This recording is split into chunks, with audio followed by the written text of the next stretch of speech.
In the outskirts of Spring City, Jiang Yan lay on his bed with a vacant expression in a rundown rental apartment. Just minutes ago, he had been competing with major forces in a virtual world game for the only god-level treasure chest. In the blink of an eye, he found his soul transferred into a high school student with the same name.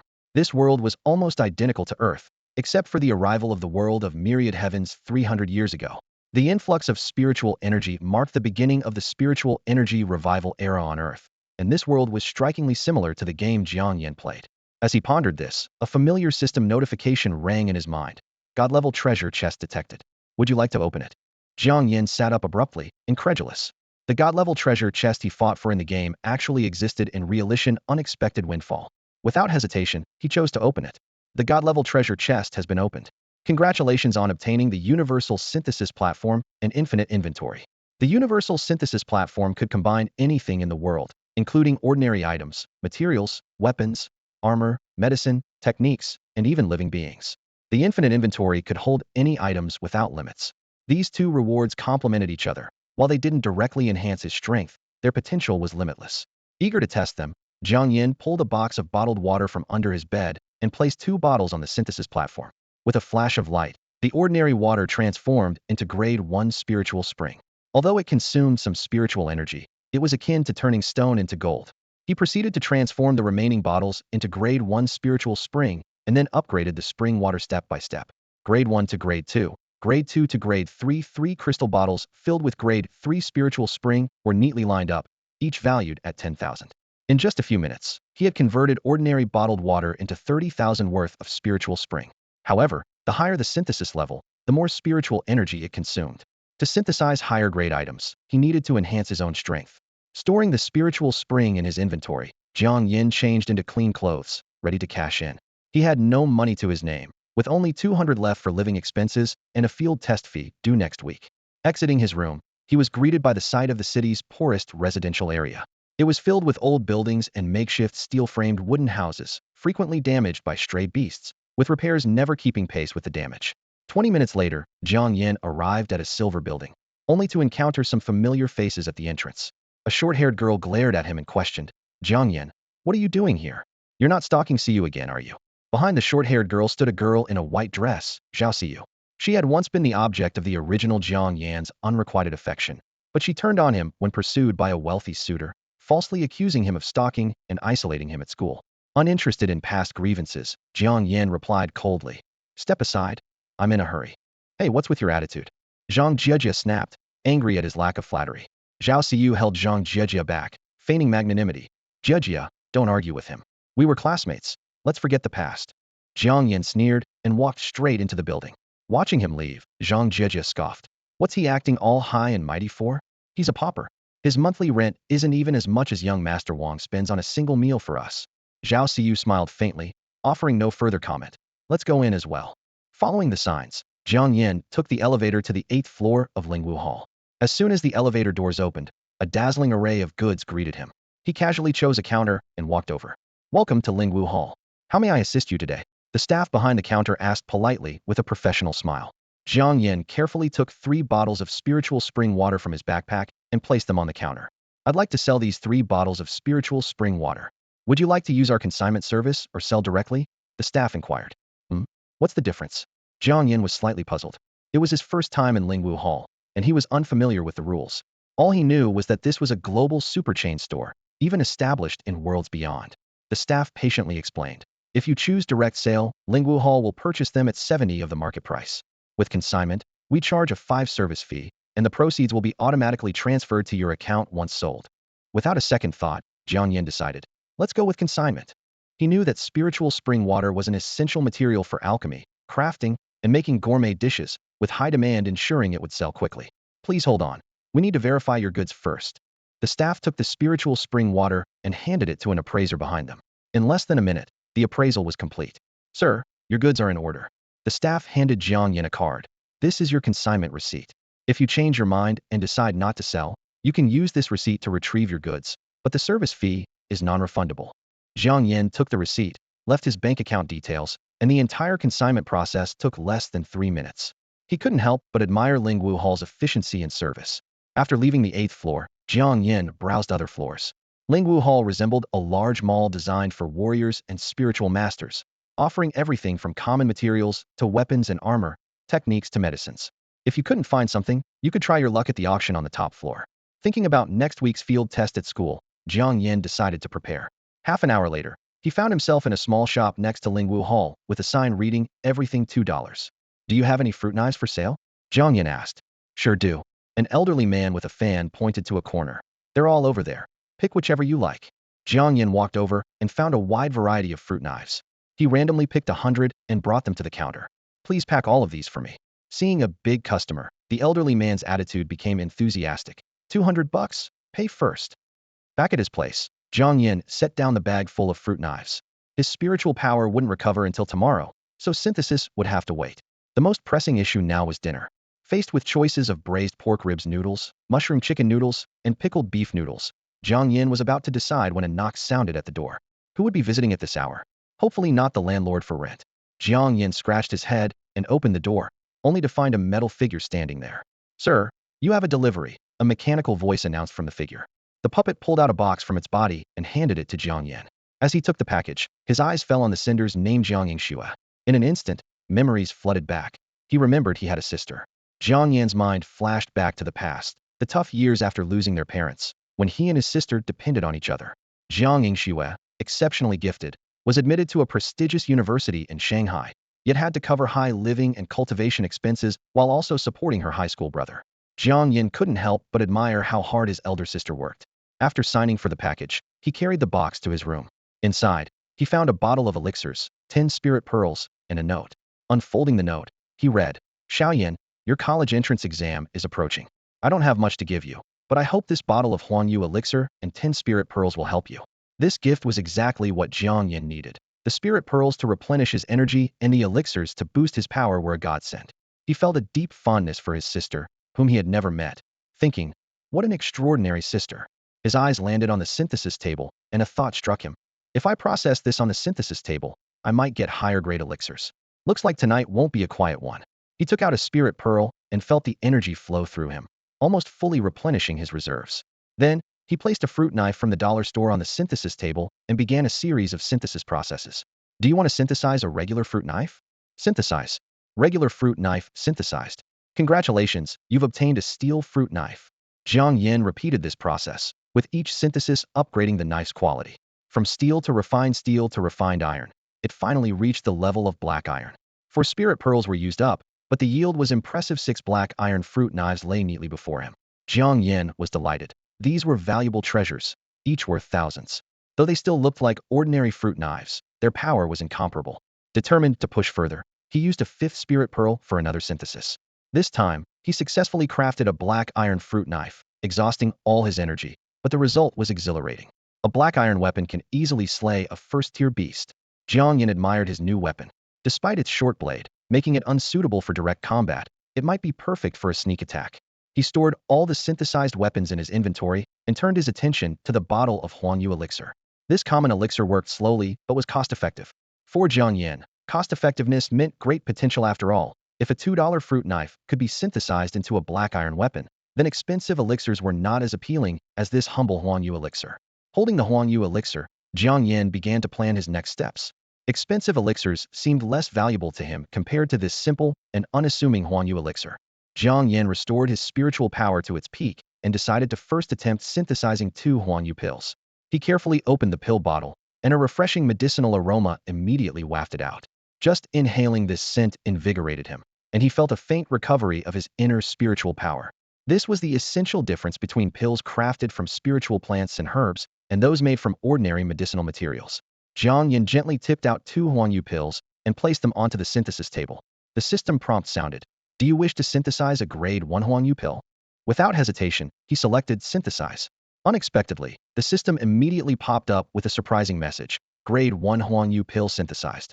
Congratulations, you've obtained an advanced grade 2 Huanyu pill. Jiang Yan was stunned, his eyes wide open.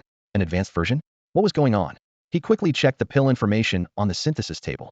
Advanced grade 2 Huanyu pill, capable of cleansing and refining the body, significantly enhancing physical constitution. After reading this description, Jiang Yan was completely dumbfounded. Cleansing and refining the body, enhancing physical constitution? This wasn't just a simple advancement. It completely altered the nature of the pill. It's known that while Huangyu pills could reach up to grade 9, each grade increase significantly boosts their efficacy, but their basic function doesn't change much. The effect of cleansing and refining is currently only achievable by the extremely rare cleansing pill. How precious is the cleansing pill? It's so rare that even at auctions, it's seldom seen, and ordinary people have no chance of purchasing it. Now, an ordinary Huangyu pill somehow possessed the effect of a cleansing pill, with the added benefit of greatly enhancing physical constitution, which was beyond Jiang Yan's imagination. However, he also noticed that his spiritual power was already more than half depleted. With his current spiritual power limit, continuing to synthesize grade 2 Huangyu pills was clearly impossible. Jiang Yan decided to synthesize the remaining 8 pills, effectively using up all his spiritual beads. As a result, he obtained 5 advanced grade 2 Huangyu pills. Upon close inspection, these advanced pills appeared similar to ordinary grade 1 Huangyu pills, except for a few faint silver-blue lines on the surface. Additionally, they emitted a refreshing fragrance that was not only pleasant but also invigorating. Eager to test the effect, Jiang Yan took one pill and placed it in his mouth. The pill melted instantly, with a sweetness that was 100 times more delightful than ordinary candy. Soon, he felt a warmth spreading throughout his body, a sensation both painful and pleasurable, extending from within to his limbs. His pores began to excrete a small amount of black impurities, a process that lasted about 5 minutes. When everything subsided, Jiang Yan looked as if he'd just finished a mud mask, covered in grime. Yet his eyes were exceptionally bright and spirited. He took a deep breath, shook the sweat from his hair, and felt his body brimming with strength, lighter than ever before. Most importantly, he clearly sensed an increase in his spiritual power limit.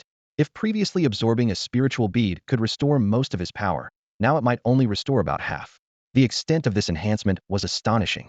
Jiang Yan recalled how it had taken him 18 years to elevate his spiritual power limit to its previous state, without the aid of any miraculous pills, though he had never slacked in his daily training.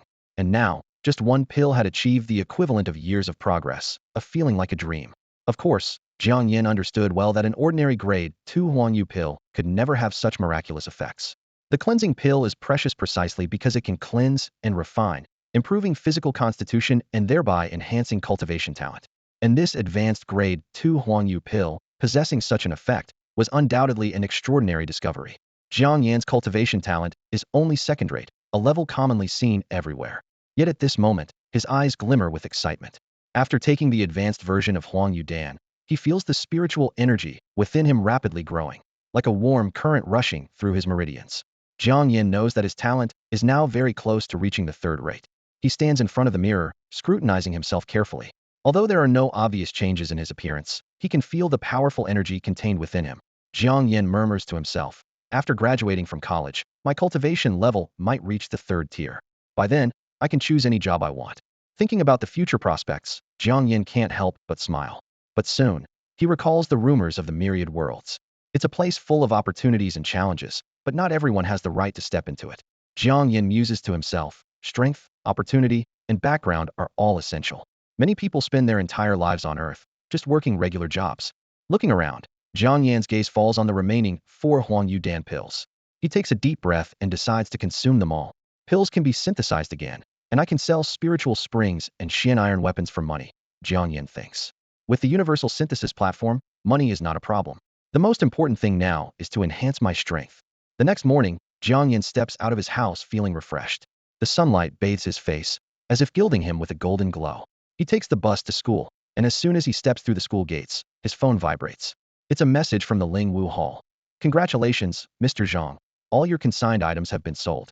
After deducting a 5 fee, the remaining 28,500 yuan will be automatically transferred to your bank account. Please check. Immediately, a message from the bank arrives. Your account has received a transfer of 28,500 yuan. Current balance 28,500.03 yuan. Jiang Yan's lips curl into a smile, his mood uplifted.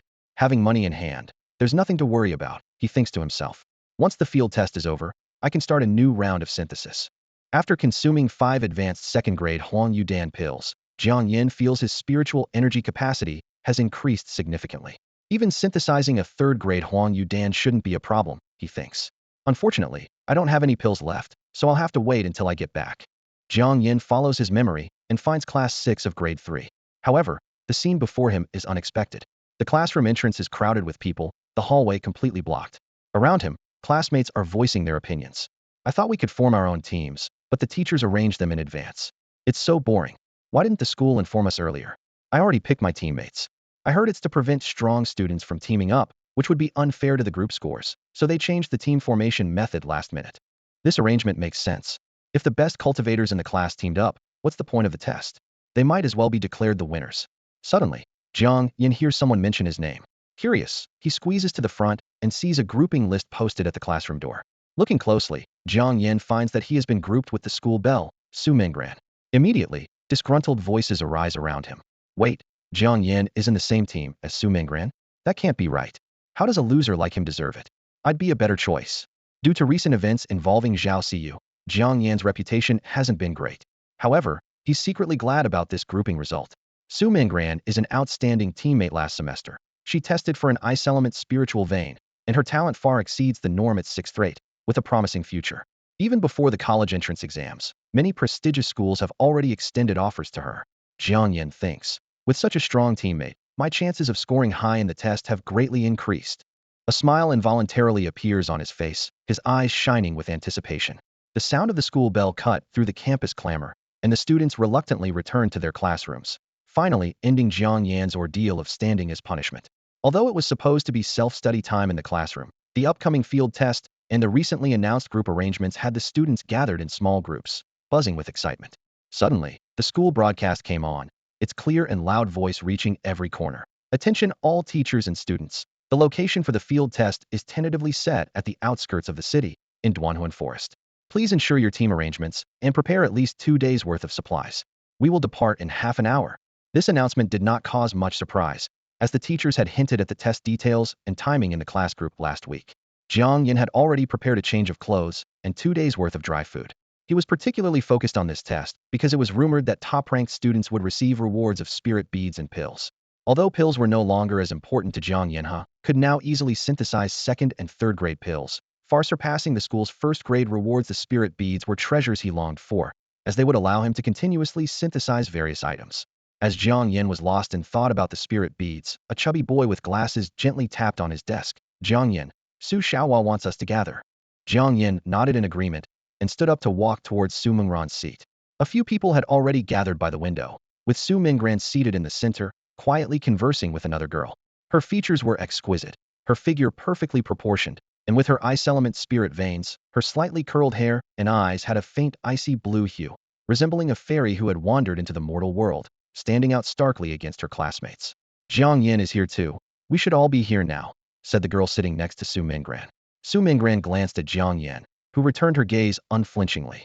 In his view, appreciating beauty was entirely normal, especially since Su Mingran was more beautiful than Zhao Siyu. Su Mingran's cheeks flushed slightly as she quickly looked away and cleared her throat. They'll briefly go over the test arrangements. The chubby boy immediately flattered. Mingran, we'll definitely listen to you. You're the strongest and have the most authority. Su Mingran continued. The field test location is Duanhuan Forest, known for its poisonous insects and snakes, so everyone must bring insect repellent. If you don't have any, you can get some from me. I have extra. Before she could finish, Jiang Yan eagerly interrupted. I don't have any. The chubby boy gave Jiang Yan a disdainful glance, thinking, taking a girl's stuff. How shameless. Su Mingran smiled and took out an exquisite porcelain bottle from her backpack. This is insect repellent powder, very effective against poisonous creatures. I only bought 1 extra bottle. Thanks. Jiang Yan accepted the bottle without hesitation. The chubby boy regretted it immediately upon hearing it was the valuable insect repellent powder, not just ordinary insect repellent. He silently berated himself, wishing he had been shameless enough to claim he didn't have any. In the face of such a precious item, pride was insignificant. Su Mingran cleared her throat and continued. For this outdoor test, the rules are the same as always. Your score depends on your spoils. Remember to prepare your weapons. The teacher already reminded everyone in the group chat. As soon as she finished speaking, the classroom buzzed with excitement. Su Mingran felt confident with the high-quality steel weapon she had specially picked from the Lingwu Hall over the weekend. She was about to show it off when another boy in the group beat her to it, pulling a short sword from his backpack and twirling it in the air, creating flashes of silver light. Not to be outdone, the chubby kid awkwardly pulled a long knife from his back, his face full of pride. This is a refined iron weapon. I bought it last year, and it hasn't seen any action yet. Finally, it's going to get some use. The girl sitting next to Su Mingran turned to Jiang Yan, frowning slightly. What about you?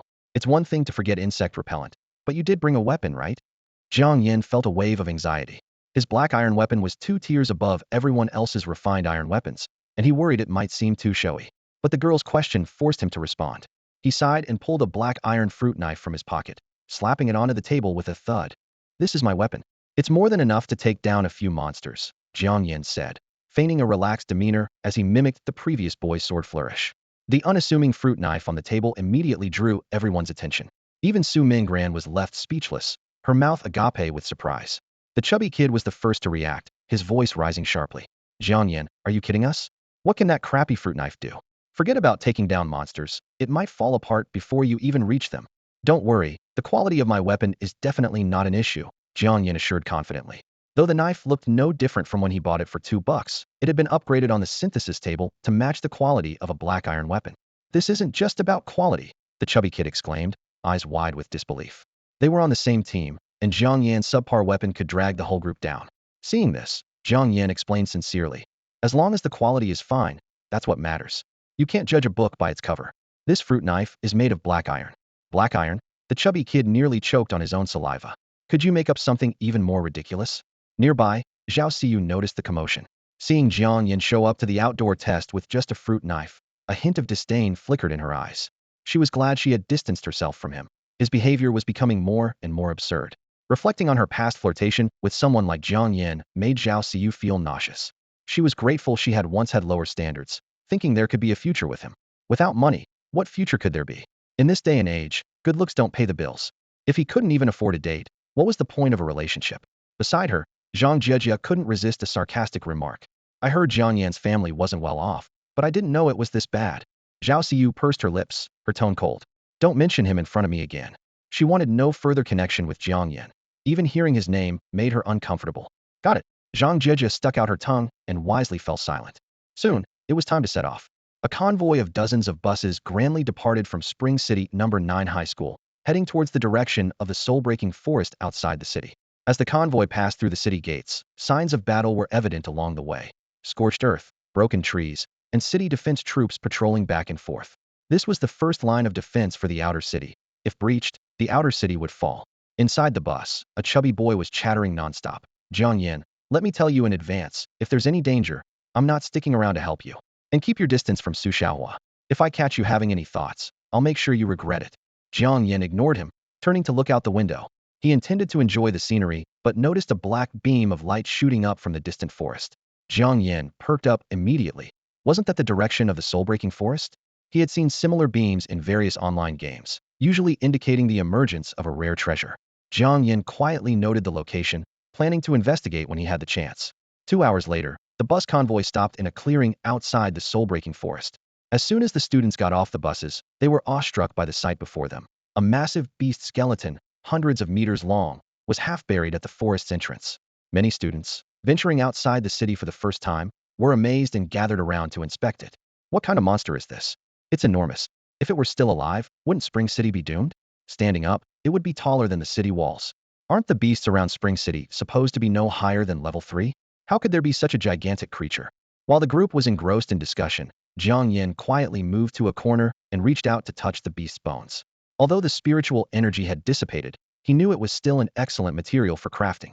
Just as he was about to try storing it in his inventory, a system notification echoed in his mind. The inventory cannot store living or owned items. Jiang Yan was taken aback. How could these decayed bones be a living or owned item? However, he quickly became cautious. The system notifications had never been wrong before, and perhaps everything in front of him was just a facade. He prudently stepped back a few paces, deciding it was best to keep his distance. At that moment, the teachers began taking attendance. Soon, it was Jiang Yan's group's turn. Su Minggran, Jiang Yan, Wang Xiaoming, Gao Yang, Su Li. The homeroom teacher called out the names. Jiang Yan returned to the crowd, standing next to Su Minggran. As the last 3 members rejoined, the 5-person team was finally complete. The homeroom teacher took out 5 silver bracelets from his pocket and handed them to Jiang Yan and the others.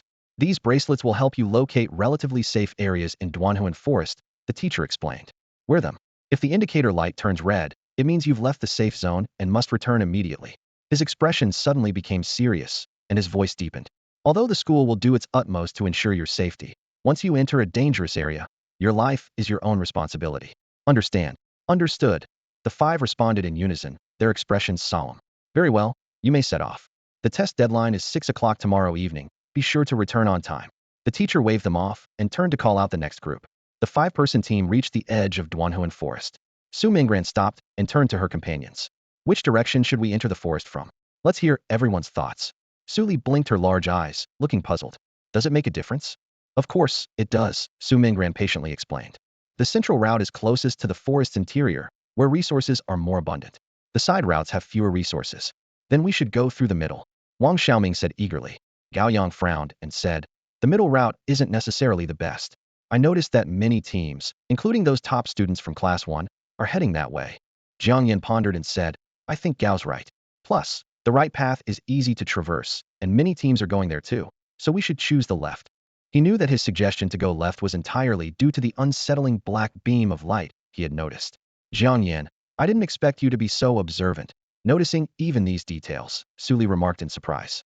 Jiang Yan chuckled awkwardly. Haha, you're too kind. Then let's enter from the left, Su Minggran concluded, ending the discussion.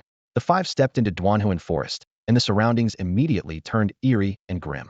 Towering trees, 100 meters high, blocked out the sun, and a chilling air enveloped them. The incessant chirping of insects and birds added to the uncanny atmosphere. Not far along, Wang Xiaoming suddenly lowered his voice. Did you know? Every year, people go missing in Duanhuan Forest, and many are never found. Fatty, can you not say such scary things? Su Li rubbed her arms, her face pale. I'm just trying to lighten the mood, Wang Xiaoming chuckled. But before he finished speaking, he suddenly jumped up. Oh my gosh, something grabbed my foot. The atmosphere was already tense, and Wang Xiaoming's sudden shout was like a thunderclap that startled Jiang Yan so much he shuddered. This guy was right next to him, making his eardrums buzz. Fatty, can't you stop scaring people on purpose? Su Li clutched her chest, which was heaving violently, her eyes blazing with anger. We haven't even encountered any beasts yet, and you're already scaring me to death. Wang Xiaoming scrunched his face into a complicated expression, trying to explain. No, I'm serious, something just grabbed my foot. It was icy and rough. Su Minggran frowned and cautiously drew the long sword from her waist. Anything can happen out here. Everyone stay alert. Seeing this, Gao Yang and Su Li quickly took out their weapons and nervously scanned their surroundings. Jiang Yan shook his head helplessly and bent down to pull a vine from a pile of dead leaves on the ground. This is what grabbed Wang Xiaoping. It looks like a blood-sucking vine, but it's long dead. If it were alive, Wang Xiaoping would have been dragged away already, instead of shouting here. Su Minggran used her sword to sift through the leaves, searching carefully, but finding nothing suspicious. Her cheeks turned slightly red as she admitted, I was too tense and made a wrong judgment. She prided herself on her abilities, but was frustrated to find her outdoor experience lacking compared to Jiang Yan. Jiang Yan tossed the dead vine aside and reminded, it's never wrong to be cautious. If there are dead blood-sucking vines here, there might be live ones nearby. His survival skills in the wild were honed through years of playing the Gods online game. Since Gods is a virtual reality game, many of its principles apply in real life. Moreover, the two worlds are so similar that even the levels of martial artists and spirit masters are identical. Wang Xiaoping? Who's Wang Xiaoping? Wang Xiaoming took a moment to catch on and then angrily questioned, Jiang Yan, what are you calling me? Who gave you the right to give people nicknames? Su Li seized the opportunity to scold Wang Xiaoming. Humph, as if you're not fat. How small is your courage? Just a dead vine scared you like this, and you always criticize Jiang Yan. He's much more capable than you. Wang Xiaoming retorted defiantly. How is he more capable than me? My single-arm strength is over 300 kilograms, and Jiang Yan's was less than 200 kilograms last time. In real danger, you'd have to rely on me. Jiang Yan raised an eyebrow at this. He calculated that after taking 5 enhanced second-grade Huangyu pills, his single-arm strength should be at least over 1,000 kilograms, and that was a conservative estimate. Once he returned, he planned to synthesize third-grade Huangyu pills, aiming for 2,000 kilograms per arm, maybe even 3,000. Su Minggran didn't want to waste time on such trivial matters and decisively interrupted the argument. Stop arguing. Let's hurry. There are already several teams heading this way. With that, she turned and briskly walked deeper into the forest. Su Li shot Wang Xiaoming a glare and quickly followed. Along the way, Su Minggran picked up a few mushrooms and herbs, knowing they could earn points when brought back. The school wasn't worried about cheating since technology could easily verify when these herbs were acquired. If they were collected before the test started, they wouldn't count towards the score. Gao Yang used his skills to find several precious rock crystals from the crevices, one of the most sought-after alloy materials on the market. At that moment, Wang Xiaoming came running excitedly, holding a plump rabbit in his hand, and eagerly asked, I caught a rabbit. Can this earn me any points? Jiang Yan stroked his chin, evaluated the situation, and replied, probably not for points, but it can definitely be part of dinner tonight. Hearing this, Wang Xiaoming snorted, hung the rabbit on his backpack, and muttered, I'm not sharing it with you for dinner. Suddenly, Su Li's scream pierced the tranquility of the forest. The trio rushed to the scene. The sight was shocking. Under a massive tree, Su Li was being dragged upwards by numerous vines, while Su Mingran was desperately swinging her sword to cut through the relentless vines. Wang Xiaoming and Gao Yang were momentarily frozen by the bizarre scene. Jiang Yan, seeing this, quickly pulled out his trusty iron fruit knife and shouted, What are you standing there for? Go help. Without hesitation, he charged forward. He knew all too well that if Su Li was taken by the blood-sucking vines, she might not survive until help arrived. Jiang Yan's shout snapped Wang Xiaoming and Gao Yang out of their daze, and they quickly drew their weapons to join the fight. With the three of them assisting, the tide of the battle turned. Seizing the opportunity, Su Mingran managed to rescue Su Li from the clutches of the blood-sucking vines. As Jiang Yan hacked at the vines, he yelled, These things are endless. We need to retreat. Even as he spoke, he was already turning to run, not waiting to see if the others followed. He knew that continuing to fight the vines would only drain their energy and strength, ultimately making them prey. Unless a fire elementalist was present, their current strength would be insufficient against the vines. The group sprinted several hundred meters, and the blood-sucking vines finally ceased their pursuit. Su Li collapsed onto the ground, her face streaked with tears, gasping, I thought I was a goner. Gao Yang sighed in despair. Ugh, the vines took my weapon. The test had just begun, and losing his weapon meant he would have to face ordinary beasts barehanded for the rest of the time, which was disheartening. Initially, the team had Jiang Yan, who seemed unmotivated, and now with his own situation, achieving a good rank seemed impossible. Su Li, grateful, said, You lost your weapon to save me. I'll get you a new one when we're out. She remembered that Gao Yang used a fine steel weapon, and she could afford a few thousand to replace it. Gao Yang forced a smile. Let's talk about it once we're out. He just hoped he wouldn't hold the team back, and that their performance wouldn't be too embarrassing. Just then, Jiang Yan mysteriously pulled out a black iron fruit knife from his backpack and handed it to Gao Yang. Gao, I have an extra weapon here. Want to borrow it? Gao Yang didn't refuse and accepted the fruit knife. He recalled Jiang Yan cutting through many vines earlier, thinking that having a weapon, even a fruit knife, would be helpful in similar situations. Wang Xiaoming couldn't help but tease Jiang Yan. What's with you, Jiang Yan? Why do you carry so many fruit knives in your backpack? Jiang Yan jokingly replied, One for monsters, one for meat, one for fruit. Each has its role. You wouldn't want flavors mixing, right? Su Mingran gave Jiang Yan a thoughtful look. She knew the toughness of the blood-sucking vines. An ordinary fruit knife wouldn't cut through them.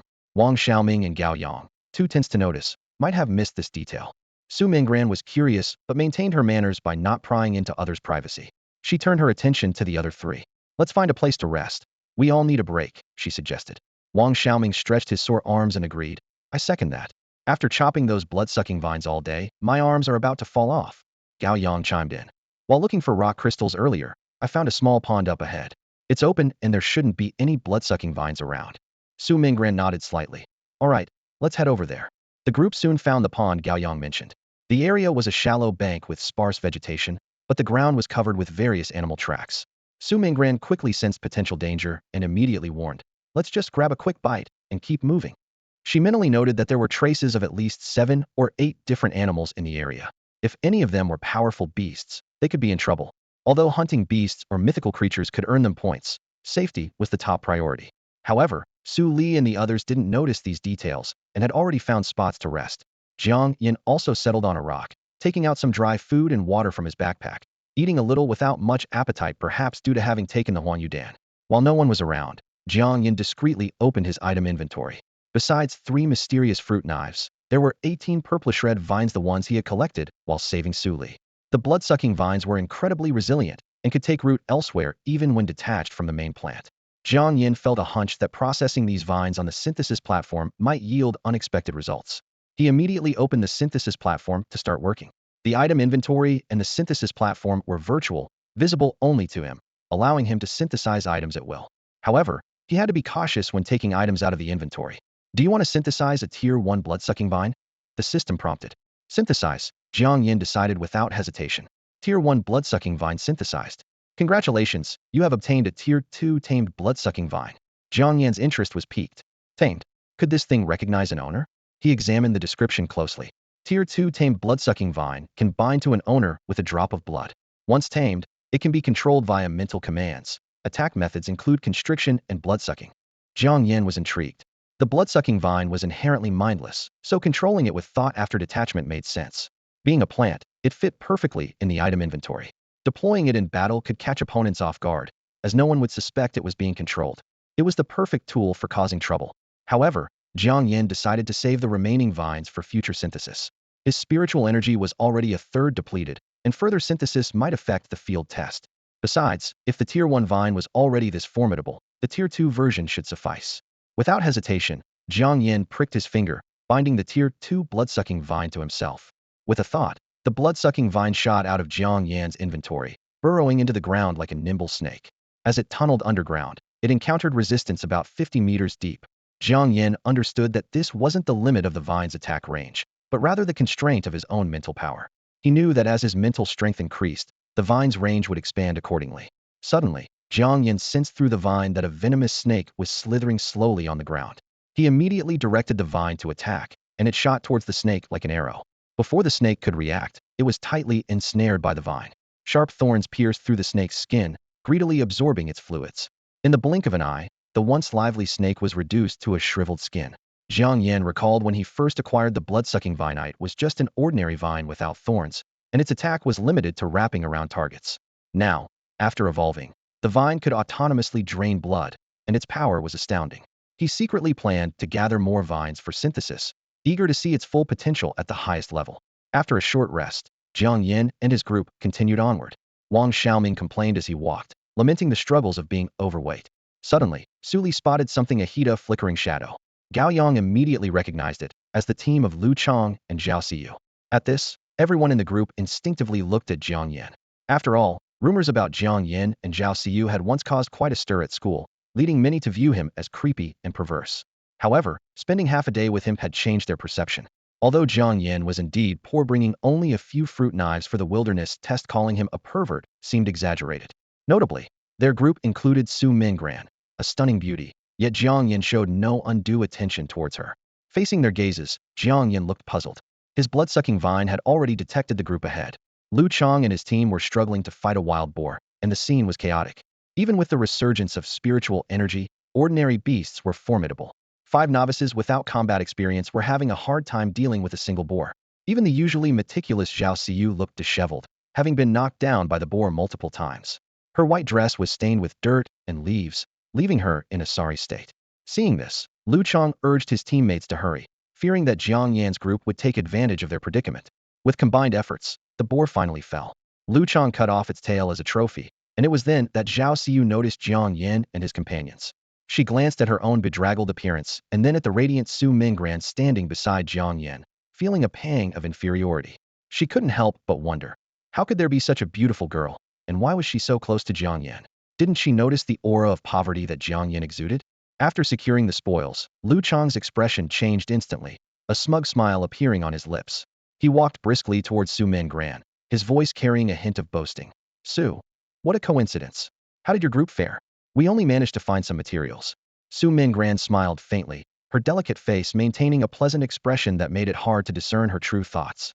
She replied calmly, no rush, the test has just begun. We've been lucky enough to come across a lone wild boar, so we should at least secure the base reward. Lu Chang nodded along, but his eyes betrayed his concealed pride. He thought to himself, Su Mingran is the top in our class, almost a first-level spirit master. With her skills, if their haul is just some materials, her weaker teammates must be holding her back. His gaze inadvertently landed on Jiang Yan, and he felt even more disdain. Someone with only second-class talent and armed with just a fruit knife for the test couldn't possibly be of any help. Feeling increasingly pleased with himself, Lu Chang considered that his class, grade 3 class 6, might have the highest score. The wild boar they encountered was strong, nearing the level of a magical beast. Though he had never seen a real magical beast, he imagined it would be something like this. Triumphing in front of the school beauty made Lu Chang stand a bit taller. Wang Xiaoming, unable to hold back, scoffed. Killing a wild boar gets you the base reward? You must be underestimating the field test. We just ran into a blood-sucking vine. Someone in Lu Chang's group immediately mocked. Wang Xiaoming, who are you kidding? Everyone knows how terrifying blood-sucking vines are. If you really encountered one, you wouldn't be standing here talking to us. Exactly, you claim to have faced a blood-sucking vine, but where's the proof? Why didn't you bring back any spoils? Another person chimed in. They were still riding high from their victory over the boar and couldn't tolerate Wang Xiaoming's bragging. Wang Xiaoming, uninterested in arguing, coldly said, believe it or not. He thought to himself, in such a critical situation, who had time to worry about spoils? Besides, with the vine's strong vitality, even if he could, he wouldn't dare carry it around. Su Mingran clearly wanted to avoid further pointless debate, politely saying, "We need to get going, so we'll leave it at that. I hope you all achieve great results." With that, she turned to leave, followed closely by Jiang Yan and the others. Watching Su Mengran's retreating figure, someone sighed. The school beauty is as aloof as ever. Well, she has every right to be, another agreed, but she's always very polite. It's nice talking to her. Zhao Siyu stood aside, her lips slightly pursed, feeling gloomy. She noticed that throughout the entire time, Jiang Yan hadn't even glanced her way. She couldn't help but recall that Jiang Yan once said he really liked her. Now that there's a prettier school belle around, he won't even spare her a glance. Men are such pigs. Amidst the chatter, a terrified scream pierced the forest silence. Everyone turned sharply, their eyes landing on the wild boar's carcass. To their horror, the once plump wild boar had shriveled into a mummified corpse in just a few minutes, its skin clinging tightly to its bones, eye sockets sunken, resembling a grotesque piece of art. Oh my God, could there really be a blood-sucking vine? Zhao Siyu's face turned pale as she spoke with a trembling voice. Her eyes widened in disbelief at the gruesome sight. In such a short time, it sucked this boar dry. It's terrifying. And it's so close to us, could it attack us at any moment? Fear spread like a tidal wave through Lu Chang's team. They finally realized that Wang Xiaoming's earlier warnings were not baseless. The existence of the blood-sucking vine was undeniable, lurking in this seemingly tranquil forest. Lu Chang swallowed hard, suppressing his fear, though his voice still trembled noticeably. We need to leave immediately. We can't stay here. His eyes darted nervously around, fearing the vine might attack at any moment. If we encounter the vine, even seeking help from nearby teachers might be too late. It can cling to tree trunks and move underground, with a wide attack range. We have to leave right now and get as far away as possible. However, Lu Chang and his team did not know that the bizarre transformation of the wild boar was entirely Jiang Yan's doing. The blood-sucking vine did exist, and it was of the second rank, but this incident was a result of human manipulation. Jiang Yan merely wanted to play a prank and had no intention of using the vine to harm his classmates. If he truly wanted to act, none of them would have escaped. After leaving the dangerous area, Wang Xiaoming was still fuming. He complained all the way, "Lu Chang is so arrogant, just because he killed a wild boar. He's so full of himself, his tail's about to wag in the air. He should really see how terrifying the blood-sucking vine is." Su Li huffed, trying to soothe Wang Xiaoming's temper. "Why bother with him? We have Mingran in our team, she's worth 10 of them. Comparing ourselves to them only lowers our standards." She paused, slightly dissatisfied. "But why haven't we encountered any wild boars or tigers? It'd be nice to have a couple to practice on." Su Mingran smiled gently, offering reassurance. "Don't worry, we haven't reached the heart of the forest of lost souls yet." Hearing this, Su Li brightened up. "True. If we run into wild boars or tigers, we won't be scared." However, fate seemed to play a cruel joke on Su Li. They didn't encounter wild boars or tigers, but something far more terrifying: a pack of giant wolves. Each wolf stood 2 meters tall, with sharp fangs and bloodthirsty eyes. Su Li's pupils dilated in shock, her face turning ghostly pale. She regretted her earlier bravado, wishing she could take back her words. She only wanted a couple of beasts to practice on, not this many. Jiang Yan, who hadn't taken the test seriously from the start, now had to put away his relaxed demeanor, his expression turning serious. Although these giant wolves weren't demonic beasts and he could easily handle them, their sheer number was daunting, especially with 3 teammates nearly paralyzed with fear. As for Su Mingran, she remained surprisingly calm from beginning to end. Jiang Yan knew she was capable, so he didn't bother paying extra attention to her. "Don't panic," Jiang Yan said, feigning calmness. "These are just ordinary beasts, not as formidable as they seem. Now do as I say." As Jiang Yan was explaining the strategy to Su Li and the others, 2 wolves couldn't hold back any longer and charged at them. At this critical moment, Su Mingran moved. She gracefully drew her sword, infusing it with spiritual energy. With a swift flick, her sword glowed, and one of the wolves was instantly cleaved in 2. Visible ice crystals bloomed in the air, leaving a chill in the sweltering heat. Su Li and the others were dumbfounded, speechless from the astonishing sight. They finally witnessed the true power of an ice element spiritualist, the deadly elegance far beyond their imagination. Jiang Yan was amazed by Su Mengran's display of skill. He watched in awe as the sword energy sliced through the air like a silver lightning bolt, instantly cutting 2 massive wolves into 4 pieces. Blood splattered, and the wolf carcasses collapsed with a thud. Jiang Yan was deeply shaken. He knew that Su Mingran hadn't even ascended to the first rank of a spirit master, yet she could effortlessly unleash such powerful sword energy. It was simply unbelievable. The distinction between spirit masters and warriors surfaced in Jiang Yan's mind. Warriors focus on body training, while spirit masters excel in spiritual power attacks.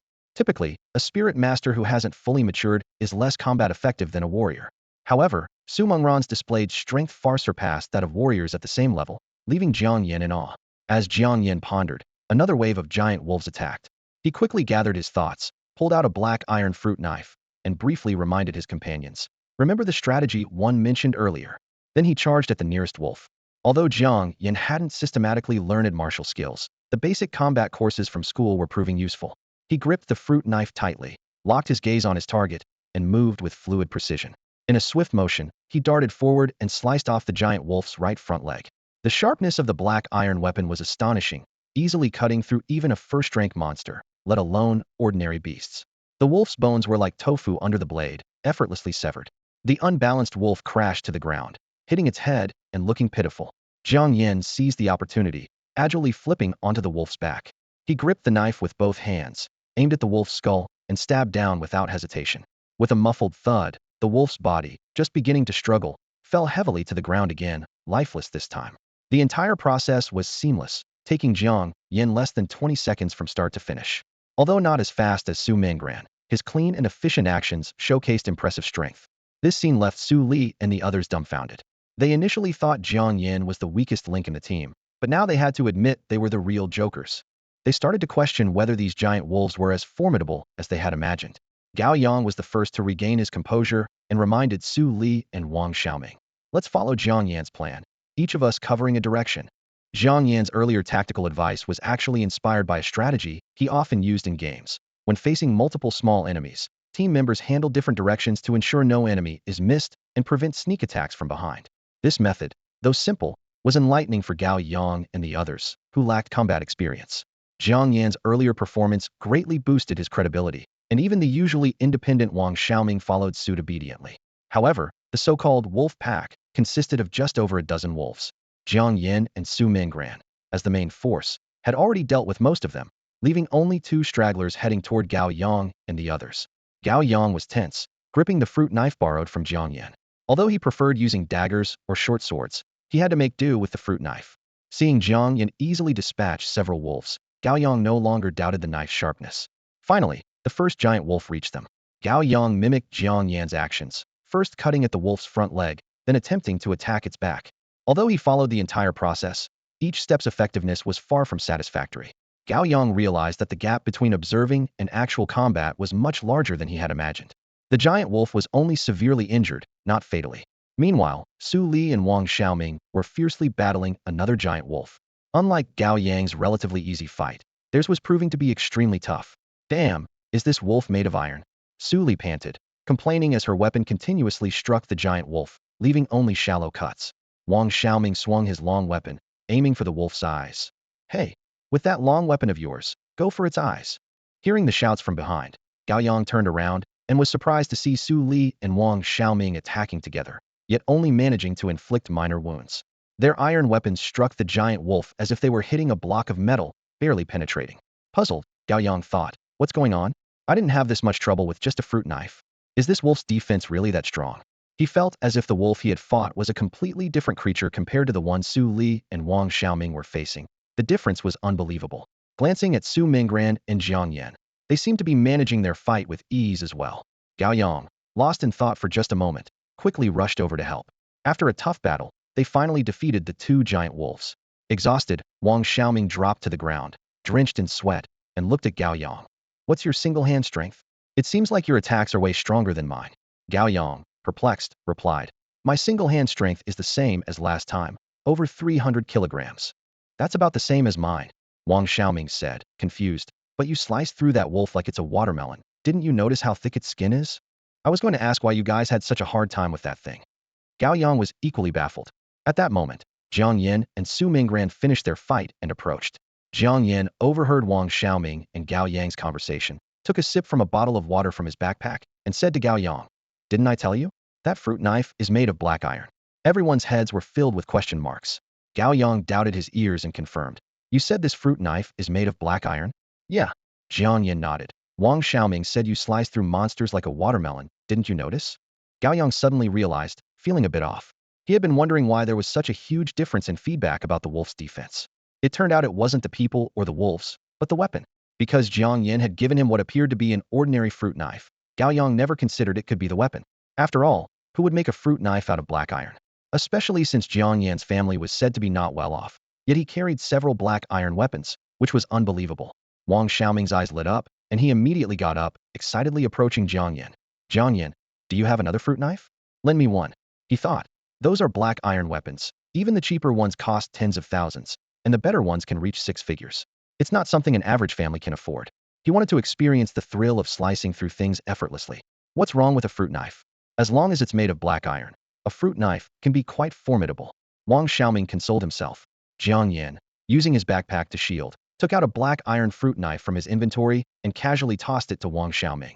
All right, borrowing it costs 500 a day. Remember to transfer the money to me later. 500 bucks? Why don't you just go and rob someone? Wang Xiaoming's eyes widened in disbelief. Jiang Yan remained unfazed and extended his hand. Then just give it back to me. Wang Xiaoming hesitated for a moment, but ultimately relented. Fine, 500 it is. He took the mysterious iron fruit knife and played with it, clearly fascinated. The knife felt heavy, far superior to an ordinary fruit knife. Nearby, Su Li watched Gao Yang and Wang Xiaoming with their mysterious iron weapons, a hint of envy in her eyes. She thought to herself that renting one for a couple of days at 500 a day for field testing was totally worth it. Unfortunately, Jiang Yan mentioned he only brought three. One for slashing monsters, one for cutting meat, and one for peeling fruit. It seemed there wasn't one for her. Driven by curiosity, Su Li couldn't help but ask, Jiang Yan, why did you bring so many fruit knives made of mysterious iron? Jiang Yan stroked his chin and explained earnestly. Don't you think this design is quite deceptive? The enemy would never guess that a fruit knife you casually pull out from your bag is actually a mysterious iron weapon, right? Gao Yang was speechless once again. Not only would the enemy be fooled, but even he himself was deceived. If Jiang Yan hadn't told him, he might not have realized it was a mysterious iron weapon until the test was over. Wang Xiaoming gave Jiang Yan a thumbs up. Jiang Yan, you've got some brains, huh? That's a pretty solid idea. If it were me, I'd never be wary of a fruit knife. Seizing the moment, Jiang Yan shifted the conversation. So, what do you think? Interested? Want to buy this fruit knife for 50,000 bucks? He remembered Wang Xiaopeng's family was well off, so buying a weapon worth several tens of thousands should be manageable. The key point was, the mysterious iron fruit knife didn't look appealing. Not only could it not show off, but it might also invite ridicule. Now that someone had taken the bait, he couldn't let the opportunity slip by. 50,000. Wang Xiaoming was indeed tempted. His current iron weapon cost him 20,000 and was still in good condition. Selling it on the second-hand market could recover 80 to 90% of the cost. Then he could chip in another 30,000 or so and own a mysterious iron weapon with such a great fruit knife disguise. It was too good a deal to pass up. Deal. Wang Xiaoming quickly made up his mind. I'll have my dad transfer the money to you when we get back. Gao Yang looked at the fruit knife in his hand, feeling a bit tempted too. He was good with short weapons, but the 50,000 price tag was way beyond his budget. He decided he would upgrade his weapon when he could afford it in the future. After collecting the spoils from the giant wolf, Jiang Yan and his group continued deeper into the soul-breaking forest. In the following hours, they encountered a hyena, a jungle python, and a leopard. With mysterious iron weapons in hand, Wang Xiaoming and Gao Yang were enthusiastic in battle, charging at any creature they saw, making quick work of them. This only strengthened Wang Xiaoming's resolve to buy the mysterious iron fruit knife. This fruit knife is amazing. Mysterious iron weapons are on a whole different level, Wang Xiaoming said, brandishing his weapon with satisfaction. He thought to himself that if a mysterious iron weapon could even injure a first-tier monster, ordinary beasts wouldn't stand a chance. Lu Chong and his group were so pleased with themselves after hunting a wild boar that Su Li couldn't help but tease. If they knew we already have 15 animals, I wonder if their jaws would drop. Her words carried a hint of pride, but also a trace of helplessness. As the owner of a fine iron weapon, Su Li was supposed to be the main force of the team, but now she found herself overshadowed by Wang Xiaoming and Gao Yang. Even Su Minggran hadn't had the chance to show her skills for a long time, resorting to picking mushrooms and herbs as if she were on a leisurely outing in the soul-searching forest. Jiang Yan quietly observed the team's direction, calculating in his mind. Fortunately, their current route wasn't far from his intended destination. At this pace, he could sneak away tonight while everyone was asleep to investigate the location where the light pillar appeared during the day. If a secret treasure truly emerged, this adventure would be worthwhile. As dusk fell, Jiang Yan and the others chose a higher ground on a hill to set up camp. Wang Xiaoming eagerly displayed his day's spoils: rabbit, wolf, wild dog, snake, and leopard meat, hoping for a wild barbecue. However, his enthusiasm met with indifference. Jiang Yan raised a package of scallion-flavored biscuits, saying calmly, I'll stick to dry rations. He had no desire to eat meat that had been sitting out all day in the heat. Suli happily pulled out a self-heating hot pot from her backpack, clearly well prepared. I have fasting pills, Su Mingran stated briefly, with a hint of pride in her voice.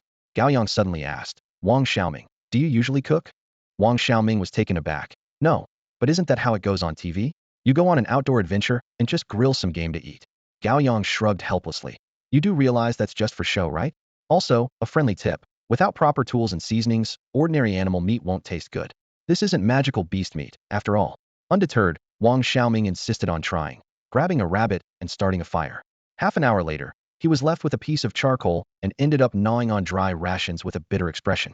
Suli dragged over some large leaves resembling banana leaves and laid them down for sleeping. I found these big leaves. They should make a comfortable mat. Su Mingran scattered insect repellent powder around the campsite and reminded everyone. Don't forget to use plenty of insect repellent. Many poisonous bugs come out at night, and getting bitten would be troublesome. While his companions prepared to rest, Jiang Yan felt a surge of excitement.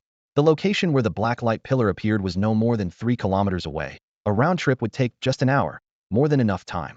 After some time, Jiang Yan heard Wang Xiaoming's snores. Carefully scanning the area to ensure everyone was asleep, he silently slipped away from the campsite.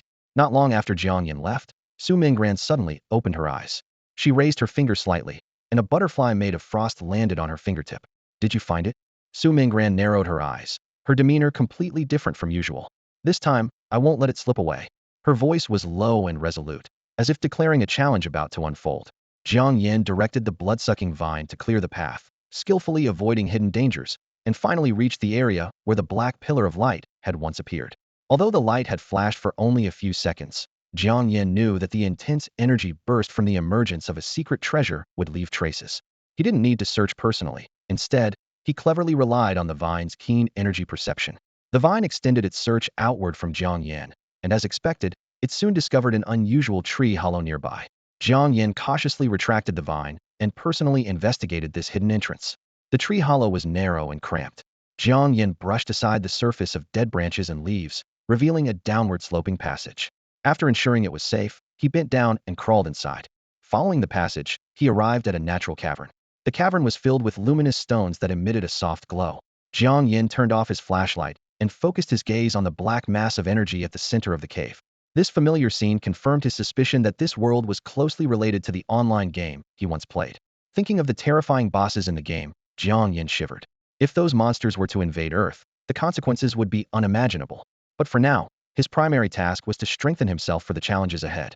Jiang Yan cautiously maneuvered the blood-sucking vine into the energy mass and carefully retrieved a pitch-black box. The surface of the box was etched with intricate, mysterious patterns that gleamed with a faint metallic sheen under the glow of the stones. Barely able to contain his excitement, Jiang Yan hoped to unlock martial arts techniques. However, just as he was about to open the box, an icy blue sword energy suddenly descended from above. Jiang Yan reacted swiftly, grabbing the box and dodging back. The sword energy struck the ground, creating a half-meter deep crater. Alert! Jiang Yan turned around to see Su Mingran hovering in the air, surrounded by frost and snow, her hair fluttering in the wind like an ethereal fairy untouched by the mortal world. More astonishing was the powerful spiritual pressure emanating from her, far beyond what an ordinary high school senior could achieve. This familiar move and aura left Jiang Yan momentarily stunned. This girl has been hiding her true strength all along.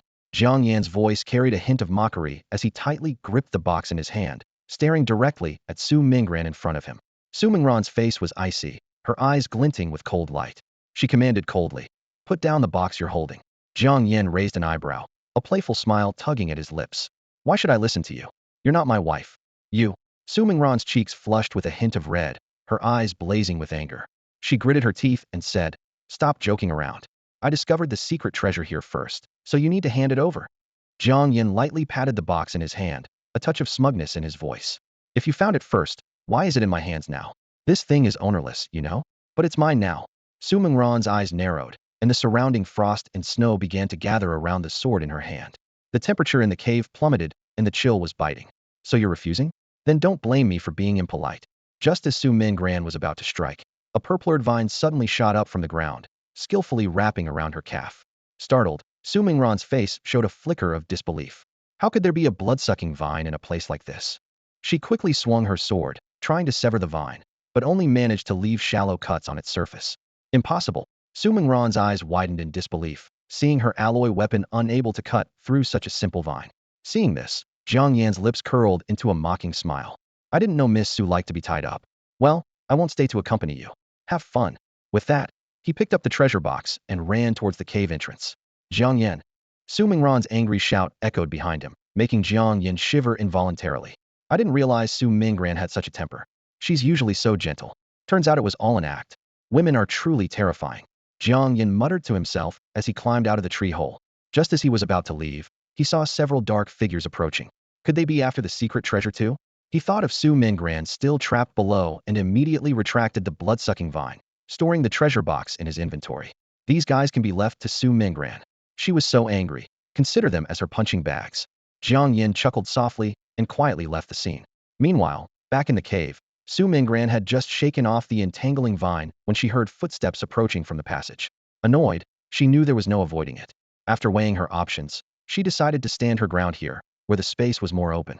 Soon, a young man emerged from the passage, followed by two men in black. The young man spoke. Miss, so it really is you? Su Mingran asked in a deep voice. What are you here for? The young man replied in a calm tone. Miss, you know that according to the marks, a secret treasure has recently appeared here. So, please hand over the treasure. It belongs to the Su family, and you have no right to keep it for yourself.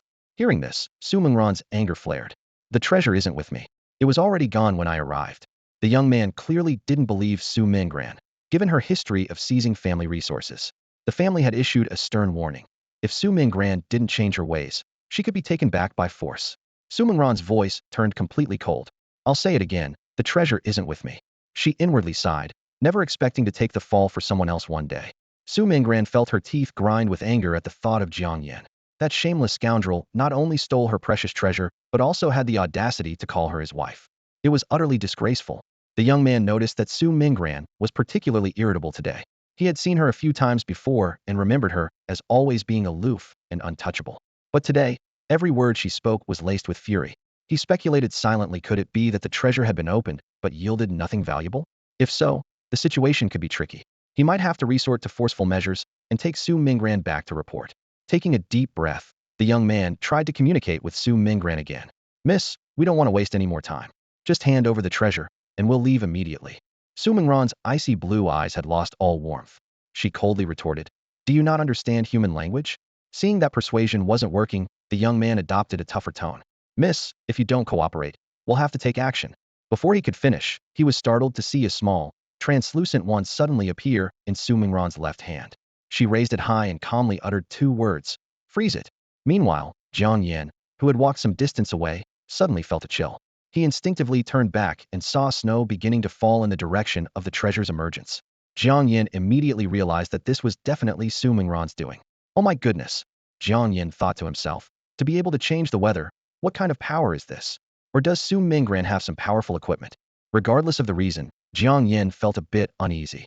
He was certain that Su Mingran would definitely come after him for this. A thought crossed Jiang Yan's mind. Should he share half of the treasure with Su Mingran? But he quickly dismissed the idea. He found the treasure first, so why should he share it with Su Mingran? She wasn't his wife, after all. Besides, Su Mingran looked like a wealthy heiress, so why should he, a poor guy, consider the feelings of someone rich? Shouldn't it be Su Mingran who is generous and gives him the treasure instead? With that thought, Jiang Yan quickened his pace back. He figured that with others around, Su Mingran would be less likely to make a move. Once back in Spring City, where fighting was prohibited, he would be safe. Returning to the camp, Jiang Yan found that Wang Xiaoming and the other two had already woken up. They were momentarily stunned to see him. Su Li was the first to react, rushing over to ask, where did you and Mingran go?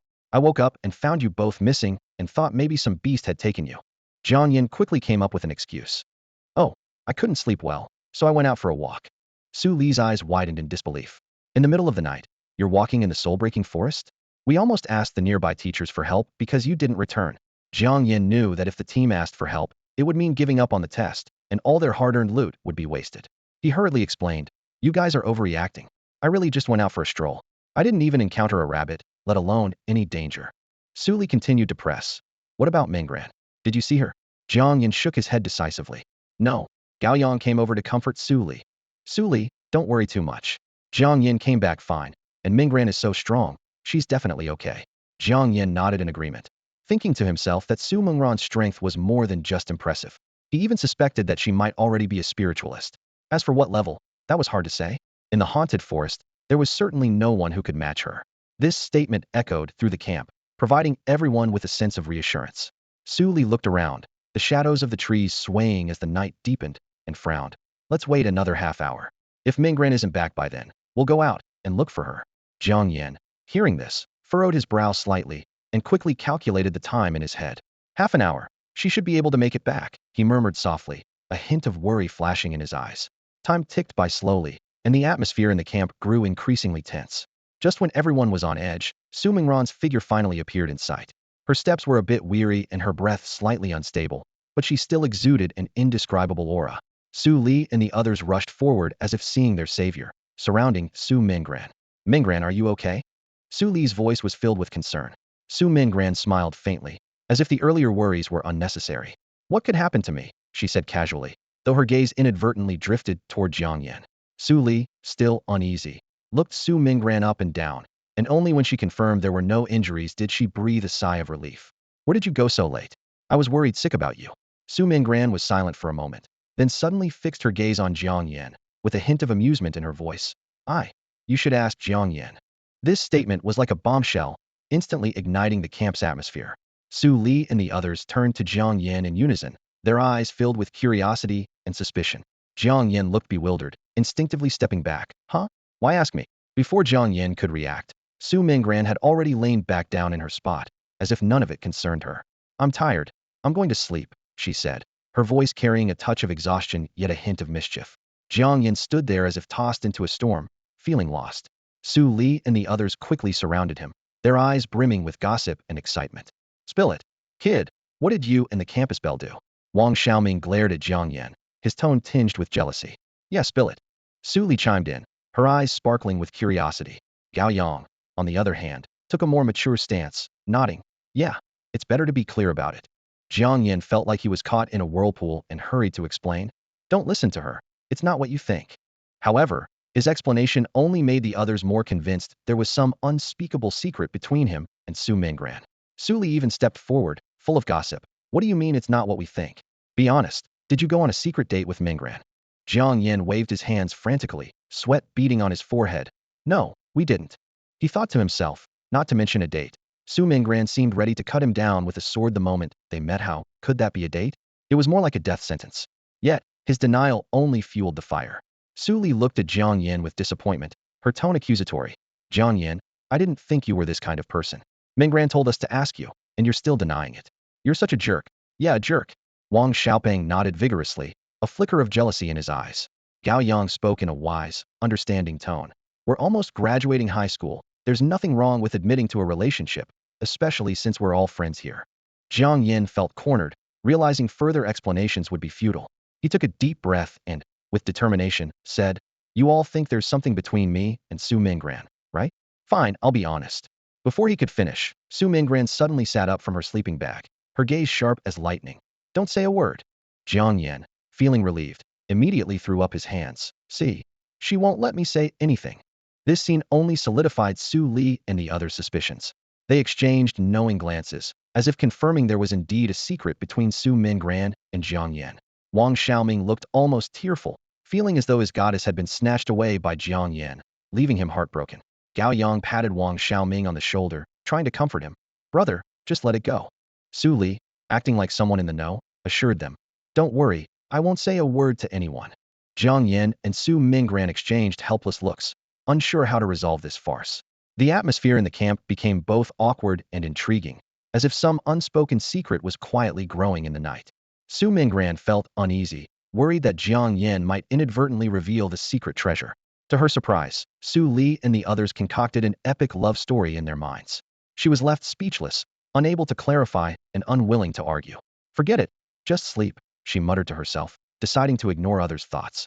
After all, her days in Spring City were numbered, and once she got to college, who would remember these old tales? Seeing this, Jiang Yan gestured for Su Li and the others to leave. Once it was quiet, he quickly opened the synthesis platform. Despite the significant depletion of spiritual power from the day's battles, the afternoon rest had restored much of it. For him, unused spiritual power was a waste, and with Su Minggran's attention on him, strengthening his abilities was urgent. Jiang Yan faced two options, continue forging fruit knives, or upgrade the blood-sucking vine. While the advanced form of the black iron fruit knife was unclear, the potential of the third-tier blood-sucking vine was evident. After some deliberation, Jiang Yan made his decision. He retrieved 2 blood-sucking vines from his inventory and placed them on the synthesis platform. With the system's notification, the third-tier tamed blood-sucking vine appeared before him. Eagerly, Jiang Yan examined the attributes of the third-tier blood-sucking vine. In addition to its original strangling and blood-sucking capabilities, it now possessed a mild toxicity feature. This new attack option intrigued Jiang Yan, and he mentally noted to test it the next day. As night deepened, dawn quickly followed. Although Jiang Yan hadn't slept, he remained energetic. In contrast, Su Mengran's eyes were bloodshot, and she appeared somewhat weary, though her slightly disheveled look had its own charm. The test ends at 6 p.m. Let's explore nearby, and then head back, Su Mengran said, glancing around at everyone. With the treasure gone, further exploration in the soul-breaking forest was pointless, especially as the dangers increased. Su Li immediately suggested, "We can take a different route back, maybe we'll find something else." Wang Xiaoming mumbled his agreement through a mouthful of bread. "Let's have breakfast first. We'll leave in 10 minutes, Su Mengran instructed, her gaze unintentionally drifting toward the corner. Jiang Yan was sitting there drinking water. Feeling her eyes on him, he sighed in resignation. It was the 5th time Su Mengran had glanced at him that morning. Those unaware might think that the campus beauty, Su Mengran, has a crush on Jiang Yan. However, only Jiang Yan knows that Su Mengran is actually plotting how to deal with him. This seemingly gentle girl is, in fact, quite cunning. Anyone fooled by her appearance will eventually find themselves counting money for her after being sold out. To Su Li and her friends, Su Mengran's actions seemed like a lover's quarrel. Jiang Yan's lack of response made Su Li anxious. Unable to hold back, she quietly approached Jiang Yan and whispered, "Did you and Mengran have a fight yesterday?" Jiang Yan thought for a moment and replied, "Not a fight exactly. We just had a bit of a scuffle." Su Li widened her eyes and gave Jiang Yan a reproachful look. "Can't you see that Mengran is upset?" "Of course I can." Jiang Yan nodded. Su Mengran's displeasure is written all over her face. Who wouldn't notice? But anyone would be upset for a few days after seeing the secret treasure snatched away. "It's perfectly normal," he said casually. "I'm different though. I found the treasure and I'm in a great mood. Once we get back, we should celebrate. Life is meant to be enjoyed." Su Li, using a tone of someone with experience, advised.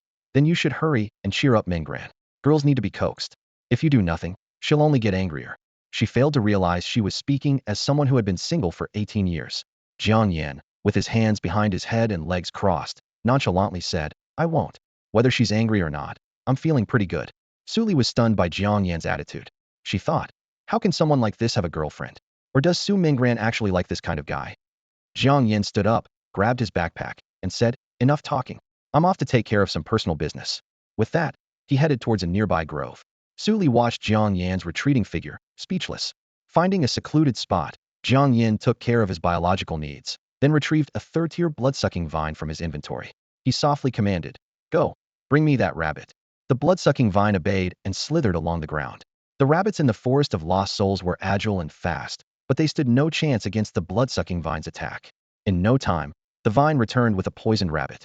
To study the vine's toxicity, Jiang Yan didn't let it drain the rabbit completely. He merely had it pierce the skin with a thorn, injecting a small amount of toxin. Crouching down, he flipped the rabbit over and noticed it was conscious but immobilized, as if frozen. Jiang Yan thoughtfully stroked his chin. Could the blood-sucking vine's toxin have a paralytic effect? A thought crossed his mind. If I ever get into a fight, this could be unbeatable. If Su Mengran bothers me again, I wouldn't mind letting her experience this anesthetic. About 2 minutes later, the rabbit began to regain its strength. With a few kicks, it dashed away. Jiang Yan dusted off his hands and returned to the camp. However, upon returning, he was met with an odd scene. Su Mengran and her friends were hiding behind a large rock, looking as if they were up to no good. "What are you all doing?" Jiang Yan asked, puzzled. Su Mengran turned and gestured for silence. "Show." Realizing something was up, Jiang Yan treaded lightly to join them. Below the small hill, a massive creature, towering several stories high, was slowly moving its enormous body. The sight was breathtaking. The creature was utterly repulsive, its body composed entirely of masses of flesh, covered in tumor-like eyes. As it slithered forward, dozens of eyes rotated continuously, and just a glance was enough to churn anyone's stomach. Su Li, Wang Xiaoming, and Gao Yang were pale, clearly terrified. Even the usually composed Su Mengran wore a grave expression. It wasn't until the creature had completely disappeared from view that Jiang Yan and his group cautiously emerged from behind the rocks where they had been hiding. Wang Xiaoming wiped the cold sweat from his forehead, his voice still trembling. "I swear, I've never seen anything so disgusting in my life. It's downright inhuman. Su Li's hands trembled as she stammered. Isn't this supposed to be a safe zone? How could such a monster appear here? Gao Yang frowned, pondering for a moment before speaking slowly. That thing didn't seem like a regular beast. It looked more like a demon I've read about in a book. A demon? Wang Xiaoming asked incredulously, eyes wide. Aren't they only supposed to appear in the world of the heavens? Su Mingran nodded, confirming Gao Yang's suspicion. It is indeed a demon. The end of the soul-reaping forest borders the Sunset Mountain Range, which is adjacent to the entrance of the world of the heavens. It's possible that a demon escaped from the world of the heavens and wandered through the Sunset Mountains into the soul-reaping forest. Wang Xiaoming gasped. My God, if it's really a demon from the world of the heavens, we're in big trouble. Although the world of the heavens had descended hundreds of years ago, it was still too distant for ordinary people, not to mention witnessing the rare existence of a demon. Su Mingran, with a serious expression, suggested, we should report this to the nearby teachers. Otherwise, this outdoor test might result in many casualties. She pondered silently, wondering if it was merely a coincidence that demons from the world of the heavens appeared just as the secret treasure was about to emerge. The black secret treasure was an anomaly, and even the Su family wasn't sure what it contained. However, Su Mingran had read in an ancient text that the black secret treasure symbolized evil, fear, and exchange, and obtaining it could grant limitless power. This was the real reason she came to study in the small town of Spring City. She had been waiting for this day for 2 years, needing what was inside the black secret treasure to reclaim everything that was rightfully hers. As she thought about this, Su Mingran inadvertently glanced at Jiang Yan, meeting his gaze. Jiang Yan suddenly asked, want to pull off something big? Su Mingran was taken aback. What do you mean? Jiang Yan flashed a confident smile. I know how to kill that thing we just saw. How about we split the loot? Unlike the others who were terrified, when he first saw the demon, he imagined piles of money waving at him. That demon is called Baoshan, and it has a penchant for hoarding all kinds of treasures. Wherever there are treasures, you'll find it. Don't be fooled by its disgusting appearance. If you cut it open, you'll find all sorts of materials, Jiang Yan explained, recalling his past experience of camping out for half a month in an online game to wait for such a demon to spawn. His first spiritual weapon was obtained from this very creature. At that time, many wealthy individuals were eager to purchase the weapon from him, but he refused them all. It was this weapon that laid the foundation for his future success, and even allowed him to stand on equal footing with multiple powerful factions. In reality, the level of the treasure mountain wasn't particularly high. In the online game world, it was merely a benefit monster, roughly equivalent to a 4th-tier beast in this realm. However, he couldn't defeat it alone, which is why he had to seek assistance from others. I don't want to, Su Mingran huffed, her brows furrowing slightly. Her goal was clear. She only wanted to reclaim the treasure chest she had guarded for 2 years and had no interest in anything else. Besides, the creature's appearance was quite repulsive, and she had no desire to expend effort to kill it. Seeing this, Jiang Yan suggested in a low voice, how about this? You help me kill that creature, and all the spoils are mine, but I'll let you choose one item from the treasure chest. He knew well that the treasure mountain was slow and full of water, while Su Mingran's ice element spiritual power could effectively restrain it. If she agreed to help, the battle could be over in 5 minutes. Let me choose one item. Su Mingran's face immediately showed displeasure. That's my treasure chest. Jiang Yan maintained a calm tone, though his words carried a hint of coldness. Treasure has no owner. Whoever grabs it owns it. It belongs to me now. Do you have a problem with that? He wouldn't give Su Mingran any special treatment just because she was pretty. To gain something, one must pay the corresponding price. It's only fair, right?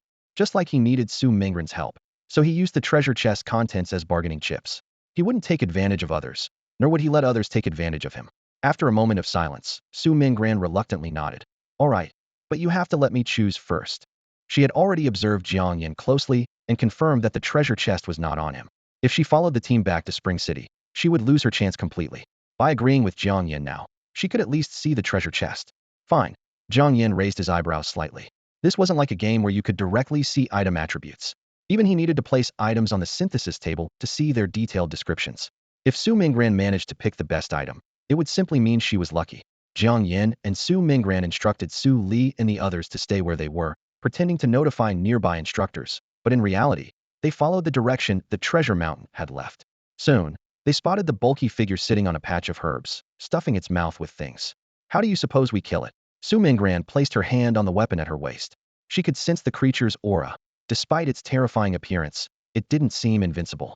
Jiang Yan turned to Su Mingran and suggested, why not use that move from yesterday? I don't know what you're talking about. Su Mingran pursed her lips, feigning ignorance. Seeing that he couldn't get more information, Jiang Yan dropped the subject. All right, just do your thing. This creature is weak against ice element spiritual power, so just hit it with your power. Before he finished speaking, Su Mingran had already dashed forward. When she was about 4 or 5 meters away from the creature, she swiftly drew her sword and traced a perfect circle in the air. In an instant, a tornado mixed with frost materialized out of nowhere. Jiang Yan immediately recognized it as a spiritual technique, and an advanced one at that. He couldn't help but be impressed. This person had hidden their abilities well. In the next few minutes, the battlefield was completely dominated by Su Mingran.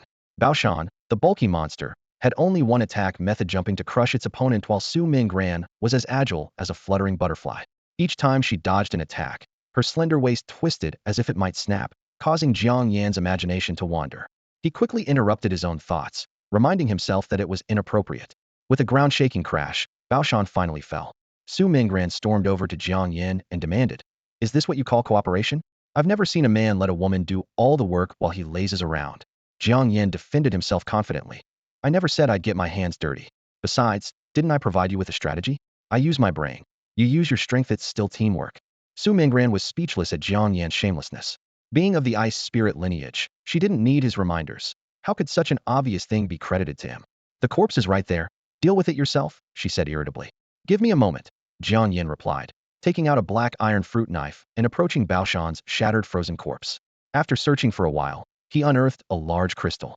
At its center was a black pearl, and he pried open the crystal with the knife handle, releasing a rich and fragrant aroma. Catching a whiff of the scent, even Su Mingran was intrigued and asked curiously, "What is that?" "Medicine core," Jiang Yan explained, satisfied with the find. It seems Baoshan had a fondness for various herbs, forming this core inside its body. While it can't be consumed directly, just a bit of its powder added to a pill can increase the pill's potency tenfold. Although Jiang Yan wasn't an alchemist, he had a universal synthesis platform. Items processed through it already had significantly enhanced properties, and with the addition of the medicine core, he was eager to see how ordinary pills would transform. "You do know quite a bit," Su Mingran remarked casually, though she wasn't particularly interested in the materials extracted from the ugly creature. "Let's go back and find Gao Yang and the others," Jiang Yan said, carefully storing the medicine core and standing up. "And the treasure chest? Where did you hide it? Aren't you bringing it back with us?" Su Mingran had assumed Jiang Yan hid the treasure chest somewhere in the wild. "Don't worry, I won't ghost you," Jiang Yan assured her. He wasn't foolish. Revealing the chest now, when it was just the two of them, was tantamount to gambling on whether Su Mingran would make a move. He saw no need to take that risk. "All right, you better not deceive me," Su Mingran warned, shooting Jiang Yan a glare. She had deliberately shown off her strength earlier to let Jiang Yan know her capabilities. If he dared to trick her, she wouldn't hesitate to use force to seize the chest. When Jiang Yan and Su Mingran returned to the camp, Gao Yang and the other two immediately gathered around them. Su Li eagerly asked, "How did it go, Mingran? Did you find the teacher?" Su Mingran and Jiang Yan exchanged a knowing glance before explaining to Su Li. "The creature has already gone deeper into the soul-splitting forest. As long as the students participating in the field test don't exceed the safe boundaries, there shouldn't be any issues." They had agreed on this explanation beforehand, as revealing that they had already slain the monster might make Su Li think they were out of their minds. Hearing this, Su Li let out a sigh of relief. "That's great. Let's hurry back then. The test ends at 6 in the evening, and we might not make it if we're late." Su Mingran nodded in agreement, and the group set off on their return journey. On the way, they encountered several other teams. Most students looked extremely disheveled, having only spent a little over a day in the wild, yet appearing as dirty as street beggars. In contrast, Jiang Yan and his group were not only clean and refreshed, but also laden with bags of loot. Of course, the large-framed Wang Xiaoming was an exception. His physique had little to do with the word refreshed. Wang Xiaoming cheerfully remarked, "It looks like we can at least make it into the top 3 of our grade." Gao Yang, walking while examining the black iron fruit knife in his hand, said with a hint of regret, "Once we reach the gathering point, we'll know our exact ranking. It's a shame that such a good weapon has to be returned soon. I really don't want to part with it." Just then, Su Li suddenly ran over, her face full of disbelief. "I just heard from a team in the neighboring class that Zhao Siyu's group encountered a demon beast and even killed it." Wang Xiaoming burst into laughter at this. "Lu Chang's team? That's the biggest joke I've heard all year. They can't even handle a wild boar, let alone kill a demon beast." Su Li was also skeptical but felt compelled to consider another possibility. "I heard they have trophies, which can't really be faked, right? If Lu Chang can actually present the trophies, their team is undoubtedly in first place." Wang Xiaoming still refused to believe it. Maybe they stumbled upon a demon beast carcass that had been dead for days. There's no way the teachers will buy that. People these days brag without any consideration. We even encountered a monster from the worlds beyond today, and we didn't run around bragging about it. Jiang Yan, however, remained calm. His original goal in joining the field test was to secure a good ranking and earn some spirit beads. He hadn't expected to gain so much more. The blood-sucking vine, secret treasures, and medicinal cores. The secret treasures and medicinal cores alone were enough to stir chaos in this seemingly peaceful world. When Jiang Yan and his group arrived at the gathering point, it was still early, with only a few teams submitting their trophies. They headed to the testing station for Class 36. Su Minggran led the way, placing the backpack on the table at the testing station. "Teacher, these are our trophies." The homeroom teacher smiled. "It looks like you've had quite the haul." He opened the backpack and placed the trophies into the testing device one by one. Upon seeing the large number of adult giant-backed wolf trophies, the teacher looked at Jiang Yan and his group in surprise. "So many of them. Did you encounter a wolf pack?" Wang Xiaoming proudly responded. "Not only did we encounter a wolf pack, but we also came across a big one." The teacher's interest was piqued. "Oh? What kind of big one?" Wang Xiaoming replied as if on cue. "A monster from the worlds beyond." Before he could finish, laughter erupted nearby, with someone mocking. "Wang Xiaoming, your exaggerations are out of this world. You'll make up anything." Jiang Yan turned around and saw Lu Chang and Zhao Xiyu, along with others, staggering towards them from the direction of the haunted forest. They were disheveled, as if they had just rolled out of a mud pit, but their eyes shone with excitement, and their faces were lit up with undeniable joy. Wang Xiaoming scoffed sarcastically. "I heard you guys killed a monster? Why not show us your trophy?" Lu Chang stood tall, undeterred. "Do you think I'm like you, boasting all the time? I never exaggerate." With that, he stepped forward and unzipped his backpack. Instantly, a strong scent of blood mixed with an overwhelming spiritual pressure filled the air. Jiang Yan frowned slightly. The aura seemed strangely familiar. Wang Xiaoming's expression also changed subtly. Could it be that he was about to be proven wrong? He secretly doubted how this group could possibly have the strength to kill a monster. Seeing this, Lu Chang smirked with a hint of mockery. He swiftly overturned the backpack, and a massive, murky eyeball tumbled out. The eyeball was the size of a watermelon, covered in a viscous liquid that was nauseating. Jiang Yan sighed helplessly. As he expected, these people were too reckless. Even he wouldn't dare bring such a thing back for fear of causing a stir. Yet Lu Chang and his friends had done just that, treating it as a trophy. Had they not considered whether their abilities matched such a prize? The commotion attracted other students, who gathered around, exclaiming, "Oh my, the spiritual pressure is incredible. It must be a monster. It looks freshly killed. There shouldn't be any issues. I heard Lu Chang and his group killed a monster, but I didn't expect it to be this big. Just the eyeball suggests the body must be 7 or 8 meters tall. Ugh, it's disgusting. Isn't monster meat supposed to be delicious? Who could eat this?" Lu Chang and his friends are amazing. This monster must have been really strong. However, Su Li and others sensed something was amiss. Su Li whispered, "Doesn't this thing look familiar to you?" Wang Xiaoming couldn't hold back and cursed. "Damn, isn't this the eye of that demon creature?" Gao Yang nodded in agreement. "It certainly is." Even the usually composed Su Minggran couldn't help but exclaim, "Idiots." The surrounding awe made Lu Chang and his friends even more smug. Lu Chang eagerly addressed the class teacher. "Teacher, this is our trophy. Please inspect it." He was already planning how to spend the prize money. Rumor had it that the first prize included over 100 spirit beads and a bottle of Qingyudan, worth at least 6 figures. For an ordinary high school student, that was a fortune. The class teacher didn't respond immediately. He put on a new pair of gloves, his expression serious, as he placed the eyeball into a testing device. As a third-tier martial artist, he could instantly tell there was something wrong with this trophy. The eerie aura was unlike that of an ordinary monster, and the suffocating spiritual pressure suggested the monster's strength was likely far beyond his. He couldn't help but question how ordinary high school students could have dealt with it. Of course, the class teacher hoped he was overthinking it. After all, faking trophies would lead to severe punishment from the school. On the eve of graduation, an unexpected incident swept through the class. In the classroom, the homeroom teacher's expression was terrifyingly stern as he stared at the flickering parameters on the screen, his brow tightly furrowed. "Is this really your trophy?" the teacher questioned, his voice filled with doubt.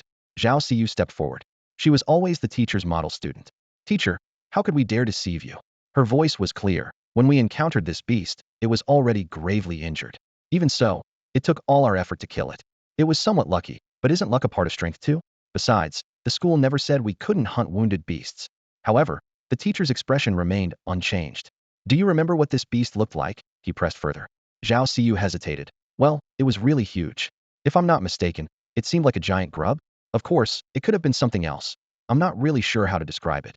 She explained, "When we found it, it was already in pieces. Apart from a bug, I can't think of anything else that would look like that." Suddenly, the teacher's gaze sharpened. "Wang Xiaoming, go get the principal and the other teachers." This statement was like a bolt of lightning, leaving Zhao Xiyu and her companions pale. Why involve the principal? Was the situation really that serious?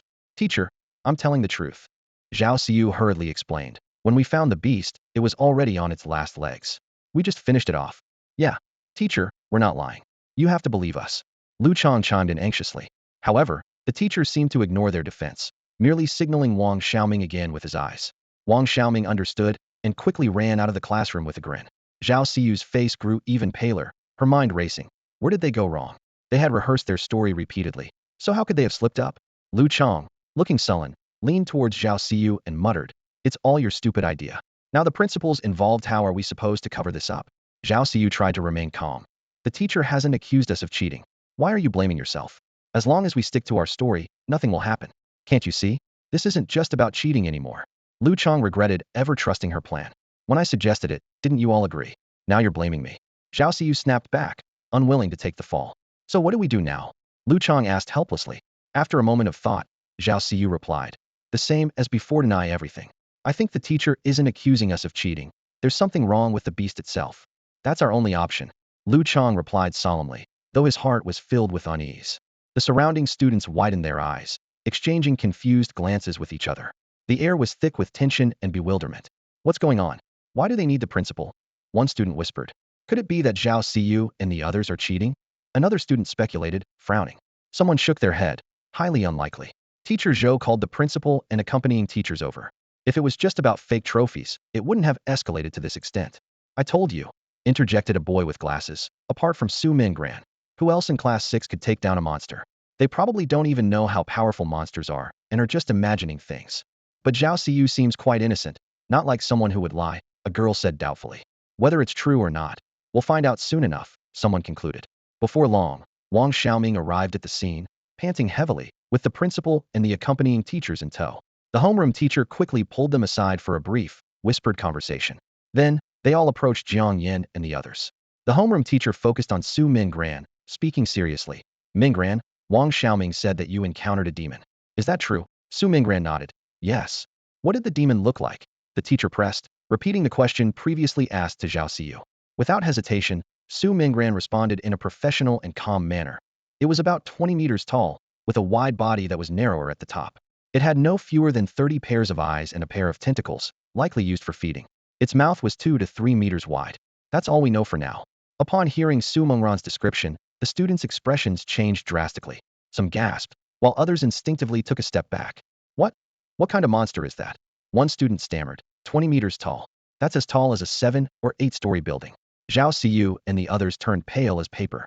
They suddenly realized that the demon Su Mingran described was the very pile of flesh they had discovered. Moreover, Su Mingran's account was more complete and detailed. A demon?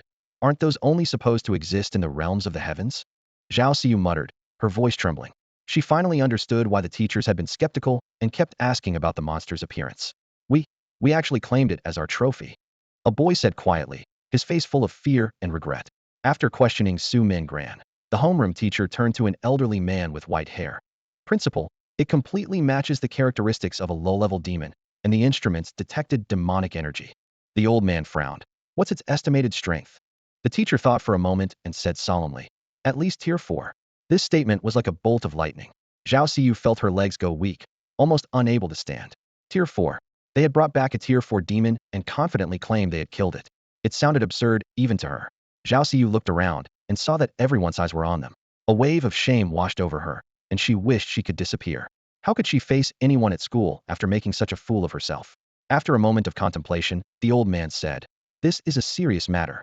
Report it to the inner city immediately and have them send someone to handle it. Yes, the homeroom teacher responded respectfully.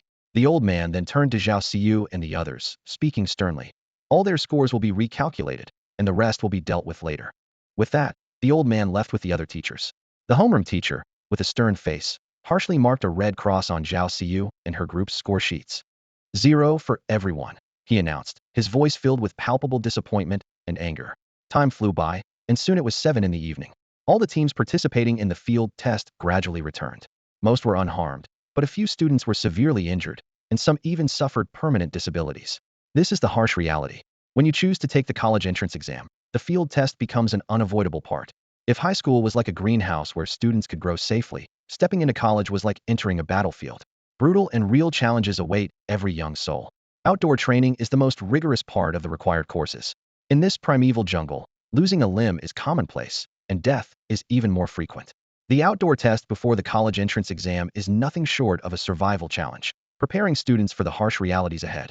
Those who can't handle it are better off finding another path sooner rather than later. After the spoils were tallied, students from each class filed onto their respective buses. Jiang Yan, dragging his exhausted body, found a window seat. Before he could catch his breath, a familiar scent wafted over as Su Mingran followed closely and unceremoniously took the seat next to him. From now on, don't think about leaving my sight, Su Mingran said, leaning against the seat with a commanding tone. Jiang Yan shrugged. Suit yourself. He fished a bottle of water from his backpack, unscrewed the cap, and took a gulp. Su Mingran glanced over. Do you have another one? Give me a bottle. Nope. Jiang Yan handed over his bottle of mineral water. Want some of this? Take it away. I don't want it.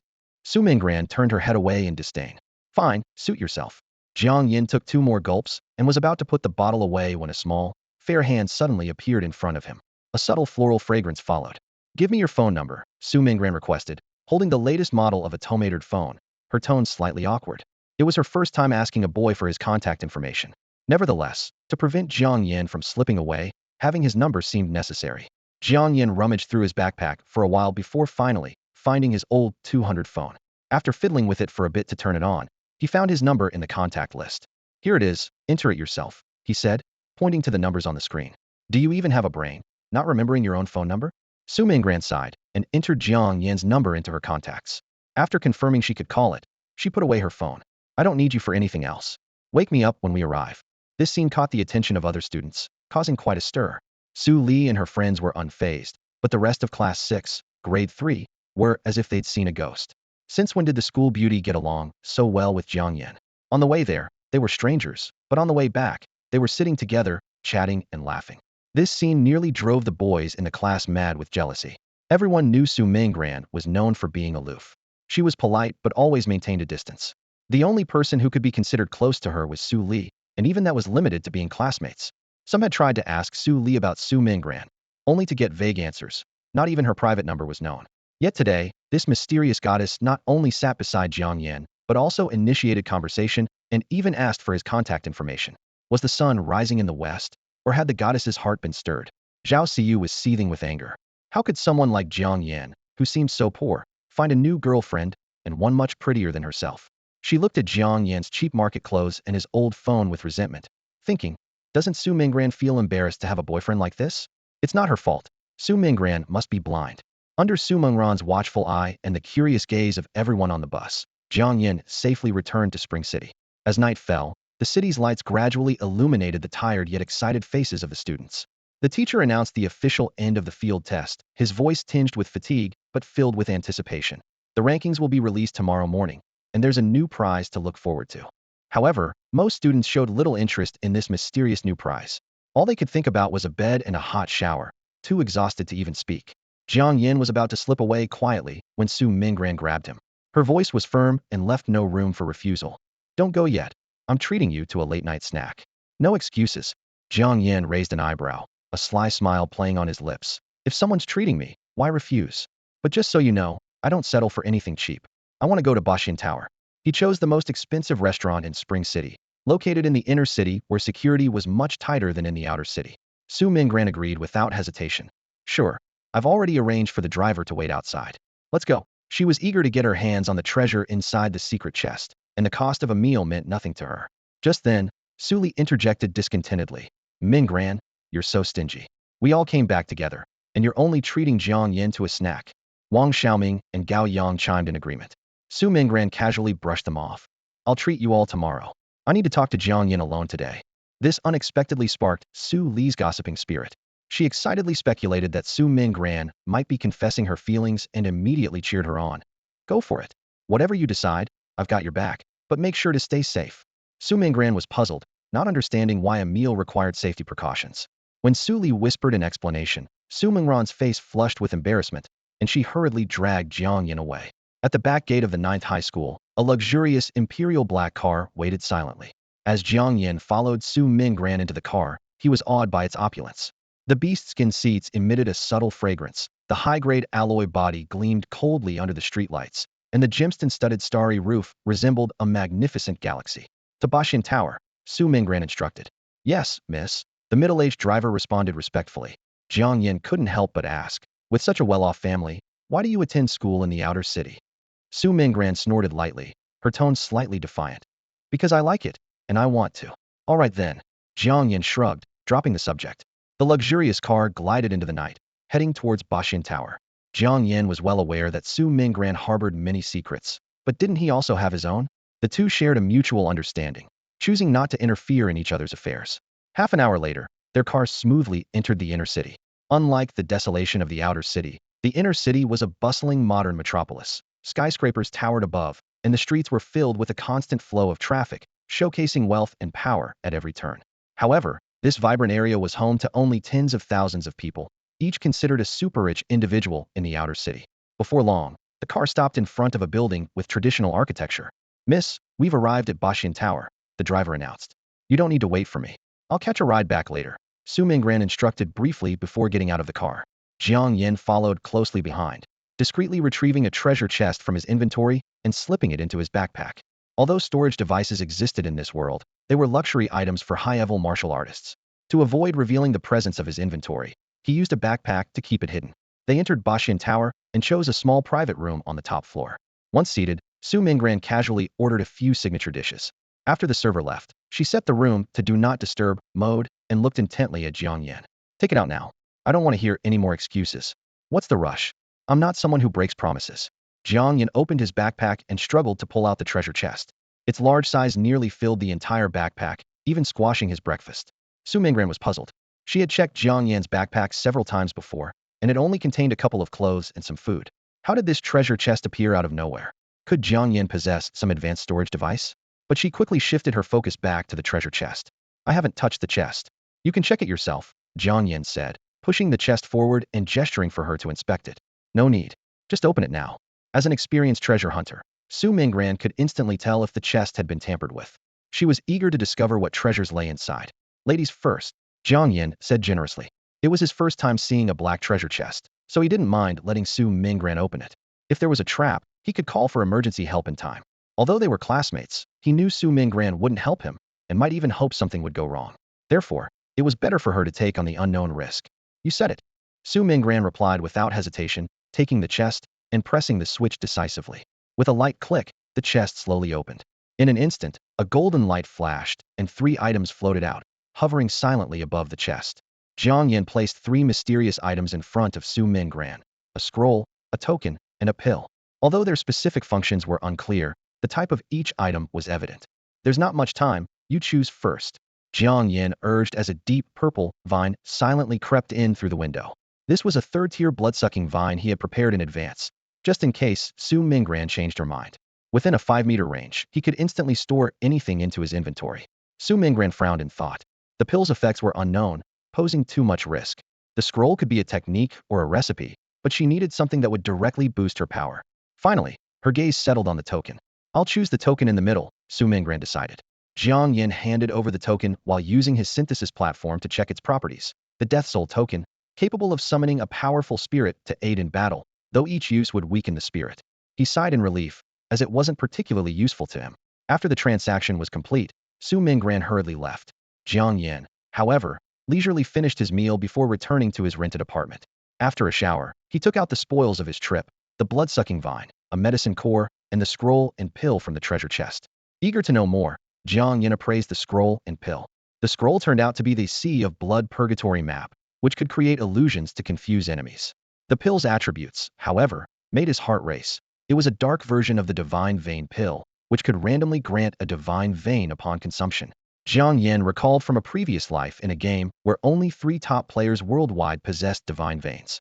He had once battled a player with a divine vein, who could use any elemental magic with double power, which was incredibly overpowering. In this world, he had yet to hear of the existence of divine veins. Perhaps this would be his unique secret weapon. What does dark version even mean? The description doesn't explain it at all. Jiang Yan frowned in thought, his fingers gently tapping the table. He turned his gaze to the Blood Sea Purgatory map. Although this illusion-type artifact was rare and precious, it paled in comparison to the Divine Vein pill. Carefully, Jiang Yan placed the Divine Vein pill on the synthesis platform, a glint of anticipation in his eyes.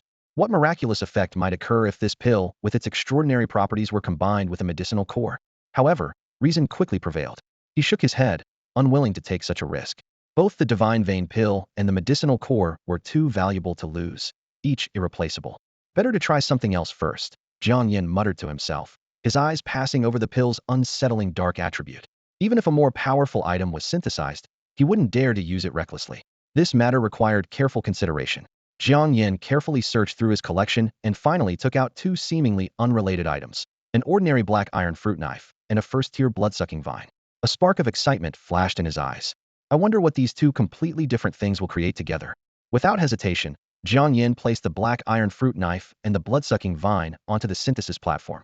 The system immediately prompted, combine black iron fruit knife, first-tier blood-sucking vine? Jiang Yan's eyes lit up. There's potential here. He chose to combine them without hesitation. The system notification chimed. Black iron fruit knife, first-tier blood-sucking vine have been combined. Congratulations on obtaining the bloodthirsty fruit knife. Bloodthirsty fruit knife? What a bizarre name. Jiang Yan couldn't help but comment, then proceeded to check the item's attributes. Bloodthirsty fruit knife, an extraordinary fruit knife forged from black iron, incredibly sharp, and enhanced with the blood-sucking vine to inflict bleeding effects, doubling its power. Jiang Yan raised an eyebrow. This description is even more bizarre. However, this experiment proved that different items could indeed be combined while retaining their individual characteristics. He calculated that once he received the rewards from the field test the next day, he could conduct more synthesis experiments. The next morning, Jiang Yan arrived at school to find the results of the field test had been posted. Their class had achieved first place among the senior year classes and third place in the entire grade. The top two places were expectedly taken by Class 1, known for their strength. Class 1 not only included several martial artists, but also two experts who happened to be teamed together. They had not only hunted a large number of beasts, but also successfully killed a first-tier demon beast, earning them a well-deserved first place. Of course, all of this was due to Su Mingran and Jiang Yan deliberately holding back. Otherwise, the fourth-tier magical creature they had defeated would have easily crushed everyone's scores. Just then, Wang Xiaoming ran up to Jiang Yan, excitedly saying, Jiang Yan, have you heard? There's a new reward for the field test, this time entry to Secret Realm number 37. We just made it to third place and can get 2 spots. Secret Realm number 37? Jiang Yan was slightly taken aback, his brow furrowing. How could an outer city high school like theirs get Secret Realm spots? It was like the sun rising in the west. Secret realms on Earth were created by powerful beings from other worlds, who periodically deposited resources inside to help humanity on Earth enhance their strength. The value of these resources from other worlds was unimaginable, making entry slots into these realms extremely coveted. Currently, there are 108 secret realm entrances on Earth, each tightly controlled by major powers. The number of slots available to Spring City each year was exceedingly limited, with even the top schools in the inner city struggling to meet demand. So how could an outer city school have a chance? As Jiang Yan pondered, a well-dressed student approached confidently and said directly, Jiang Yan, Wang Xiaoming, name your price. I'll buy your secret realm spots at a high price. Wang Xiaoming widened his eyes as he looked at the figure walking in. He thought to himself, this is trouble. He quickly turned to Jiang Yan, only to find him expressionless. Wang Xiaoming leaned closer to Jiang Yan and whispered, that's Wang Peng, Zhao Siyu's new boyfriend. Jiang Yan suddenly understood and softly said, oh. Wang Xiaoming hesitated for a moment before asking, what should we do? Should we wait for Mingran to come before making a decision? Jiang Yan raised his eyebrows and unreservedly raised his voice. The spot is shared between us. Why sell it? Tell him to get lost. Wang Peng was infuriated upon hearing this. He gritted his teeth and said, Jiang Yan, I dare you to say that again. Jiang Yan remained unfazed and repeated, I said, get lost. Although he had no direct grudge against Wang Peng, he couldn't forget the humiliation Wang Peng had added when the original owner was dumped. To Jiang Yan, Wang Peng was just a nouveau riche with a bit of money, not worth his time. Wang Peng's face turned blue with anger at Jiang Yan's audacity. He roared, Jiang Yan, are you looking for trouble? Do you think I can't deal with you just because we're in the city? To him, even the geniuses from Class 1 treated him with respect, so he couldn't understand why Jiang Yan, a guy from the slums, dared to speak to him like that. Jiang Yan impatiently scratched his ear and coldly said, you're so noisy. I'm right here. If you want to do something, get on with it. Wang Peng was provoked and threatened through gritted teeth. Fine. You better never leave the city, or you'll see what I'll do to you. Jiang Yan shrugged, responding nonchalantly, I'm ready anytime. Wang Peng sneered and slapped a check on the table. 5 million. I'm buying your spot. You each get $1 million to split, enough to live comfortably for a decade.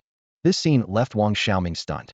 Among this group of high school students, Anyone who could pull out tens of thousands was considered wealthy. But Wang Peng casually produced a 5 million check just to buy a spot in the secret realm. His generosity was astonishing. Wang Peng looked at Jiang Yan with satisfaction and mocked. How about it? You can't refuse this price, right? With this money, you can move out of that shabby apartment. Otherwise, you'll remain a poor nobody. When you get a girlfriend, you won't even afford a hotel. I'm embarrassed for you. Jiang Yan replied indifferently. That's none of your concern. I don't know if they'll sell, but I'm not selling. He knew that if he wanted, he could easily make several 5 million. Not to mention the divine pulse pills and the blood sea purgatory map from the treasure chest. Even the domesticated blood-sucking vines could be synthesized into second-tier ones and sold at a high price. There's also the advanced version of Huang Yudan, which is comparable to the marrow cleansing pill and can be sold for 1 million each. If he didn't want to attract too much attention now, making money would be a breeze. Seeing this, Wang Peng's tone became more forceful. Jiang Yan, think carefully.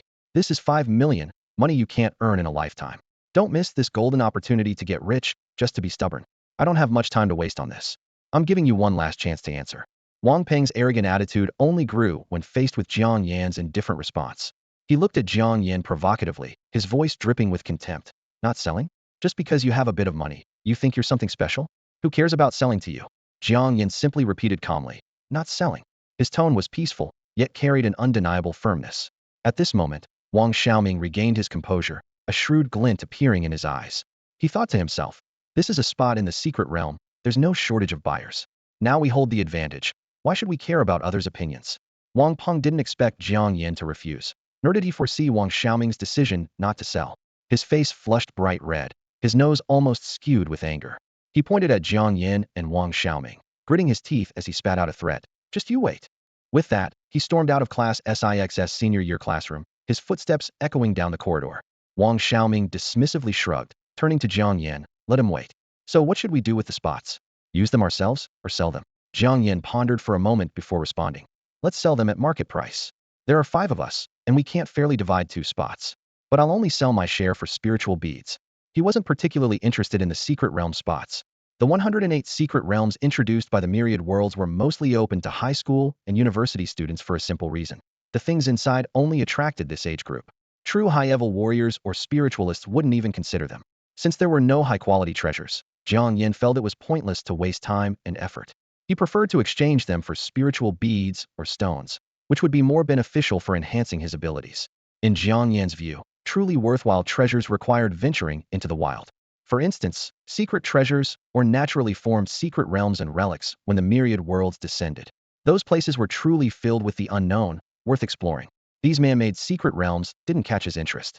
Just then, a cool female voice suddenly spoke up. He'll take both spots.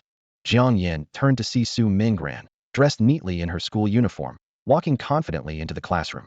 Wang Xiaoming asked in surprise. Minggran, you want both spots? Su Minggran nodded, her tone calm and decisive. Yes, he'll purchase them at the latest market price of 7 million each. That's 14 million for both, payable in spiritual stones or cash. Wang Xiaoming's eyes widened at the price. Wow, 7 million? And Wang Peng wanted to buy them for 5 million, acting like he was doing us a favor. Good thing we didn't sell to him. Relief was evident on his face. Su Minggran added, I've already checked with Su Li and Gao Yang. Now it's up to you. She gave Jiang Yan a meaningful look. Jiang Yan didn't hesitate to agree. Sure, as long as I get spiritual stones and beads. Wang Xiaoming thought for a moment and said, I'll stick with cash. Spiritual stones and beads aren't easy to circulate, and I don't have any use for them. Cash and spiritual stones beads are 2 entirely different currency systems. One is Earth's circulating currency, and the other is the myriad world's currency. For ordinary families, even if they acquire spiritual stones, they would mostly keep them as collectibles, converting them to cash in times of need. Only Jiang Yan would be crazy enough to use all his income to replenish spiritual energy. To others, his approach seemed baffling, yet it demonstrated his dedication and determination in his cultivation journey. Su Minggran took out a small wooden box from her backpack and opened it to reveal a collection of milky white crystals. Wang Xiaoming saw this and couldn't help but swallow hard, his eyes widening in surprise. The translucent spiritual stones shimmered invitingly in the sunlight, as if to showcase their value. Good heavens, how many spiritual stones are there? Is Su the school beauty really this wealthy? Wang Xiaoming marveled inwardly, quickly calculating. Subtracting my share, each person gets 2.8 million, which converts to 28 low-grade spiritual stones. Su Minggran's slender fingers reached into the box, gently grabbing a small handful of stones, and placed them in front of Jiang Yan. Count them, she said casually. as if this was an everyday occurrence. Thanks. Jiang Yan calmly collected the stones, his movements so practiced it seemed he did this often. He had already witnessed Su Mingran's wealth yesterday, and given that she had easily purchased a secret realm spot worth over 10 million, this amount of stones was hardly surprising. Jiang Yan thought to himself, the disparity between rich and poor in this world is truly staggering. Subsequently, Su Mingran deftly transferred Wang Xiaoming's 2.8 million. Wang Xiaoming looked at his account, now significantly richer, feeling as if he were dreaming. He excitedly counted the digits in his bank balance. 1, 2, 3, 4, 5, 6, 7 figures. Haha, I've hit the jackpot. His chubby face broke into a wide grin, his eyes narrowing to slits. Suddenly, Wang Xiaoming remembered something. Oh right, I still owe you 50,000. He immediately transferred the money for the weapons to Jiang Yan. This brought Jiang Yan's bank balance close to 80,000. Seeing Wang Xiaoming now had money, Jiang Yan's eyes lit up as he formed a plan. He considered Wang Xiaoming a brother, and when a brother has money, he definitely wants to help share the burden. Xiaopeng, I'll sell you some good stuff later, interested? What good stuff? Wang Xiaoming asked curiously, his eyes gleaming with anticipation. Jiang Yan smiled mysteriously. I don't have it on hand now, but I'll show you tomorrow. I promise you'll be satisfied. He was already planning to visit Lingwu Hall after school to stock up. With both spiritual stones and cash, he could certainly pull an all-nighter tonight. All right, as long as it's good, I'll definitely buy it. Wang Xiaoming agreed immediately, clearly intrigued by Jiang Yan's offer. Many students nearby watched Su Mingran and Jiang Yan's transaction. The classroom was filled with a complex atmosphere of envy, jealousy, and regret. Who could have guessed that just one field test would so drastically widen the gap between them? The reward was worth millions, and each participant received several million. Many students sighed inwardly. If they had known the field test's reward included a spot in Secret Realm 37, they would have prepared thoroughly. Unfortunately, it was too late for regrets now. They could only watch the opportunity slip away. Zhao Siyu was particularly upset. Her team should have taken first place, but their luck turned sour when they stumbled upon a demon corpse. Now, the whole team blamed her, and Wang Peng wasn't speaking to her. He hadn't called after she got home yesterday, and today, he didn't say a word to her in class. Zhao Siyu felt anxious. Had she lost her wealthy boyfriend so easily? She was unwilling to accept this, and her gaze involuntarily fell on Jiang Yan. Now Jiang Yan was quite well off, with several million in assets even before graduating high school. His field test results were good, and he was likely to get into a good university. Zhao Siyu began to ponder. Should she give Jiang Yan another chance? Compared to rich kids like Wang Peng, being with someone like Jiang Yan from a modest background was easier. At least he was obedient and wouldn't give her attitude. Now that he had money, he wouldn't be as stingy as before. With this thought, Zhao Siyu made up her mind, a calculating gleam in her eyes. She started considering how to reconnect with Jiang Yan to secure a more stable future for herself. As the bell rang, the classroom door of senior class 6 swung open, and the homeroom teacher walked in with confidence. He carried a bulging gift box filled with prizes from the recent outdoor test, spiritual pearls and elixirs. With a smile on his face, he gently placed the box on the podium and scanned the room of students. I believe everyone is already aware of the results from the outdoor test, the teacher announced proudly. Our class had 2 teams make it into the top 10, and 1 even reached the top 3. This is an outstanding achievement for class 6. He paused, then continued. This proves that even if you're not in an elite class or don't have extraordinary talent, you can still succeed against the odds. So, never lose hope, no matter the circumstances. The teacher's passionate speech ignited the students' enthusiasm, and the classroom buzzed with excitement. However, the more clear-headed students knew that such motivational talks weren't entirely realistic. Without a wealthy family or exceptional talent, the idea of overcoming the odds seemed far-fetched. Now, let me announce the rewards, the teacher said with a grin. The top 3 teams will receive 100 spiritual pearls, 5 bottles of Qingyu elixir, and 2 slots for the 37th secret realm. The top 10 will get 50 spiritual pearls and 5 Qingyu elixirs. The winning teams can come up to receive their prizes. Jiang Yan stood up and walked to the podium to collect his reward: 20 spiritual pearls and 1 bottle of Qingyu elixir. As for the 2 secret realm slots, they were both given to Su Mingran. After the rewards were distributed, the teacher continued. Although the outdoor test is over, the school has scheduled a physical fitness test today. Be ready to gather at the training ground in 10 minutes. With that announcement, the classroom erupted into chatter once more. The students discussed among themselves. Another fitness test? Are we going to be outdone by class 1 again? It's been 3 months, and my one-arm strength has only increased by 10 kilograms. Does it even matter if we test? I've actually made some good progress. My family got me a bottle of qi and blood elixir to prepare for the college entrance exams. Qi and blood elixir? That's way more expensive than Qingyu elixir. Your family is really generous. Hearing these discussions, Jiang Yan couldn't help but feel a sense of anticipation. Achieving a one-arm strength of 5,000 kilograms would qualify him as a first-level martial artist. His current strength should be no less than 2,000 kilograms, giving him a chance to reach the martial artist level before the college entrance exams. Today's test results would determine how many more elixirs he would need. 10 minutes later, over 1,000 students gathered at the school's training ground. Each class had only one strength testing machine, so it would likely take 2 hours to test everyone. Jiang Yan found a spot to sit down and was about to use the synthesis platform to check the effects of the Qingyu elixir when Zhao Siyu slowly approached him. Jiang Yan, I have something to tell you, Zhao Siyu said hesitantly, fidgeting with her clothes. Oh, go ahead, Jiang Yan replied nonchalantly. Gathering her courage, Zhao Siyu spoke her mind. I've thought about it carefully and decided to give you another chance. You've always wanted to be my boyfriend, right? Let's start dating after graduation. She was calculating in her mind, planning to wait and see Jiang Yan's college entrance exam results before deciding whether to truly commit. If Jiang Yan didn't perform well, she would reconsider. What did you say? Jiang Yan was taken aback, wondering if he had misheard. Zhao Siyu, thinking Jiang Yan couldn't believe his luck, repeated herself. I said, I've decided to give you another chance. Jiang Yan finally understood Zhao Siyu's intentions. He couldn't help but sneer to himself. This woman hit a wall with Wang Peng, and now she wants to turn to him as the backup? Does he look like someone easy to take advantage of? Give him another chance. Jiang Yan thought sarcastically. Zhao Siyu clearly misunderstood the meaning of that phrase. Zhao Siyu, oblivious to the sarcasm in Jiang Yan's words, eagerly confessed. It was Wang Peng who forced me to act that way. I didn't mean to slander you. After leaving you, I realized I've fallen for you. As long as you're willing to be good to me, I'll agree to date you. Hearing this, Jiang Yan's face showed a trace of disgust. He quickly waved his hand, speaking coldly. No. Please don't give me a chance. I'm grateful you spared me. A good girl like you should definitely find someone better. How could I possibly be worthy of you? Zhao Siyu's face turned pale instantly, unable to believe her ears. What do you mean? Jiang Yan bluntly replied. Exactly what I said. If you don't understand, I suggest you retake elementary language classes. He didn't understand showing compassion for someone like her, nor did he like dealing with hypocritical people. Not directly telling her to get lost was already his greatest restraint. Zhao Siyu looked at Jiang Yan in disbelief, her eyes filled with confusion and hurt. Jiang Yan, how could you become like this?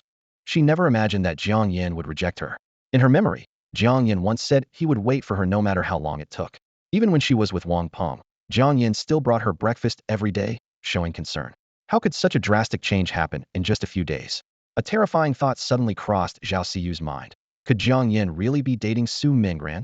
She bit her lip, unwilling to give up. You don't really think you can win over Su Mingran, do you? Wang Peng told me that Su Mingran is the daughter of a prestigious family in the capital. With your background, you have no future with her. Jiang Yan found these words both amusing and frustrating. He pointed to his own forehead and asked, Are you really all right up here? He increasingly suspected that Zhao Siyu might be seriously delusional. She had rambled on for so long and even dragged Su Mingran into it. When had he ever pursued Su Mingran? How did he not know about it himself? Zhao Siyu, however, persisted, continuing to persuade him, Don't doubt me. Wang Peng's family has some connections, things ordinary people wouldn't know. I'm advising you for your own good. She was willing to say so much to Jiang Yan because she believed he still liked her. As for Su Mingran, Jiang Yan had only spent a few days with her at most. It might be a fleeting attraction or novelty, nothing compared to their hundreds of days together. Jiang Yan took a deep breath, struggling to suppress his urge to explode. Was it that his words weren't clear enough? Or could Zhao Siyu not understand human language? The original Jiang Yan might have been blind, but he certainly wasn't. Only someone with their eyes covered in dirt would want to take on such a burden. Just as Jiang Yan was about to lose his temper, the class teacher suddenly called his name. He seized the opportunity like a lifeline and sprinted towards the strength testing machine. Standing before the machine, Jiang Yan didn't say much. He simply threw a punch with all his might at the target. With a loud bang, the target shook violently, and the numbers on the display began to soar. When the numbers surpassed 500, a wave of exclamations erupted around him. Wow, Jiang Yan is pretty strong. Did he take some kind of supplement? That's double what he did last time. I'm really envious. However, when the numbers exceeded 1,000, the scene fell into an eerie silence. Everyone widened their eyes, staring incredulously at the ever-increasing digits, all simultaneously wondering. Wait a minute, is this machine broken? Jiang Yan stood in front of the strength testing machine, taking a deep breath. Clenching his right fist, he channeled all his spiritual energy, eyes focused and intense. With a bang, the air seemed to explode as his fist shot forward. The target flew off instantly, causing the machine to shake violently, and the numbers on the display went wild. 500, 1,000, 2,000, 3,000. Finally settling at 3,250 kilograms. The room fell silent. The homeroom teacher, frowning, personally verified the results before motioning Jiang Yan to test again. Jiang Yan was equally surprised. He had expected at most 2,000 kilograms, not over 3,000. Is the advanced second-grade Huangyu pill really this effective? He wondered to himself. Or maybe the equipment is faulty. Stepping up to the machine once more, Jiang Yan adjusted his breathing, summoning his spiritual energy again. Another powerful punch followed with a bang. This time, the target was blasted away, the machine shook violently, and the numbers soared again, eventually stopping at 3,365 kilograms. The room was silent once more. After a moment, people began to react. It can't be the machine again, can it? The target flew off. How much strength does that take? Over 3,000 kilograms. Jiang Yan's aiming for the skies. His single-handed strength increased by 3,000 kilograms in just a few months. Did he take a 9th-grade vitality pill? 9th-grade pills aren't that common. A 5th-grade pill could achieve this effect. You can't even buy 5th-grade vitality pills in Spring City. I heard Jiang Yan's sister got into Modi University. Maybe she managed to get a 5th-grade pill. Listening to the discussions around him, Jiang Yan felt amused and helpless. He had intended to brush it off with an excuse, but they had already come up with their own explanations. Having a sister at Modi University certainly saved him a lot of trouble. The homeroom teacher approached and asked, Jiang Yan, what's going on with your strength? Scratching his head, Jiang Yan replied, I'm not really sure. My sister sent some pills recently, and after taking them, my strength increased rapidly, but I didn't expect it to exceed 3,000 kilograms. This was true. He had indeed taken the Huangyu pills sent by Jiang Yingxue, though they had been processed through a synthesis platform. He had thought 2,000 kilograms would be the limit, but now it seemed reaching the first-tier warrior level before the college entrance exam was achievable. Your sister is Jiang Yingxue, right? I remember her. I heard she had a 5th-level cultivation talent and got into Modi University with top scores from the outer city. The teacher patted Jiang Yan's shoulder. You have a great sister who's gone to great lengths to help you with your exams. Don't let her down. I'll work hard. Jiang Yan nodded in agreement. Around him, some people were amazed, some envious, and some jealous. Zhao Xiyu, in particular, felt a pang of regret. Had she known Jiang Yan's sister was so capable, she wouldn't have gotten involved with Wang Peng. Although Wang Peng was wealthy, he was quite frugal. Apart from a few fancy dinners, she hadn't gained much, just some envious looks. Now that they had broken up, what else could she do but turn to Jiang Yan? The homeroom teacher gave Jiang Yan a brief encouragement before continuing to call others for testing. As Jiang Yan stepped out from the crowd, Zhao Siren was about to approach him, but someone else beat her to it. Jiang Yan, are you interested in the secret realm? Su Mingran asked directly. Jiang Yan looked at her with curiosity. Are you talking about Secret Realm 37? That's right, Su Mingran nodded, a hint of anticipation in her eyes. Secret Realm 37 is rich in various herbs. It said that a new batch of resources was recently added from the world of all heavens. I'm looking for a reliable teammate. Jiang Yan was taken aback. Are you sure you want to team up with me?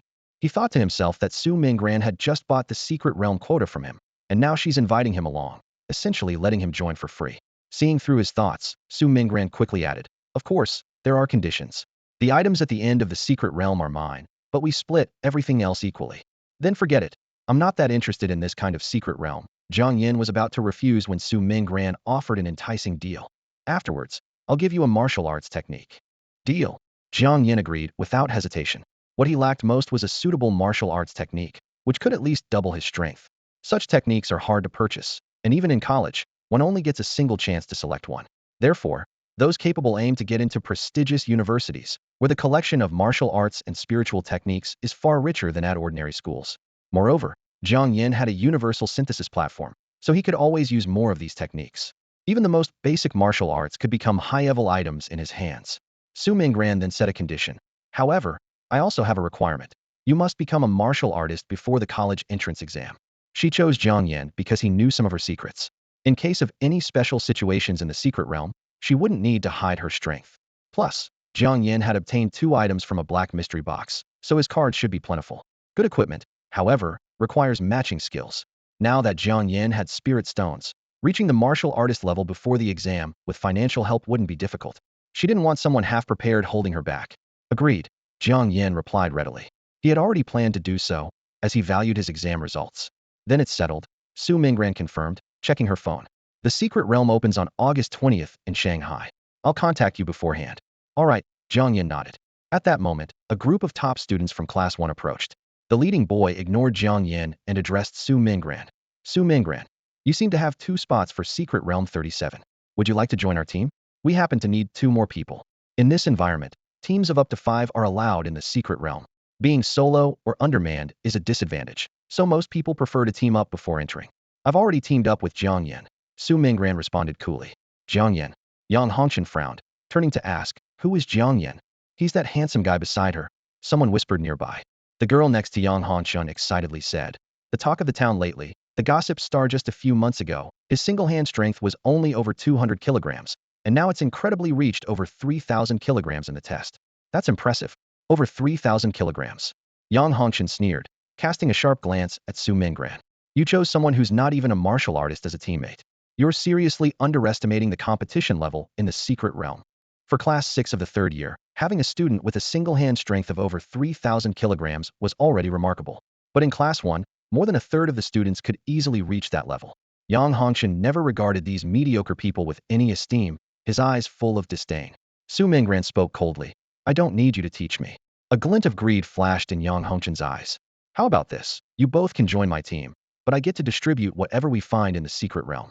He valued Su Mingran's abilities. Although spirit masters develop slowly in the early stages, Su Mingran could break through to a first-tier spirit master at any time, becoming a significant asset to the team.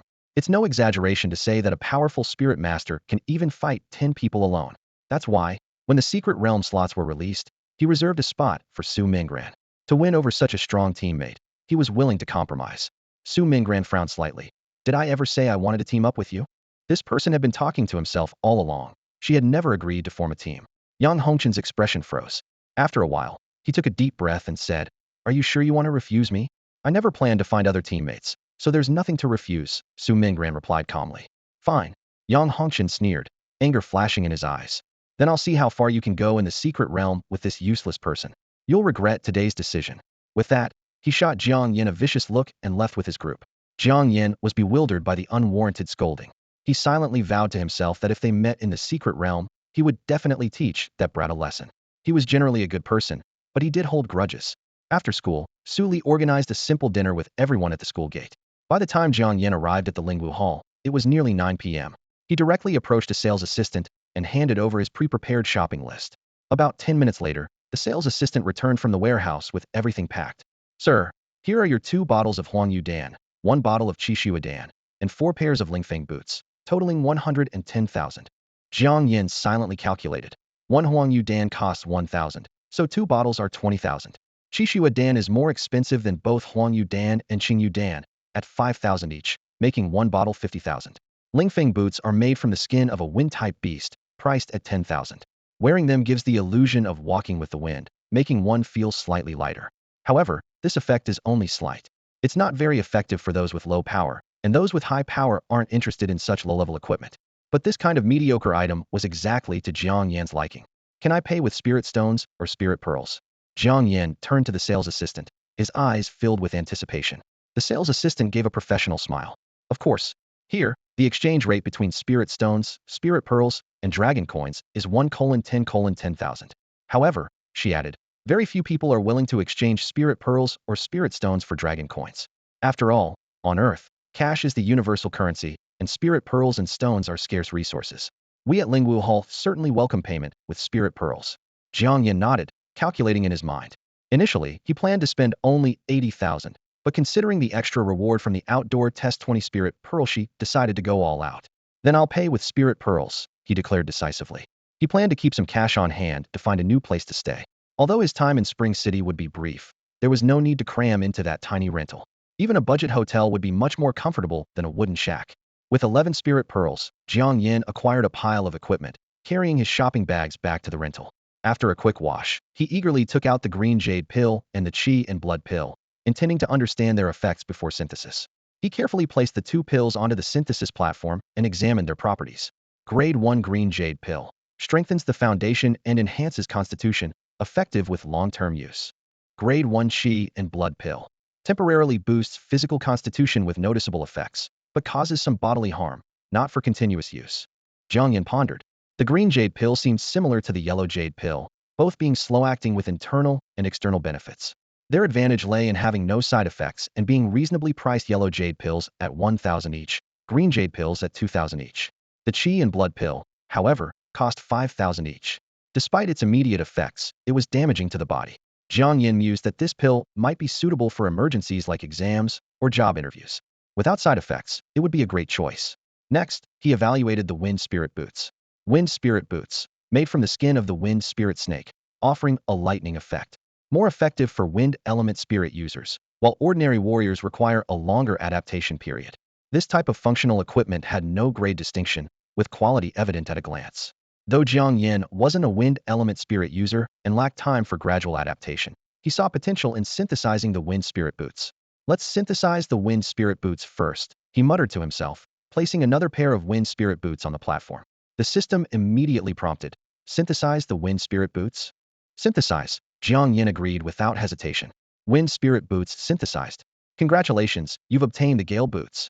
Gale Boots, made from unknown materials. Wearing them increases movement speed by 20. Jiang Yan's eyes lit up, his heart racing. His intuition was spot on. The lightning function of the Wind Spirit Boots was indeed akin to the speed boots in games. He hadn't expected to synthesize such a practical piece of equipment. He felt a sense of achievement. Thinking that people bought Wind Spirit Boots mainly to enhance agility, but directly increasing movement speed was evidently more beneficial. Holding the Gale Boots, Jiang Yan began to envision his future adventures. Especially when facing an equally skilled opponent, having a faster movement speed can be a decisive advantage. Jiang Yan understood this well. Even if his weapons, armor, or martial skills weren't on par with his opponents, as long as he could outrun them, he always had a chance. As long as the Green Hills last, there's no need to worry about firewood, he thought, believing that survival could also be a tactical choice.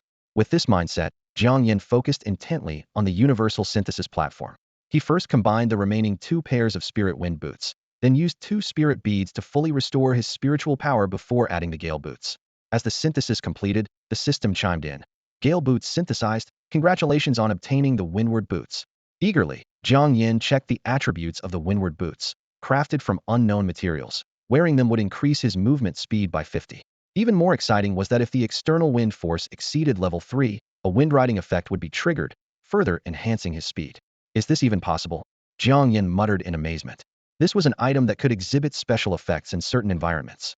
He imagined that if he were accompanied by a wind element spirit master, he might as well take flight on the spot. Even without the wind boost, a 50 increase in speed far surpassed that of the Gale Boots. The only downside was that the design wasn't very practical for everyday wear. It might draw too much attention. Jiang Yan hoped the synthesis platform would eventually offer customization options, but these were minor issues. After all, most equipment had its unique style. The attributes were what truly mattered. Feeling pleased, Jiang Yan stored the Windward Boots in his inventory and turned his attention to 2 Xian iron fruit knives and the bloodthirsty fruit knife he'd previously synthesized with the blood-sucking vine. Though they seemed like ordinary fruit knives, Jiang Yan saw them as excellent tools for surprise attacks and intimidation. He first combined the 2 Xian iron fruit knives into a black iron fruit knife, then placed it alongside the bloodthirsty fruit knife into the Universal Synthesis Platform. The system promptly responded. Black iron fruit knife, bloodthirsty fruit knife synthesized. Congratulations on obtaining an F-grade alloy fruit knife. The attributes of the F-grade alloy fruit knife made Jiang Yan nod in satisfaction. Despite its unassuming appearance, it was forged from top-tier F-grade alloy, making it indestructible and retaining its bleeding effect. This outcome didn't surprise Jiang Yan, as alloy was the only material surpassing the black iron level among ordinary forging materials. Jiang Yan took stock of his current equipment. A third-tier blood-sucking vine, 13 ordinary blood-sucking vines for future synthesis, the F-grade alloy fruit knife, and the newly acquired Windward Boots. He had gear for attack, movement, and stealth, but still needed a good piece of armor. Jiang Yan was still contemplating the choice of materials for armor. If his goal was merely to sell it, he could synthesize anything. However, for personal use, he preferred to find materials that were easy to obtain. After putting away the F-grade alloy fruit knife, Jiang Yan turned his attention to the part he looked forward to the most: pill synthesis. Unlike weapons and equipment, the direction of pill synthesis left him a bit uncertain, as he lacked much experience in this field. Jiang Yan neatly arranged 2 bottles of Huangyu Dan, 1 bottle of Qingyu Dan, and 1 bottle of Qishua Dan on the table, his gaze shifting among the 3 types of pills. He was already well acquainted with the effects of Huangyu Dan, and thus not very interested in it. After a moment of contemplation, he decided to try the Qingyu Dan and Qishua Dan first. His fingers gently brushed over the bottle before picking up the Qingyu Dan and carefully removing the stopper. 2 green pills rolled into his palm, exuding a subtle, elegant fragrance. Upon closer inspection, he noticed that the Qingyu Dan's texture resembled jade, but lacked the transparency of the stone. Jiang Yan couldn't help but imagine that if strung into a necklace, many might mistake it for a fine piece of jewelry. Placing the Qingyu Dan on the synthesis platform, Jiang Yan took a deep breath and activated the synthesis program. The system chimed in. first grade Qingyu Dan has been synthesized. Congratulations on obtaining the advanced second grade Qingyu Dan. Jiang Yan was accustomed to seeing the advanced version label, but a slight frown appeared when he checked the attributes. The description of the advanced second grade Qingyu Dan was, strengthens the foundation and enhances vitality, significantly boosting physical constitution with no usage restrictions. Why did this sound more like an enhanced version of the Qishua Dan? Puzzled, Jiang Yan turned to the Qishua Dan. He quickly completed the synthesis, only to be taken aback by the results. The system displayed, advanced second grade Qishua Dan can triple strength for an hour, with certain aspects becoming more enduring, helping you regain your former vigor. Jiang Yan's eyes widened in confusion. Was this still the Qishua Dan he was familiar with? The phrase, regain your former vigor, made him feel inexplicably self-conscious. Although the prospect of tripled strength was tempting, the strange side effects deterred him. After weighing his options, Jiang Yan decided to consume the Qingyu Dan himself and reserve the Qishua Dan for other purposes. Perhaps someone with specific needs would be interested in this mutated Qishua Dan. After all, he was young and strong, not needing such means to enhance himself. In the following time, Jiang Yan focused on advancing all the pills to second grade, then pushed the limits and successfully synthesized the third grade versions of each. However, the third grade pills did not bring unexpected surprises. Their effects were merely enhancements of the existing ones. Advanced third grade Huangyu Dan can cleanse the body and significantly enhance physical constitution. Advanced third grade Qingyu Dan strengthens the foundation and enhances vitality, significantly boosting physical constitution with no usage restrictions. Advanced third grade Qishua Dan can enhance strength fivefold for an hour, with certain aspects becoming more enduring, helping you regain your former vigor. Though not particularly surprised, Jiang Yan was not disappointed. He understood that from first grade to ninth grade, the differences in ordinary pills were not vast, but each grade increase significantly enhanced the efficacy. His advanced versions clearly followed this rule. Finally, Jiang Yan carefully stored the advanced third grade Huangyu Dan and Qingyu Dan. Today, he planned to personally test the effects of these two pills. The next day, when Jiang Yan stepped onto the campus, Su Mingran keenly noticed his change. She quickly walked up to him and asked in a low voice, "Have you become a martial artist?" As someone she had carefully selected as a teammate, Jiang Yan's progress and strength was naturally one of her main concerns. Jiang Yan's breakthrough to becoming a martial artist before the college entrance exam was something Su Mingran considered a certainty. After all, Jiang Yan not only had a sister in the big city but also possessed spiritual stones, making it easy for him to acquire training resources. However, what Su Mingran didn't expect was Jiang Yan's astonishing speed of progress. Just yesterday, after she casually mentioned it, Jiang Yan had already reached his goal by today, which was truly astounding. Su Mingran thought to herself that becoming a martial artist was no easy feat. It required not only a specific physical condition, but also breaking through a seemingly insurmountable bottleneck. Typically, this would require a substantial amount of elixirs and time, and even with ample resources, a month would barely suffice. But Jiang Yan?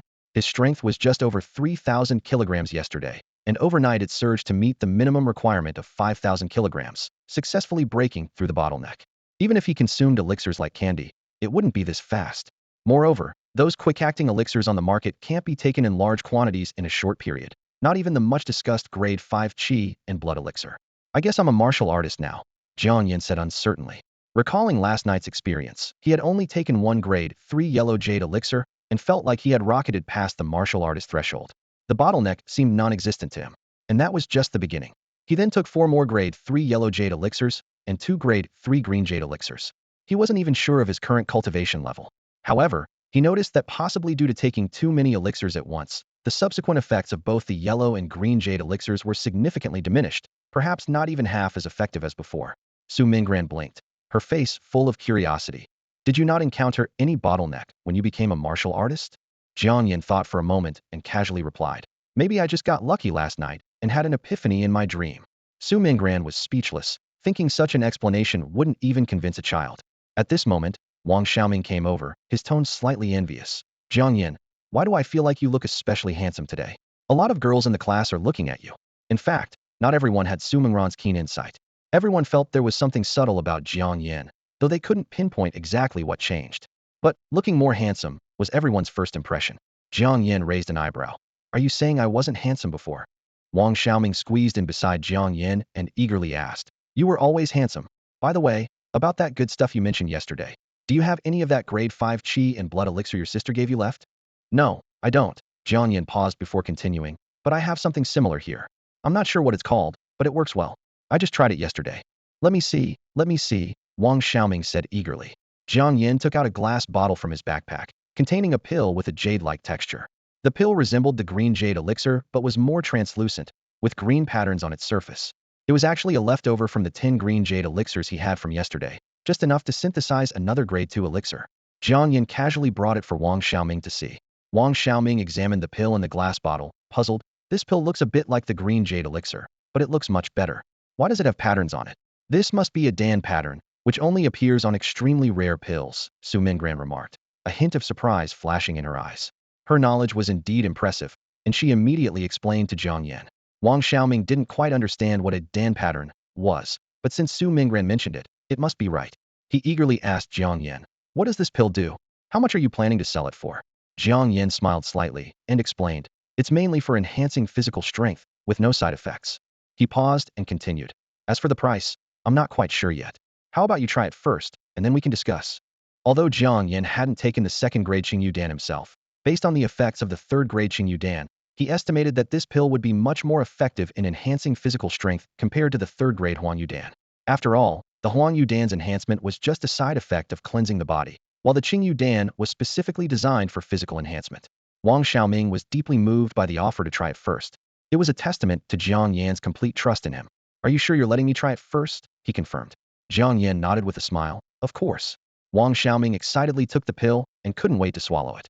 "Not bad." He smacked his lips, savoring the brief taste. Suddenly, Wang Xiaoming's cheeks flushed red, and veins bulged under his layers of fat. "Whoa, that's intense."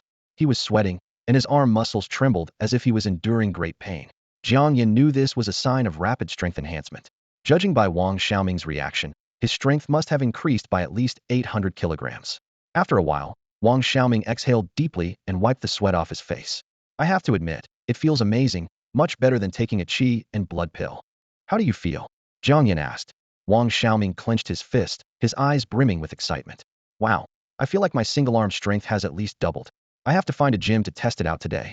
50,000. Remember to transfer the money, Jiang Yan quoted directly. "That much?" Wang Xiaoming's eyes widened. He had just thought Jiang Yan was generous, but now he wondered if he was being pressured into buying. Jiang Yan explained, "The testing equipment at school hasn't been removed yet. Just tell the teacher you want to test it, and you'll see if it's worth the money." "All right, I'll pay you after I test it," Wang Xiaoming said as he dashed out of the classroom. Jiang Yan turned around to find Su Mingran staring at him. "What? Do you think I'm particularly handsome today too?" he teased with a raised eyebrow. Shameless. Su Mingran couldn't help but roll her eyes at Jiang Yan. In truth, she found him more mysterious than she had imagined. The pill he gave to Wang Xiaoming couldn't be found on the market. It was something you'd only come across at an auction. Yet Jiang Yan, being a martial artist himself, would need good pills for his own use. Why would he sell them for money? Unless he has some extra on hand. This time, Wang Xiaoming really lucked out. In the classroom, a sudden rush of footsteps shattered the afternoon calm. Wang Xiaoming burst in energetically, his face glowing with uncontrollable excitement. He headed straight for Jiang Yan's seat, so thrilled he could barely speak. "Bro, from now on, you're like my real brother." Wang Xiaoming panted, his eyes sparkling with joy. "I just want to test it," and my single-hand strength increased by nearly 1,000 kilograms. The effect is absolutely insane. I never dreamed a single pill could be so powerful. Jiang Yan watched as Wang Xiaoming's face twisted with excitement and couldn't help but smile. Was it worth the 50,000? Absolutely worth it. Wang Xiaoming nodded vigorously, his fingers flying over his phone. "I'll transfer the money to you right now." After completing the transfer, he eagerly asked, "By the way, do you have any more of those pills? I'd like to buy a few more." With the college entrance exams approaching, such miraculous pills were rare finds. Wang Xiaoming calculated that if he could get a few more, he might push his single-hand strength to over 3,000 kilograms. Getting into a top university would surely be more valuable than holding on to a few million. In these times, with strength, making money wouldn't be a problem. Jiang Yan pondered for a moment before slowly replying, "I do have more, but I should warn you, the first pill is the most effective, and subsequent ones will gradually have less impact. If you're thinking of hitting 5,000 kilograms with just a few more, that's not possible." He clarified the drawbacks up front to avoid being accused of selling fake medicine later. "I understand. What pill isn't like that?" Wang Xiaoming said nonchalantly, eager to proceed. "All right, I'll bring them to you tomorrow," Jiang Yan nodded and suggested. "You might also recommend them to Gao Yang and Su Li. They seem to have some extra money on hand as well." "No problem, leave it to me," Wang Xiaoming promised confidently. Jiang Yan planned to only deal with familiar faces for now. He knew that if he tried selling them at Lingwu Hall, the appraisers wouldn't recognize the pills, and explaining them would be tricky. After all, the pills processed by the synthesis platform even if named the same, had vastly different effects with the advanced version label. Take the advanced version of Huangyu Dan, for instance. Its appearance wasn't as distinct from the regular version as Qingyu Dan was. If he claimed this Huangyu Dan had the effects of a Shisui Dan, he'd probably be considered crazy. However, he didn't intend to sell Huangyu Dan anyway. A pill that could directly alter one's cultivation physique was best kept for personal use. Selling other pills would still bring in the money. In the afternoon, Su Li and Gao Yang each approached Jiang Yan to order a few second-grade Qingyu Dan. Wang Xiaoming, not wanting to be left behind, ordered 3. Clearly, another trip to Lingwu Hall was in store for the evening. After school, Jiang Yan checked into a hotel near the school. He decided to stay there until the college entrance exams. His rented place didn't have much worth keeping. Aside from a few changes of clothes stored in his inventory, other household items were replaceable and wouldn't cost much to replace. Later, Jiang Yan took a taxi to Lingwu Hall. He went straight to the counter and bought 10 bottles each of Huangyu Dan and Qingyu Dan. These would be enough for his synthesis needs for the time being. As the sales assistant was packing the pills for Jiang Yan, she suddenly remembered something and warmly reminded him, "Sir, your spending at our Lingwu Hall this month has exceeded 300,000, meeting the minimum requirement to attend our auction. There's an auction tonight at 7 on the top floor of our Lingwu Hall. If you're interested, you can go directly." An auction? Jiang Yan's interest was piqued, and a flicker of curiosity crossed his eyes. Everyone knew that while Lingwu Hall offered a wide variety of goods, the true treasures only appeared at the auctions. He had always thought that attending the auction required a special invitation, but it turned out that spending above a certain threshold automatically qualified one for entry. The 30,000 mark wasn't a high hurdle for him at this point. Jiang Yan carefully stored away his purchases and took the elevator straight to the top floor. Besides the auction hall, the top level of Lingwu Hall featured a spacious open-air terrace. The terrace had a relaxing area offering a range of food and drinks, from exquisite snacks to barbecue, though at a hefty price. Famished, Jiang Yan found a seat and ordered 2 beers and 20 skewers of grilled meat. This simple dinner cost him 2,000 yuan, and while it was made from premium spirit lamb, it wasn't exactly cost-effective. However, at this moment, Jiang Yan didn't mind spending a little extra to indulge in some luxury. Just as he was about to dig in, a waft of fragrance approached. A young woman in a tight leather skirt appeared in front of him, resting her fair arms on the table, her voice languid and sultry. "Hey handsome, everywhere else is full. Mind if I sit across from you?" Jiang Yan looked up to see a well-made-up girl holding a phone stand across from him. She seemed to be in her early 20s, though not as stunning as Su Minggran. She was undoubtedly a 9 out of 10 in beauty. Jiang Yan replied coolly, "Suit yourself," and continued to focus on his skewers. "Thanks, handsome." The girl sat down and immediately waved at her phone screen. "Hey guys, I've arrived. I'm on the top floor of Spring City's Lingwu Hall. I heard today's auction has some special items, so I've spent a fortune to show you all. I just bought 30,000 worth of stuff downstairs." As Jiang Yan savored his meal, he quietly speculated about the girl's identity. As expected, she was likely a livestream host. The world of live streaming here was quite advanced and demanded more than just singing and dancing. Real talent was required to attract an audience. Jiang Yan could sense that this seemingly young girl was also a martial artist, which was not common in a place like Spring City. "Hey handsome, are you here for the auction too?" Su Qing chatted with her livestream audience for a bit, but couldn't help turning her gaze back to Jiang Yan. This young man's looks were exceptionally striking, making her want to glance at him a few more times. Jiang Yan, enjoying his grilled meat, replied, "If not for the auction, do you think I'd come here just for dinner?" "True, the stuff in Lingwu Hall's rest area is famously expensive," Su Qing said, resting her chin on her hand, and continued to ask, "Are you still in high school, handsome?" "Yeah." Jiang Yan nodded simply. The auction was about to begin, and the area outside the venue buzzed with excitement. Su Qing was chatting with a young man, her eyes sparkling with curiosity. "You're quite brave, coming to a place like this at such a young age," Su Qing said with a smile. "I've heard there are lots of strange and unusual items at these auctions, and it's easy to get scammed if you don't know what you're doing." Jiang Yan responded calmly, "I'm just here to look around, not necessarily to buy anything." While Su Qing and Jiang Yan chatted enthusiastically, the live stream audience was going wild. The comments rolled in like a torrent. "Xiao Kaihong, that's not fair. You brought us to see the auction, but now you're chatting with a handsome guy. Is he really that handsome? Let us see. The streamer is too busy looking at the handsome guy to remember us. He's still in high school. Xiao Kaihong, you're being a cougar." Su Qing glanced at her phone screen and saw the viewers calling her a cougar, making her blush. She quickly defended herself. "You're all talking nonsense. I'm just making conversation. Calling him handsome is just being polite." But the audience wouldn't let it go. "Nobody believes you, you're blushing. Definitely guilty. So, the streamer likes them young. No wonder you ignored all those suitors before. Cougar." Seeing the comments getting more outrageous, Su Qing quickly changed the subject. "All right, enough of that. The auction's about to start, and I need to get ready for the live stream at 7. With that, She ended the stream. Su Qing felt her heart race and muttered to herself, "Those viewers love to stir things up. There's no way I like them young." She snuck a glance at Jiang Yan, who was focused on his skewer, seemingly unaware of her flustered state, which made her breathe a sigh of relief. Leaning slightly forward, Su Qing said mysteriously, "Hey, cutie, do you know there's something special at today's auction? It's rumored to be from another world." Jiang Yan looked up and accidentally caught a glimpse of something, almost choking in surprise. He was grateful he hadn't taken the enhanced version of the vitality pill, or else who could handle such a scene? Realizing his gaze, Su Qing quickly covered her chest, scolding herself internally. "I forgot I wore a neck today. What a blunder." She cleared her throat and changed the topic. "After all this talk, haven't you figured out who I am? You don't watch live streams." "No." Jiang Yan shook his head. He didn't even own a smartphone, so how could he watch live streams? Although he wasn't short on money now, he'd been too busy to get a new phone. He thought to himself, maybe this weekend. Su Qing playfully said, "Well, you should follow me later. I'm called Rainbow Bunny, and I often explain items on my streams. Many students like watching my live shows and learn a lot." "Rainbow Bunny?" Jiang Yan looked at Su Qing again. "That name might not suit you." "What name do you think suits me?" Su Qing asked, slightly taken aback. Jiang Yan gave her a mysterious smile. "Well, that's a secret." "Fine, don't tell me then," Su Qing said, glancing at the time. "The auction's about to start, so I won't keep chatting." With that, she picked up her streaming gear and hurried off. Jiang Yan looked towards the auction hall, seeing people starting to enter, so he got up and walked over as well.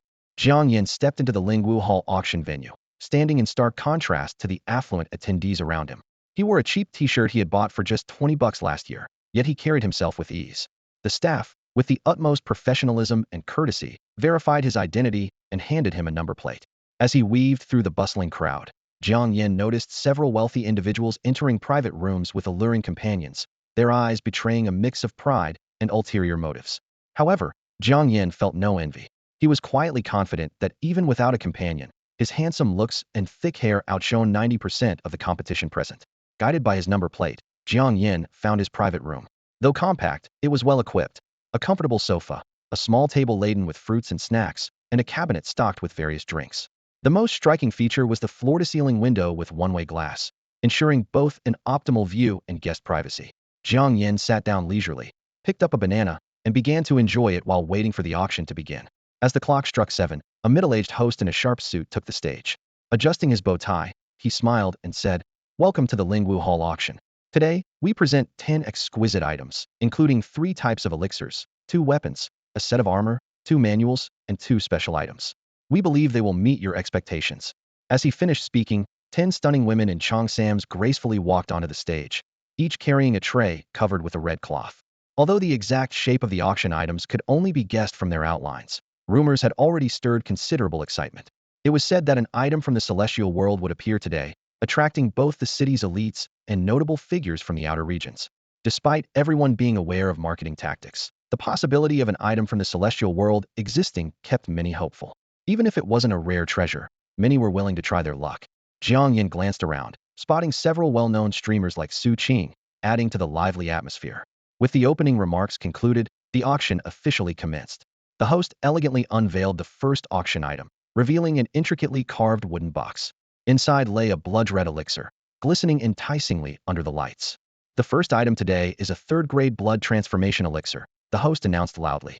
"This elixir is a cure for internal injuries, capable of instant recovery as long as the heart meridian remains undamaged.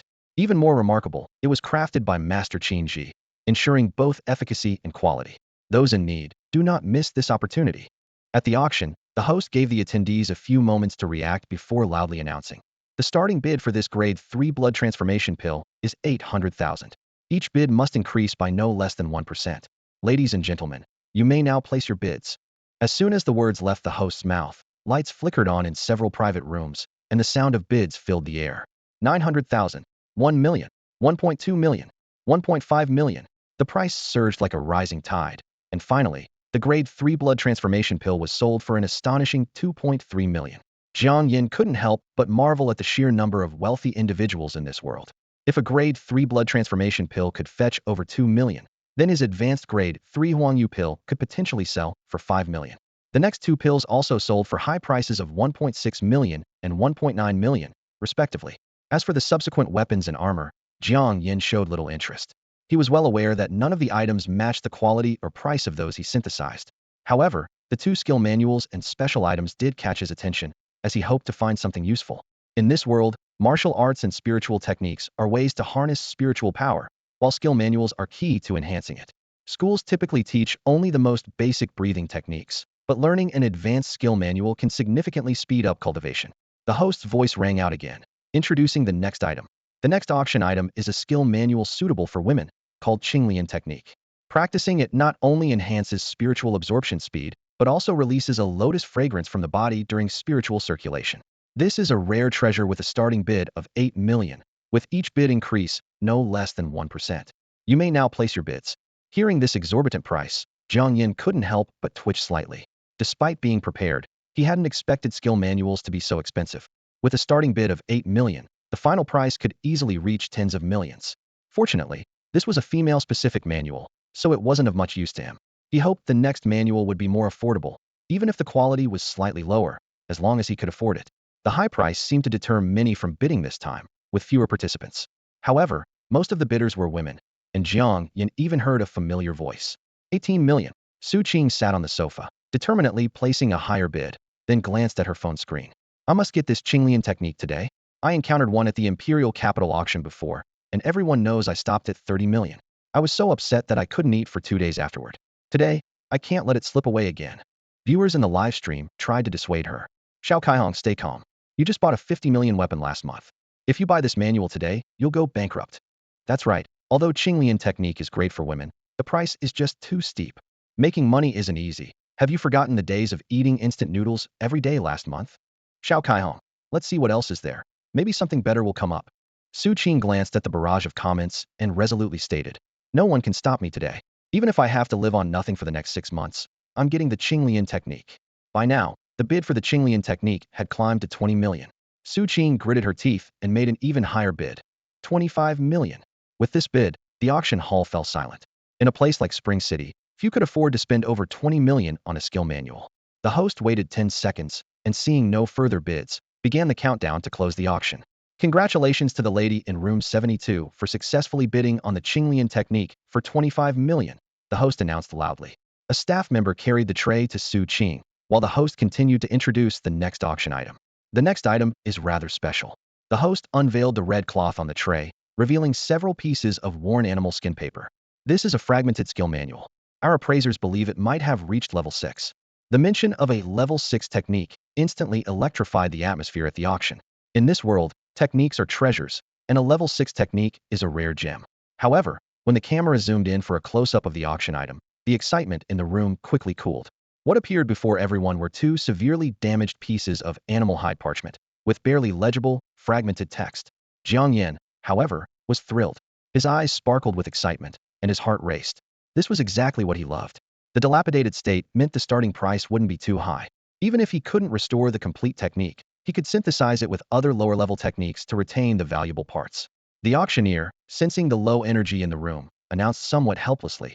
Considering the incomplete nature of the technique, the starting bid is set at 2 million. You may begin bidding. Jiang Yan quickly checked his bank balance. He had just sold a grade 2 green jade pill, earning 500,000. With the advance payments from Su Li, Gao Yang, and Wang Xiaoming for their pill orders, and after deducting the 300,000 spent on purchasing pills earlier, he still had over 3,700,000. He was confident about this price. 2 million. Jiang Yan called out without hesitation. The auctioneer's voice immediately rose in excitement. 2 million from the gentleman in room 117. Any higher bids? He waited only 5 seconds before starting the countdown. 3, 2, 1. Congratulations to the gentleman in room 117 for successfully acquiring the level 6 technique remnants for 2 million. Jiang Yan hadn't expected to win at the base price. But upon reflection, for other buyers, spending millions on 2 unusable, unshowy pieces of parchment was indeed impractical. Even for collectors, one would choose valuable items, not 2 torn pieces of paper. In room 72, Su Qing recognized Jiang Yan's voice. She sighed, wondering if this young man really thought he could buy a complete level 6 technique for 2 million. She had a good impression of this younger brother and regretted not having him follow her. At least she could have offered some advice. The staff quickly delivered the technique remnants to Jiang Yan's room. After paying in full, Jiang Yan finally had his prize. Meanwhile, the auctioneer had already moved on to the next item formation disc with a starting bid of 800,000. Jiang Yan wasn't interested in the formation disk and focused on studying the two pieces of animal hide parchment in his hands. He needed to confirm if these remnants truly reached level 6 standards. Although the possibility of an error from the Spirit Marshal Hall was slim, a misjudgment would be a significant loss for him. Jiang Yan carefully unfolded the parchment, scrutinizing each discernible character, hoping to uncover some clues. Jiang Yan carefully opened the synthesis platform and placed a yellowed piece of animal skin parchment inside. As a faint light flashed, detailed information appeared before him. A fragmented 6th-level cultivation technique, with unknown content and effects.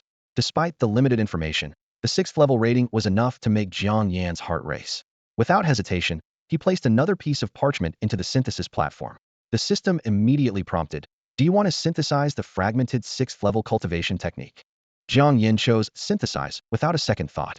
The fragmented 6th-level cultivation technique has been synthesized. Congratulations, you've obtained the Wanxiangju, the system announced. Wanxiangju, a 3rd-level cultivation technique, increases spiritual energy absorption speed threefold when practiced. Jiang Yan frowned slightly, feeling a bit disappointed. The technique had not only been downgraded, but had dropped by 3 whole levels. He realized the integrity of the technique greatly affected the final product. Picking up the newly created Wanxiangju, Jiang Yan noticed its texture had changed.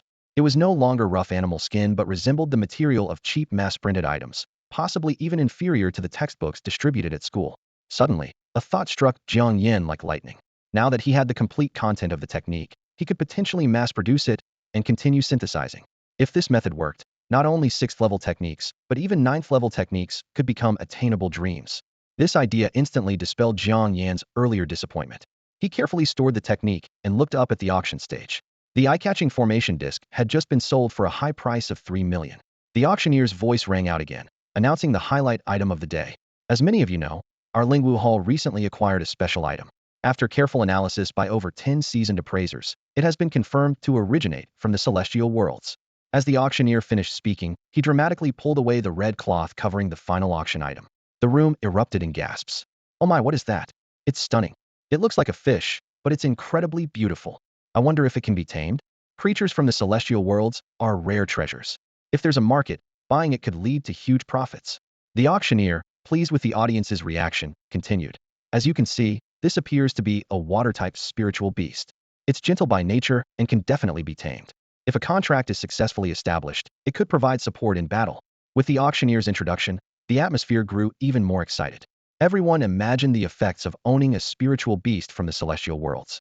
After all, the allure of the celestial worlds permeated every aspect of life. Anything labeled with celestial worlds could fetch several times its usual price, let alone a potentially tameable spiritual beast. However, as the crowd engaged in fervent discussion, Jiang Yan rubbed his eyes, questioning if he had seen correctly. If it really was what he thought it was, there could be serious trouble ahead. On the display stand, a small water tank half a meter high caught everyone's attention. In the center of the tank, a palm-sized blue fish floated quietly, its long dorsal fin and tail gently swaying like soft ribbons with the water's movement. A faint blue light emitted from the fish's body, casting a cool tone over the entire stand. This little fish from the heavenly realms, with its striking appearance and tameable nature, was undoubtedly set to be the highlight of the auction. However, Jiang Yan, after a closer inspection, felt a surge of alarm. His mind flashed with the true identity of this creature, a siren, also known as Doom, one of the major bosses of the Forbidden Seas in the heavenly realms. It had no special offensive capabilities but could bring disaster to its surroundings. This cute and small form was merely a disguise. It was impossible to domesticate. Jiang Yan pondered who could be so reckless as to auction such a menace. It was either sheer ignorance or a malicious intent. He decided to leave early, sensing that disaster was imminent for the Lingwu Hall building. After silently wishing the best for those present, Jiang Yan quietly exited the auction. He wanted to warn others, but he knew that even if he spoke up, no one would believe him. As Jiang Yan stepped out of the elevator on the first floor, the ground suddenly shook violently. Dust began to fall from the ceiling, and tiny cracks appeared on the floor. "No way, it's happening so soon," Jiang Yan thought in shock, immediately sprinting out of Lingwu Hall. Just a few meters away, a deafening noise erupted behind him. When Jiang Yan looked back, he saw a black snake as thick as a barrel emerging from the ground. Then a second, a third, a fourth. Within seconds, 7 massive black snakes burst forth, seemingly targeting the top of the Lingwu Hall building. The black snakes climbed the building, leaving destruction in their wake. The disaster wasn't over. A large dark shadow suddenly gathered above Lingwu Hall. Upon closer inspection, it was a swarm of mutated flying ants. These ants, common in the forest of lost souls, were each the size of a bowl and wreaked havoc when in large numbers. Lingwu Hall was located on the busiest street in the outer city, and this scene immediately caused panic. Distant pedestrians pulled out their phones to take pictures, while Jiang Yan ran towards the inner city without looking back. Seizing the moment before access restrictions were in place, he intended to seek refuge. After running a distance, Jiang Yan hailed a taxi and gave the driver an address in the inner city. As the driver drove, he curiously glanced at the scene through the rearview mirror. The giant black snakes were twisting Lingwu Hall into a pretzel shape, while a massive dark swarm hovered above. "Brother, stop looking and drive to the inner city quickly while we still can," Jiang Yan advised kindly. Hiss! The driver took a sharp breath, instantly realizing the severity of the situation. With so many beasts invading the outer city, a major catastrophe was looming. The driver hit the gas pedal, and the car sped along the circular city road. There were entrances and exits in all 8 directions from the inner to the outer city, and crossing in a straight line took almost no time. As they were about to reach the inner city, the driver suddenly turned around, a hint of apology in his eyes. "My wife and kid live just ahead. Would it be okay if they join us to go into the inner city?" Although it was a courtesy to seek his opinion, Jiang Yan understood that at a moment like this, the driver could easily leave him behind. Business is about trust, but it also needs to be based on ensuring one's own interests. In times of crisis, family always comes first. Of course, no problem. Jiang Yan nodded in agreement, while taking out his phone to send a reminder message to Wang Xiaoming and others. They had previously ordered Qingyu Dan, and since the money was already collected, there was no way to refund it. This reminder was both a responsibility and a proof that he wasn't running away. "We'll just have to meet in the inner city if fate allows," he silently added in his heart. The driver had already informed his family. As soon as the car reached the residential area, a woman and child quickly got in, wasting no time. However, when they arrived at the inner city entrance, they found a long line already formed at the city gate. Whenever chaos erupted in the outer city, such scenes would always reappear. The inner city allowed people from the outer city to seek refuge, but a 5-figure tax had to be paid daily. Only a few could afford it. Even in normal times, people from the outer city couldn't stay overnight in the inner city without a residence permit. Even breathing the inner city's air required payment. Jiang Yan was well aware that this situation was unique. The infamous sea demon wasn't a myth. Disasters would follow as long as it remained in Spring City. Now it was a beast attacking the city, and who knew what would come next? Once inside, they might not get out for 10 days or more, and by then, many would be financially ruined. Meanwhile, chaos reigned at the auction house on the top floor of Lingwu Hall. The small fish in the tank on the display stage had vanished, and staff were busy contacting rescue while trying to calm the agitated guests. "Please remain calm, everyone," a staff member shouted. "There are indeed 7 earth dragons and a large swarm of mutated flying ants outside Lingwu Hall, but we have inner city-level defense formations in place at the auction venue. As long as you stay here, we can ensure your safety." However, these words did not have the desired effect. Many people were still clamoring to leave. Most attendees were big shots from various places, capable of calling for help at any time. Being trapped here meant handing over control to Lingwu Hall. The defense formations alone were not enough to provide complete peace of mind. Amidst the chaos, Su Qing hid in a corner, holding up her phone on a stand, her face full of despair. This was the price of loving to join in on the excitement. After seeing so much excitement, there would inevitably be the occasional unexpected incident. Yet only in such situations could she achieve good live streaming results. Reflecting on Jiang Yan's unusual behavior when he left, Su Qing couldn't help but feel puzzled. The star auction item was about to be presented. Why didn't he stay to watch it? Thinking back, Jiang Yan's expression seemed a bit off at the time. Perhaps he had sensed something in advance. The most bizarre thing was that the small blue fish, with a starting bid of 50 million, disappeared into thin air at the moment all the unexpected events occurred. Su Qing witnessed this scene with her own eyes, and a chill ran down her spine. The situation was eerily unsettling beyond belief. Su Qing took a deep breath, trying to calm her racing heart. So much had happened today, and she needed time to process it all. However, before she could catch her breath, the live stream chat exploded with a flood of messages. "Xiao Kaihong, we're in trouble. News reports say a beast tide is approaching the walls of Spring City, and it'll be here in less than 5 minutes. What's going on in Spring City today? First, there was an earth dragon outside the city, and now a beast tide. What kind of bad luck is this? Experts say this beast tide is a rare occurrence, happening once in decades. Surrounding cities are already mobilizing their forces. Otherwise, Spring City won't stand a chance. The streamer is probably going to be stuck for a while."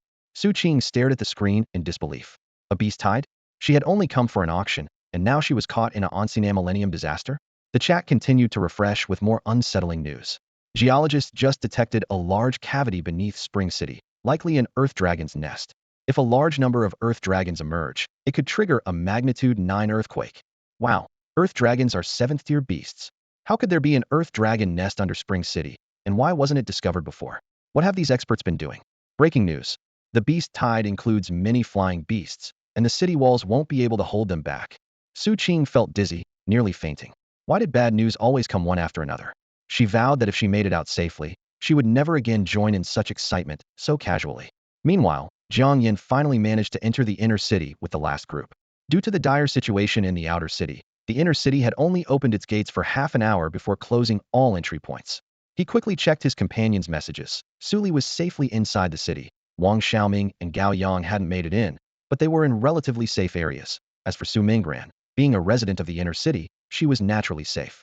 After getting out of the car, Jiang Yan headed straight for the nearby tech city to purchase a new smart device.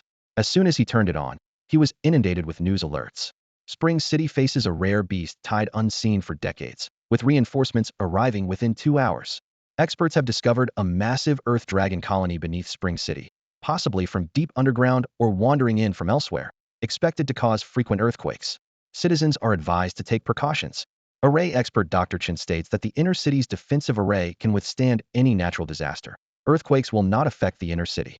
In just half an hour, the situation in the outer city had changed dramatically.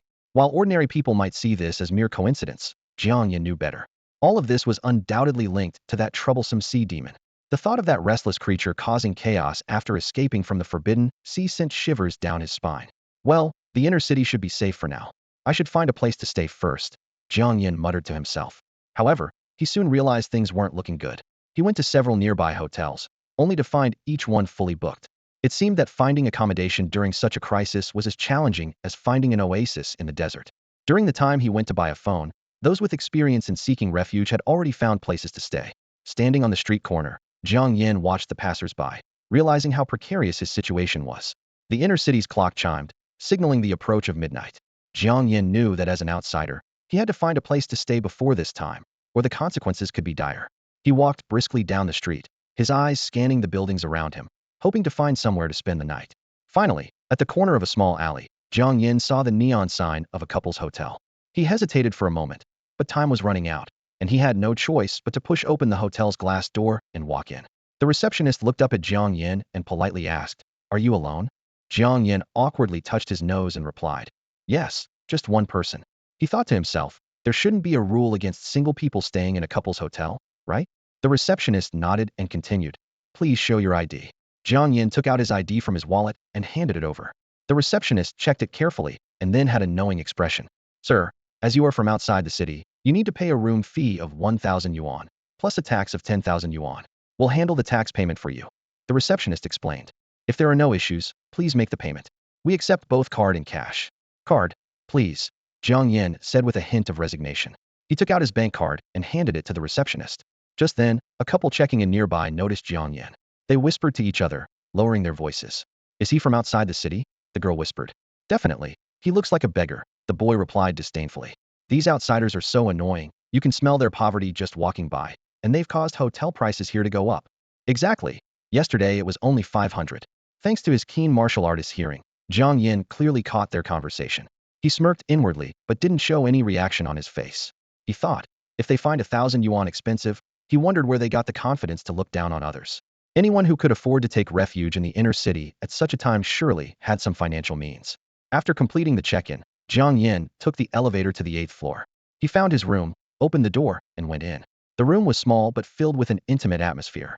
The heart-shaped bed was covered with rose petals, and a pink fish tank sat by the bedside, with colorful ornamental fish swimming inside. Suddenly, Jiang Yan's gaze froze on the fish tank, and his expression stiffened. He even felt like cursing. How could that thing be here? He had fled to the inner city from outside, thinking he had only encountered it by chance at an auction. But now it seemed like it was coming for him. Jiang Yan's heart sank as he realized he might be caught up in a bigger problem. Jiang Yan stood still, cautiously observing the scene before him. The sea monster in the pink fish tank seemed to be playing a game of disguise, leisurely following the small fish as if it were just an ordinary ornamental fish. The disguise was quite convincing, but Jiang Yan remained vigilant. His mind raced, weighing all possible options. Running away was clearly not wise. This mysterious creature was not only faster than him, but could also predict his movements. Yet, staying put made him worry about facing imminent danger. Reflecting on his brief journey through time, Jiang Yan realized that while he had acquired some valuable items in less than a week, they were likely insignificant compared to the boss of the Forbidden Sea in the myriad worlds. Was his adventure destined to end here? More frustratingly, he didn't even understand how he had provoked such a formidable enemy. At this critical moment, a bold idea flashed through his mind. He remembered his magical universal synthesis platform, capable of synthesizing even living creatures. Maybe he could take advantage of the sea monster's unawareness and capture it into the synthesis platform? After all, it was currently immersed in its role as an ornamental fish and probably wouldn't expect him to make a sudden move. With this daring plan in mind, Jiang Yan nonchalantly opened the synthesis platform. Seeing the sea monster remain unresponsive, he casually moved towards the bed. This $1,000 was well spent, he muttered to himself, sitting on the bed as if unconcerned, with his arm resting naturally on the nightstand, fingers lightly touching the fish tank. In that instant, the sea monster seemed to sense something, its form pausing slightly. Jiang Yan seized the fleeting opportunity and immediately activated the universal synthesis platform, attempting to capture the sea monster. However, the outcome was unexpected. A complete fish tank appeared in the synthesis platform. Damn, how did the whole fish tank get in there? Jiang Yan's heart nearly leapt out of his chest. Upon closer inspection, he saw the sea monster still safe within the tank, and he breathed a slight sigh of relief. The fish tank, now part of the synthesis platform, seemed frozen in time, even the sway of the water plants preserved as they were. Though the sea monster outwardly appeared as just a fish, Jiang Yan caught a hint of confusion in its eyes.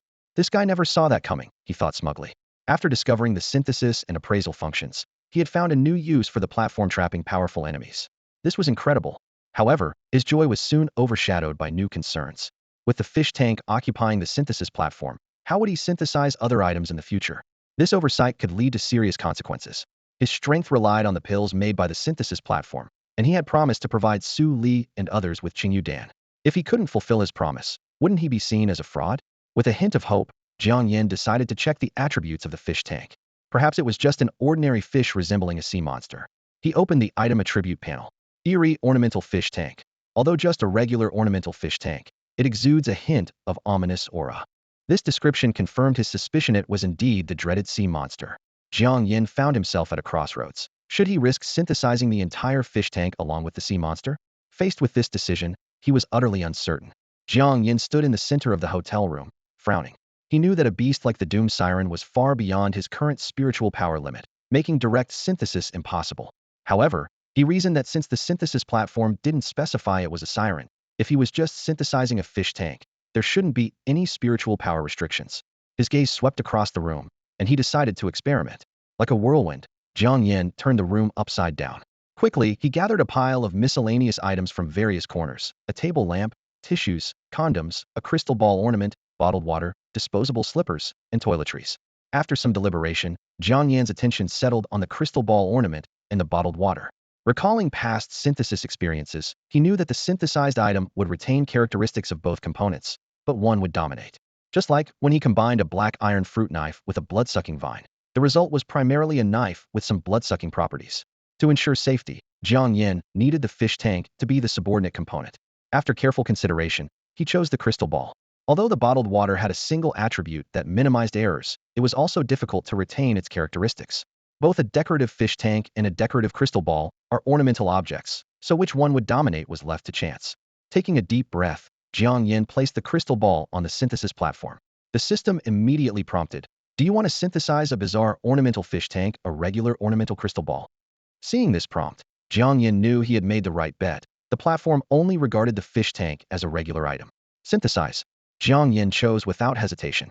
The bizarre ornamental fish tank, regular ornamental crystal ball have been synthesized. Congratulations, you have acquired a bizarre divination crystal ball. Success. Jiang Yan clenched his fist in excitement, unable to contain his joy. He eagerly checked the attributes. Bizarre divination crystal ball can be used to divine once per day, with a cooldown of exactly 24 hours. The divine subject is guaranteed to have bad luck. Jiang Yan almost burst out laughing. Who would have thought that such a haphazard operation would result in such a useful special tool? Although it had zero attack power, its potential for causing havoc was immense. After all, this was a tool synthesized with the Doom Siren, and its power was imaginable. If anyone dared to trouble him in the future, a single divination would solve any problem. Jiang Yan carefully retrieved the divination crystal ball. Previously, it contained only a snowy scene with snow-covered pines, a small house, and a deer-drawn sleigh clearly visible. Now, it was shrouded in a black mist, with flashes of lightning faintly visible within the fog. This scene resembled the Forbidden Sea, perpetually covered in dark clouds, with lightning and thunder, a veritable monster sanctuary. There were thousands of bosses of various sizes, with sirens being among the more famous ones. Regardless of what the crystal ball had transformed into, it was now Jiang Yan's treasure. He couldn't wait to find someone to test the divination crystal ball's effect, pondering whether the divination target was limited to humans. Meanwhile, in the myriad worlds, many strange creatures gathered under a floating rainbow crystal. A creature with a human head and snake body slithered forward respectfully, saying, "Master, the siren's aura has vanished." Standing in the direction of the rainbow crystal was a woman in a purple gown. Her figure was illusory and ethereal, seemingly close yet appearing to be a mere mirage, elusive and enigmatic. The woman in purple pondered for a moment. The prophecy stone had once told her that a divine-level treasure would appear, pointing to a small planet outside the myriad worlds. Initially, she hadn't held much hope, but now the disappearance of the siren's aura made things interesting. "Send someone to investigate where the siren last vanished," the woman in purple ordered. "The divine-level treasure must not fall into human hands." "Yes, master," the creature with the human head and snake body responded immediately. When it looked up again, the woman in purple had vanished without a trace. Jiang Yan looked at the divination crystal ball in his hand with satisfaction, once again marveling at the power of the universal synthesis platform. The god-tier equipment he obtained from the treasure chest not only resolved his crisis, but also became a powerful new piece of equipment. He recalled the dire situation earlier and was grateful the sea monster didn't reveal its true form. Otherwise, things might not have gone so smoothly. To avoid any unforeseen incidents, Jiang Yan quickly restored his spiritual energy, preparing to synthesize the 20 bottles of elixirs he had. This batch would not only meet his long-term needs, but could also be converted into cash. He planned to find an opportunity to sell a few advanced second-grade qi and blood pills, believing they would fetch a good price in the wealthy district of the inner city. As Jiang Yan was contemplating his future plans, a sudden, urgent knock on the door interrupted his thoughts. He had to put away his things and head to the door. Outside stood a receptionist with an awkward expression, accompanied by a flamboyantly dressed man with 2 women on his arms. The man eyed Jiang Yan with a provocative gaze.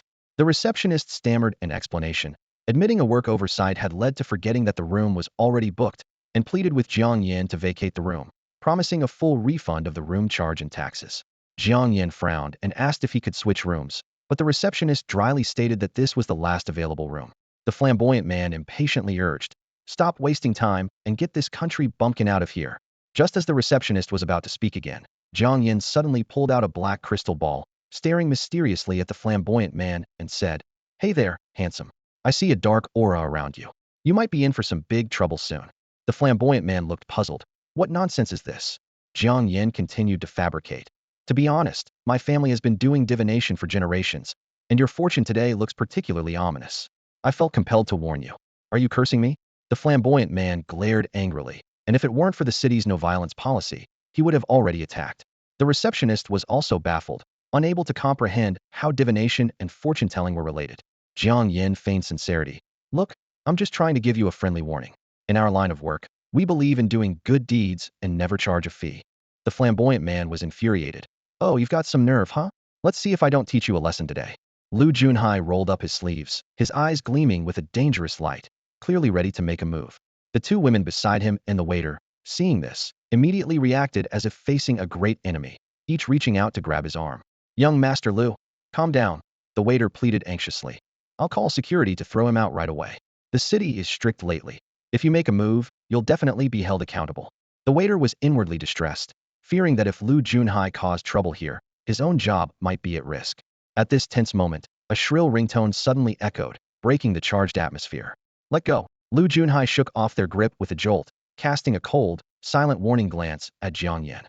He quickly pulled out his phone and answered. "Mom, what's up?" "I'm busy." A worried woman's voice came through the phone. "Busy with what?" "Come back quickly. Your dad's been in a car accident. I heard 3 of his ribs are broken, and he's already been taken to the hospital." "What?" Lu Junhai was momentarily in disbelief. His dad was a martial artist.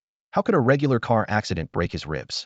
Before he could gather his thoughts, a sudden scream came through the phone. "Oh my God. Mom, what happened?" Lu Junhai's heart raced, and he quickly asked. "Just now, while I was on my way to the garage, a beam suddenly fell from the ceiling.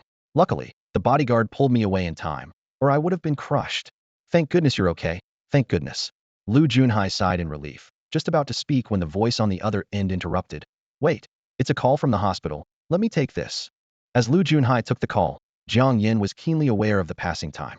He nodded to himself. The effect is pretty quick, kicking in within 3 minutes.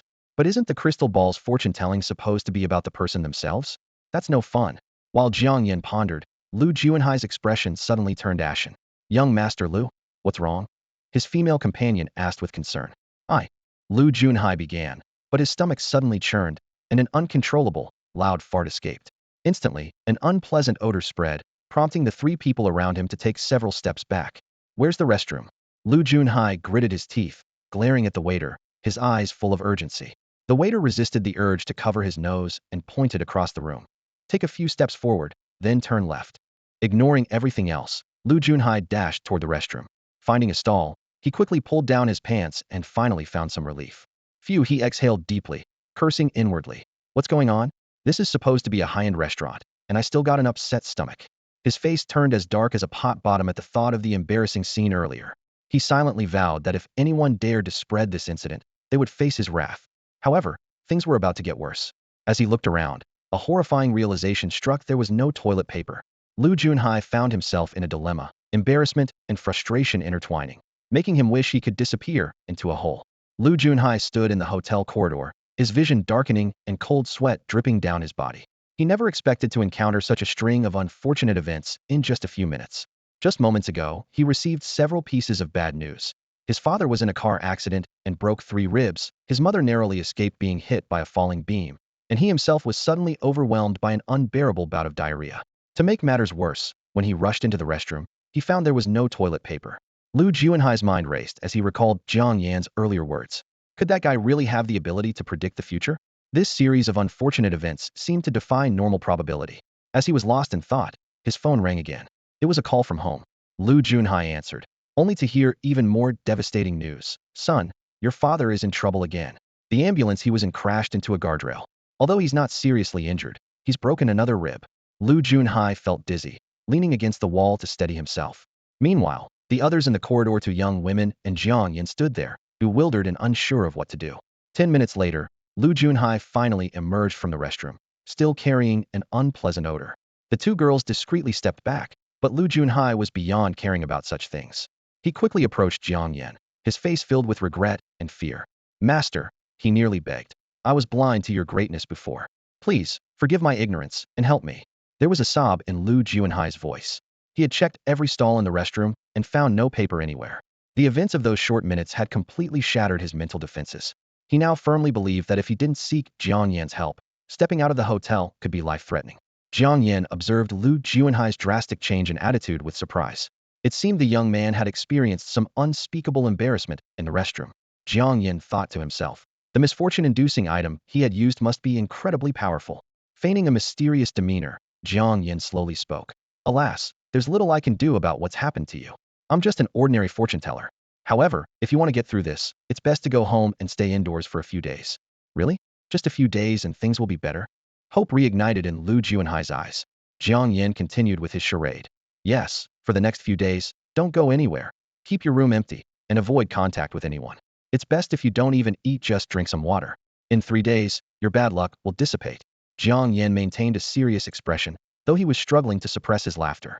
He had been looking for a chance to test the effects of his fortune-telling crystal ball, and here someone had unwittingly volunteered.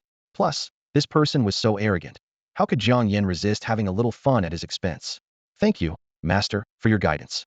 I'll go home and stay put right away. Lu Junhai was so grateful he nearly knelt to thank Jiang Yan. Seeing Lu Junhai about to leave, the 2 young women tried to follow him. But Lu Junhai avoided them as if they were the plague. Stay away from me. He took Jiang Yan's advice to heart, fearing that contact with others would bring more misfortune. The 2 girls exchanged glances, utterly speechless. They had no intention of following him. After all, Lu Junhai smelled as if he'd just crawled out of a cesspit. But there was one thing they had to remind him of. Young Master Lu, you haven't paid us yet. Do you think I'd owe you money? I'll transfer it to you later. Lu Junhai snapped, then hurried out of the hotel without looking back. Jiang Yan lowered his voice, warning eerily. Hey handsome, it's best not to linger outside for too long. The longer you stay, the more danger there is. Lu Junhai snapped back to reality and quickly nodded in agreement. Yes, yes, yes. With that, he hurriedly made his escape. Jiang Yan turned to the stunned waiter beside him and calmly asked, I don't need to check out the room now, right? The waiter shook his head repeatedly, his voice trembling. No need. no need. He thought to himself, if even someone like Lu Junhai calls this person a master, who am I to offend him? Just as Jiang Yan was about to close the door, the two women Lu Junhai brought along approached him. The older one winked at Jiang Yan and said in a sweet voice, "Master, would you like to make an order? We can offer you a 50% discount tonight." The two women sized up Jiang Yan, comparing him to the greasy Lu Junhai. Jiang Yan was a true handsome man in their eyes. They wouldn't mind even if they didn't get paid. After all, it was late, and they wouldn't find other customers. Jiang Yan closed the door expressionlessly, saying coldly, "No need." Back in the room, Jiang Yan finally enjoyed some peace and quiet. He took a deep breath and carefully stored the divination crystal ball in his inventory. Its power was immense, and even holding it made him uneasy unless absolutely necessary. Jiang Yan pondered to himself, although the crystal ball is dangerous, its effectiveness is undeniable. The fact that others suffer misfortune and still feel grateful is quite amusing. However, it's better to resolve issues in a civilized manner whenever possible. A gentleman uses his words, not his fists. Shaking his head, Jiang Yan decided to focus on the task at hand. He took out 4 low-grade spirit stones, along with 10 bottles of yellow jade elixir and 10 bottles of green jade elixir he had previously purchased. After some calculations, he decided to synthesize them into 23rd grade yellow jade elixirs and 23rd grade green jade elixirs for personal use. The remainder would be synthesized into 10 second grade yellow jade elixirs and 10 second grade green jade elixirs to sell for money. Early the next morning, Jiang Yan checked on the situation in the outer city. Overnight, reinforcements had gradually arrived in Chunqing, successfully repelling the beast tide before dawn. Thanks to the residents' rich experience in taking refuge and the fact that only land dragons and flying ants breached the outer city, casualties were kept within an acceptable range. However, the 9th-level earthquake triggered by the land dragons had destroyed most of Chunqing's buildings. The post-disaster reconstruction would take time, and many residents of the outer city had become refugees. Schools couldn't operate normally, but the college entrance exam was crucial and couldn't be delayed. Therefore, schools granted students a 1-month break, allowing them to take the exam directly in the inner-city schools. This was a state-mandated policy, and although inner-city students were somewhat dissatisfied, they could only complain in private. Jiang Yan roughly calculated his expenses before the college entrance exam. With just over 3 weeks until the exam, plus a month, the daily room rate in the 4-figure range and a 10,000 tax totaled 300,000. Although travel restrictions had been lifted and he could choose to sleep in the outer city shanties, the conditions there were less than desirable. Jiang Yan sighed and muttered to himself, "I still need to figure out a way to make money." During the day, Jiang Yan leisurely strolled around the inner city and eventually settled into a reputable hotel. Not wanting to run errands himself, he contacted a delivery service to send the elixirs to Wang Xiaoming and his 2 companions. With insurance in place, he wasn't too concerned about any potential loss, as it would be compensated tenfold. In the days that followed, Jiang Yan led a carefree life. He took 1 grade 3 Huang Yudan and 1 grade 3 Qing Yudan each day, and in his spare time, he wandered around the inner city. As time passed, the effects of these elixirs on him became negligible, and once he finished his current supply, he decided not to synthesize more. In the blink of an eye, only 3 days remained before the college entrance exams. To avoid any delays, many students moved into the inner city early. Considering the circumstances, the inner city even waived taxes for the days surrounding the exams, significantly easing the financial burden on students from the outer city. On this particular morning, Jiang Yan had just gotten out of bed when he received a call from Wang Xiaoming. Their school teacher had informed them to gather at Inner City High School No. 1 to familiarize themselves with the exam venue in advance. Since Jiang Yan had purchased his smartphone only after arriving in the city and hadn't joined the class group, he missed this information. Upon receiving the call, he immediately took a taxi to the north gate of Inner City High School No. 1. When Jiang Yan arrived, a considerable number of students from 9th High School had already gathered at the north gate. He immediately spotted the striking figure of Su Minggran among the crowd. Her slightly curly long hair appeared even lighter than before, reflecting the advancement of her ice elemental powers. Even in a regular school uniform, her perfect figure was undeniable. Her stunning face was hard to look away from. However, only a few people were around her. This girl seemed to naturally exude an aura that kept the surrounding noise at bay, with few people daring to come within 2 meters of her. Jiang Yan was about to approach when he overheard 2 students from Inner City High School whispering nearby. "So many people, all from the outer city? They look like they're from a different world than us. My mom told me not to come to school today. I heard the outer city is dirty and chaotic. Do you think they might be carrying viruses?" "Quite possibly. We should suggest to the school that they disinfect them before allowing them in. If they bring in something filthy, we'll be the ones to suffer." "Good point. But that girl with the blue hair is really pretty. Isn't she an ice elemental? Such a talent. It's a shame she was born in the outer city. If she had an inner city residency, she'd definitely receive a better education. My dad always said, No matter how pretty an outer city girl is, they're not worth it. These people are naturally inferior and don't deserve us. True, but she's really beautiful, way more than our school's beauty queen. Just as the two were getting absorbed in their conversation, they suddenly noticed a boy holding a black crystal ball approaching them. Would you two like a free fortune-telling? Jiang Yan asked mysteriously. Free fortune-telling? One of the boys with glasses adjusted his frames, eyeing Jiang Yan with suspicion. Don't trust him, the other boy in a checkered shirt quickly said. Look closely at what he's wearing under his jacket. That's a ninth high school uniform. The whole outfit reeks of poverty. He's definitely trying to scam us for money. Jiang Yan stood on the street, confidently proclaiming himself as a benevolent fortune teller offering free services. With righteous conviction, he declared, My friend, I said it's free. Do you think I'd rob you if you don't pay? In this line of work, it's all about doing good deeds, not chasing fame or fortune. That's why my fortune telling is always free. However, Jiang Yan secretly added to himself, but those I've read for never had good outcomes. The guy with glasses seemed intrigued by the idea of fortune telling. Finding Jiang Yan's words reasonable, he asked, So, what did you predict for me? Jiang Yan lowered his voice with a mysterious air and exaggerated tone. Let me just say, I'm only giving a friendly warning. It seems like today is not your lucky day. You're in for some serious bad luck. Bad luck. The guy with glasses was startled, his face turning pale. But the guy in the checkered shirt wasn't easily fooled. He scoffed and looked at Jiang Yan with disdain. I told you not to listen to him. Now he's saying we'll have bad luck, and next he'll dig a hole for us to fall into. I've seen this scam online too many times. You should stay in the outer city where you belong, instead of coming here to scam people. I might just call the cops on you. With that, the guy in the checkered shirt turned to leave. However, fate had a cruel joke in store for him. He stepped on an untied shoelace, lost his balance, and fell flat on his face. A sharp crack indicated a bone breaking. Oh! A piercing scream followed. The guy in the checkered shirt lay on the ground, clutching his leg in agony, his face ashen. Seeing this, the guy with glasses hurried to help him up. Underestimating the other's weight, he suddenly felt something was wrong and let go, causing the checkered shirt guy to fall back down heavily. Ouch! He screamed again. What are you doing? Now my other leg's gonna break too. The guy with glasses clutched his lower back, too afraid to move, his voice trembling. I think I pulled my back. Both turned to Jiang Yan, who was holding a crystal ball, looking at them with resignation. I told you, your luck is terrible today. You're definitely in for some bad luck. That's all I have to say. Take care. As Jiang Yan was about to leave, the guy with glasses panicked. Please, don't go. You have to help us. But the guy in the checkered shirt gritted his teeth, refusing to admit defeat. He'd rather have a broken leg than beg for help from an outsider like Jiang Yan. Jiang Yan shrugged. There's nothing I can do. Maybe calling an ambulance is your best bet. Desperately, the guy with glasses took out his phone to call for help, only to find it dead. You should call, he said dejectedly. My phone's out of battery. The guy in the checkered shirt took out his phone, falling silent. Why aren't you calling? The guy with glasses asked, puzzled. Grinding his teeth, the checkered shirt guy delivered the final blow. The screens shattered. In the end, the bespectacled man sought help from a passerby to call for an ambulance. Jiang Yan arrived alone at the north gate of the school, and from a distance, he saw Wang Xiaoming waving at him. Besides Su Minggran, Gao Yang and Su Li were also present. As soon as Jiang Yan approached, Wang Xiaoming couldn't wait to start complaining. Jiang Yan, you wouldn't believe it. We got here early today and ran into some students from Yizhong. They were infuriating. Those guys act all high and mighty, calling us peasants at every turn. If Gao Yang hadn't held me back, I would have fought them. Su Li sighed and agreed. Yeah, people from the inner city can be really annoying.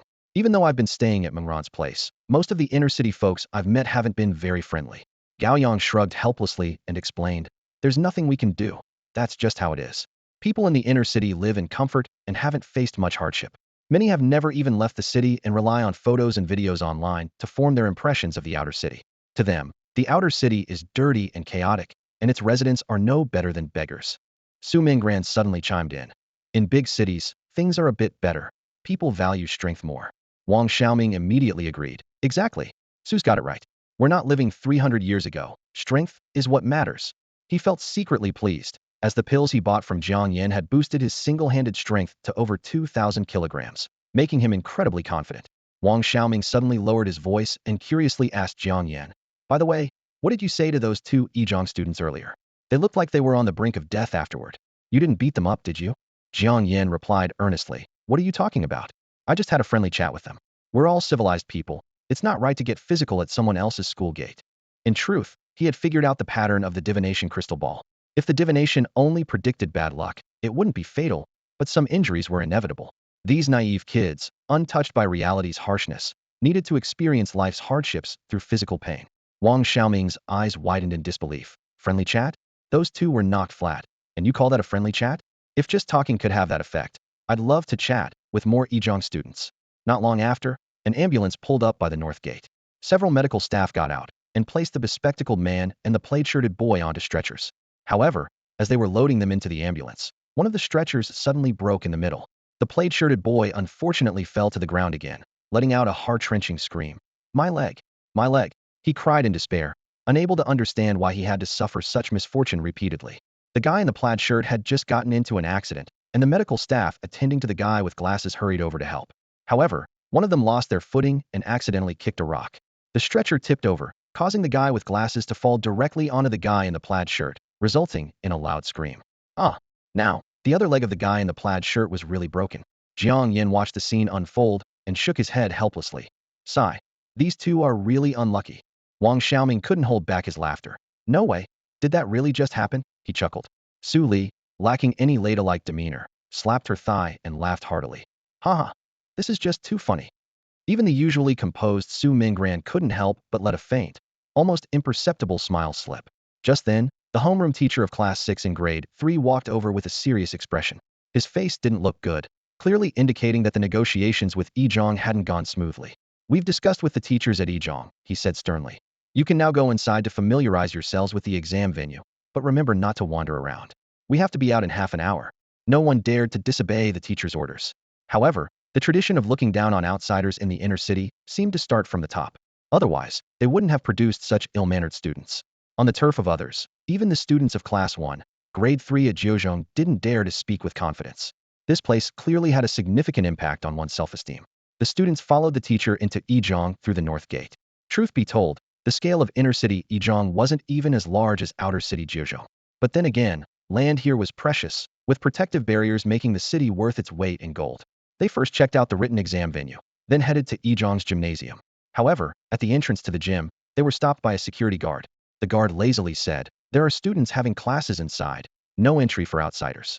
A teacher from Jiuzhong immediately stepped forward to negotiate. Security officer, we've already discussed this with Director Li. We're just bringing the students in to have a look at the exam venue. We'll leave right after and won't disturb the students. The guard's tone became impatient. No means no. Today, our school's Class A of grade 3 is having a pre-exam test.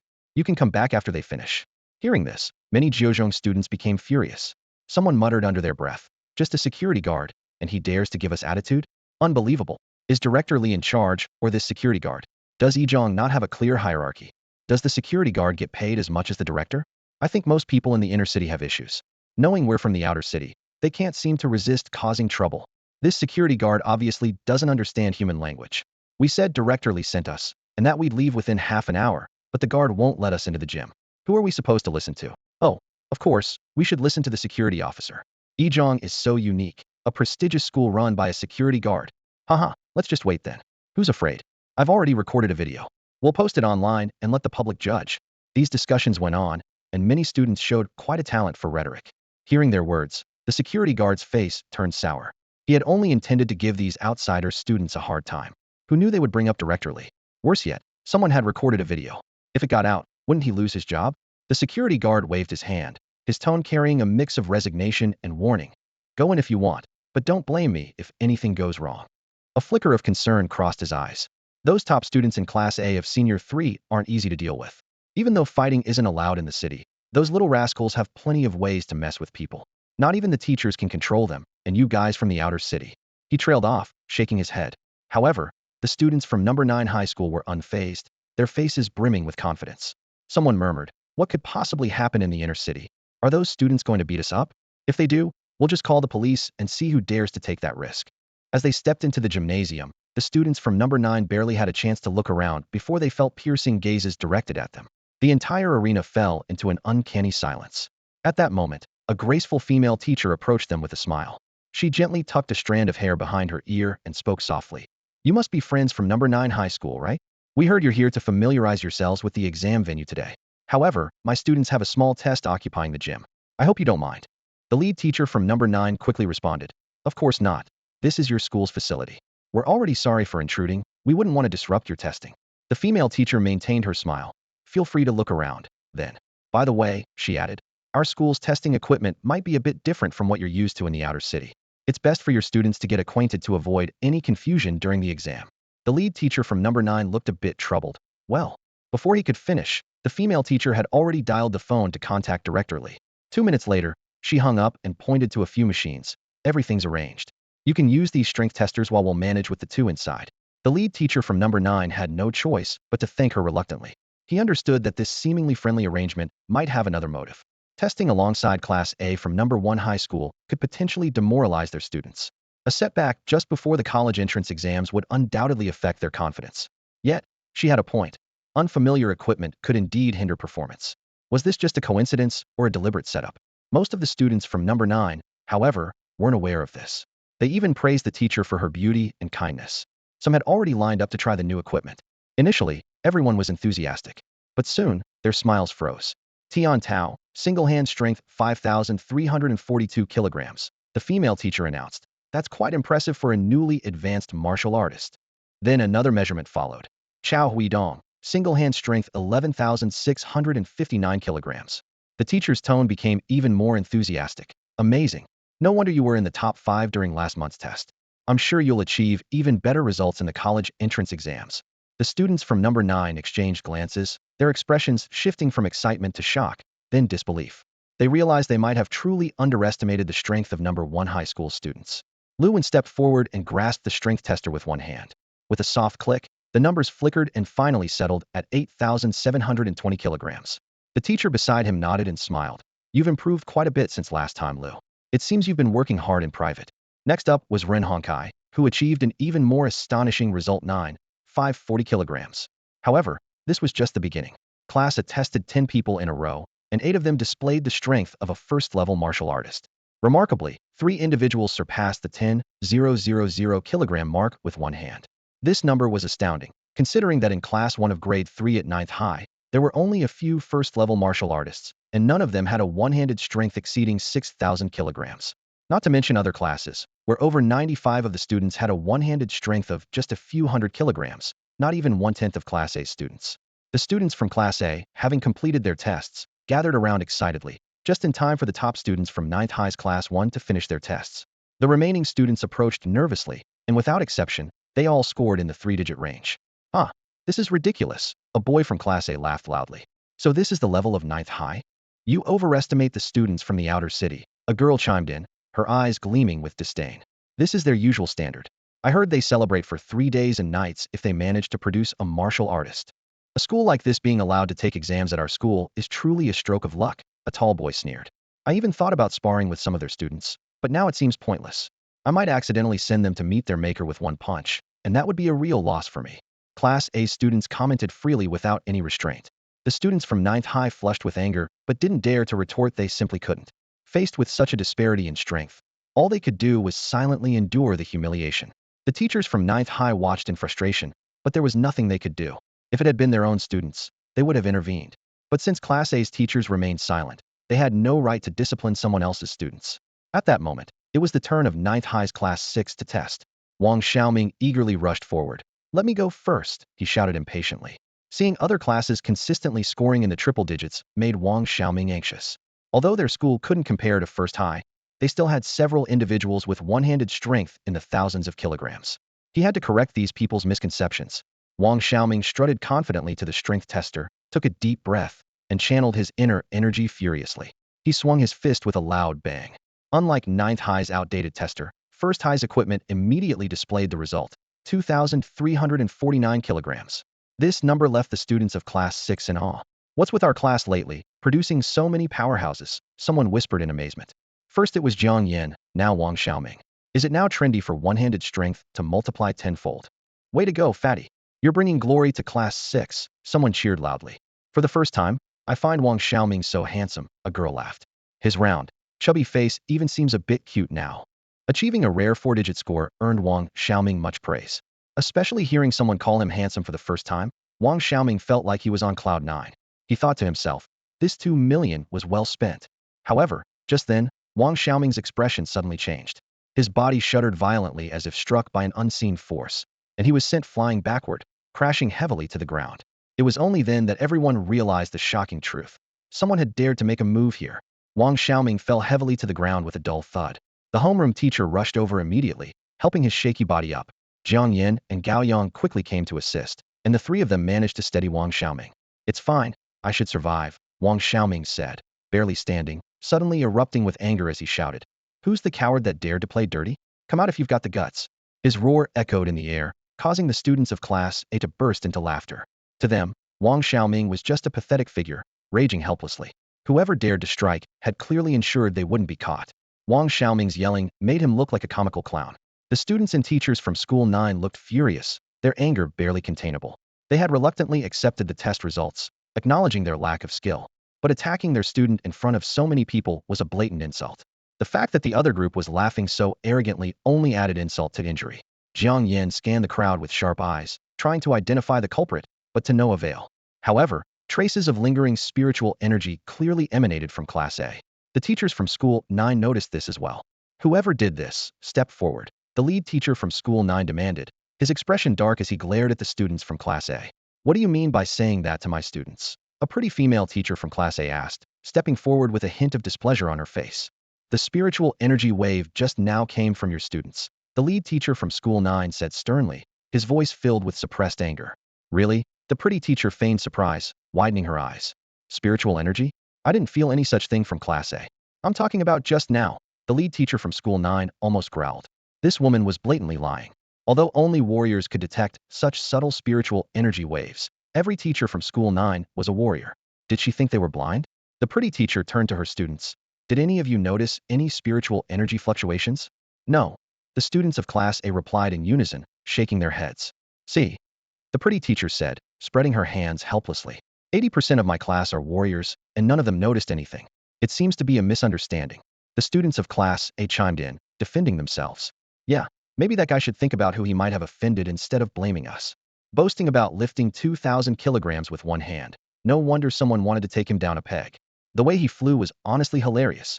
Accusing us without evidence. Be careful, or we might sue you for defamation. This is a law-abiding city, not like your filthy, chaotic outer district. These words were like daggers, inflaming the students and teachers from School 9, who were on the verge of exploding. It was one thing for the students to act this way, but for the teachers to disregard right and wrong was outrageous. The insult about their district being filthy was especially infuriating. To them, it was this place that was rotten to the core.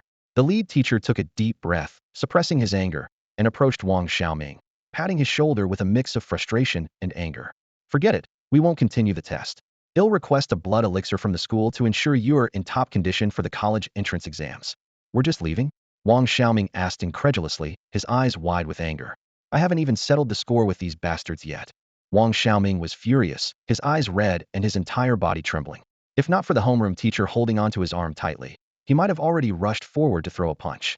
Despite knowing he wasn't a match, how could he swallow such humiliation? Just as the tension reached its peak, a calm, yet gentle voice pierced through the charged atmosphere.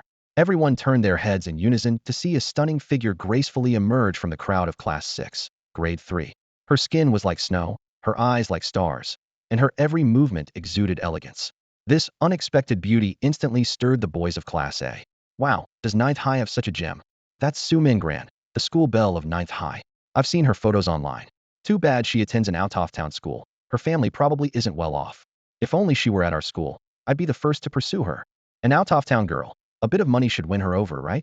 Haha, who's going to try? The boys' unrestrained chatter filled the air.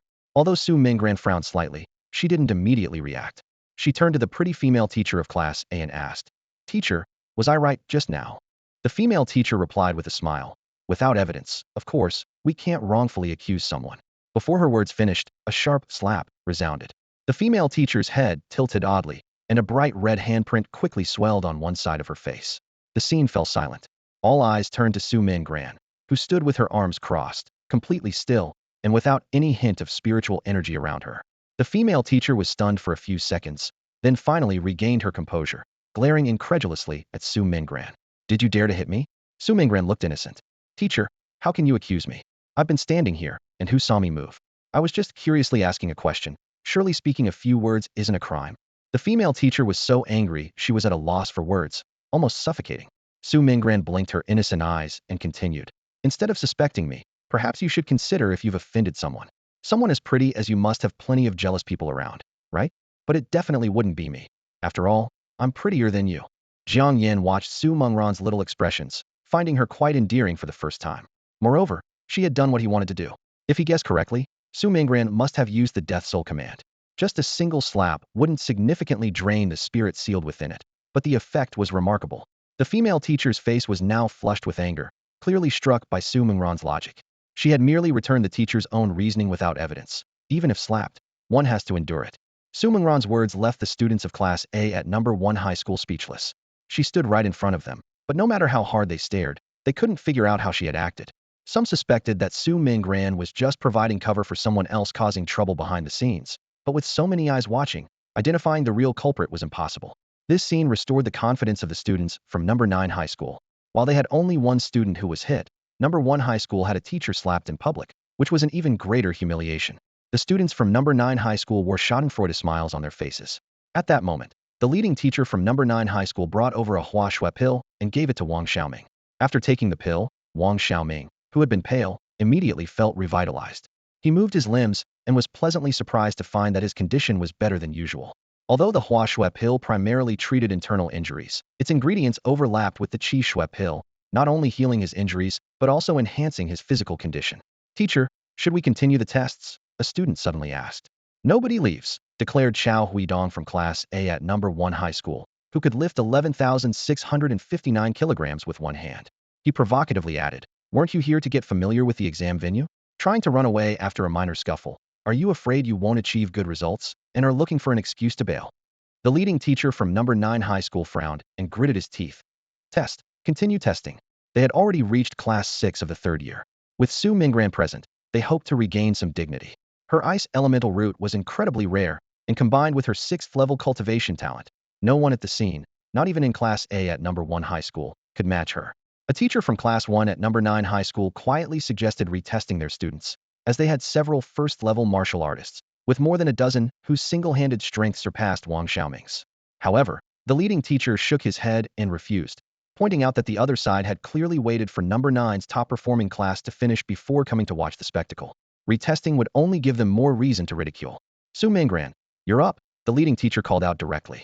Su Mengran nodded slightly and approached the strength testing machine. After a moment of thought, she gathered her ice elemental energy in her palm and struck the target heavily.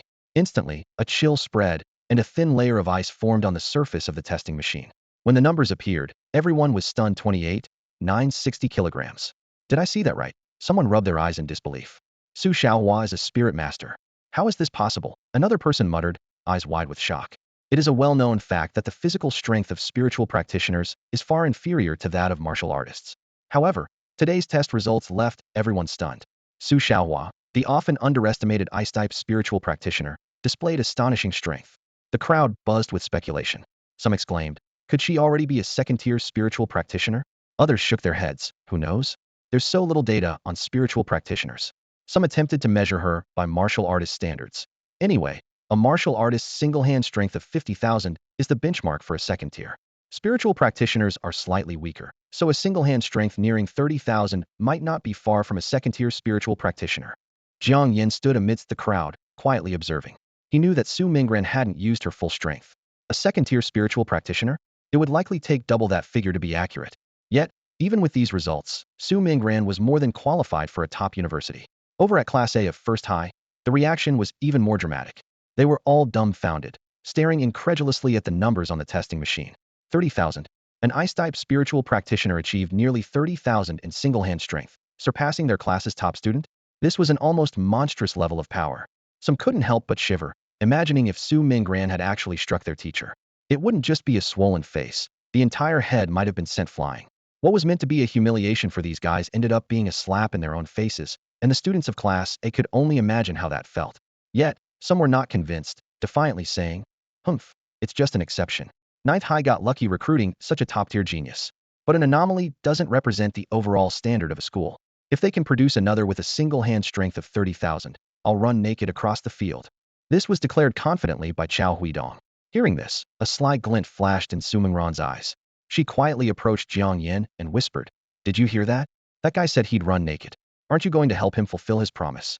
Jiang Yan was momentarily confused, full of questions. Why was Su Mengran suddenly suggesting this to him? Did she want him to join in?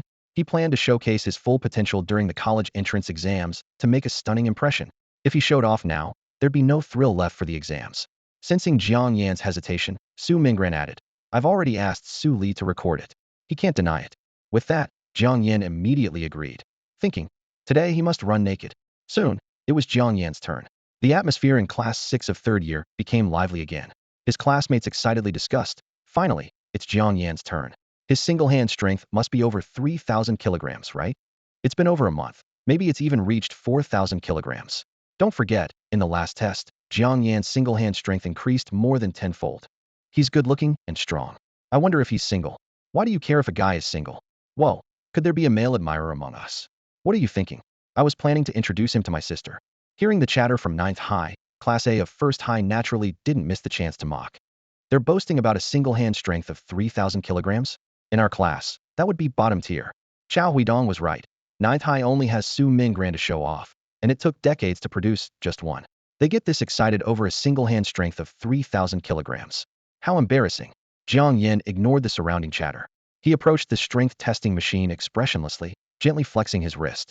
As his inner spiritual power slowly circulated, he felt a surge of powerful energy within. He wasn't exactly sure how many kilograms his single-hand strength was now. But after consuming 23rd grade yellow jade pills and 23rd grade green jade pills this month, despite diminishing returns, the improvement was significant. He estimated it wouldn't be less than 30,000. The results would soon be clear. Jiang Yan focused his gaze and delivered a powerful punch to the target on the strength testing machine. Boom. With a loud crash, a series of numbers appeared on the instrument's screen. 39,465 kilograms. This number left the whole crowd in shock. Everyone's eyes widened, unable to believe what they were seeing. For a moment, the entire testing site fell into a deathly silence. The path of a martial artist is akin to climbing steep mountains. Each step forward is like crossing a deep, bottomless chasm. Jiang Yan stands on this path with a determined gaze, his heart ablaze with an indomitable fighting spirit. Increasing one's single-handed strength from 5,000 to 10,000 kilograms might be a minor hurdle for many martial artists, easily overcome with a stack of pills. However, moving from 10,000 to 50,000 kilograms is like a towering mountain standing before them. This is no longer a challenge that can be solved with pills alone. It is a formidable test of one's innate talent. Jiang Yan's rise is like a dazzling new star illuminating the sky of number 9 high school. Just a month ago, he was an ordinary student with a single-handed strength of 3,000 kilograms. Now, that number has increased tenfold. This astonishing rate of progress has left everyone astounded. In the campus of number 9 high school, discussions are buzzing. Some are amazed, some skeptical, and others deeply shocked. Are they kidding us over at number 9? One voice expressed disbelief. Even if you ate pills like meals, you wouldn't get this strong. Another person chimed in, full of doubt. Yet the facts are undeniable, and Jiang Yan's achievements hit everyone like a hammer blow to the heart. Su Mingran's name was already well known throughout the school, and now Jiang Yan has emerged, nearing the strength of a second-tier martial artist before even graduating high school. Such talent is truly inspiring. The students of number 9 high school were left speechless by this news. Teachers across several classes were flushed with excitement, struggling to find words. Their school had produced such a remarkable genius. 20 years ago, number 9 high school had another prodigy, whose single-handed strength exceeded 30,000 kilograms before the college entrance exams. Now, Jiang Yan's achievements have far surpassed that record, making it an occasion worthy of celebration. However, not everyone was pleased with Jiang Yan's success. Wang Peng and Zhao Xiyu looked grim. Wang Peng had once boasted about teaching Jiang Yan a lesson, but now it seemed he didn't even have the courage to approach him. Zhao Xiyu was filled with regret. She finally understood what it meant to make one wrong move after another. Once so high and mighty, she now lacked the courage to even speak to Jiang Yan. Watching his back, she was full of remorse and frustration. At that moment, someone recalled a previous joke. Didn't someone say they would streak? This comment echoed in the air, adding a touch of humor to the tense atmosphere. Jiang Yan's rise has swept through number 9 high school like a whirlwind, completely changing the dynamics. This once obscure young man has become the center of attention. How will his future unfold? This question lingers in everyone's mind. Suddenly, a commotion erupted among the crowd from Jiuzhong. Wang Xiaoming seized the opportunity and loudly chimed in. Yeah, we all heard it. Surely some people won't go back on their word now. As soon as he finished speaking, the majority of Jiuzhong's students erupted like a powder keg, chanting in unison, streak, streak, streak. Their eyes gleamed with the satisfaction of revenge, clearly not having forgotten the humiliation they just endured. However, in stark contrast, Class A remained unusually quiet in the face of Jiuzhong's uproar. Wang Xiaoming's eyes flickered with disdain as he snatched the freshly opened drink from Gao Yang's hand and threw it accurately at Qiao Huidong's feet. I can't stand these cowards. Wang Xiaoming sneered. Where are they? Dead. Can't speak. Gao Yang looked bewildered, unable to protest before Wang Xiaoming patted his chest, gallantly saying, Brother, I'll buy you 10 bottles later. You'll have your fill. Gao Yang shook his head helplessly, thinking this mischievous friend was truly exasperating yet amusing. Qiao Huidong glanced down at the water stains on his pants, his face darkening ominously. He felt regretful, thinking it was just a casual remark. How could he actually streak? What puzzled him even more was whether his little trick had been detected by this chubby guy. But that was impossible. It was a special gadget he had just acquired, never used publicly. Unless someone had extremely strong mental powers, detecting his covert actions through mere spiritual fluctuations was impossible. As Qiao Huidong pondered, a Class A student couldn't help but remind him. Qiao Huidong, don't just brood. Say something. Don't let those peasants across from us make a joke out of us. Just then, the female teacher from Class A stepped forward, trying to ease the tension. It's all just kids' banter. How can it be taken seriously? Let's say this was our fault. I apologize on behalf of us. How about that? Upon hearing this, Wang Xiaoming burst into laughter. Kids? You call that guy who's nearly 2 meters tall a kid? Shouldn't you be calling him your grandson? If we're talking about generations here, I can understand. His words triggered another wave of laughter from the Jiozhong side. Jiang Yan stood by, dumbfounded, thinking Wang Xiaoming's words were sharp enough to insult 2 people at once. Just as the tension was about to boil over, a figure appeared at the entrance of the gym. A laid-back-looking boy in a floral shirt walked over, casually asking, Why is the gym so lively today? Upon seeing him, Jiang Yan raised an eyebrow. He didn't expect to run into an acquaintance in such a situation. Meanwhile, the Class A students erupted with excitement, whispering, Whoa, Lu Juanhai's here. He's been on leave for a month and finally decided to show up. Seeing this, Qiao Huidong rushed over like he'd seen a savior, grinning widely. Yunga, you're here. Lu Junhai glanced around, pointing at the Jiozhong students. What's going on here? Who are these guys? They don't look like they're from our school. Qiao Huidong quickly embellished the story. After listening, Lu Junhai looked at Qiao Huidong skeptically, as if he'd heard something unbelievable. Are you kidding me? He asked incredulously. Our Class A, full of geniuses, got outdone by 2 students from an out-of-town Jiozhong, and now you're being threatened to streak? You think our school lacks people? Who is that person over there? They seem pretty important, Wang Xiaoming asked, crossing his arms and raising his chin, his eyes glimmering with curiosity and a hint of caution. Suli quickly looked down at her phone, then raised her head with a look of surprise and a touch of awe. I just checked. That's Lu Junhai, and his uncle is the richest man in Spring City, she whispered. Their family controls 80% of the herbal medicine business in the inner city. They're filthy rich. I heard this gym was funded by his family. The nephew of the richest man? Wang Xiaoming sneered, his brows furrowing involuntarily. That's quite a connection. Although he was reluctant to admit it, he was starting to waver. Getting in with someone like that meant power as unstoppable as a raging river. What could ordinary people from the outer city possibly do? If Qiao Huidong really had Lu Juanhai's backing, they would likely be powerless. Even if they released the video they recorded, the other side could easily have it deleted. This thought left Wang Xiaoming feeling helpless. Jiang Yan was also surprised by Lu Juanhai's wealth. He muttered to himself, having an uncle who's the richest man, but still staying at a couple's hotel that costs only a few $100, she sure knows how to save. At that moment, Lu Junhai patted Qiao Huidong on the shoulder and said loudly, Huidong, we've been friends for a couple of years. If you're being bullied, I won't just stand by. Don't worry, I've got your back today. He then turned to face the students from 9th High School, scanning the crowd with a sharp gaze. Who was the one whose single-arm strength measured over 30,000 kilograms? Step forward so I can meet you. Lu Junhai understood the crux of the matter. This was something the school staff couldn't handle. It required direct confrontation with those involved. As his words fell, a tall figure stepped out from the crowd of 9th High School students, causing a buzz among the students from 1st High's Class A. That guy's done for. Haha, he probably has no idea what he's up against. Being a genius means nothing in the face of absolute power. Even a genius has to bow down. Qiao Huidong smirked coldly, but Lu Junhai was left stunned. As everyone wondered why Lu Junhai hadn't moved, he suddenly rushed to Jiang Yan, excitedly grabbing his hand. Master, this is fantastic. I didn't expect to see you again. You really saved my life. Everyone was shocked, their faces full of confusion. What was going on? Wasn't Lu Junhai here to back Qiao Huidong? Why was he treating Jiang Yan like a savior, calling him master? Qiao Huidong's mind went blank. He had never seen Lu Junhai show such respect to anyone. Could it be that this guy had some hidden identity, someone even Lu Junhai couldn't mess with? If so, wasn't he doomed? Jiang Yan struggled to pull his hand free from Lu Junhai's grip. Hey, let's talk this out. No need for the strong grip, he responded, indicating that Lu Junhai's strength was not insignificant. at least at the level of a martial artist. Lu Junhai paid no mind to Jiang Yan's resistance and continued excitedly. Master, you have no idea how dangerous things were for me recently, especially on the way back. I almost lost my life several times. Luckily, I followed your advice, locked myself in my room, and didn't see anyone for the first 3 days. Things only got better after that.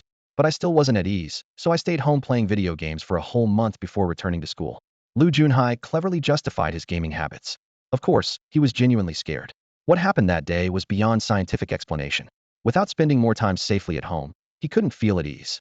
Jiang Yan chuckled softly. Well, I'm glad you're okay. Jiang Yan let out an awkward laugh, his eyes darting as he quickly changed the subject. By the way, it's best if you don't get involved in your friend's matter. Everything has its cause and effect. He broke his promise, which is essentially deceiving everyone present. If it comes back to bite him, it could be quite troublesome. You should stay out of this mess. Upon hearing this, Lu Junhai shivered, breaking out in a cold sweat.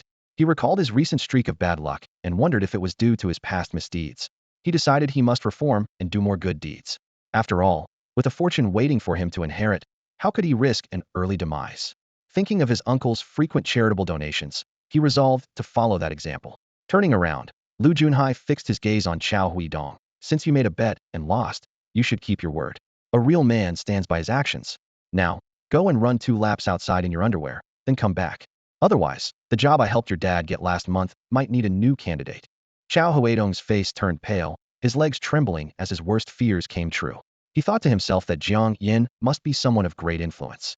Otherwise, why would Lu Junhai, with their close relationship, disregard him and even use his father's job as leverage? Those around them were stunned, not understanding what was happening.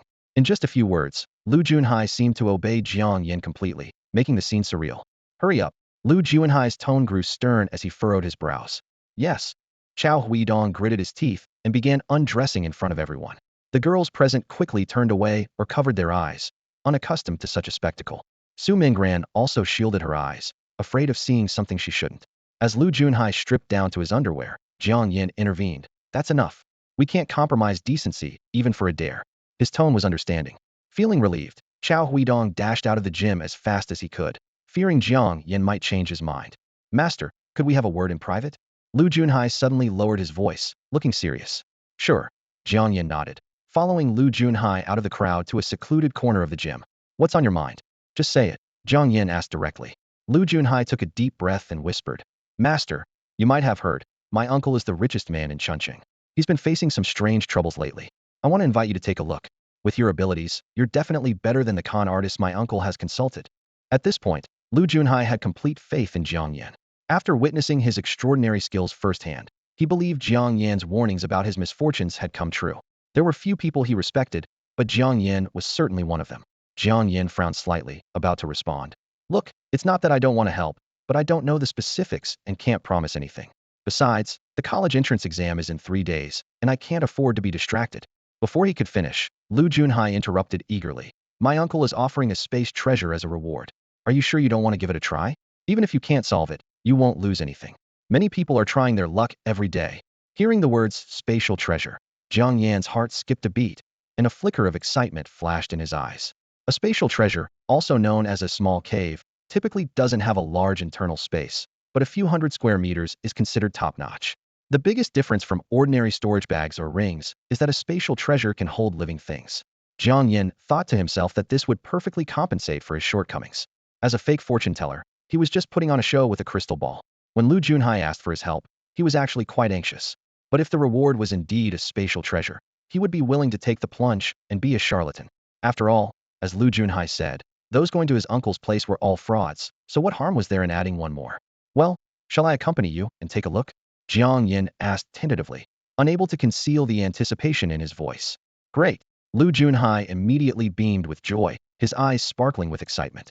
With Lu Junhai's appearance and Qiao Huidong's compromise, the farce finally came to an end. However, Jiang Yan's true identity became a mystery to everyone. Originally unknown, he had only come to attention due to rumors with Zhao Siyu. Now, he reappeared in an astonishing manner. With one-handed strength nearing 40,000 kilograms, familiarity with influential inner-city figures, and the ability to make the arrogant Qiao Huidong strip and run with just a few words. Who could match such skills? Jiang Yan knew he had drawn too much attention today, but with the college entrance exams in 3 days, he planned to leave right after. Why care about others' opinions? Presumably, Su Mingran thought the same, which is why she showed a bit of her strength during the test. After briefly saying goodbye to Wang Xiaoming and the others, Jiang Yan left the school with Lu Junhai. As they exited through the south gate, they saw a flashy red sports car parked by the roadside, with a conspicuous parking ticket on the hood. Lu Junhai deftly removed the ticket and tossed it aside, patting the car with pride. A Kamingafage gift from my uncle, 8 million. How's that for flashy? Jiang Yan calmly commented. Not bad. The color suits you. Master, you have a keen eye, Lu Junhai said, secretly observing Jiang Yan's reaction. My parents think the color is too tacky. They just don't understand fashion. Seeing Jiang Yan unmoved by the 8 million yuan sports car, Lu Junhai was quietly surprised. When he first received the gift, he was excited for days.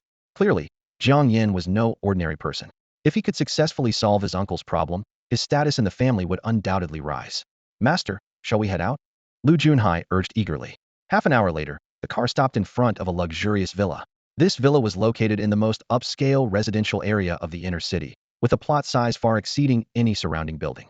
The small garden at the entrance alone was comparable to the gymnasium at First High School. In front of the gate, 7 or 8 security guards patrolled back and forth, and a servant was already waiting by the roadside. As Lu Junhai's sports car approached, the servant immediately stepped forward respectfully and said, Young Master Lu, the gentleman is already waiting for you in the living room.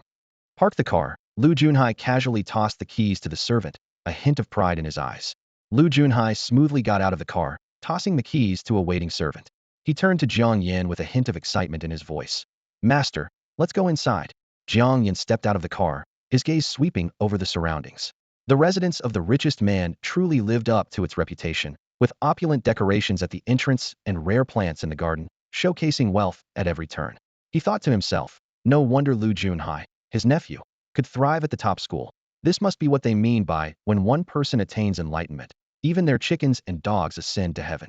As they passed through the gate, Lu Junhai enthusiastically described the exotic plants in the garden. Do you see those blue plants? They're said to be from other worlds, each worth over 10,000, and they glow at night. The fruit tree on the left needs a spiritual pearl every day to cultivate, and its fruit is incredibly delicious. Our family only gets 1 or 2 a year. Oh, and the small flower field ahead is full of spirit-gathering grass, making cultivation nearby much more effective. While Lu Junhai spoke with excitement, Jiang Yan remained expressionless. As someone proficient in 8 life professions and an expert in herbs, he knew all about these plants. To him, Lu Junhai's introduction was merely a display of ignorance. They walked through the small garden and arrived in front of the villa. Several servants stood respectfully at the door, greeting, Young Master Lu. Lu Junhai ignored them, quickly stepping into the living room and calling out, Uncle, do you remember the master I told you about? I brought him today. However, his expression froze instantly. 5 people were already sitting in the living room. A man in a suit at the center, a mother and daughter beside him, and 2 people in gray robes, one old and one young. Lu Junhai frowned and whispered, Why are they here too? Curious, Jiang Yan asked. Who? Lu Junhai sneered and explained. Those 2 women on the sofa are relatives of my aunt. They always come to my uncle to get money. Now that they see there's trouble at my uncle's place, they've brought 2 lousy Taoists to compete for that spatial artifact. Jiang Yan nodded, indifferent to the family drama. Having more competitors was not a bad thing. If any trouble arose, at least he wouldn't be the only one embarrassed. At that moment, the people on the sofa noticed Lu Junhai. A middle-aged woman smiled and said, Junhai, visiting your uncle again? Take your classmate upstairs. We have some important matters to discuss with your uncle. Lu Junhai rolled his eyes in disdain, pulling Jiang Yan forward. Uncle, this is the master I mentioned. He's incredible. His divination is spot on, and thanks to him, I escaped with my life. Zhou Yuan scrutinized Jiang Yan, frowning slightly.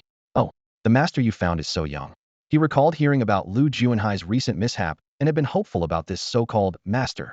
But seeing that he was just a young man around Lu Junhai's age, Zhou Yuan was convinced his nephew had likely been duped.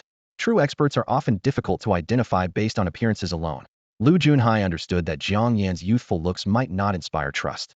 Yet he held great expectations for the young man. He earnestly said to his uncle, Zhou Yuan, Uncle, I never boast in front of you. This time, please trust me. Before Zhou Yuan could respond, a young woman named Feng Shui interjected with noticeable disdain. Junhai, this young guy looks like he's your classmate. Don't joke about this. Your uncle is already stressed. Lu Junhai retorted sharply. I'm talking to my uncle. Why are you interrupting? Are we that familiar? His words immediately angered Feng Shui, but a middle-aged woman beside her held her back. The middle-aged woman was well aware of Lu Junhai's importance to Zhou Yuan. Although Zhou Yuan had taken care of her and her daughter over the years, They paled in comparison to the Liu family's management of several herbal medicine companies. She calculated that if they could help Zhou Yuan solve his current problem, she and her daughter could potentially elevate themselves into the elite of Chunqing society. After a moment of contemplation, Zhou Yuan decided to go along with Lu Jianhai's suggestion. All right, let him stay and try. After all, having one more person wouldn't hurt. Lu Junhai smiled triumphantly. Thank you, uncle. He was confident that with his involvement, success was guaranteed. Zhou Yuan stood up and led everyone to the deepest part of the villa. He took out a key and unlocked a door leading to the basement. Everyone be careful. This is the basement where the item is stored, Zhou Yuan warned as he stepped down. The middle-aged woman, afraid that Jiang Yan might take the lead, hurriedly followed with two Taoist priests. Lu Junhai, not wanting to be outdone, pulled Jiang Yan along closely. As soon as they entered the basement, a cold, eerie breeze greeted them, carrying a faint, sweet metallic scent. Feng Shui instinctively moved closer to her mother, her eyes filled with fear as she glanced around. Though she had known there was something wrong with the villa, experiencing it firsthand was far more terrifying than she had imagined. Zhou Yuan turned on the wall lights, which flickered before only two managed to stay lit, casting a dim glow that seemed on the verge of extinguishing. He explained helplessly. Ever since the problems began, the basement has become colder and damper by the day, and many of the circuits have failed. We tried hiring people to fix it, but as you know, Lu Junhai took the opportunity to quietly explain to Jiang Yan. All the electricians who came to fix the wiring died in gruesome ways. Since then, things have kept going wrong at my uncle's house, with someone dying every few days, all related to the basement. Jiang Yan nodded. Although he wasn't a professional, he could only listen to this information as a horror story without making any expert analysis. As soon as the two Taoist priests brought by Feng Shui and her group entered the basement, they immediately got to work. The elder priest held a compass, and the younger one followed closely behind, both hunched over and almost touching the ground as they carefully examined their surroundings, their serious demeanor drawing attention. Zhou Yuan noticed this and cleared his throat to remind them. Actually, you need to go further inside. The elder priest straightened up unhurriedly, dusting off his Taoist robe, and calmly replied. No worries, we're just investigating the surrounding environment. The younger priest mimicked the elder's actions, patting his robe as well. Feng Shui, observing this, couldn't help but pull the middle-aged woman beside her, whispering, Mom, are these two reliable? The middle-aged woman gently patted her daughter's hand, reassuring her. Don't worry, they are genuinely skilled and meticulous in their work. They will surely help your Uncle Zhou resolve the problem. The basement corridor was extremely long, and Jiang Yan roughly estimated it to be at least 100 or 200 meters. The deeper they went, the dimmer the light became, forcing everyone to take out their phones and turn on the flashlights. As they ventured further, a chilling sensation became more pronounced, making Jiang Yan's skin prickle with goosebumps, regretting not bringing a jacket. Lu Junhai fared worse, already having blown his nose several times. Jiang Yan quietly stepped a few paces away, wary of being caught in any mishaps. Suddenly, Zhou Yuan stopped abruptly and succinctly announced, We're here. The group only then noticed a pitch-black double door ahead, perfectly blending into the surrounding darkness. It was hard to spot unless up close. With a gentle push from Zhou Yuan, the door seemed to sense their presence and automatically slid open to both sides. The scene behind the door immediately came into view, a flower pot containing a black lotus. The lotus emitted an eerie glow in the dim light, standing out conspicuously. The pot was filled not with soil, but a red liquid. A faint sweet and metallic scent lingered in the air, making one wonder what it truly contained.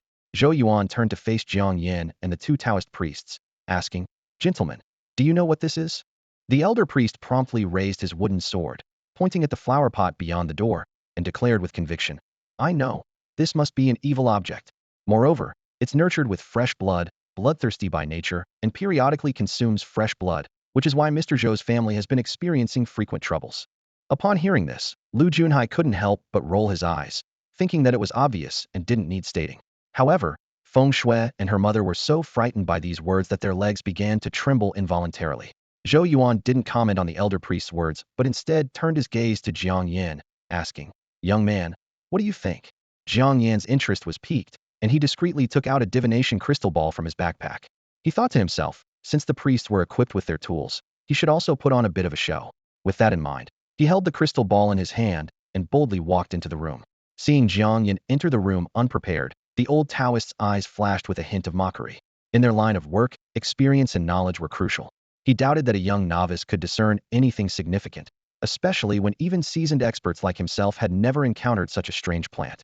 As Jiang Yan stepped into the room, he immediately felt a sharp drop in temperature and a palpable sense of pressure enveloping him, making it difficult to breathe. At the center of the room was a newly blossomed black lotus, the source of all the unusual phenomena. The petals were not fully open, and under the flashlight's beam, faint black mist could be seen slowly seeping from the flower's core. Jiang Yan cautiously circled the black lotus without approaching it rashly, then returned to Lu Junhai's side. Lu Junhai gave him a thumbs up, quietly admiring Jiang Yan's courage. Even standing at the doorway, he could feel the oppressive aura emanating from the black lotus. The old Taoist dared not approach it easily, yet Jiang Yan had casually ventured in for a closer look. The old Taoist snorted, reprimanding. Young people are so reckless. What if you provoke this evil thing and disturb Mr. Zhou? The middle-aged woman chimed in. If you don't understand, don't meddle. The masters we've hired only dare to observe from the door for everyone's safety. Young man, you should learn. Holding a divination crystal ball, Jiang Yan smirked and asked, and what has this master discerned from standing at the doorway? The old Taoist stroked his beard, exuding an air of mystery, and said, it's an evil entity that requires a special method to be eradicated. Feng Shui looked pleased and asked, Master, it seems you have a solution? It can be attempted, the old Taoist replied confidently. Seeing this, Lu Junhai quickly interjected, wait a minute, we haven't even given our opinion yet, and you're already moving to the next step? In this situation, whoever acts first gains the upper hand. He was worried that if the old Taoist succeeded, his trip would be in vain. Just as Feng Shui was about to argue, Zhou Yuan suddenly spoke. Let's hear what this young man has to say first. Lu Junhai gave Feng Shui and her daughter a triumphant look. The middle-aged woman realized she had been too hasty and quickly forced a smile. Of course, of course. Finally given a chance to speak, Jiang Yan looked directly at Zhou Yuan and asked, this black lotus, it must have been planted by you, Mr. Zhou? Zhou Yuan nodded in confirmation. That's right. The old Taoist inwardly scoffed, thinking it was obvious. The plant was in the basement of Zhou's house. If he didn't plant it, did it just appear out of thin air? Jiang Yan continued. Did the person who advised you to plant the black lotus tell you that it only needs to be fed fresh blood daily to absorb impurities from your body and ensure peace and safety in your home? Zhou Yuan's eyes lit up with surprise. Exactly. He had hired many fortune tellers, Taoists, and masters, but Jiang Yan was the first to hit the nail on the head. Zhou Yuan's reaction set off alarm bells in the minds of Feng Shui, her mother, and the old Taoist priest. The old priest's expression shifted slightly, as if he realized that things were not as simple as they seemed. Zhou Yuan took a deep breath and began to recount the origin of the black lotus. 15 years ago, my career was at its peak, Zhou Yuan said with a hint of pride in his eyes. I not only successfully acquired several competing companies, but also developed a method for cultivating rare medicinal herbs, earning several awards. However, his tone suddenly turned cold. It was then that my life was turned upside down. I became disoriented, waking up every night from bloody nightmares, as if possessed by some malevolent spirit. Zhou Yuan's voice trembled slightly. I visited countless hospitals, but no one could diagnose the cause. As things worsened, I had no choice but to spend a large sum to invite a highly respected master. The master immediately saw that I was cursed, Zhou Yuan said gravely. This curse was extremely insidious, causing me to absorb the surrounding resentment automatically. If not lifted, I would be left with only two options, suicide or madness. Zhou Yuan took out a small cloth bag from his pocket and carefully opened it, revealing a jet black seed. The master gave me this and instructed me to water it with a drop of fresh blood every day. Over time, the resentment within me would transfer to this plant, and the curse would disappear. He added with a bitter smile. The master also said that this plant could protect the house and bring peace, so I kept it at home. Who would have thought it would turn out like this? As Zhou Yuan finished speaking, Lu Junhai slapped his thigh in agitation. Uncle, this must be the doing of some rival company. The tactics in business competition these days are getting dirtier and dirtier. The middle-aged woman quickly chimed in. Uncle Zhou, you look healthy now. Perhaps the curse has already lifted. The key is to find a way to deal with this black lotus. Feng Shui signaled to the old Taoist priest, who understood and stepped forward. Mr. Zhou, leave this evil object to me. It has absorbed too much resentment and has become completely demonic. The longer it stays, the more dangerous it becomes. Zhou Yuan hesitated for a moment before finally nodding in agreement. I'll leave it to you, master. Seeing this, Lu Junhai became anxious, while Jiang Yan stood aside, appearing indifferent. In truth, he had already seen through Zhou Yuan's lies. The true identity of the Black Lotus was black blood, a curse carrier that required human blood for nourishment. Moreover, only blood from those who had suffered great pain or death was effective. Jiang Yan thought to himself that Zhou Yuan might have been deceived into planting the Black Lotus. But now that it had bloomed, it meant that over the past 15 years, many people had died at Zhou Yuan's hands. These were undoubtedly souls who had died unjustly and tragically. Jiang Yan glanced around the dimly lit basement, shivering at the thought of how many innocent souls might be buried there. In this world, There's a constant struggle both openly and in the shadows, with countless people dying every day. However, this doesn't mean that human life has become worthless. Jiang Yan stood in a corner of the room, observing everything with a cold gaze. His eyes swept over Zhou Yuan's composed face, and he pondered silently. Regardless of Zhou Yuan's initial intentions, his extremely brutal actions over the past 15 years, targeting likely innocent people, were enough to render him inescapable from guilt. Jiang Yan didn't find anything particularly remarkable about killing, but Zhou Yuan's actions were something he couldn't accept. His thoughts were interrupted as the old Taoist priest, accompanied by a young apprentice, cautiously entered the room where the Black Lotus was kept. The air seemed to freeze. As they approached within 5 meters of the Black Lotus, an invisible pressure pressed down on them, suffocating. The old Taoist furrowed his brow, quickly retrieving a bell from his robe, and shook it above his head. The clear ringing sound echoed in the room, seemingly dispelling an unseen gloom. The young apprentice's previously pale complexion soon eased significantly. "Mom, the master you invited really does have some skills." Feng Shui couldn't help but exclaim, her tone filled with delightful surprise. The middle-aged woman smirked proudly. "When have I ever made a mistake?" Zhou Yuan also nodded in satisfaction. He thought to himself that at least they weren't the fools who wet themselves upon entering the room. He was willing to listen to Jiang Yan's opinion alone because Jiang Yan remained unfazed upon entering.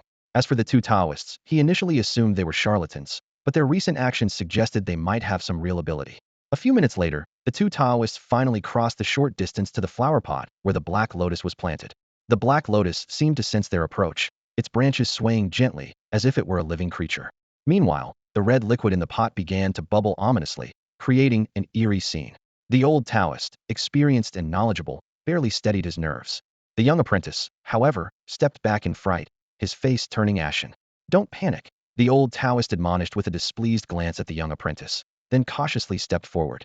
It was then he realized that the pot didn't contain blood but a red liquid secreted from the Black Lotus's roots. It smelled sweet and metallic, easily mistaken for blood without careful inspection. "Master, should we use the Thunderfire Talisman?" The young apprentice gulped nervously, looking up at the old Taoist for guidance. "As long as it's something malevolent, it won't be immune to the Thunderfire Talisman," the old Taoist replied, straightening up and pulling a bright yellow talisman from his bag. He had no desire to investigate what this plant truly was. It was enough to know it harbored malice. The young apprentice also took out a lower-grade Thunderfire Talisman. "Do it." With the old Taoist's command, the talismans in their hands shot towards the Black Lotus, moving so fast that only a streak of fire was visible. With two loud bangs, the Thunderfire talismans exploded above the Black Lotus.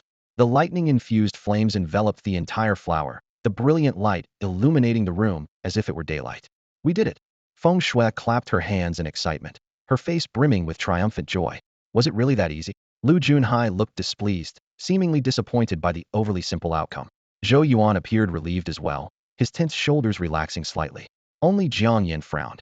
He was already considering whether to make a run for it. While preserving his life wouldn't be difficult, exposing his trump card in such a place seemed far too risky. As the smoke in the room gradually cleared, everyone's gaze focused on the Black Lotus's position. However, the next moment, the smiles on Feng Shui and her mother's faces froze as their expressions shifted from joy to shock and fear. They were shocked to find that the Black Lotus in the center of the room was not only intact, but a heart-like mass of flesh was writhing in the shattered flower pot. With a thudding rhythm, tentacles began to grow wildly from the fleshy mass. The old Taoist immediately sensed the danger and shouted, "Run!" But before he could finish, the tentacles shot out like arrows, instantly turning him and the young Taoist into a bloody mess. Blood splattered everywhere, staining the floor crimson in an instant. Feng Shui and her mother screamed in terror and ran back in a panic. Lu Junhai was so frightened that his legs turned to jelly, while Zhou Yuan remained calm, as if he had expected this scene.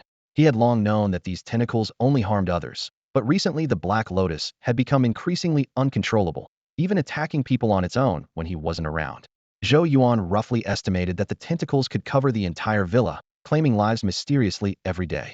As the wealthiest man in Spring City, Zhou Yuan had been forced to announce that there was a problem at home and hired numerous Taoists to exorcise the evil. However, this bizarre entity could not be eradicated. At that moment, Zhou Yuan truly realized the seriousness of the situation and understood the saying, "It's easy to invite a god, but hard to send it away." The tentacles that had killed the Taoists soon sensed that there were still living people at the door, slithering like venomous snakes along the ground. Zhou Yuan turned to Jiang Yan, his eyes filled with anticipation. "Young man, do you have any ideas?" Seeing that Jiang Yan hadn't fled, Zhou Yuan felt more certain of his suspicions. Jiang Yan considered using the blood-sucking vine, but hesitated to reveal his trump card. Just as he was about to suggest escaping, he noticed that the nearest tentacles had not advanced further, but instead retreated a little. Jiang Yan paused, his gaze falling on the crystal ball in his hand, and his eyes gradually brightened. He raised the crystal ball, and the tentacles recoiled as if they had seen a ghost.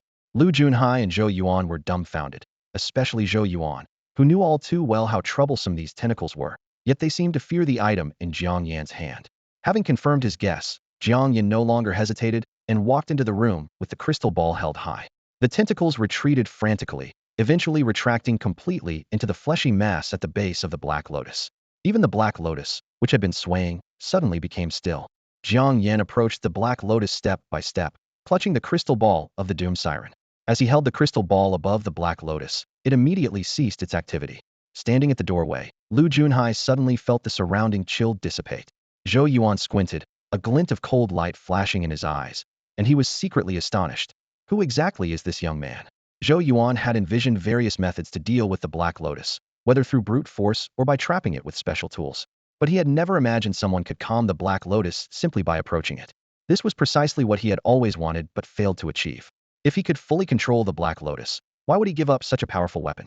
Seeing the Black Lotus become so docile in front of an outsider, Zhou Yuan couldn't help but feel a tinge of displeasure. Jiang Yan tested repeatedly to confirm that the crystal ball could indeed suppress the Black Lotus. He cautiously moved the crystal ball closer to the Black Lotus, and just as they were about to touch, the lotus petals quickly folded up, retracting entirely into the fleshy mass. Jiang Yan thought to himself, "It's not afraid of me, but of the doomed siren." The Black Lotus was so scared it retreated into its womb, and it might not be easy for it to grow out again. Lu Junhai was dumbfounded and exclaimed, "Wow, Master, you're amazing. This monster doesn't dare to come out anymore." He recalled the terror of the Black Lotus earlier, where two Taoists were powerless against its tentacles. Now, seeing the Black Lotus act like a mouse in front of a cat when faced with Jiang Yan, the stark contrast was unbelievable. Jiang Yan observed the fleshy mass for a while, then took a low-level Thunderfire talisman from the old Taoist bag and threw it onto the mass. Despite the mass being severely damaged, the Black Lotus never reappeared, and the tentacles did not attack. Jiang Yan understood that a cursed vessel that had absorbed 15 years of resentment couldn't be killed with just a few low-level Thunderfire talismans. But since it showed no response to such an attack, it meant it had entered a dormant state, temporarily losing sensitivity to external stimuli. This state might last for a while, making it the best time to deal with it. However, Jiang Yan realized he didn't have the power to completely destroy this formidable evil entity. To thoroughly kill a cursed vessel that had absorbed 15 years of black blood, at least a 4th or 5th tier strength would be needed. He looked up at Zhou Yuan and said, "Mr. Zhou, this thing should be harmless for now. How to handle it is up to you." Zhou Yuan replied without hesitation, "Of course, it must be completely destroyed." There was no reason to keep a weapon that was uncontrollable and even submitted to outsiders. Jiang Yan succinctly explained the method. "That's simple then, Mr. Zhou. Just invite a few 4th or 5th tier martial artists to eradicate it directly. It shouldn't resist in the short term, so speed is essential." Whether Zhou Yuan would follow his advice was not Jiang Yan's concern. His mind was already set on that spatial treasure. Zhou Yuan nodded in agreement. "All right, I'll arrange it shortly." Seeing the moment was right, Jiang Yan asked, "Now, shouldn't we discuss the matter of my reward?" Jiang Yan said with a mischievous glint in his eyes, "Little brother has solved my problem, and as promised, I will gladly provide the reward." He then turned to Lu Junhai, his tone becoming serious. "Take this young man to rest for a while. Once I finish up here, I'll come find you." Jiang Yan and Lu Junhai left the eerie basement and stepped back into the bright living room. As they approached, they heard a heated argument coming from the direction of the door. Feng Shui and her mother were pulling at Zhou Yuan's assistant, their voices filled with urgency and anger. "Did you even understand what I said?" Feng's mother, a middle-aged woman, was pale and her voice trembled. "Mr. Zhou is in danger, and you won't let me call the police. Why don't you send someone to check on him?" The assistant stood like a statue at the door, responding with a blank expression. "Madam, there's no need to worry about this. Mr. Zhou will handle it." Feng Shui's eyes widened, her voice sharp. "Are you kidding me? I'll say it again, 2 people are already dead down there. Mr. Zhou is an ordinary person, and with those creatures in the basement, you think he can handle it?" She threatened through gritted teeth. "Ignoring Mr. Zhou's safety like this, what are you up to? I warn you, if Mr. Zhou comes out alive, I will tell him everything, and you can expect to be fired. So you better do as we say, either call the police or go down there and save him." The assistant remained calm. "I told you, Mr. Zhou will be fine. Please go back to the living room." Feng Shui was furious. "Fine, have it your way. Just wait and see." She grabbed her mother's arm to leave, but the assistant suddenly said, Ladies, please hand over your phones. Just as Feng Shui was about to explode, footsteps approached from behind. Lu Junhai and Jiang Yan emerged from the living room. Lu Junhai casually tucking one hand in his pocket. Relax, uncle is fine. Everything's been taken care of downstairs. Stop insisting on calling the police. This is a family matter, don't meddle. Feng Shui and her mother looked at them in shock, incredulous. You came out alive? What about Mr. Zhou? Lu Junhai waved his hand impatiently. Uncle still has some matters to handle. Just go home. There's nothing more for you here. Feng Shui frowned, her suspicious gaze darting between Lu Junhai and the assistant. Why do you sound just like the assistant? And if you're out, why isn't Uncle Zhou? Her mind raced, a terrifying thought forming. Had these people conspired in advance to stage this, leaving Zhou Yuan dead and his estate for the taking? Lu Junhai watched Feng Shui's reaction and sighed helplessly. He turned to Jiang Yan, a trace of annoyance in his eyes. This is why I don't want a girlfriend. So many women are just out of their minds. Jiang Yan nodded thoughtfully, suddenly understanding why Lu Junhai, a wealthy heir, preferred to spend his money on pleasure. This was the real reason. Feng Shui, seeing Lu Junhai ignore her, was furious, her voice rising sharply. Lu Junhai, are you even listening to me? She stood with her hands on her hips, her eyes wide with anger. Lu Junhai waved his hand impatiently. Pretend I didn't say anything earlier. He turned to his assistant, his tone cold. Get someone to take these two women to the side room. Don't let them wander around until Uncle comes out. He paused and added, and remember to collect their phones. Hearing this, Feng Shui's eyes widened in shock. Her voice trembled with fear. Lu Junhai, you're all in this together. Lu Junhai lost all patience and waved dismissively. Oh, where did this crazy woman come from? Just take them away already. He felt that if he said another word, he might lose his temper. The assistant, relieved, immediately gave the order. Take them away. With Feng Shui and her daughter removed, the living room returned to peace. Lu Junhai walked over to the fruit basket, grabbed a pear, and took a bite. Those two crazy women would only cause trouble if they stayed with Uncle. Jiang Yan hesitated for a moment before asking. Lu, I want to confirm again. The spatial artifact you mentioned, it really exists, right? He felt uneasy, as he had only heard about it from Lu Junhai. Whether Zhou Yuan's promised reward was as Lu described was uncertain. Especially after witnessing the family's situation, he felt obtaining the spatial artifact might not be so easy. Lu Junhai chuckled. Would I lie? Uncle has encountered too many con artists and had no choice but to offer this condition. That's how he attracted a real expert like you. Jiang Yan nodded but still felt a bit apprehensive. A few hours later, as dusk fell, Zhou Yuan finally emerged from the basement. Adjusting his glasses, he sat down in front of Jiang Yan and Lu Junhai. Young man, sorry to keep you waiting. Lu Junhai lowered his voice and asked, Uncle, have you dealt with that thing downstairs? Zhou Yuan smiled with satisfaction. I've handled it just as this young man suggested. Lu Junhai beamed. That's great. Zhou Yuan suddenly turned serious. By the way, about the reward promised to this young man, I need to clarify something in advance. Jiang Yan raised an eyebrow, thinking to himself that he had expected this.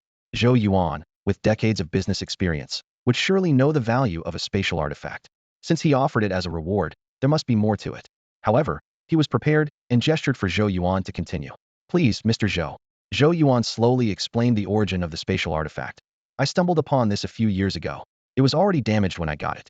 Originally, it had a space of 10 square meters, but now it's less than half a square meter. He paused and added, Of course, if you're not satisfied, I can offer you something else to make sure you're happy. Jiang Yan couldn't help but think to himself. A space of half a square meter isn't even enough to hide a person, let alone a large beast. It could barely fit a small animal. No wonder Zhou Yuan was so generous. However, Jiang Yan reconsidered, realizing that damage didn't mean beyond repair. With the universal synthesis platform, as long as he found the right materials, fixing the spatial artifact shouldn't be too difficult. Feigning modesty, Jiang Yan replied, I'll stick with the spatial artifact. After all, that's what we agreed on initially, and I don't want to take advantage of you, Mr. Zhou. Zhou Yuan was momentarily at a loss for words. Jiang Yan's remark made it sound like he was magnanimously accepting the reward with reluctance. Despite the artifact being damaged, it was still quite valuable, with many willing to pay a high price for it. If not for wanting to attract someone truly skilled, he wouldn't have offered it as a reward. Yet Jiang Yan's words made it seem like he was getting the short end of the stick, and Zhou Yuan couldn't argue, as he indeed hadn't specified the condition of the artifact when setting the reward. Zhou Yuan sighed inwardly, deciding not to bicker with the young man. He retrieved a leaf-shaped jade carving from his storage ring and placed it on the table. This is the spatial artifact. Feel free to inspect it. Jiang Yan's interest was piqued as he picked up the jade carving. To his surprise, the artifact was made of high-quality spiritual jade, which in itself was quite valuable. He extended his mental energy over the jade, and a dilapidated space appeared in his Minda collapsed wooden house, with only a small corner barely able to hold items. After careful observation, Jiang Yan realized the usable space was less than half a square meter. He wondered if he could ask Zhou Yuan to compensate for the missing space, though he dismissed the thought as mere fantasy. "I'll take it," Jiang Yan said, quickly storing the spatial artifact in his inventory under the guise of rummaging through his backpack. Once it was in his possession, there was no way he would give it back, even if Zhou Yuan changed his mind. Zhou Yuan politely offered, "It's getting late. Would you like to stay for dinner?" Jiang Yan caught the underlying message and declined. "No, thank you. I have other matters to attend to, so I'll take my leave." As he left Zhou Yuan's villa, Jiang Yan took a deep breath, finding the outside air noticeably fresher. Considering how many people had died in that villa, Zhou Yuan's ability to live there nonchalantly spoke volumes about his character. Checking his phone for directions, Jiang Yan frowned. It would take over half an hour to walk out of this place. He silently criticized the wealthy for building such sprawling estates. Just as he was about to ask a security guard if taxis could enter the community, a striking figure suddenly blocked his path. A woman stood before him, her chin slightly raised, and said directly, "Hey there, handsome. Name your price for that spatial artifact you're holding. I want to buy it." Jiang Yan frowned at the scene before him, silently lamenting that he must not have checked the almanac today before leaving home, as he found himself entangled with such a troublesome woman. He just wanted to get away quickly and was not in the mood to waste words with Feng Shui, so he said bluntly, "Not selling. I'm in a hurry, please step aside." Feng Shui, however, was relentless. She stepped forward, almost pressing against Jiang Yan. With a charming smile, she said sweetly, "Handsome, why don't you sell me the spatial artifact? Uncle Zhou must have told you that it's damaged beyond normal use. Keeping it is just for show, so why not sell it to me? He'll give you a large sum of money and my contact information too." She winked at Jiang Yan flirtatiously. Seeing Jiang Yan unmoved, Feng Shui increased her allure. She placed her delicate finger on Jiang Yan's chest and said in a seductive voice, "If that's not enough." She leaned in and whispered in his ear, "I can also offer you a date with me tonight." Jiang Yan was puzzled, wondering if this counted as being seduced. He had to admit, Feng Shui was indeed attractive. She possessed a cultivated elegance, and her attire was impeccable. Unfortunately, this elegance was only skin-deep. Among the few women he had met since his journey, only Zhao Siren could compare to her. Though having a beautiful woman throw herself at him wasn't a bad thing, Jiang Yan really wasn't interested in Feng Shui. He keenly sensed that she was likely just after the spatial artifact, and perhaps wanted to spend the night with him as a bonus. Such were the troubles of being both handsome and powerful. Seeing Jiang Yan hesitate, Feng Shui pouted even more. "Come on, handsome, I'm making such a concession. Just sell me the spatial artifact. I promise to make you feel good tonight." She pressed her upper body against Jiang Yan. Jiang Yan remained indifferent, responding, "Not selling." Feng Shui, somewhat annoyed, pulled Jiang Yan's hand and placed it on her chest, playfully scolding, "You're so naughty. I'm begging you like this, and you still won't reconsider?" In truth, Feng Shui had already found a buyer for the spatial artifact. Experts could instantly recognize that its main material was top-grade spirit jade, which would attract fierce bidding even in major city auctions. Moreover, it was a spatial artifact with a small usable space, making it highly valuable for both collection and practical use. She felt confident that Jiang Yan might not know these details, which was why she rushed to intercept him as soon as she got the news. Jiang Yan sighed helplessly and said, "I really won't sell it. If you insist on knowing why, they'll tell you, but don't get mad." Feng Shui smiled, thinking that this handsome guy was considerate of her feelings, convinced that no man could resist her charm. She said, "Go ahead, I promise I won't get mad." Jiang Yan said seriously, "Well, it's because I actually like big chests." With that, he gave a playful squeeze to the small mound under his hand before quickly withdrawing it before Feng Shui could react. Feng Shui's expression froze instantly. She couldn't believe she was being rejected for having a small chest. Jiang Yan regretfully declined Feng Shui, his words hitting her confidence like a heavy blow. "Though you're not without charm, we really aren't suited for each other. Sorry, but please seek someone else." With that, Jiang Yan strode towards the community exit without looking back, leaving Feng Shui standing in the cool breeze, stunned. Feng Shui's mind was a whirlwind of emotions. Not suited? Wasn't that the excuse she often used to turn down suitors? Now the roles were reversed, and she found herself on the rejected side.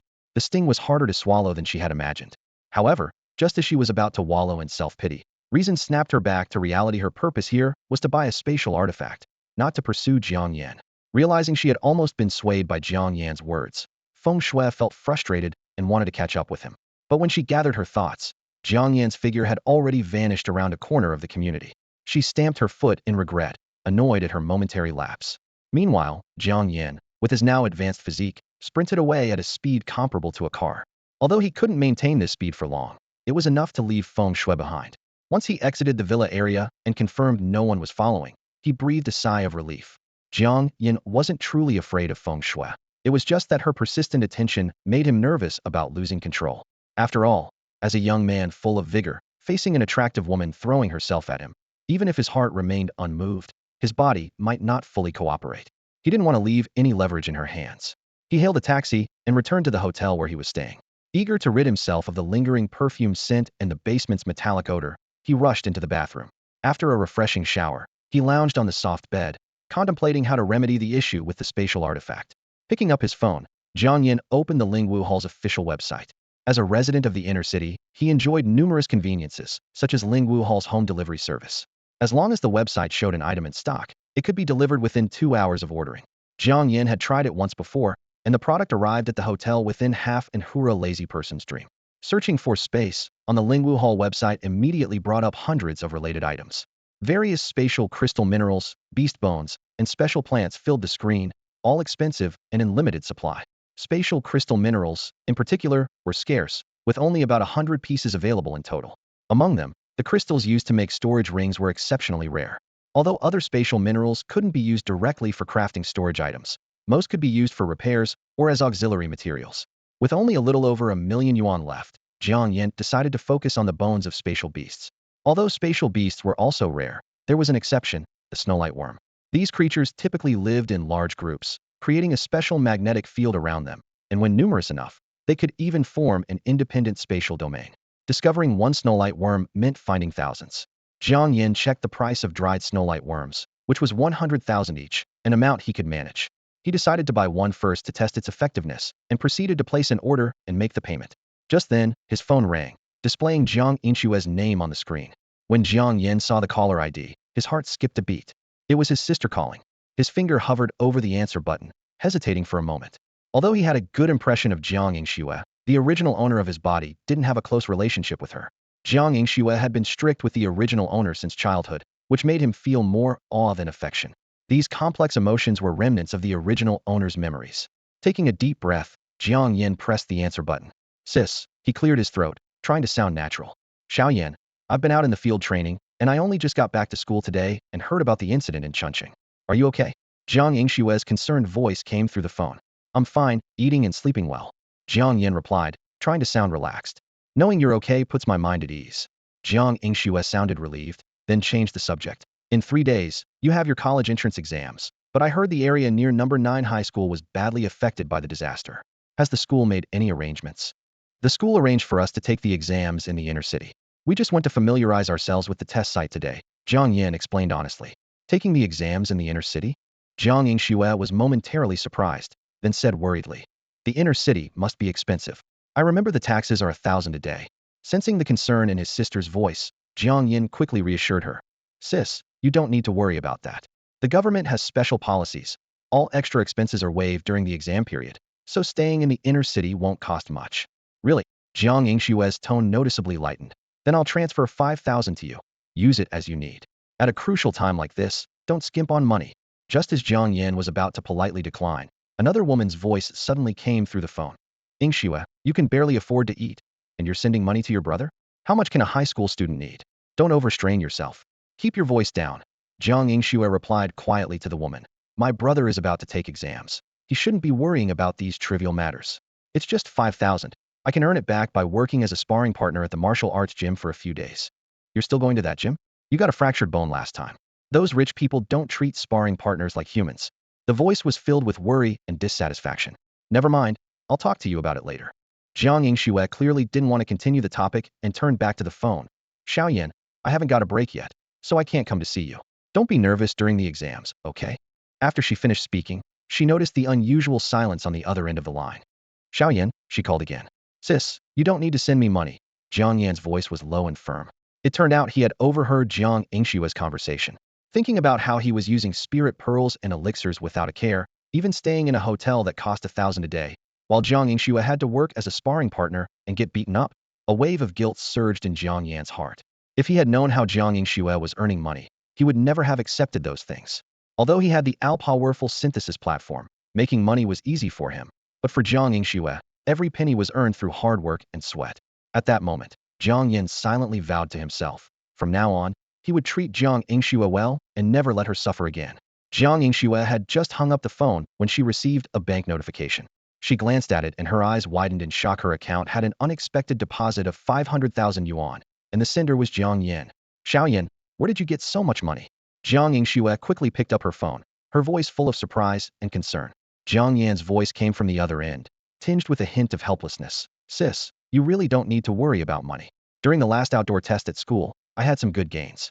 Plus, I placed in the test, and the rewards alone were worth several million. I spent some on elixirs, but there's still plenty left, so take this and use it. Test rewards worth millions? Jiang Yingxue felt bewildered. Ninth High was just an ordinary high school in the outer city. How could they casually offer rewards worth millions? Sensing his sister's doubt, Jiang Yan explained. That's the result of splitting it among 5 people. For this test, the school unusually offered secret realm slots as rewards, and just one slot is worth 7 to 8 million. Jiang Yan continued earnestly. So, sis, your brother really has money and won't run out of it. You shouldn't work at the martial arts gym anymore. It's better to spend that time on training and improving your skills. Jiang Yingxue was silent for a moment before finally speaking. You're right, I should focus on improving my skills. But I can't accept the money you gave me. I also earn extra income from my outdoor training, which is enough for my daily needs. Why are you being so polite with me? Am I not your brother? When you sent me money and elixirs, I didn't refuse. Jiang Yan replied, sounding a bit exasperated. Well, all right then. Jiang Yingxue hesitated for a moment, but eventually agreed. After the college entrance exams, I should be heading to the Magic City. I'll contact you then. Jiang Yan informed his sister about his upcoming plans.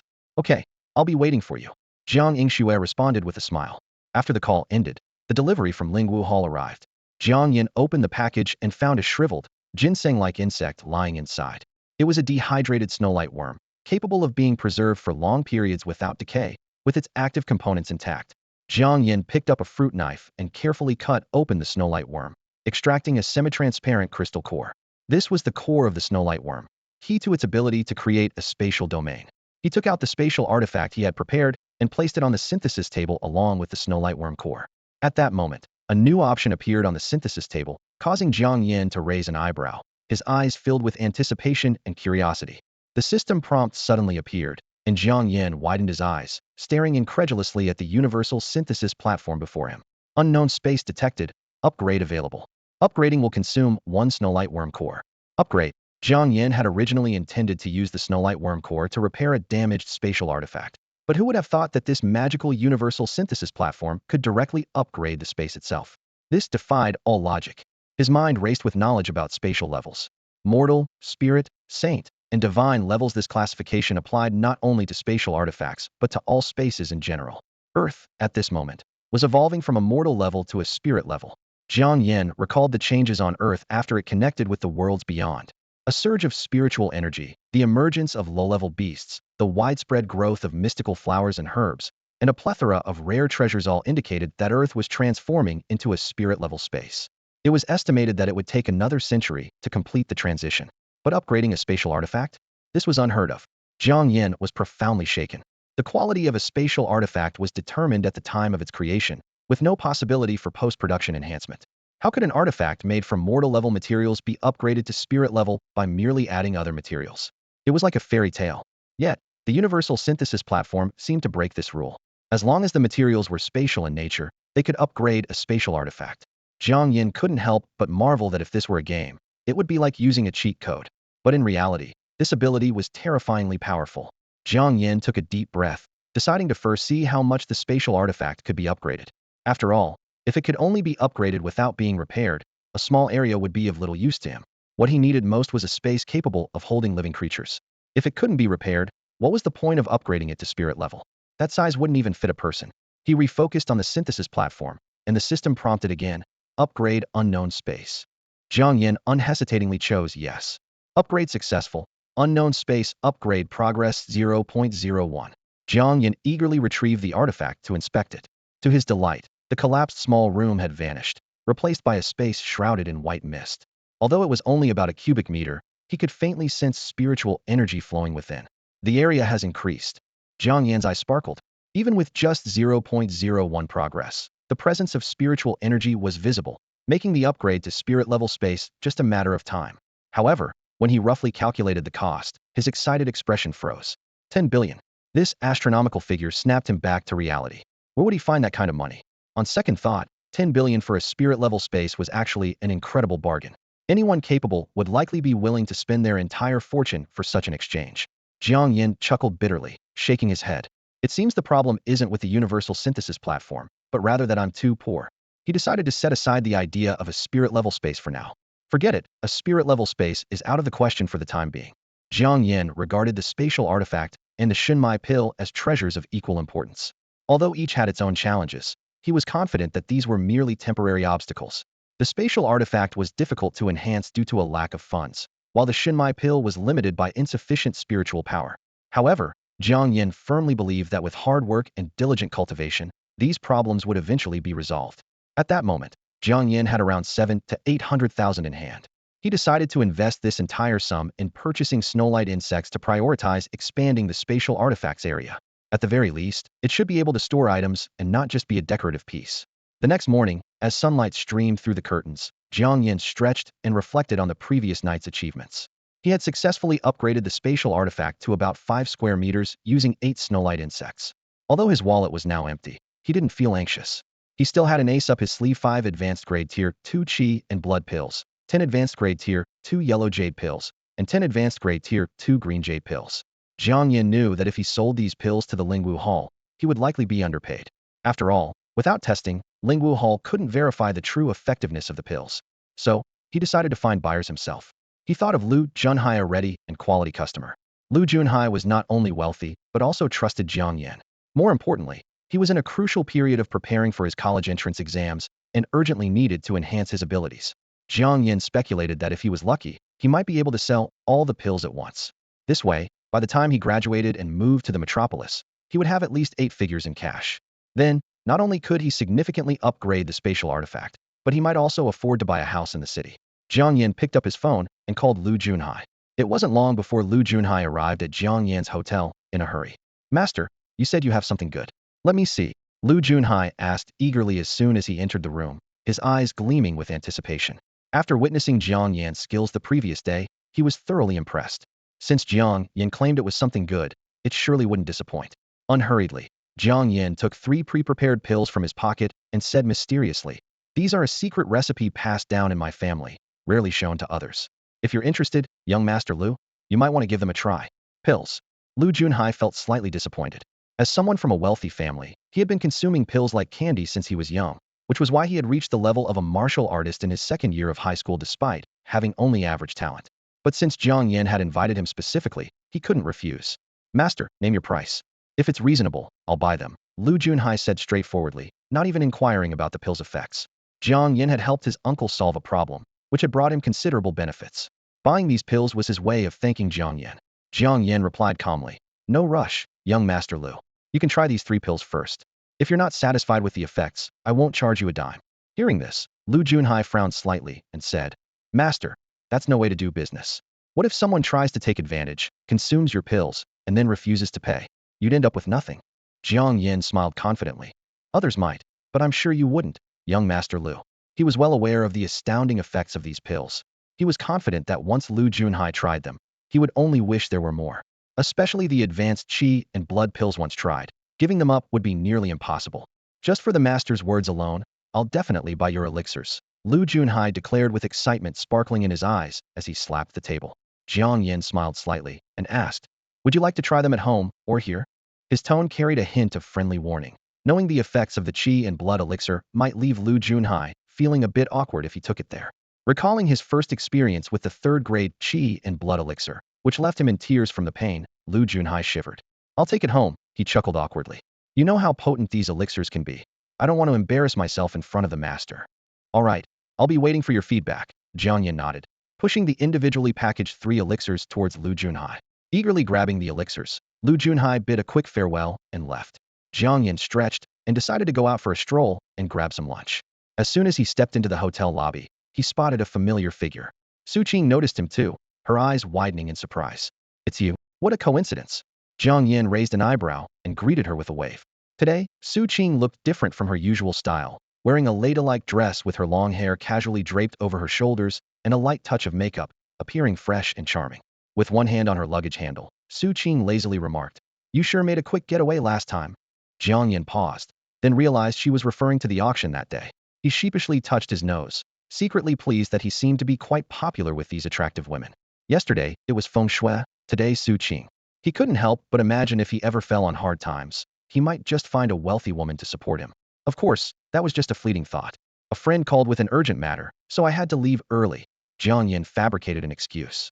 Turns out I dodged a bullet, so I guess I was lucky. He couldn't possibly tell Su Qing that the whole incident was caused by that little blue fish in the end. Su Qing pouted. I thought you knew something was going to happen, so you left early. She suddenly stepped forward and put an arm around Jiang Yan's shoulder. Come on, let me treat you to lunch. Jiang Yan was so startled by her sudden familiarity that he almost choked. Seeing this, Su Qing teased. Little brother, are you getting shy? What are you talking about? Jiang Yan pointed down. You're stepping on my foot. Su Qing quickly let go, sticking out her tongue. Oh, sorry, I didn't notice. Jiang Yan gently pushed Su Qing off his shoulder. For lunch, I was planning to grab some skewers from the street. If you don't mind, you can have the honor of treating. No problem at all. I love skewers, Su Qing said excitedly. Just wait a few minutes while I put my luggage upstairs. With that, she hurried towards the elevator with her suitcase. Watching Su Qing's retreating figure, Jiang Yan thought to himself that compared to Feng Shui, Su Qing was much better in many ways. So he didn't mind interacting with someone like her. Su Qing is a live streamer, and Jiang Yan thought that maybe she could help him sell some products in the future, saving him the hassle of finding buyers every time. Su Qing moved with astonishing speed. When she said a few minutes, she meant it. After putting her luggage upstairs, she even managed to change her clothes. When she reappeared in front of Jiang Yan, her cheeks were slightly flushed, and her breathing was a bit rapid, indicating she had jogged downstairs. Let's go, Su Qing said, elegantly tucking a stray lock of hair behind her ear. Jiang Yan's gaze involuntarily fell on Su Qing's newly changed dress. Noticing his stare, Su Qing playfully spun around, causing the hem of her dress to flutter lightly. Don't you think I look like a schoolgirl in this dress? She asked with a hint of anticipation in her tone. Jiang Yan replied bluntly. The dress does, but you don't quite. This wasn't to say Su Qing looked old, but her curvaceous figure made it hard to conceal her mature woman's charm, no matter what she wore. Su Qing pouted slightly, feeling a bit aggrieved. You're being a bit mean. I just thought, since you're still in high school, I try to dress a bit younger too. Jiang Yan, eager to fill his stomach, didn't want to dwell on this topic. You're the youngest, you're the prettiest. Let's go quickly before we lose our spot. Su Qing let out a light hum, accepting the perfunctory compliment. The two headed to the food street behind the hotel, which was filled with various restaurants. Jiang Yan had been living there for a month and had tried almost every place, finally settling on a skewer shop with excellent flavors. Although it was just past 11, the first floor of the shop was already packed. Are there any private rooms available? Jiang Yan asked at the counter. The cashier girl looked up and her eyes widened. Are you Rainbow Bunny? Su Qing quickly made a shushing gesture, lowering her voice. Shuh, not so loud. I'm just here to eat. As a top streamer with nearly 10 million followers, she was used to being recognized. The girl nodded excitedly and quickly grabbed a pen and paper. Rainbow Bunny, I've always been your fan. Could you give me an autograph? Of course, Su Qing smiled and signed her name on the paper. Then, the girl blurted out. And your boyfriend is really handsome. Boyfriend? Su Qing was stunned, her face turning bright red. Don't say that, we're just friends, and I'm still single. The girl gave a knowing look. Don't worry, I understand. Jiang Yan stood to the side, completely baffled. He was just here to have a meal with Su Qing. How did he suddenly become her boyfriend? Do young people today have such vivid imaginations? Quick, get us a room. Su Qing hurriedly shifted the topic, afraid that explaining further would only make things worse. Once they reached the private room on the second floor, Su Qing let out a sigh of relief. It was hard enough to go out for a meal with a guy without causing such a misunderstanding. She sneaked a glance at Jiang Yan, worried he might overthink, but found he was already engrossed in the menu. Do you eat spicy food? Jiang Yan asked, looking up. Su Qing immediately deflated, realizing she was overthinking it. Just then, Jiang Yan's phone rang. As soon as he answered, Lu Junhai's anxious voice came through the receiver. Master, where are you? I've been knocking on your hotel door for ages. Don't tell me you've suddenly decided not to sell. Lu Junhai rushed anxiously back to the hotel where Jiang Yan was staying, only to find no one answered after knocking on the door for a long time. He was filled with regret for not taking Jiang Yan's elixirs seriously earlier. Remembering Jiang Yan's astonishing abilities, Lu Junhai wished he could give himself a slap. Feeling anxious, he squatted at the door and suddenly remembered he had Jiang Yan's phone number. He called, and with a sense of relief, asked urgently, Master, where are you? I've been knocking for ages. You're not backing out of the sale, are you? Jiang Yan was dining with a friend and, after handing the menu to Su Qing, calmly replied, I'm having dinner. Find a place to sit for a while. I'll be back in about an hour. Lu Junhai sighed in relief and decided to wait at the door. He was calculating whether the 20 million he had would be enough to buy all of Jiang Yan's elixirs. Recalling the incredible effect of the 2 elixirs he had taken, which increased his single-arm strength by nearly 800 kilograms, Lu Junhai was filled with excitement. Over an hour later, Jiang Yan appeared from the elevator with a woman. The woman waved goodbye to Jiang Yan and turned to leave. Lu Junhai thought she looked familiar, but quickly refocused on the matter at hand. Master, you're finally back. Lu Junhai struggled to stand, his legs numb. I thought you found a new buyer. Jiang Yan opened the door and said calmly. You're overthinking, young Master Lu. If I was selling to someone else, the 3 you tried this morning would have been a waste. Lu Junhai realized and followed Jiang Yan into the room, eagerly asking, Master, how many elixirs do you have? How are you planning to sell them? Jiang Yan replied calmly. Including the 3 you tried, there are 10 yellow and 10 green elixirs, and 5 red ones. The green and red ones are 500,000 each, and the yellow ones are 1,000,000 each. How many would you like, young Master Lu? Hearing the prices, Lu Junhai calculated in his mind, determined to secure this batch of precious elixirs. Jiang Yan approached the sofa and took out 3 bottles of elixirs from his backpack, placing them in front of Lu Junhai. Young Master Lu's eyes widened as he gasped, 1,000,000. He picked up the elixirs and examined them closely, recalling the appraiser's assessment they were all second grade. Yet the price was almost as high as a first-grade cleansing elixir. Lu Junhai calculated in his mind, knowing that even among first-grade elixirs, prices could vary greatly, depending on rarity. Elixirs that directly enhance strength were usually the cheapest, with effects most noticeable in the early stages, and long-term use could even harm the body. Unless the grade was high enough, prices were hard to raise. He had initially prepared 20 million, thinking he could buy hundreds of elixirs, enough to last for months. But Jiang Yan only had 25 in stock, barely enough for the 20 million. Lu Junhai wondered why these second-grade elixirs were so expensive. Jiang Yan remained calm and asked, Young Master Lu, did you feel anything special when you took the yellow elixir? Lu Junhai recalled. The strength increase was indeed significant, and I sweated a lot of gray sweat. He suddenly realized, eyes widening. No way. Could this be a cleansing elixir? His breathing quickened as he became more convinced. The lightness he felt after taking it was characteristic of a cleansing elixir. Moreover, this elixir not only cleansed the body but also enhanced strength, like an upgraded version of the cleansing elixir. Suddenly, Lu Junhai felt that 1,000,000 was a bargain and wished he could buy all the stock immediately. Jiang Yan explained, the 3 types of elixirs I sold to you, young Master Lu, have unique formulas. The yellow one indeed has a cleansing effect, while the blue one focuses on enhancing strength. I suggest taking the yellow one first, then the blue one. He paused. The red elixir can triple your strength within an hour and has a special effect, which I'm sure you've already experienced. Lu Junhai cleared his throat to hide his excitement. To be honest, he was initially interested in the red elixir, using the other 2 as an excuse to ask his parents for more money. He had long lost hope in his martial arts talent and planned to focus on managing the family business. But his parents still had high hopes for him, and when they heard of an elixir that could greatly enhance strength, they immediately sent him the money. Now, Lu Junhai felt his potential for cultivation seemed to have room for improvement. In this world where strength reigns supreme, the desire to become a strong person was rekindling in his heart. His heart was stirred, as if seeing a path to becoming a powerful figure. Lu Junhai stood in the hotel room, looking at the pill in his hand, and felt a warm sensation in his heart. He recalled his various encounters with Jiang Yan, from the first kind reminder to helping his uncle with the basement trouble, and now to these incredibly effective pills. He couldn't help but sigh, thinking that there were still many good people in the world. In Lu Junhai's eyes, Jiang Yan had become a symbol of fortune and wisdom. Lu secretly vowed never to doubt Jiang Yan's words again, as it would be disrespectful to the master. However, Jiang Yan knew all too well that if Lu Junhai ever learned the truth, he might regret his current realization. After all his misfortunes stemmed from Jiang Yan's so-called divination. That day it wasn't a well-meaning reminder, but a curse from the sea monster of misfortune. This secret was something Lu Junhai would likely never uncover. Master, these 3 bottles of pills, along with the ones I tried before, total 17,500,000. I've transferred the amount to you. Please check, Lu Junhai said with a beaming smile as he put away the pills and looked up at Jiang Yan. Jiang Yan checked his bank card balance and nodded in satisfaction. Yes, the amount is correct. If you need anything in the future, feel free to contact me. I have new stock every month. Lu Junhai was overjoyed at this. With your assurance, Master, I'm relieved. I was worried about not being able to get pills if you ran out. Jiang Yan smiled and opened his phone, adding Lu Junhai to a newly created small goals group. This was his future regular customer. When he moved to the metropolis, the clients in this group would only become more prestigious and wealthier. Reaching a small goal of 1 billion wouldn't be difficult at all. Suddenly, Lu Junhai seemed to remember something and said, by the way, Wasn't that girl with you earlier a famous internet celebrity? Seems like it, Jiang Yan replied casually. Lu Junhai looked envious. Master, you're amazing. A top-tier influencer like her isn't someone you can get with money. And she's so beautiful. None of the women I've been with can compare. Jiang Yan couldn't help but shake his head internally. Despite having vast wealth, Lu spent his days in brothels, hoping to find a good woman there. It was like searching for food in a cesspool. Lu glanced at his watch and suddenly stood up. Oh no, master, I have to go.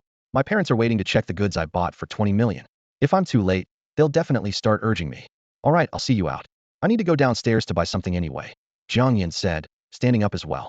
They walked down the hotel corridor, ready to take the elevator. Jiang Yan suddenly noticed a suspicious man loitering outside Su Qing's room. The man looked around, confirming he was in a blind spot of the surveillance, then pretended to be a hotel staff member and knocked on the door. The door opened quickly. Su Qing frowned at the stranger outside. Who are you? The man's response made Su Qing frown even more. He managed to justify stalking with such confidence and even pretended to be a service staff member to knock on the door. This was the first time she'd encountered such behavior. What kind of good intentions could he possibly have? Su Qing furrowed her brows, a hint of impatience flashing in her eyes. Zhanhan Wushuang noticed her expression, and a look of displeasure immediately appeared on his face. You can't seriously have forgotten me, right? He pressed forward, his voice carrying a slight threat. You even mentioned my name back then, Zhanhan Wushuang. It's such an easy name to remember. How could you forget? Su Qing looked at him coldly, her wariness increasing. She had always urged her fans not to waste time, and this man's behavior had already crossed the line of a typical fan, who would stalk her like a creep and even pretend to be a waiter to knock on her hotel room door. Sir, Su Qing's tone was cold and firm. If you want to chat, you're welcome to join my live stream. This is not my working time. Upon hearing this, Zhanhan Wushuang's eyes turned red with anger, and he threatened through gritted teeth.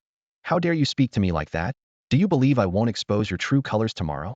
Go ahead and expose me. Su Qing did not back down, and as she finished speaking, she moved to close the door. However, Zhanhan Wushuang was faster. He pulled out a metal pipe and wedged it in the door gap. Su Qing was startled by this sudden action and nearly got hurt, forcing her to step back. Let's see how you run now. Zhanhan Wushuang smiled lewdly, ready to force his way into the room. Just then, a hand landed on his shoulder. Zhanhan Wushuang paused and turned to see an 18 or 19-year-old young man holding a crystal ball, staring at him seriously. Hey there, buddy, the young man began. I can see misfortune in your face. You might be in for a bloody disaster. Lu Junhai, who was with the young man, looked bewildered. Weren't they here to save the day? Why was he suddenly acting like a street fortune teller, predicting disaster? Were they planning to take action here? That could be troublesome. Su Qing was also confused. She thought the young man was there to help, but instead, he was holding a crystal ball and acting like a charlatan. What kind of performance was this? Zhanhan Wushuang looked the young man up and down, a trace of disdain in his eyes. I remember you. You're the one who went out to eat with Xiao Kaiyong earlier. You think a pretty boy like you can play hero? The young man, Jiang Yan, shook his head and continued. I'm really just trying to warn you. It's not just misfortune. There's a red glow over your head. It's very ominous, really ominous. Crazy, Zhanhan Wushuang cursed. Seeing that there were now 2 more people around, he realized he wouldn't succeed today, so he threatened. I'll let you off today, but if I see you again, I'll deal with you. With that, he picked up the metal pipe and prepared to leave. Just then, a loud noise erupted from a nearby room. The door burst open with force, crashing right into Zhanhan Wushuang. The room fell into a dead silence. Zhanhan Wushuang lay on the ground in a twisted position after being hit by the door, with the steel pipe he had been holding now impaled in his chest. Blood flowed along the pipe, quickly staining the carpet in the hallway. Su Qing's eyes widened, recalling Jiang Yan's earlier prediction. Was this the calamity foretold, or just a coincidence? But it seemed too coincidental to be mere chance. Lu Junhai snapped out of his initial shock, his eyes filled with admiration for Jiang Yan. The master's divination was as accurate as ever. At that moment, a disheveled old man emerged from a nearby room. His hair looked singed, and his clothes were in tatters. Seeing Zhanhan Wushuang on the ground, he panicked. Oh no, what should I do? The old man fretted, stomping his feet. I just had a little mishap while crafting. How did it end up hitting someone? This has never happened before. He turned to Jiang Yan and his companions, asking, Is he your friend? The 3 shook their heads simultaneously. Oh, that's a relief, the old man sighed. We should call for emergency services and get him to a hospital. Who knows if he's still got any life left in him? The old man wasn't worried about being held responsible, as there was surveillance in the area. To him, it was purely an accident. Lu Junhai and Su Qing were left speechless by the sudden appearance of the old man. What do you mean by that's a relief? Conducting such dangerous experiments in a busy hotel, even if it hadn't hit a person, it could have hit a stray cat or dog, which wouldn't be right either. In the end, it was just Zhanhan Wushuang's bad luck. Among so many people present, The door happened to hit him, and he just happened to be holding a steel pipe, leading to his injury. It seemed like fate. Jiang Yan had already warned him, but he didn't take it seriously. So who could he blame? Jiang Yan looked thoughtfully at Zhanhu and Wu Shuang on the ground. Originally, he just wanted to test whether the divination crystal ball had consequences beyond bringing misfortune. He didn't expect the effect to be so dramatic. It seems that using the divination crystal ball requires even more caution. Clearly, it could be used not just to prank, but also to kill. 10 minutes later, medical personnel arrived and carried away the barely breathing Zhanhu and Wu Shuang. His survival depended entirely on fate. The old man watched as Zhanhu and Wu Shuang was taken away, looking despondent. His new weapon research had failed again, nearly resulting in a fatality. But he had double-checked all the data. It shouldn't have gone wrong. It was too bizarre surely. He would face criticism from the association again. Su Qing scrutinized the old man and suddenly asked, "Excuse me, are you Nye Lin, Master Nye?" Earlier, the old man's face was covered in soot, making him hard to recognize. After wiping his face with his sleeve, Su Qing could barely identify him. Nye Lin was one of the renowned top 8 in the Artificer Association, famous for crafting peculiar and intriguing weapons.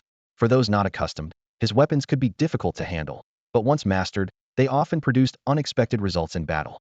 Su Qing once wanted to commission Nye Lin to craft a weapon for her, but she never managed to get in line. Today, she, Jiang Yan, and Lu Junhai unexpectedly encountered the legendary master craftsman. Nye Lin glanced at the three of them, a slight smile playing on his lips. Come, I feel a good vibe with you today, so I'll gift you some weapons," he said, turning to enter his room. Lu Junhai, in disbelief, whispered, "Wow, is this really happening? This is Nye Lin we're talking about. His weapons easily go for millions."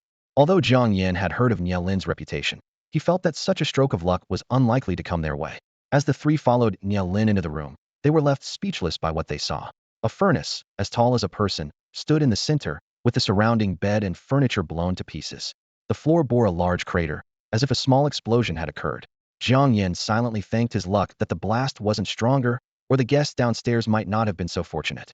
Nye Lin rummaged through a pile of crafting scraps in the corner, soon producing 3 weapons, with great pride. "Here, take one each. Don't be shy," he declared. The 3 exchanged puzzled looks and remained silent. What Nye Lin held were not weapons at all, but ordinary red bricks, indistinguishable from those found on any construction site. Seeing their reaction, Nye Lin burst into laughter. "What? Fooled by their appearance, weren't you?" Su Qing hesitantly asked. "Master Nye, are these really weapons? They look just like bricks picked up from a construction site." "Of course, they're weapons," Nye Lin said proudly. "They hurt like hell when you hit someone with them. Did you see that door that got blown away earlier? The force of these bricks is about the same as that." Lu Junhai and Su Qing were at a loss for words, unsure how to respond. Jiang Yan, however, thoughtfully stroked his chin. "These weapons are quite deceptive. In a fight, when everyone else has knives, guns, and clubs, someone pulls out a brick. Anyone's first reaction would be confusion, just like ours." Jiang Yan's words made Nye Lin's eyes light up. He had spent almost half a year developing these weapons, yet no one had understood his design concept until now. Finding a young person who instantly grasped the essence of his creation, Nye Lin said excitedly, "Young man, I see great potential in you. You'd make an excellent apprentice in weapon crafting.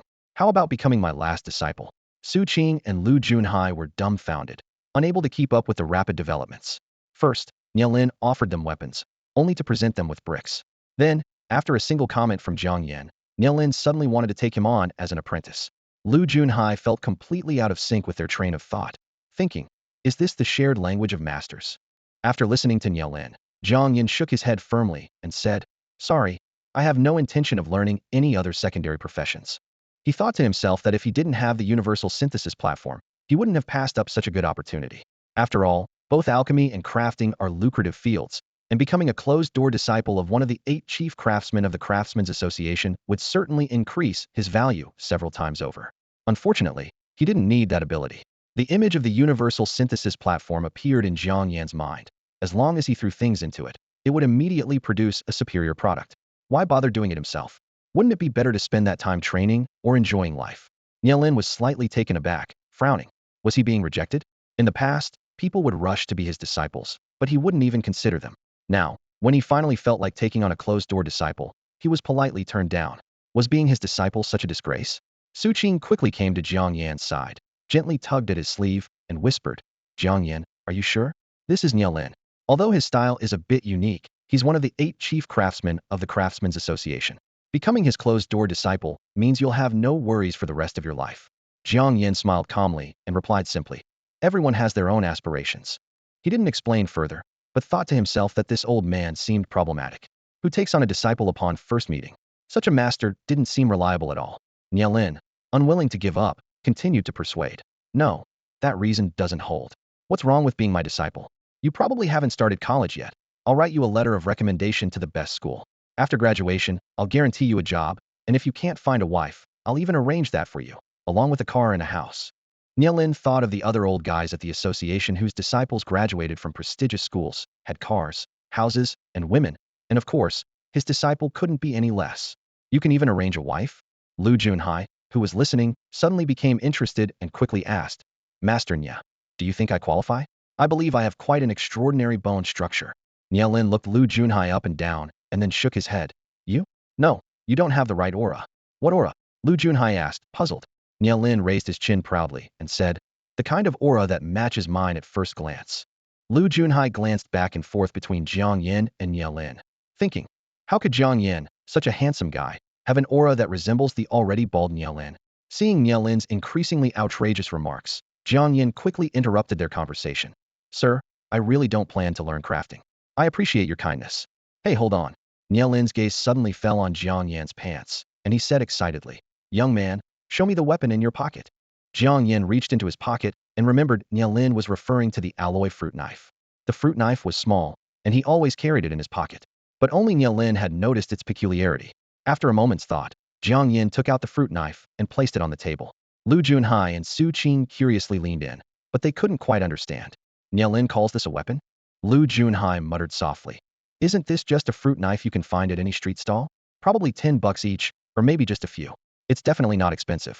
Nielin carefully picked up the fruit knife, his eyes gleaming with an unusual light. His fingers gently caressed the blade as if admiring a rare treasure.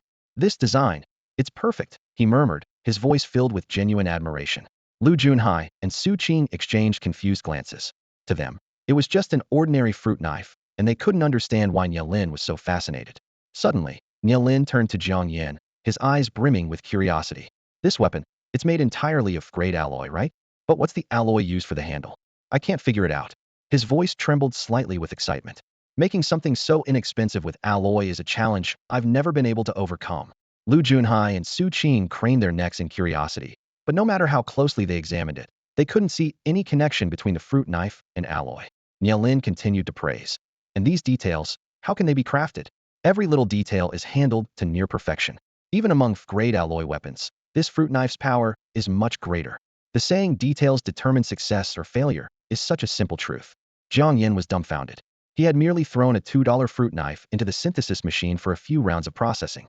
He just wanted Nielin to confirm that the fruit knife was an alloy weapon, so he could pitch his new product to Su Qing and Lu Junhai. Who would have thought Nielin's keen eye would immediately spot the weapon's uniqueness? Suddenly, Nielin grabbed Jiang Yan's arm and urgently asked, young man, do you have this expert's contact information? Or could you help me get in touch with him? Jiang Yan cautiously stepped back half a step. What do you want? Could you ask if he'd mind taking on an older apprentice? Nielin asked earnestly. An older apprentice? Jiang Yan was momentarily confused. Me, how about me? Am I suitable? Nielin pointed to himself. Jiang Yan was filled with questions, incredulously looking at the elderly man. An apprentice? To the synthesis machine? Lu Junhai and Su Qing were equally baffled. Wasn't Nielin just about to take Jiang Yan as a disciple? How did it become Nielin wanting to become a disciple himself? Jiang Yan took a deep breath and tried to speak calmly. Sir, this weapon was made by a blacksmith I hired. But with the recent chaos in the outer city, that shop has long disappeared. Even if you want the contact, I can't help you. What? Nielin was immediately deflated. That's such a pity. Next time you see this expert, be sure to get his contact information. Listening to their conversation, Lu Junhai suddenly realized why Nielin had said Jiang Yan's temperament was like his. After all, who would specifically use alloy to make a fruit knife? It was even more outrageous than when Nielin pulled out 3 bricks. Looking at his creation, Nielin seemed dissatisfied. Do you still want this weapon? If not, I'll just sell it to the recycling station. After witnessing the expert's craftsmanship, he felt his skills were still lacking. Su Qing suddenly asked, Master Nya, may I ask, what material are these bricks made of? A great alloy. Didn't I mention that earlier? As soon as Nielin finished speaking, the 3 bricks on the table were quickly snatched up.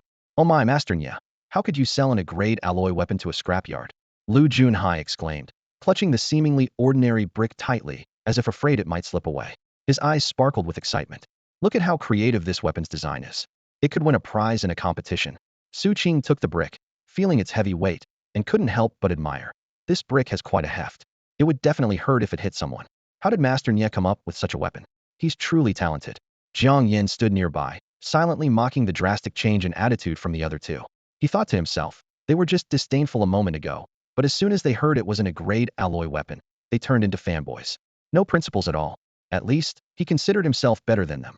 Although he took the brick, he would never say anything he didn't mean. Hearing the compliments, Nye Lin beamed with pride, his beard almost curling upwards. He patted his chest and said, "Ha! You two have good taste. This is my masterpiece. Ideally, one brick can kill a third-tier monster." What? It can kill a third-tier monster with one brick? Jiang Yan's eyes lit up upon hearing this, instantly changing his opinion of the brick. Noticing Jiang Yan's reaction, Nye Lin asked with a smile, "Young man, what do you think?" Jiang Yan immediately gave a thumbs up and sincerely said, "This is truly a work of art." He felt ashamed of his earlier naive thoughts. In the face of absolute power, appearances are indeed superficial. Can those flashy, intricately designed weapons compare to this simple, yet incredibly powerful brick? Just then, a man in a business suit hurried into the store, looking serious as he asked, "Hello, I'm the hotel manager. Who is the guest in room 4133? We need to discuss the room's compensation issue."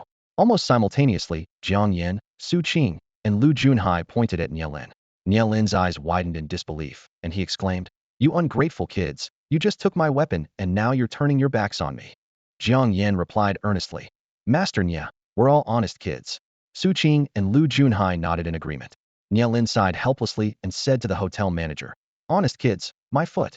All right, tell me, how much is the compensation?" He was used to such situations, as explosions during new formula experiments were inevitable. However, he had to admit that today's damage was indeed quite extensive. A set of tables and chairs, a bed, a chandelier, and several other items were damaged this time, with the floor being severely ruined. Additionally, the hotel's internal defense array was also damaged, which needs to be calculated separately using spiritual pearls. The manager, holding a calculator, quickly pressed the keys, his brow furrowed. After a moment, he looked up at Nye Lin and said seriously, "Sir, you need to compensate a total of 1.7 million in cash and 5,000 spiritual pearls." Nye Lin's eyes widened, momentarily doubting his ears. "How many spiritual pearls?" The manager repeated, "Sir, it's 5,000 spiritual pearls. Our hotel uses a level 4 defense array. Although it's somewhat small in scale, it's still very expensive." Nye Lin couldn't help but interrupt. "Why does your tiny hotel need a level 4 defense array? And this is the inner city. Isn't having a defense array here just pointless?" The manager explained expressionlessly, "It's precisely to prevent situations like today." "What do you mean?" Nye Lin's voice rose a few notches. Seeing the situation deteriorating, the manager quickly tried to calm him down. "Sir, please calm down." While they were arguing, Jiang Yan quietly slipped out of the room. This farce had nothing to do with him. It was all the fault of the misfortune sea demon. However, he silently noted Nye Lin's help with the brick. If Nye Lin ever faced trouble, he would certainly lend a hand. But today, it was wise to stay out of it. Time flew by, and soon it was the day of the college entrance exams. Jiang Yan arrived at the first high school and participated in the speed test, agility test, reaction test, and strength test. He then went on to test his talent. The final result was level 5. This score met the basic admission criteria for all prestigious schools. Although it was just the basic line, as long as the talent reached level 5, it was considered qualified. In most cases, schools valued overall performance, as candidates with a cultivation talent above level 5 were quite rare. Jiang Yan reaching this level was due to consuming a large amount of second and third grade Huang Yudan. In the afternoon, Jiang Yan took 2 cultural exams. After submitting his papers, he immediately booked a flight to Shanghai for the evening. After all, exam results could be checked online, and his location didn't matter. As for filling out college applications, he would wait for the results before deciding. By this time, the entrance of the first high school was swarmed with reporters. They had heard about a student with a nearly 40,000 kilogram single-hand strength, undoubtedly this year's top martial arts student in the city. An interview would definitely make headlines the next day. Of course, to enrich their reports, they would also interview other students. This year's situation in the inner city schools is quite complicated, with students from the outer city mixed in, making it inconvenient for us to interview. A male reporter wearing a baseball cap complained, "If we catch an outer city student and find out their single-hand strength is only 200 kilograms, it would be a waste of our time. What can we do? The outer city had such a big incident. We can't just not let their students take the exams." Another female reporter shrugged. "Looks like we'll have to distinguish them by their uniforms," the male reporter said. "Why don't we interview a few outer city students too?" The female reporter suddenly pointed at a student who had just come out of the school gate, wearing a 9th high school uniform. and said excitedly, "This guy is so handsome. Putting him in our report would definitely be eye-catching." "Ugh," the male reporter sneered dismissively. "Go if you want. I'm not interviewing ninth high school students. Who cares about those commoners' exam results?" The female reporter ignored him and eagerly ran over. "Excuse me, would you mind doing a short interview?" she asked politely. Seeing the crowd blocking the way, Jiang Yan turned back and asked, "What interview?" The microphone, in a friendly tone, addressed a high school senior. "No need to be nervous. Feel free to talk about how you did on the college entrance exam, your thoughts, or your results." Several reporters nearby, hearing this, showed expressions of disdain. One of them sarcastically muttered, "A student from number 9 high school? What's there to interview about? I've heard that most students from the outer city have a single hand strength of only 200 to 300 kilograms, not even as strong as my 10-year-old nephew." Another reporter sized up the boy being interviewed, shaking his head. "Look at his arms and legs, not much muscle there. His single hand strength probably doesn't exceed 200 kilograms. "Don't say that," someone nearby countered. "After all, he's a senior. He should at least have 200 kilograms. The boy being interviewed was named Jiang Yan. At that moment, he was looking around, trying to find a way to slip away from the crowd. The female reporter noticed and waved the microphone impatiently. "Student." Jiang Yan snapped back to reality and casually replied, "I'm not nervous, and there's nothing much to say." The female reporter persisted. "Just say a few words. It won't take much of your time." Jiang Yan thought for a moment and replied, "If I have to talk about my performance, it was okay. My single hand strength was 39,472, a few hundred kilograms higher than usual." The female reporter was momentarily stunned, a buzzing sound in her mind. The number was so long, it could almost be a phone number. Seizing the opportunity, Jiang Yan said, "Sorry, I have things to do, so I'll pass on the interview." With that, he swiftly navigated through the crowd and left. The surrounding reporters looked at each other, dumbfounded. The female reporter was the first to recover and exclaimed, "Did he say 39,472 for single hand strength? That nearly 40,000 kilograms, and he's an outer city student." The other reporters were equally shocked. "How is that possible? He must be exaggerating. Are you kidding me? How could this year's top scorer in the Spring City College entrance exam come from the outer city? Do I need to spell it out? If that kid was telling the truth, I'll eat my hat." Just then, a female teacher in a white blouse and black skirt emerged from the school. Seeing the group of reporters at the entrance, her expression soured, and she turned to go back inside. But some sharp-eyed reporters spotted her. "Isn't that Ms. Zhou from Class 3A? Quick, she must know about the top scorer." The reporters swarmed around Ms. Zhou. "Ms. Zhou, we've heard you've produced 2 top scorers in a row. Is this year's top scorer also from your class? Rumor has it that there's a student in your class with a single hand strength close to 40,000 kilograms. Is that true? Can you share some information about the top scorer? We'd like to do an exclusive interview, which could help with his college choices." Faced with the barrage of questions, Ms. Zhou's face turned pale, and after a pause, she managed to say, "Our class doesn't have a student with a single hand strength of 40,000 kilograms. One reporter quickly corrected, "Ms. Zhou, we're talking about nearly 40,000 kilograms. It's been years since Spring City has seen a student with such results. This is a great honor for the entire city." The female teacher pursed her lips, a hint of helplessness flashing in her eyes. She took a deep breath and slowly revealed a shocking fact. "Our class indeed doesn't have nearly 40,000 students. I suggest you interview students from the outer city." The reporters erupted in disbelief. "What? Students from the outer city?" one reporter exclaimed, eyes wide with disbelief. "Ms. Zhou, are you saying that the student with nearly 40,000 kilograms of single-handed strength is from the outer city?" Another reporter suddenly remembered something and hurriedly interjected, "Wait, what about that student from the 9th school? He claimed his single-handed strength was 39,472. Could he actually be the top scorer in the college entrance exams?" Only then did everyone realize that the student who had been among them earlier had quietly slipped away at some point. The reporters exchanged puzzled looks, momentarily thrown into chaos. Meanwhile, Jiang Yan had returned to his hotel to pack his luggage. Although he stored important items in his inventory, he still prepared some regular luggage to avoid suspicion. Once he was ready, he headed to the airport. In the airport waiting hall, Jiang Yan checked the time and saw he had plenty to spare. He took out his phone and dialed Jiang Yingshua's number. However, he was met with the cold message that her phone was off, which stirred a sense of unease in him. Logically, Jiang Yingxue should have contacted him immediately after the exams ended. Just as Jiang Yan began to let his mind wander, his phone suddenly vibrated. It was Jiang Yingxue calling back. "Xiaoyan, I was dealing with something earlier, so my phone was off. Your exams should be over by now, right?" Jiang Yingshue's gentle voice came through, dispelling the gloom in Jiang Yan's heart. "They're over. I'm at the airport now and should arrive in Shanghai in about 2 hours, Jiang Yan replied, unable to hide the relief in his voice. "Great, call me when you arrive," Jiang Yingxue said with a smile. After a few more casual exchanges, They ended the call. At that moment, in a dormitory at Shanghai University, Jiang Yingxue was staring blankly at her phone screen. Her roommate, Tanya, a tall girl with short hair, approached her and gently patted her shoulder in comfort. Yingxue, don't worry.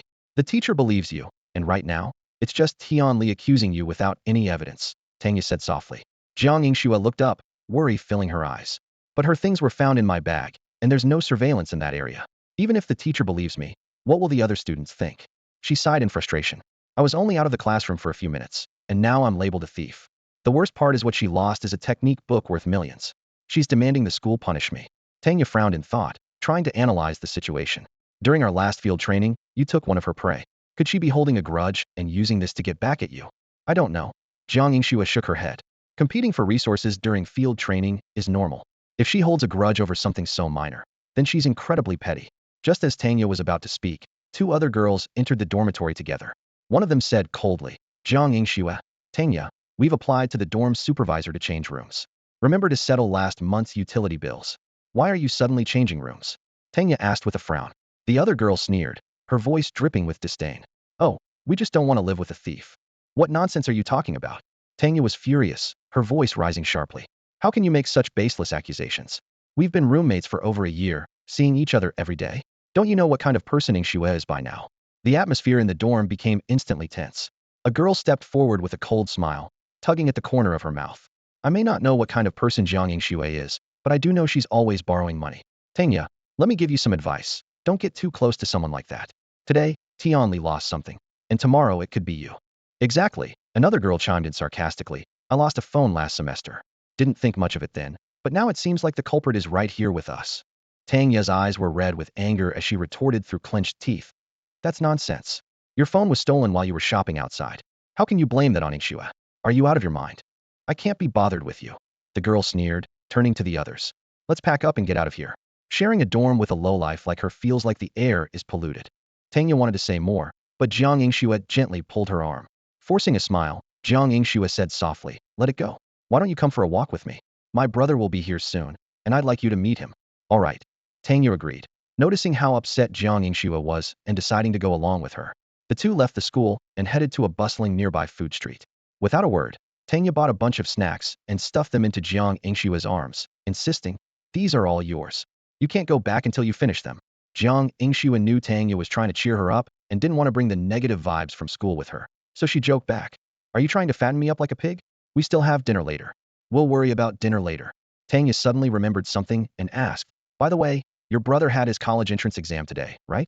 How did he do? Jiang Yingxue stopped abruptly, her smile freezing. Oh no, she said with a distressed look. I forgot to ask. How could I forget something so important? I hope Xiao Yan doesn't think I don't care about him. Tanya quickly reassured her. It's no big deal. You'll see him soon, and you can ask then. That's all I can do. Jiang Yingxue sighed. 2 hours later, Jiang Yan arrived at the location Jiang Yingxue had sent him, dragging his suitcase behind him. The area was close to Moda University, surrounded by malls, food streets, entertainment venues, and the towering Lingwu Pavilion, bustling with people. After searching with the map for a while, Jiang Yan finally spotted Jiang Yingxue near a cafe. She wore a simple white t-shirt and jeans, her long hair tied into a ponytail, giving her a clean and fresh look. Beside her stood a short-haired girl, both of them attracting the attention of passers-by with their striking appearances. Xiao Yan. Jiang Yingxue spotted him immediately and quickly walked over with Tanya. Sis, Jiang Yan greeted with a smile. Jiang Yingxue looked him up and down, surprised. You've grown taller since I last saw you.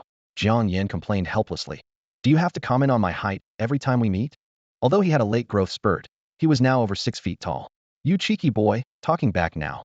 Jiang Yingxue teased, her eyes full of affection. Jiang Yingxue stood with one hand on her hip, glaring angrily at Jiang Yan. Her cheeks were slightly puffed, and her eyes sparkled with irritation. You've been itching for trouble, haven't you? It's been months since you last got a beating, she said through gritted teeth, her voice carrying a hint of threat. Jiang Yan's lips curled into a slight smile as he half-jokingly replied. You wouldn't hit me in the middle of the street, would you? His tone was light, but a flicker of caution crossed his eyes. At that moment, a petite girl leaned against Jiang Yingxue. Her gaze was fixed on Jiang Yan, full of admiration. Yingxue, your family has great genes, she marveled. You're beautiful, and your brother is so handsome.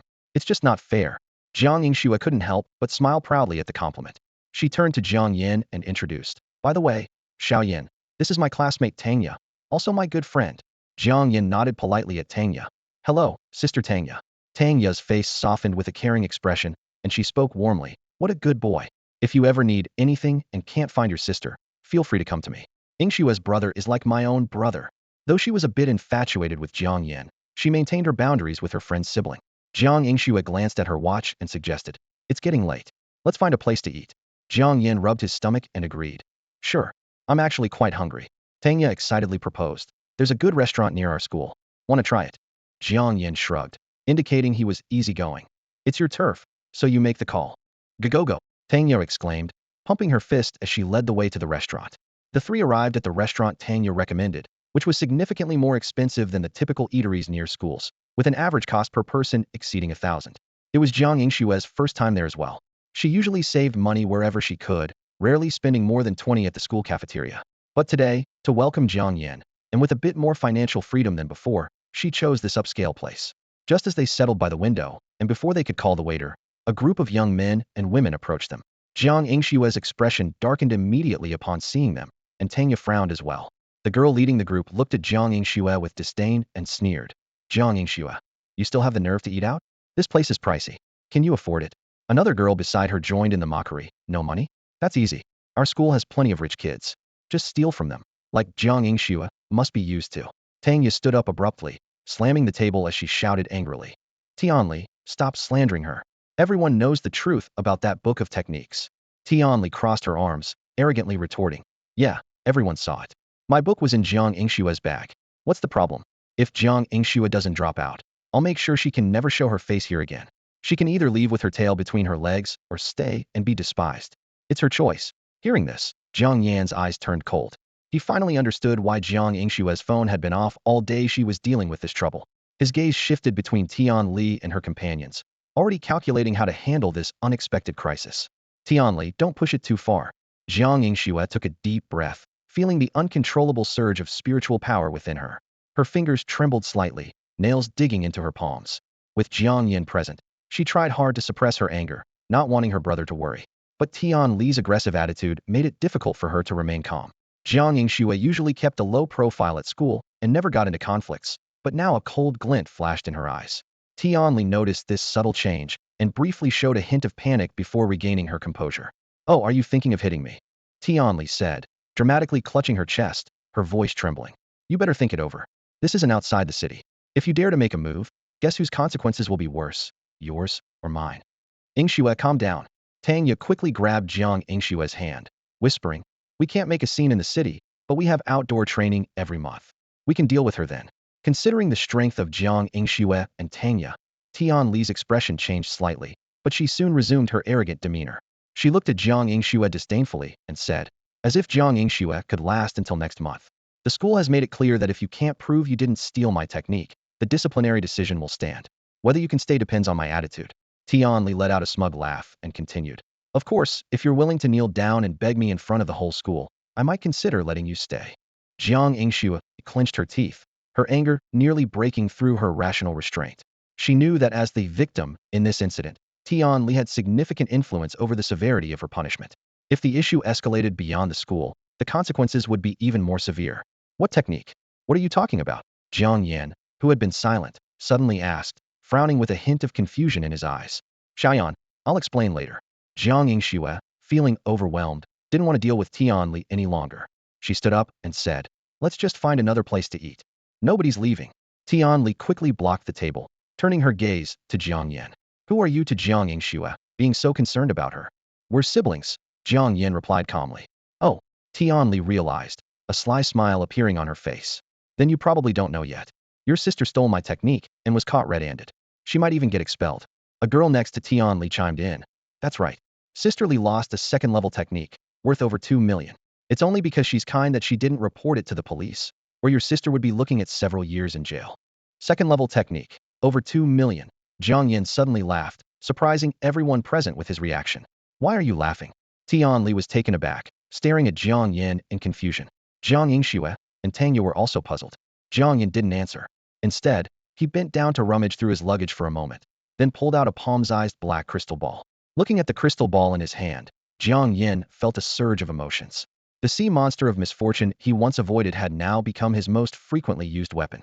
This item seemed inherently suited for trickery, and not using it felt like a waste of its attributes. Holding the crystal ball with a smile, Jiang Yan said to Tianli, "Sister, you seem to be in my favor. How about a free fortune-telling?" Tianli was caught off guard by Jiang Yan's sudden friendliness, but couldn't help laughing uncontrollably. She thought it amusing that Jiang Yingshua's brother was being so nice to her, even offering a free fortune-telling to cheer her up. Tianli felt a swell of pride, a smile unconsciously tugging at the corners of her mouth. She thought to herself, so what if my sister is arrogant?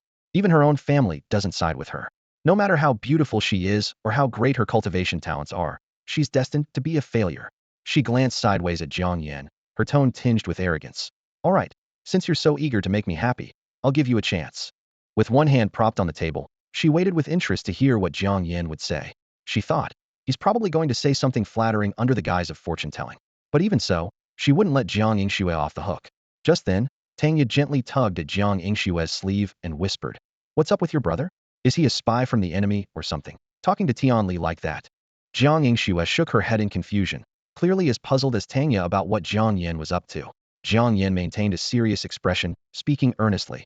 "I'm a professional, not just trying to make you happy." Tianli's smile grew even wider, her tone mocking. "All right then, what did your fortune-telling reveal?" Jiang Yan's gaze swept over Tianli, and after a moment's pause, he said, "I see dark clouds over your head, shrouded in black mist, clearly a sign of too many guilty deeds. If I'm not mistaken, within 10 minutes, you'll face a bloody misfortune." Tianli's eyes widened in disbelief. "What did you say?" Jiang Yan raised his voice, enunciating clearly. "I said you might face a bloody misfortune, big sister." Of Tanya couldn't hold back and burst into laughter. Jiang Yingxue also covered her mouth, chuckling softly. Tanya leaned on Jiang Yingshue's shoulder, laughing so hard she was nearly breathless, saying intermittently, "Your brother is too much. I never thought of using this trick." Tianli's expression changed rapidly between shades of green and white. She realized, furious, that she had been pranked by this brat. She glared at Jiang Yan, gritting her teeth. "I'll give you a chance to apologize."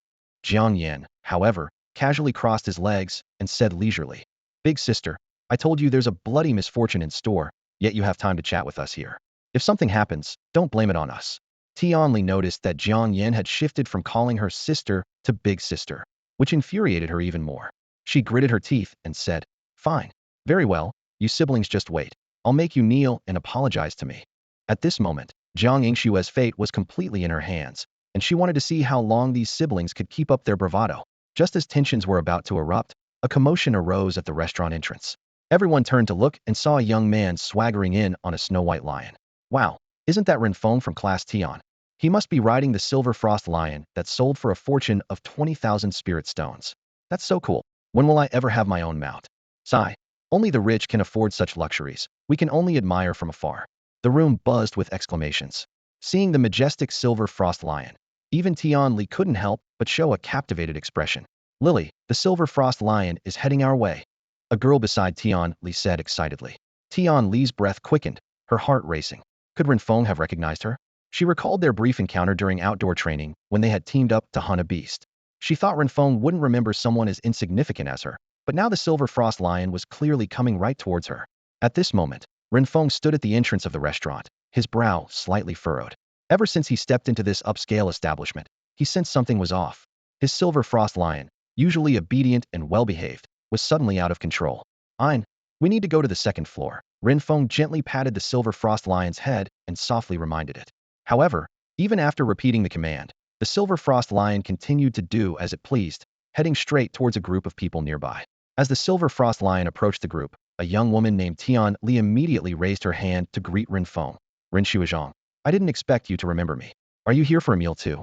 Her words drew envious glances from those around her. To know someone as prominent as Renfeng was considered extraordinarily lucky.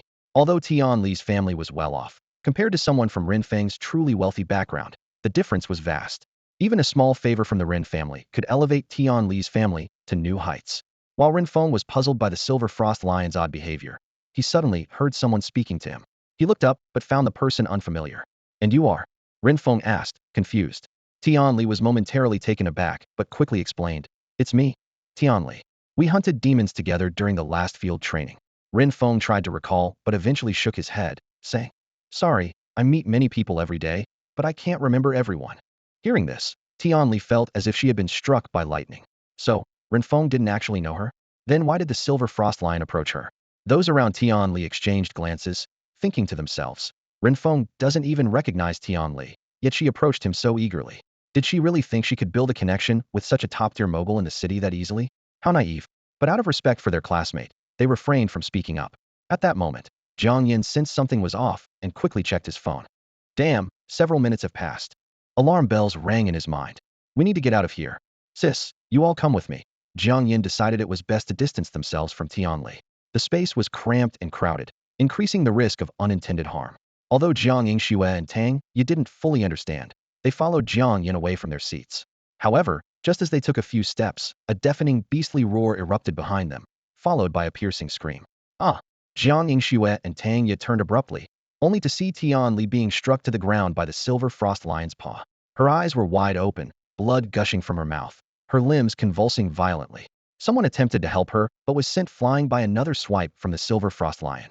This scene was clearly beyond Renfeng's expectations. Realizing things could turn deadly, he quickly used a forceful incantation to barely control the silver frost lion. He then leaped down, using one hand to pull Tianli from beneath the lion's paws. However, lacking experience in rescue, his actions inadvertently inflicted more injuries on Tianli, who was now barely clinging to life. Renfeng, what did Li Jie do to provoke you to such an extent? A girl beside Tianli nearly cried out. Exactly, Tianli was just trying to chat with you. Even if you were displeased, it shouldn't lead to this. The others also glared at Renfeng, their eyes filled with anger, as if they wanted to tear him apart with their gaze. Renfeng stood there with an innocent expression, full of confusion. His eyes scanned the surroundings, as if searching for someone to testify on his behalf. The silver frost lion, which he had bought months ago, had never caused any trouble.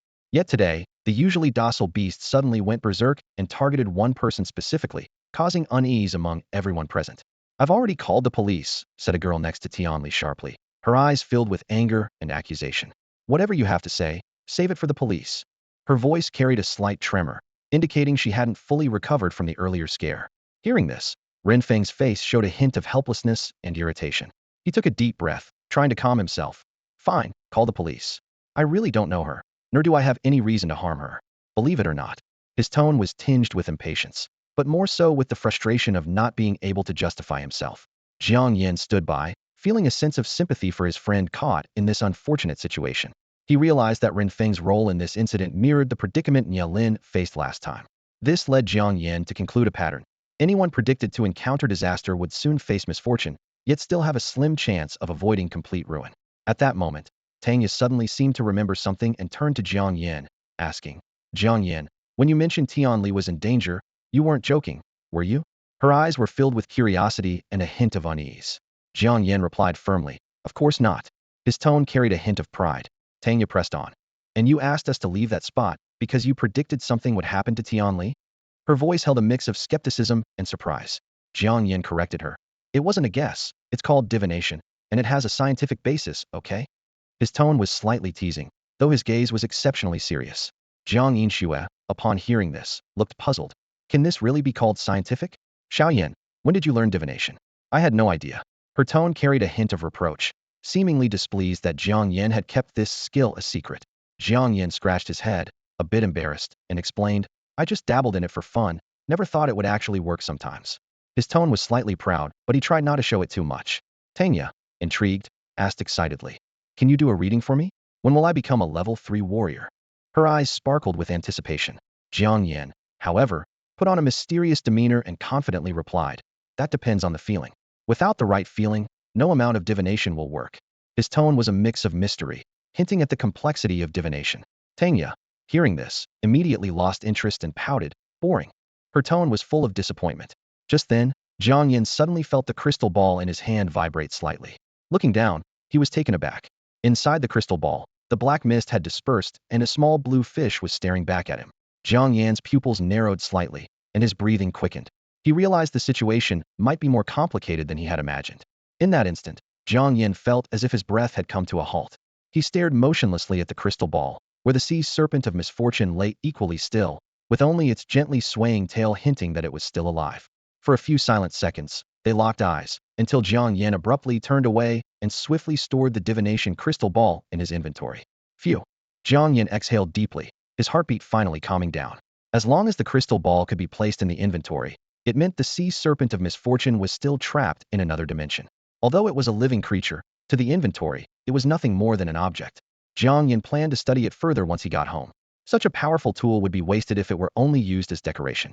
Meanwhile, Tianli lay on the ground amidst chaos. Some people hurriedly called the police, others tried to contact a teacher, yet no one thought to call an ambulance. It seemed everyone had assumed she was beyond saving. Finally, Renfeng let out a sigh and gave Tianli a healing potion. The potion took effect, barely saving her life, but her broken bones and internal injuries were still severe. Tianli's face was pale with pain, her body trembling, but the potion's effects prevented her from losing consciousness, leaving her in agony. In a daze, Tianli saw Jiang Yan in the distance. She suddenly recalled his earlier prediction there would be bloodshed within 10 minutes. The prophecy had come true. The usually docile silver frost lion had gone berserk, and out of everyone present, she was the only one seriously injured. A terrifying thought crossed Tianli's mind. Could Jiang Yan really foresee misfortune? If so, wouldn't it be easy for him to harm her? Fear surged through her, and she regretted deeply, even considering fleeing. About 20 minutes later, school teachers and police arrived, followed closely by Tianli's parents. Seeing their daughter's condition, they broke down in tears. "Oh, my poor daughter," Tianli's mother cried, rushing forward to embrace her. "How did you get hurt like this? Who dared to harm my daughter?" She shook Tianli as she wept, causing the already severely injured girl to roll her eyes in pain. A nearby teacher quickly intervened. "Don't move her. Injured people shouldn't be moved. Let the school medic take a look first, and the emergency services are on their way. We'll ensure this student is taken care of." Tianli's mother hastily let go, explaining, "I don't know these things. How would I know without you telling me?" Before she finished speaking, Tianli's upper body fell heavily back onto the ground, her head hitting the edge of a table. Seeing this, Tianli's mother panicked even more, picking her up again and rubbing her head, saying, "Are you okay, dear? I didn't mean it." Everyone around was stunned, thinking, is she really her biological mother? If this continues, she might not survive. Why even bother calling the emergency center? Inside the police station, two officers were taking a statement from Renfeng. The office was filled with a tense atmosphere as Renfeng fidgeted nervously, beads of sweat forming on his forehead. "How long have you had the silver frost lion? Why did it suddenly go out of control?" one officer asked sternly. Renfeng took a deep breath, trying to calm himself. "I've had it for over 2 months. I had it trained by a professional beast tamer, and we signed a master-servant contract. But why it went berserk, I really don't know." The other officer followed up. "Do you know the injured person? Have you had any conflicts before?" "Just a schoolmate. Not really acquainted, and definitely no conflicts," Renfeng replied, shaking his head, a trace of confusion in his eyes. At that moment, the university's doctor rushed into the office, holding a delicate necklace. "Officers, I think I know the reason the silver frost lion lost control," he said, panting. "Upon examination, I found that the injured student was wearing jewelry containing prohibited substances, which likely agitated Renfeng's contracted beast, causing this incident." The officer took the necklace, examining the small perfume bottle pendant closely. "So it was just an accident," he mused aloud. "We'll take this back for further investigation. However, this student will need to come with us too. If it's confirmed the jewelry contained prohibited substances, the main responsibility won't fall on you." Renfeng nodded, his expression relaxing slightly. However, Tianli's father, upon hearing this, was furious. He stormed up to the officers, his voice full of discontent. "Officers, what do you mean it's not his main responsibility? His beast injured my daughter, and that's it?" The officer maintained professional composure, explaining, "Sir, your daughter was wearing jewelry with prohibited substances, which are not allowed within the city. If verified, we will pursue legal responsibility accordingly." Tian's father looked incredulous, his eyes wide. "Legal responsibility? Who are you going after, my daughter? Is there no justice? My daughter is clearly the victim here." The officer patiently continued, "Sir, if your daughter's jewelry indeed contains prohibited substances, even if it wasn't the silver frost lion today, it could have been any other beast in the future. Fortunately, the injuries weren't severe. Of course, if your daughter was unaware of this, we will handle it leniently." Tian's father was unyielding, repeatedly exclaiming about the lack of justice, his voice filled with anger and confusion. Witnessing this, Tanya shook her head helplessly and whispered to Jiang Yingxua, "I've heard Tianli's family are nouveau riche, not very cultured. They struck it rich by discovering a green jade mine back home. It seems true. Renfeng is really unlucky, just going out for a meal and encountering this." Jiang Yingxua nodded in agreement, while Jiang Yan was even more impressed by the workings of the misfortune siren. He thought to himself, this is like turning a rare event into a probable one, arranged so cleverly that no one would suspect him. However, recalling the glance from the misfortune siren, Jiang Yan couldn't shake a feeling of unease. As they left the restaurant, night had fallen.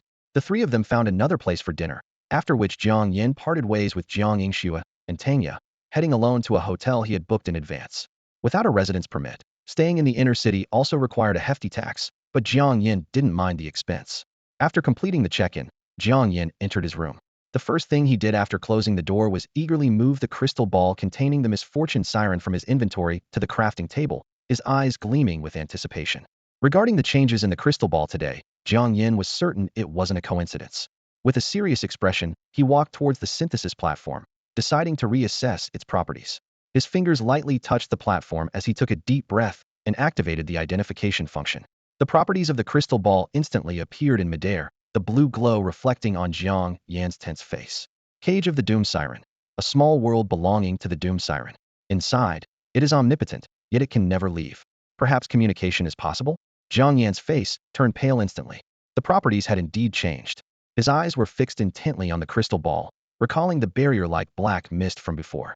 At that time, he could harness the Doom Siren's power but couldn't interact with it directly. Now, the barrier was gone. He could clearly see the Doom Siren and realized it could sense his presence as well. More unsettling was the appearance of a communication function in the properties. Jiang Yan swallowed hard. Even if communication was possible, he didn't dare to try. This was a bona fide harbinger of bad luck, and even a few words could spell disaster. Jiang Yan tried to calm himself. The description also mentioned that the Doom Siren could never leave the crystal ball. He didn't need to worry about it escaping. However, it was a pity that he could no longer use its power. Jiang Yan sighed, his face full of regret. Such a useful tool was destined to become a mere ornament.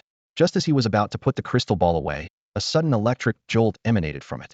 Jiang Yan's body shuddered, and a sharp voice echoed in his mind. "You can see me, right?" Jiang Yan froze, his gaze returning to the crystal ball. The Doom Siren, originally in the form of a small fish, had somehow transformed into a wisp of ethereal blue smoke. Amidst the rippling water, he could vaguely make out her limbs and hair flowing like seaweed. From the general outline, she appeared to be in the form of a little girl. "I know you can see me." The little girl pressed against the edge of the crystal ball, speaking in a pitiful tone. "Can you let me out? It's so cold and scary in here." Jiang Yan smirked internally.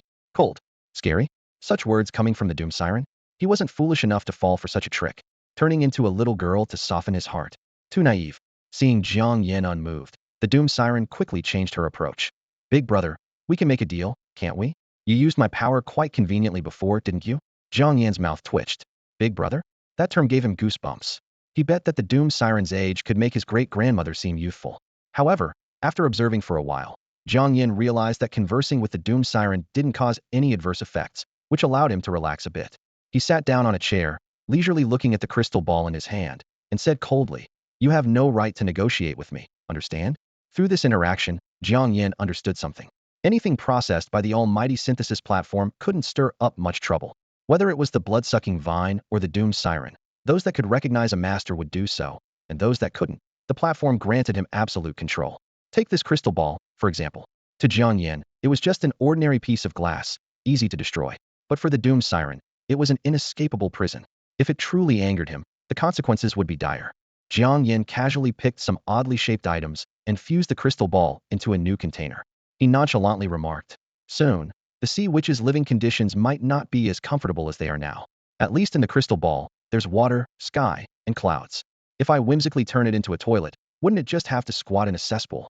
The Sea Witch, realizing a soft approach wasn't working, immediately switched to a sinister tone. "Aren't you curious why I sought you out?"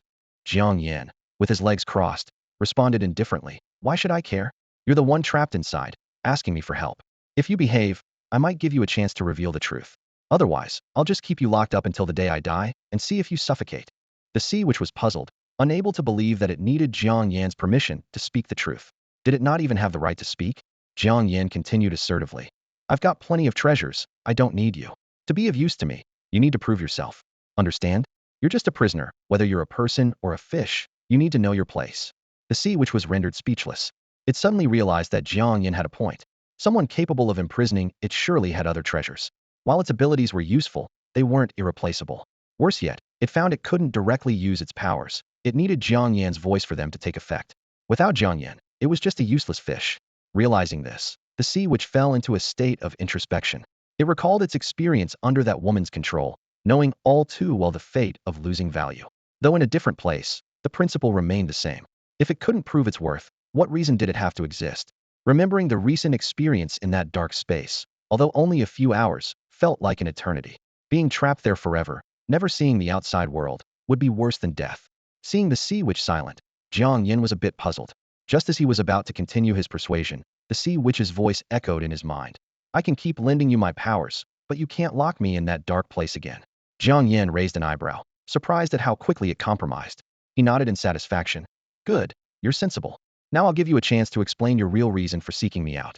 Of course, you could choose not to, but then who knows when I'll talk to you again. The sea witch didn't beat around the bush and directly stated its intention. I came to you for the divine treasure chest. Jiang Yan doubted his ears and asked uncertainly. Are you sure it's the divine treasure chest? Not something else? Jiang Yan stared at the misfortune siren in front of him, his mind racing with thoughts. Perhaps there are god-level treasure chests in this world as well, but he knew the one he brought was entirely from another dimension. Before his journey across worlds, it was nothing more than a bunch of data in a game, a virtual item. Yet, the misfortune siren claimed it sought him out because of this god-level treasure chest? It seemed utterly unbelievable.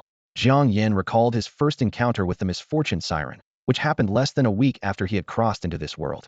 If what the misfortune siren said was true, didn't that mean he was targeted the moment he arrived? The thought sent a chill down his spine. The misfortune siren, oblivious to Jiang Yan's internal turmoil, continued to explain. The place I used to live is called the Forbidden Sea, inhabited almost exclusively by demons and monsters. Deep within the Forbidden Sea, there's a prophecy stone that can foresee major upcoming events. We were the first to learn about the emergence of the god-level treasure chest. Discovering it appeared on a small planet not even of spirit level, they sent me to scout, and that's how I found you. Jiang Yan was stunned. A stone that could predict all major upcoming events? That was beyond extraordinary. Even more shocking was that even his god-level treasure chest had been detected, which was simply unfathomable. However, now that the god-level treasure chest had been opened by him, with the universal synthesis platform and infinite item inventory visible only to him, others would have no way to seize it. His real concern was his own safety. If another adversary as formidable as the misfortune siren came along, he might not be able to handle it. The misfortune siren continued. The prophecy stone can only predict the general location of events. I was able to find you entirely because of the strong aura left by the god-level treasure chest when it emerged. Even if it was just for a moment, it left traces in the world. However, now that so much time has passed, it won't be easy for them to find you again. Jiang Yan keenly sensed the implication in the misfortune siren's words. It sounds like you have some sort of organization? The misfortune siren shook its head. It's not really an organization. Where we come from, it's all about who has the biggest fists. If you can't beat someone, you have to listen to them. Jiang Yan pondered aloud. The most powerful in the Forbidden Sea must be the Hydra, right? He recalled spending months in the online game, hunting for rare materials dropped by the Hydra, killing dozens if not hundreds of them. He was well versed in all of the Hydra's skills. If anyone dared to covet his possessions, he wouldn't mind hunting a real Hydra and making a snake stew. The misfortune siren looked at Jiang Yan in surprise. On this small planet not even of spirit level, you know about the Hydra from the Forbidden Sea? Jiang Yan replied calmly. Don't be so narrow-minded. What I know might exceed even your knowledge. The misfortune siren thought about it and found it plausible. It had lived in the Forbidden Sea for tens of thousands of years, and its superiors had changed countless times. Every time it managed to rise to a higher position, it was because it knew how to navigate the situation. Of course, now it was trapped with Jiang Yan, but once it gained freedom, it would surely flee immediately. The recipient of the divine treasure chest couldn't possibly be as simple as they appear on the surface, Jiang Yan thought to himself. Perhaps a prominent figure from one of the worlds descended to this spirit-level planet to experience life. However, the Dread Sea Siren revealed an unexpected truth.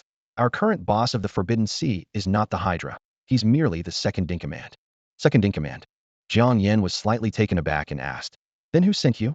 The Dread Sea Siren's form trembled slightly from the memory, and its voice carried a hint of fear.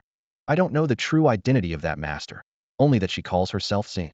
It warned solemnly. In any case, you must not provoke her. With your current strength, you are no match for her. Jiang Yan understood that since the Dread Sea Siren had been forced to switch sides, it naturally hoped he could survive a bit longer. If it truly fell into the hands of that mysterious woman, its fate wouldn't be much better. Jiang Yan pondered that there was some truth to its words. He had only just become a martial artist and was still far from the standards of the celestial worlds. How could he compete with the leader of the Forbidden Sea? He never believed that obtaining the divine treasure chest would make him invincible overnight. Growth inevitably requires a process. All right, let's end today's chat here. Jiang Yan decisively concluded the conversation. If you don't like your previous accommodation, I can find you another place. If you feel bored, I'll get some cats and dogs to keep you company, so you won't feel too dull. Without waiting for the Dread Sea Siren to respond, Jiang Yan stored the crystal ball in his spatial artifact. To conveniently access it, he hung the spirit jade that contained the spatial artifact around his neck. It now held about 8 square meters of space, which shouldn't feel too cramped for the Dread Sea Siren. If it did feel confined, there wasn't much he could do, and it would have to remain in the inventory. After dealing with the Dread Sea Siren, Jiang Yan focused on more pressing matters. He took out a computer, a high-efficiency printer, several boxes of A5 paper, and the Wanxiang Jue he had synthesized earlier from his inventory. The Wanxiang Jue, as a level 3 technique, could triple the absorption speed of spiritual power. With his current spiritual power limit, synthesizing a level 4 technique shouldn't be a problem. However, this time he mainly wanted to test whether handwritten or photocopied techniques could be used to synthesize new techniques. Jiang Yan decided to try handwriting first. He took out paper and pen, opened the Wanxiang Jue, and began to copy it. To avoid any accidents during synthesis, he planned to use only handwritten or photocopied techniques to synthesize, so even if it failed, he wouldn't lose the original. The Wanxiang Jue wasn't lengthy, with only a small amount of text and numerous illustrations. Jiang Yan finished copying one book in half an hour, and though the handwriting was messy and the drawings crude, it was sufficient for the test. By the time he was copying the second book, his hand was already starting to ache. "That'll do," Jiang Yan said, looking at the 2 books of techniques in his hand. Realizing that this work required immense patience, he placed one of the books on the synthesis platform, and its attributes immediately appeared. A strange technique, judging by the content. It seems like Wanxiang Jue. There is a risk of going astray in cultivation. Please use with caution. Jiang Yan looked at this unexpected result and fell into deep thought. For the first time, Jiang Yan noticed that the synthesis platform's description had 3 question marks. He frowned, staring at the screen, realizing that the mere description already hinted that his handwritten version was doomed to fail. Nevertheless, since he had spent so much time on it, he decided to see the final result. With a hint of anticipation, Jiang Yan placed the second handwritten manual into the synthesis platform. The system immediately prompted, "Do you want to synthesize a strange technique?" Jiang Yan unhesitatingly chose synthesize. As a soft glow flashed, the system announced, "A strange technique has been synthesized. Congratulations on obtaining this sunflower technique." Jiang Yan's eyes widened as he carefully read the technique's description. Sunflower technique, level 2 technique, doubles the speed of spiritual energy absorption after practice. If castrated before practice, it increases absorption speed by 5 times. Damn, who would want to practice this thing? Jiang Yan couldn't help but curse, tossing the newly synthesized sunflower technique aside. This kind of deadly technique seemed to challenge a cultivator's limits. If one had to be castrated to increase cultivation speed 5-fold, it was obviously making things difficult. Jiang Yan rubbed his temples in frustration, realizing he had overestimated his calligraphy skills. The synthesized result not only downgraded, but had such bizarre effects. He quietly decided that relying on high technology seemed more reliable. Although this synthesis failed, it at least proved that similar methods were feasible. Jiang Yan turned his attention to the printer and quickly figured out how to use it. He swiftly made copies of 2 manuals of the Wanxiang Jue, thinking this time it shouldn't go wrong. Jiang Yan carefully placed the 2 copied manuals of Wanxiang Jue into the synthesis platform. The system prompted again, "Do you want to synthesize Wanxiang Jue?" He took a deep breath and chose synthesize once more. Accompanied by a gentle light, the system announced, "Wanxiang Jue has been synthesized. Congratulations on obtaining Guiyuan Gong." Jiang Yan quickly checked the new technique's description. Guiyuan Gong, level 3 technique, triples the speed of spiritual energy absorption after practice and has a chance to enter an epiphany state. Once in this state, breaking through cultivation bottlenecks becomes easy. Rarity level, 2 stars. Jiang Yan was stunned for a couple of seconds, surprised that the level hadn't changed. However, he soon noticed the rarity level marked in the description, which he hadn't encountered before. Although the technique's level hadn't increased, its effects were noticeably superior to ordinary level 3 techniques. Jiang Yan thought that a technique capable of breaking through cultivation bottlenecks would be in high demand, no matter where it was offered. Since the rarity of Guiyuan Gong was higher, Jiang Yan decided to try a different sample. He took out a spirit stone to restore his spiritual energy to its peak, then made 2 copies of Guiyuan Gong, and quickly placed them into the synthesis platform. The system prompt appeared again. "Do you want to synthesize Guiyuan Gong?" Jiang Yan chose synthesize without hesitation. A flash of light, and the system announced, "Guiyuan Gong has been synthesized. Congratulations on obtaining Jinlin Gong." Jiang Yan immediately checked the new technique's description. Jinlin Gong, level 3 technique, triples the speed of spiritual energy absorption after practice and enhances physical defense. Rarity level, 1 star. Seeing this result, Jiang Yan fell silent once again. It seemed the rarity level could also decrease. He began to realize that the outcome of synthesized techniques was entirely luck-based. To test his hypothesis, Jiang Yan copied 2 more Guiyuan Gong manuals for experimentation. He conducted multiple syntheses, each time receiving different results. Gong, level 3 technique, triples the speed of spiritual energy absorption after practice. This time, the rarity level was gone. Unyielding, Jiang Yan copied 10 Guiyuan Gong manuals in one go, placing them into the synthesis platform one by one. He conducted multiple syntheses, obtaining various different techniques. Ju, level 3 technique, triples the speed of spiritual energy absorption after practice. Lingfa, level 3 technique, suitable for ice-type spiritual roots, triples cultivation speed after practice. As the syntheses continued, Jiang Yan's expression shifted from expectation to resignation. He realized that this synthesis system seemed entirely luck-based, with no discernible pattern. Despite this, he decided to keep trying, hoping to find a breakthrough or pattern eventually. The Guiyuan technique was successfully synthesized, and a system notification sounded in Jiang Yan's mind. Congratulations on obtaining the heart lock technique. Jiang Yan frowned as he reviewed the information about the new technique. The heart lock technique is a level 3 method that can increase spiritual power absorption speed by 5 times. However, it comes with a limitation: one must not be emotionally moved during practice, or risk falling into a state of chaos. The system rated its rarity at only 2 stars. In this day and age, there's still a technique for single people like this. Jiang Yan shook his head, then placed another Guiyuan technique onto the synthesis platform. Do you want to synthesize the Guiyuan technique?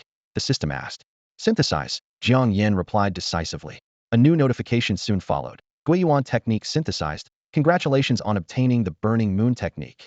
The Burning Moon technique is also a level 3 method, but it's designed specifically for women. Besides the 5-fold increase in spiritual power absorption, it also improves physical constitution, making the body lighter. The system rated its rarity at 3 stars, slightly better than the previous technique. Jiang Yan took this technique from the synthesis platform, planning to bring it to Jiang Yingxue the next day. He calculated that the continuous synthesis had already consumed 3 spirit stones. Considering he would need to synthesize other items later, he decided to try one more time. If he still couldn't get a better technique, he would have to settle for practicing the Guiyuan technique. Jiang Yan placed the last 2 Guiyuan techniques onto the synthesis platform. Do you want to synthesize the Guiyuan technique? Synthesize. This time, the system's notification made Jiang Yan's eyes light up. Guiyuan technique synthesized. Congratulations on obtaining the Lone Star technique. The Lone Star technique, still a level 3 method, offered surprising effects. Besides the 5-fold increase in spiritual power absorption, it also enhanced the purity of spiritual power, allowing it to exert more potent effects. Most importantly, the system rated its rarity at a high 5 stars. Jiang Yan finally smiled. The 5-fold increase in spiritual power absorption is already the limit for level 3 techniques, and the Lone Star technique's additional effects directly boost combat power, which is quite impressive. Although there might be better techniques in the future, this one is more than sufficient for now. After putting away all the techniques, Jiang Yan took out the remaining blood-sucking vines.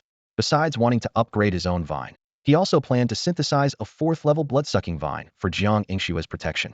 Although Jiang Yingxue might not be as skilled in using the vine as he was, the vine could hide well in places with vegetation and even travel underground in the wild, making it more practical than some expensive contract beasts. Jiang Yan had 13 blood-sucking vines. He first synthesized 12 of them into 6 second-level vines, and then into 3 third-level vines. He then placed his bonded vine and a new 3rd-level vine on the synthesis platform. Do you want to synthesize the 3rd-level blood-sucking vine? Synthesize. The system promptly responded. 3rd-level blood-sucking vine synthesized. Congratulations on obtaining the 4th-level blood-sucking vine. The 4th-level blood-sucking vine, already bonded, could be controlled through mental commands and even enter a temporary frenzy state. Its attack methods included constriction, blood-sucking, and it had a mild toxicity. Jiang Yan looked at this upgraded weapon with satisfaction, ready for the upcoming adventures. The 4th-tier blood-sucking vine didn't show any new attack methods, but it did gain a daunting frenzy mode. Jiang Yan thought to himself that this state might be similar to a boss's berserk mode, though he wasn't sure how the vine would manifest it. He reached out his hand, and the vine immediately coiled around his arm as if awaiting its master's command. Let me see what you look like in frenzy mode, Jiang Yan murmured. As soon as he spoke, the vine's tips suddenly surged, spreading at an incredible speed. Within just 7 or 8 seconds, the entire hotel room was covered in a dense web of vines, resembling a green cage. Jiang Yan raised an eyebrow, impressed by the vast attack range. He estimated that even if 10 beasts of the same level came, they might not escape this trap. What's more, the vines could create a relatively sealed environment, making it highly effective for trapping enemies. It seemed that the grade alloy brick Nielin gave him would be obsolete before it even got used. However, Jiang Yan hadn't completely dismissed the idea of using that brick. Since it was made of a grade alloy, with special properties, it might combine with other items to create a new weapon. He considered this in his mind, planning to try it out when he had the chance. The frenzy mode of the fourth-tier blood-sucking vine lasted less than a minute.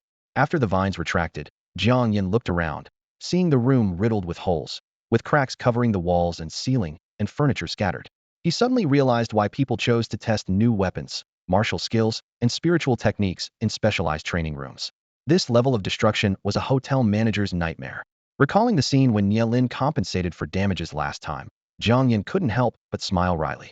He hadn't expected it to be his turn so soon. He silently prayed that the hotel hadn't installed any advanced defense arrays, or he'd be in real trouble. Jiang Yan contacted the front desk and briefly explained the situation. To his surprise, the staff seemed accustomed to such incidents.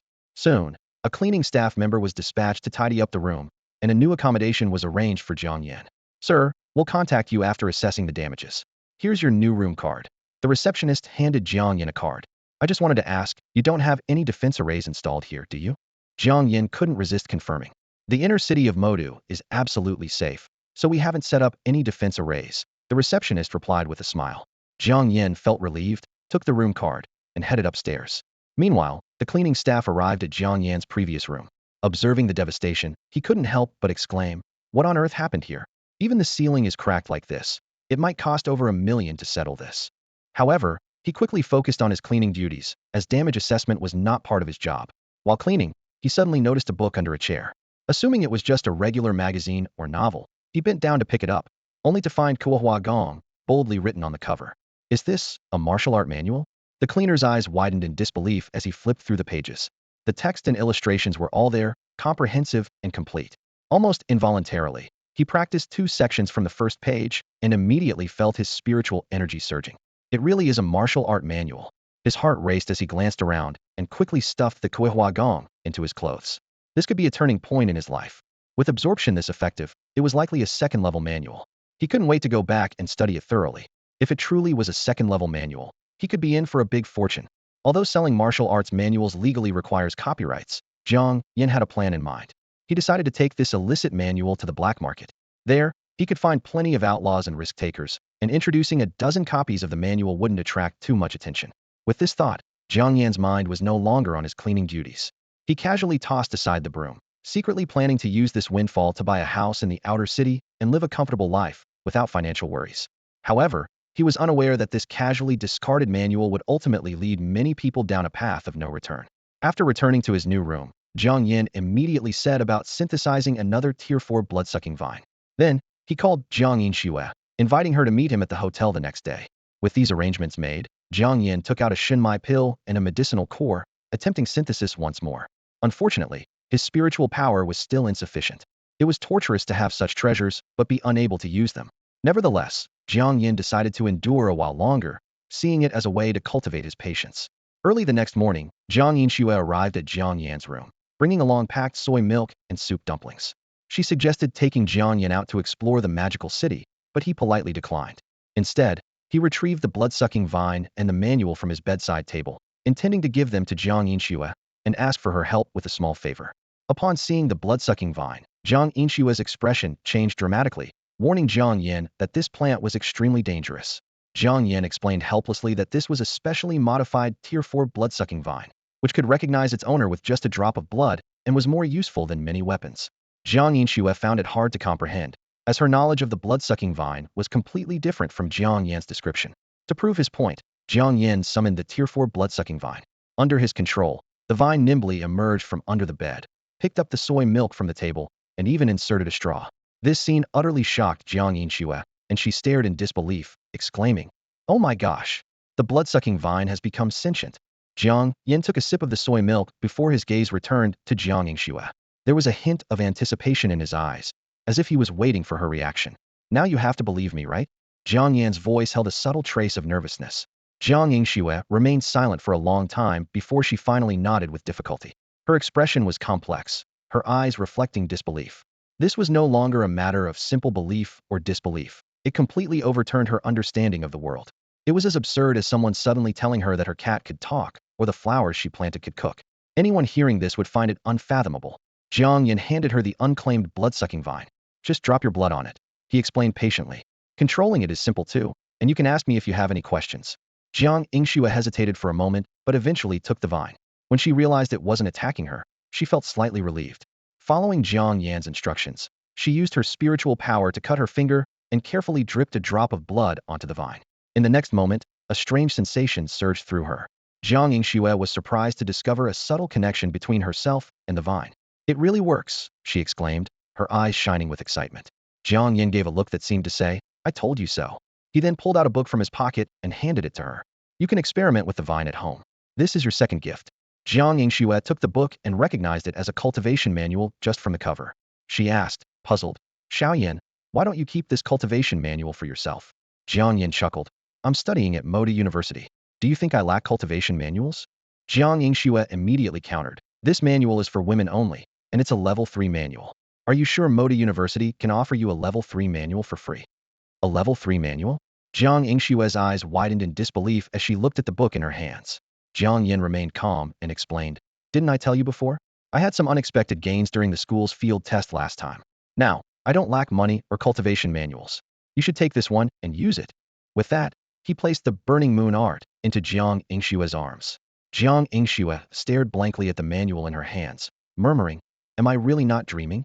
She recalled the level 1 manual she had chosen when she first entered Modi University. At the time, that manual was worth about 300,000 on the market, which she thought was an astronomical price and believed she could use it for a lifetime. But now, in just over a year, she had received a level 3 manual. A level 3 manual. It's not just about the money anymore. Many level 3 manuals are owned by influential figures and are hard to come by, even if you want to buy one. It's rare to even encounter one at an auction. Yet Jiang Yan just gave it to her as a gift. Seeing Jiang Yingxue's shocked expression, Jiang Yan added with a smile, "Don't worry, it's a genuine level 3 manual. It not only increases cultivation speed by 5 times, but also has some additional effects. It'll serve you well for a while. When I find something better in the future, I'll get it for you." Jiang Yingxue was utterly speechless. She felt that Jiang Yan didn't realize the value of this manual. A 5-fold increase in cultivation speed was almost on par with a level 4 manual, not to mention the additional effects. Even at a place like Modi University, filled with wealthy geniuses, this manual could rank in the top 10. The key point was that it was Jiang Yan, who had just graduated high school, who brought it out. Jiang Yingxue couldn't help but wonder if he had somehow cleared out a relic in the soul-cutting forest. Suddenly, Jiang Yingxue remembered something and asked, "By the way, didn't you say you needed my help with something?" Jiang Yingxue suddenly remembered to ask, "After receiving such valuable gifts from Jiang Yan, I feel uneasy not doing something in return. You've been in the Magic City for a while. Do you know where I can exchange cash for spirit stones? Spirit pearls would work too." Jiang Yan frowned slightly, his fingers unconsciously reaching for his pocket. There were only 7 or 8 low-grade spirit stones left. After synthesizing a large number of pills before the college entrance exam and upgrading his spatial artifact, coupled with the recent consumption, his stock was running low. He calculated silently, knowing that he would soon have to go to Secret Realm number 37 with Su Min Gran, and without replenishment, he wouldn't have enough cash for spirit stones. Jiang Yingxue furrowed her brow, a hint of doubt in her voice. "What do you need so many spirit stones for? Exchanging cash for spirit stones is a losing deal." She explained, "Spirit stones are ultimately just currency from the worlds beyond. On Earth, many things that can be bought with spirit stones can also be bought with cash. But if you want to exchange cash for spirit stones, you have to be prepared to lose out." Jiang Yingxue paused and continued, "Although there's an official exchange rate for cash to spirit stones are too scarce in the market. Their rarity drives the price up." A look of determination flickered in Jiang Yan's eyes. "I have my reasons. Just take me there." He knew well that exchanging cash for spirit stones was a losing proposition, but for him, spirit stones could be transformed into more valuable things. This deal was definitely worth it. Seeing Jiang Yan's firm attitude, Jiang Yingxue decided not to persuade him further. All right then. 2 hours later, Jiang Yan and Jiang Yingxue found themselves in a cluttered street in the outskirts of the Magic City. The street was bustling with people, and the calls of vendors echoed continuously. Various shops, stalls, and merchants were everywhere, and among the bustling crowd, martial artists made up the majority, with the occasional sight of a few spirit masters. This is the free trade zone of the Magic City, with over a dozen streets, Jiang Yingxue explained as she looked around. Tanya, who studies the art of crafting as a secondary profession, often comes here to hunt for treasures. I've been here a few times with her, so I know there's a shop for exchanging spirit stones here. With that, she led Jiang Yan into an inconspicuous little shop at the corner of the street. At the entrance, a mechanical automaton stood, pointing a metallic finger at its chest's LCD screen, and a mechanical voice sounded, "Welcome. Please select the service you need." So advanced, Jiang Yan leaned in for a closer look. The LCD screen displayed several options: Commission, sparring, hire, and others. He thought to himself, this was actually a talent market. However, the Spirit Stone exchange wasn't explicitly listed, so it must be under the others option. Without hesitation, Jiang Yan selected others. Immediately, a metallic grinding sound was heard, and a hidden door slowly opened on the far right. Let's go, Jiang Yan said. Okay. Jiang Yingxue nodded, her expression slightly tense. Although she knew this was where spirit stones could be exchanged, it was her first time actually entering. The place felt different from what she had imagined. Upon entering the secret door, they found a long corridor. The walls were lined with display shelves showcasing various strange and valuable items. Jiang Yan's attention was caught by a fist-sized beast core, which, judging by its color and aura, belonged to a beast of at least 9th rank strength. What is this place? Did we come to the wrong place? Jiang Yingxue whispered, her voice trembling as she looked at the rare items around them, not daring to breathe too loudly. Jiang Yan looked at Jiang Yingxue speechlessly. If he remembered correctly, Jiang Yingxue was the one who brought him here. So shouldn't that question be directed at her? Finally, they reached the end of the corridor. When Jiang Yan saw the creature inside the room, he fell silent. Jiang Yan stood at the counter, and the scene before him made him question his eyesight. A plump little pig was sitting there, intently stuffing food into its mouth, the sound of munching clearly audible. Hearing the noise, the pig glanced over and then continued its focused eating. Jiang Yingxue lowered her voice, a hint of unease in her tone. Xiaoyan, this place feels strange. Let's leave. It's my oversight for not checking in advance. I'll ask Tangyo about it later. She should know what's going on. Jiang Yan nodded in agreement, wondering if they were really going to do business with a pig. Just as they were about to leave, a gentle female voice suddenly rang out. Oh, we have guests. Following the voice, they saw a woman in a qipao gracefully emerge from a hidden door. She appeared to be around 25, with average looks but exuding an indescribable elegance. Jiang Yan breathed a sigh of relief and blurted out. So the shopkeeper here isn't a pig. The woman in the qipao playfully glared at him before walking over to the little pig and picking it up. You're the pig, she gently scolded, then turned to the guests. So what do you need? I offer services like access to secret realms, inner city residency, and spirit stone exchanges. However, some services require a certain spending threshold to unlock. Jiang Yan stepped forward to inquire. I'd like to exchange some low-grade spirit stones or spirit pearls. What's your exchange rate? The woman in the qipao smiled and replied. For low-grade spirit stones, it's currently 20-1. With spirit stones becoming increasingly scarce and the shadow realm about to open, this price is quite favorable in the trade area. Jiang Yingxue was shocked, realizing the price was double the official rate, truly a place for the wealthy. Jiang Yan, however, caught on to another detail. What is the shadow realm? The woman patiently explained. The shadow realm is a small projection of the heavenly worlds, opening once every 2 years. Inside, you can participate in various activities to earn points for rewards and trade items with merchants from the heavenly worlds. Spirit stones are essential, of course. She winked and added. I also sell entry passes to the shadow realm. Jiang Yan understood that this must be one of those items requiring a certain spending level to unlock. Despite that, he was intrigued by the shadow realm and silently vowed to visit it someday. Smart little brother. The woman tapped the table lightly. So, how many low-grade spirit stones do you need? Jiang Yan thought for a moment. Let's start with 50. Jiang Yingxue almost lost her balance upon hearing this, calculating how much that would cost. The woman responded, please wait a moment. She picked up the little pig, which had never stopped eating, its paw clutching a crystal stone, gnawing at it as if it were a delicious carrot, producing a crisp sound. Tuanzi, stop eating for a moment. I need 50 low-grade spirit stones. The woman lightly patted the pig's rump, and only then did it reluctantly pause its meal. Jiang Yan was stunned by the scene before him. A plump little pig busily pulling stones. This sight instantly reminded him of an extremely rare and precious spirit beast, the treasure pig. Although this creature wasn't aggressive, it had a unique ability. It could consume materials, minerals, and herbs with spiritual power and excrete them as spirit stones. Even though the process was neither messy nor smelly, Jiang Yan still found it somewhat hard to accept. He immediately changed his mind and said to the woman in the qipao, I'll take the spirit beads instead, 500 of them. The woman in the qipao smiled slightly. You should have said so earlier. I do have spirit beads in stock. She gently touched the necklace on her neck, clearly a storage artifact. Instantly, an intricately carved wooden box appeared on the table. She opened the box, revealing it was filled with crystal-clear beads. Carefully, she counted out 500 of them, placed them in a separate package, and handed it to Jiang Yan. Here are the 500 spirit beads you need, totaling 10 million. Would you like to pay by card or cash? Card. Jiang Yan took out his bank card from his wallet and handed it over. After leaving the shop, Jiang Yan glanced back at the store's name, Mirror Moon Pavilion. The poetic name starkly contrasted with its unassuming exterior. Despite its simple appearance, The interior was a treasure trove. The rows of display shelves were filled with items that could amaze anyone, not to mention the treasure pig the shop kept.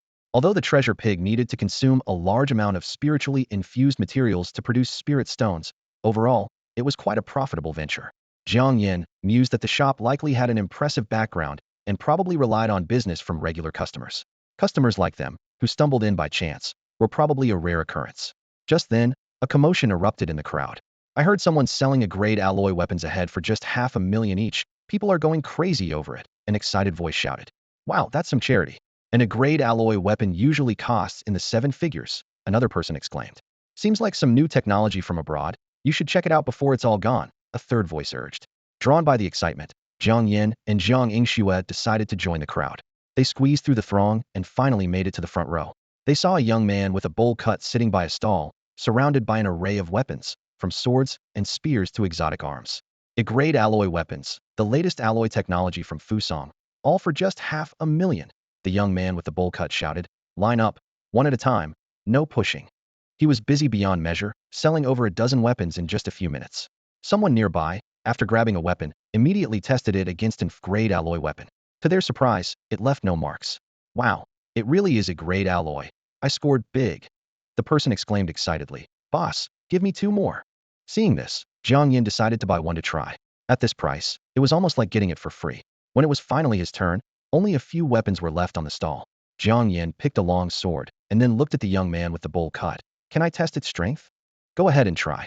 The young man with the bowl cut waved his hand confidently. All eyes were on Jiang Yan as he pulled out a brick from somewhere. Then, under everyone's astonished gaze, he struck the long sword with the brick. The result? Crack. The weapon shattered. Everyone was dumbfounded. The young man with the bowl cut seemed frozen, unable to move. The scene plunged into an eerie silence, with disbelief hanging in the air. Jiang Yan glanced down at the scattered remnants of weapons on the ground, then looked up at the young man with the bowl cut, who appeared visibly anxious. He thought to himself, surely, this can't be my fault, right? I'm not going to buy the weapon, Jiang Yan said calmly, nudging the shattered pieces forward with his toe, maintaining an indifferent demeanor. Everything's right here. Only then did the onlookers snap out of their daze and start murmuring among themselves. Wait, what happened? Did a brick really shatter in a grade alloy weapon? Could it be a fake? That can't be right. Didn't someone test it with an grade alloy weapon earlier? If it were fake, it would have been exposed then. I tried with my own weapon, and it seemed fine. Hearing the crowd's reactions, the young man with the bowl cut visibly relaxed. He stood up straight and declared loudly, everyone, I assure you, I would never sell counterfeit goods. This new technology from our Fusong country is patented, and I'm not the only one selling it. You can check our reputation. A-grade alloy weapons can handle third-tier beasts without a problem. As he spoke, he shot Jiang Yan a cold glance and scoffed. As for this guy, who knows which competitor sent him to stir up trouble? Our grade alloy weapons are affordable and consumer-friendly, and they work just fine. Other merchants can't sell their weapons, so they cause us trouble, but we've anticipated this. Still, I say let the facts and products speak for themselves. Time will tell the truth. The young man's passionate speech stirred the crowd. Such affordable A-grade alloy weapons would undoubtedly disrupt the market and threaten many interests. But for consumers, the cheaper, the better. If someone was indeed trying to cause trouble, they wouldn't fall for it easily. Jiang Yan was speechless. He was just attracted by the price and wanted to try the weapon's effectiveness. Who would have thought that a brick, also in a grade alloy, could easily smash the weapon sold by the bowl cut guy? How could this even be called a grade alloy? While the brick had impressive destructive power, there shouldn't be such a direct dominance between alloys of the same grade. The material quality speaks for itself. Now, accusing him of being a competitor sent to cause trouble seemed like an attempt to deflect attention. Jiang Yan bent down and picked up a fragment of the weapon, quietly activating the identification function of his universal synthesis platform. Mixed metal fragment, with a grade alloy accounting for 2, grade alloy 8, black iron 20, dark iron 30, and refined iron 40. The identification results immediately exposed the so-called A-grade alloy weapon for what it was. It turned out that only the surface layer was a grade alloy, making up a mere 2. However, the weapon's creator was clever, as the internal materials were layered in descending quality to give the illusion of a grade strength temporarily. This provided a buffer, preventing immediate exposure. But taking such a counterfeit into battle would be disastrous. After all, this thing wasn't even up to the standard of an F-grade alloy weapon. Users unaware of this would be in for a rude awakening if they tried to fight against weapons of the same grade or hunt third-tier beasts. It would be like handing victory over on a silver platter. Jiang Yan held the fragmented weapon in his hand, his gaze sharp as he scanned the crowd around him. His eyes finally landed on the young man with a bowl-cut hairstyle, who was provocatively smug. You've got nothing to say now, do you? The bowl-cut young man boasted. Hurry up and pay for the weapon, then get out of my way. Don't interrupt my business. Jiang Yan, unperturbed, raised an eyebrow and countered. Your weapon was shattered by a single brick. Doesn't that tell you something? The young man sneered. I don't know what trick you used to break my weapon, but since you're here to cause trouble, you must have come prepared. I'm not falling for it. Anyone who's bought my weapons can see the quality for themselves. There's no need for your theatrics. Jiang Yan calmly held up the weapon fragments, pointing to the clearly visible layered pattern at the break. Then how do you explain these layers in the break? The bowl-cut glanced dismissively. What's so strange about that? It's new technology, so the material's bound to differ from ordinary A-grade alloy. Besides, even ordinary A-grade alloys come in a dozen types. As long as the strength meets the standard, what's the issue? Jiang Yan's lips twitched slightly, thinking to himself that the bowl-cut probably didn't even know how the weapon was made. He looked around and noticed many other vendors selling similar weapons, indicating an organized operation. At that moment, a burly man pushed through the crowd, demanding, What do you mean by what you just said? Evidently, he was another weapon buyer, now questioning Jiang Yan's claims. Jiang Yan took a deep breath and revealed the truth. These weapons do contain a grade alloy, but only a thin surface layer. Inside, it's grade alloy, black iron, mysterious iron, and refined iron. Simply put, apart from the visible part, everything else is fake. The crowd erupted at his words. The bowl-cut's eyes flickered with panic, while those who had purchased the weapons began whispering and scrutinizing their items closely. Oh my God, if this is true, then the 50,000 we spent is just for a pile of scrap metal? I knew it was too good to be true. Luckily, I held off. Refund. I want a refund. Facing the outraged customers, the bowl-cut tried to maintain his composure, stubbornly asserting, refunds are impossible. I sold A-grade alloy weapons, believe it or not. However, his eyes were already darting around, clearly seeking a way to escape. Just then, a group of men in formal attire emerged from the crowd. The man in front produced identification, stating impassively, We're from the Blacksmith Association. We've received reports of counterfeit weapons being sold here. Please come with us. The bowl-cut young man immediately panicked, turning pale. What do you want? I'm from Fusang country. You have no right to detain me. Hearing the man with the bowl cut, the leader's lips curled into a cold smile. He stared sharply at the man, his tone dripping with sarcasm. We haven't even said where we're taking you, yet you already know you're being detained? Seems like you have some self-awareness. The man with the bowl cut panicked, his voice turning shrill. You can't arrest me. I'm with Mr. Oda. Mr. Oda? The leader raised an eyebrow. You mean Oda Qianshu? His expression instantly turned serious. If this really involves Oda Qianshu, then we need to have a good talk with the Fusang National Association of Artifact Forgers. The man with the bowl cut was stunned, his mind in disarray. He couldn't understand why Mr. Oda's name suddenly lost its power. Oda Qianshu was the ambassador responsible for the diplomatic exchange of artifact materials for Fusang. Weren't these people afraid of offending him and cutting off Long's supply of materials? The leader didn't give him any more time to think. With a wave of his hand, he ordered, Take him away. As soon as he spoke, two subordinates stepped forward and, without hesitation, dragged the man with the bowl cut away. Seeing the fraudster apprehended, the deceived buyers swarmed forward, clamoring for answers. Now that the fraudster's caught, what about our money?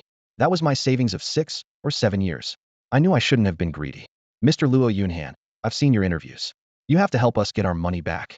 Faced with their demands, Luo Yunhan threw a damper on their hopes. This group is clearly organized, and the money they collected might not be in their accounts. We'll do our best to recover your losses, but please hold on to your weapons. They're your only proof of being victims. This statement immediately sparked dissatisfaction among the crowd. Does that mean we might not get our money back? Even the Great Association of Artifact Forgers can't handle such a small issue. Isn't the free trade zone under the jurisdiction of the association? Shouldn't they compensate us for buying fakes? Exactly, it's clearly the association's negligence. Why should we bear the consequences?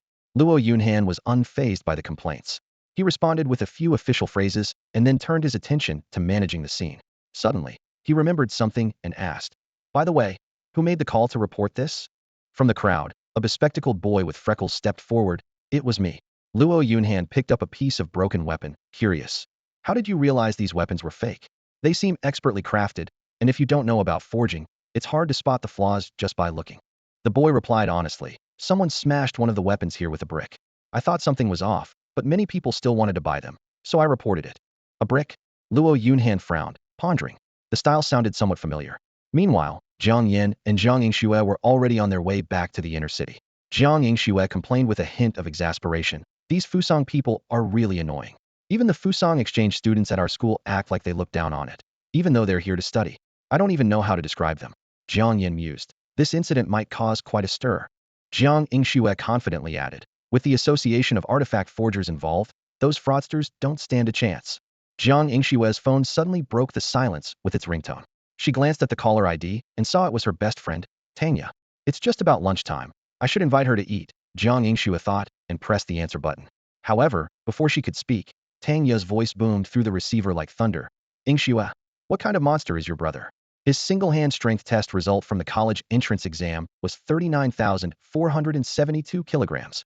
Jiang Yingxue was momentarily stunned and asked, Huh? What did you say? Tanya, sounding extremely excited, explained rapidly. I just saw the news, and I've compared the photos carefully. It's definitely your brother. Still in disbelief, Jiang Yingxue asked. No. What did you say his single-hand strength was? Knowing that explanations wouldn't suffice, Tanya decisively said. Never mind, I'll send you the link. See for yourself. With that, she hung up, and a message notification chimed immediately. Jiang Yingxue quickly opened the link Tanya sent and read through its contents carefully. Her eyes widened in disbelief as she murmured, It really is Jiang Yan. 39,472 kilograms. She clearly remembered that before leaving Spring City, Jiang Yan's single-hand strength was less than 300 kilograms. Did it really increase over 100-fold? At that moment, Jiang Yan leaned over beside Jiang Yingxue, glanced at her phone screen, and casually remarked, They took a pretty handsome picture of me. Jiang Yingxue immediately hid her shock and asked seriously, Be honest, what's going on with your single-hand strength? Jiang Yan nonchalantly explained, Didn't I tell you? I had some opportunities in the soul-devouring forest. Besides the blood-sucking vine and the cultivation techniques I gave you, I also obtained some powerful pills, and my single-hand strength just skyrocketed to over 30,000. Jiang Yingxue was astounded.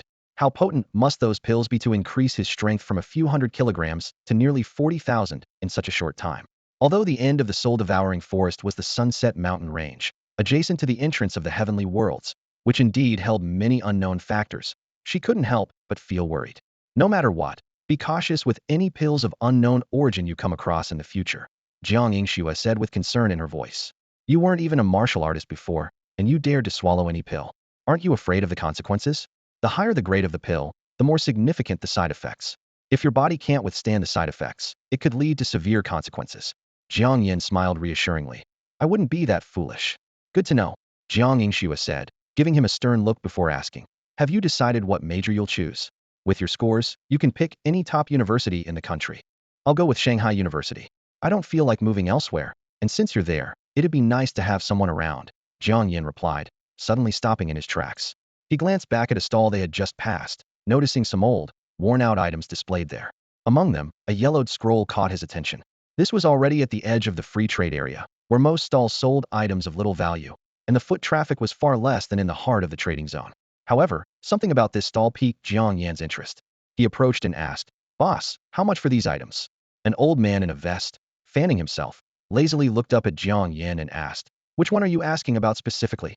Jiang Yan casually pointed, This bottle here. 80, the old man replied straightforwardly. Jiang Yan asked uncertainly, 80 yuan? The old man clarified, No, 80 low-grade spirit stones. Hearing this price, Jiang Yan almost choked on his own breath. Initially, he wanted to test if the old man knew his stuff, hoping to find a hidden treasure like in the TV shows. But it turned out he was far too naive. What is this thing that's worth 80 low-grade spirit stones? Jiang Yingxue exclaimed, her eyes wide like saucers. She initially thought the vendor was asking for $80, only to realize the unit was low-grade spirit stones. It was unbelievable that such a shabby bottle could fetch such a high price. The old man leisurely waved his fan, a cunning gleam in his eyes. I only sell my items to those destined to have them. If you can't see its value, it just means you don't appreciate fine goods. Jiang Yan picked up the bottle and examined it closely, his fingers brushing over its rough surface. Isn't this just a spirit bottle? What's so special about it? It's made from leftover spirit jade, and the carved runes are damaged. It might be worth 10 low-grade spirit stones for a collection, but 80 is just a ripoff.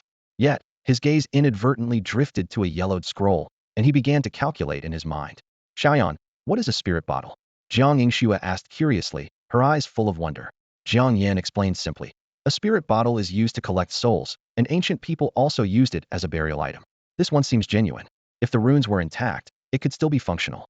Hearing this, Jiang Yingxue's face turned pale. That's too ominous. Xiaoyan, put it down quickly.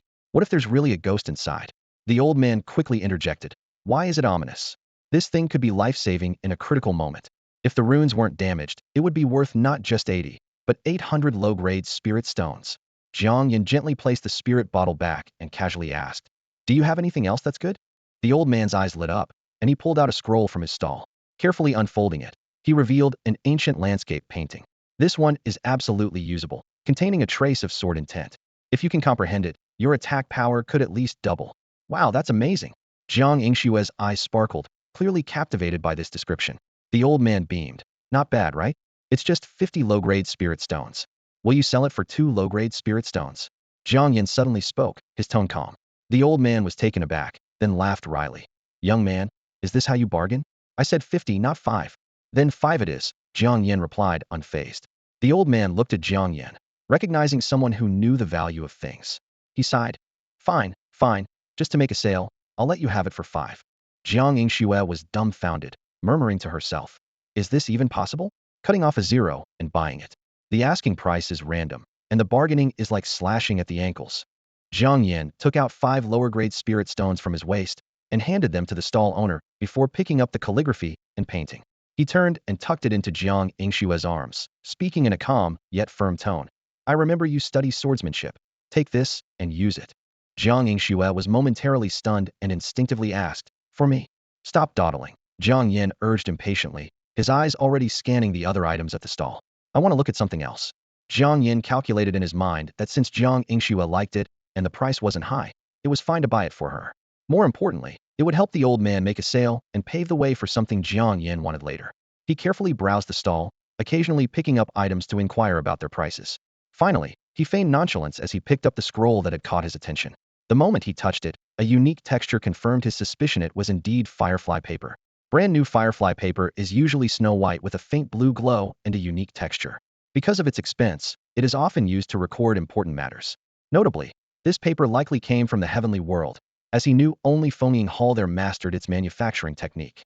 Although the firefly paper in front of him had yellowed, the occasional blue glint and its distinctive texture undoubtedly proved its authenticity. Jiang Yan suppressed his excitement and asked casually, What is this? The old man replied nonchalantly, A map. It's said to have been unearthed from ancient ruins, quite prestigious. But no one recognizes the places on it, so it hasn't sold. Jiang Yan unrolled the scroll and indeed found a roughly drawn map, with simple lines and 2 marked locations, Phoenix Mountain and Wujin City. Between them was a conspicuous red dot. Although he had no clue about these places, he was very familiar with this stylite was clearly a treasure map, and being drawn on firefly paper suggested it might contain valuable treasures. Name your price, Jiang Yan said, deciding to buy it if the price was right. The old man thought for a moment. I won't overcharge you. 200 lower-grade spirit stones. 20 lower-grade spirit stones, and I'll take it. Jiang Yan countered, directly hitting his target price. The old man shook his head helplessly. Young man, do you always haggle so hard?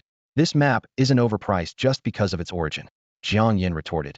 You also said no one recognizes the places on it. It might just be a random drawing. I'm mainly interested in the paper to study it. 20 lower-grade spirit stones for the paper is already generous.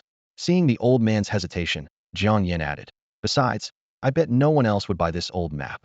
He then furrowed his brows, pretending to reconsider. No, I think it's still too much. 18 lower-grade spirit stones, no more. Are you seriously lowering the price again? The old man widened his eyes. It's 20 lower-grade spirit stones, not a penny less. Jiang Yan's lips curled into a slight smile. All right, deal. After Jiang Yan paid, he quickly pulled Jiang Yingxue away from the stall.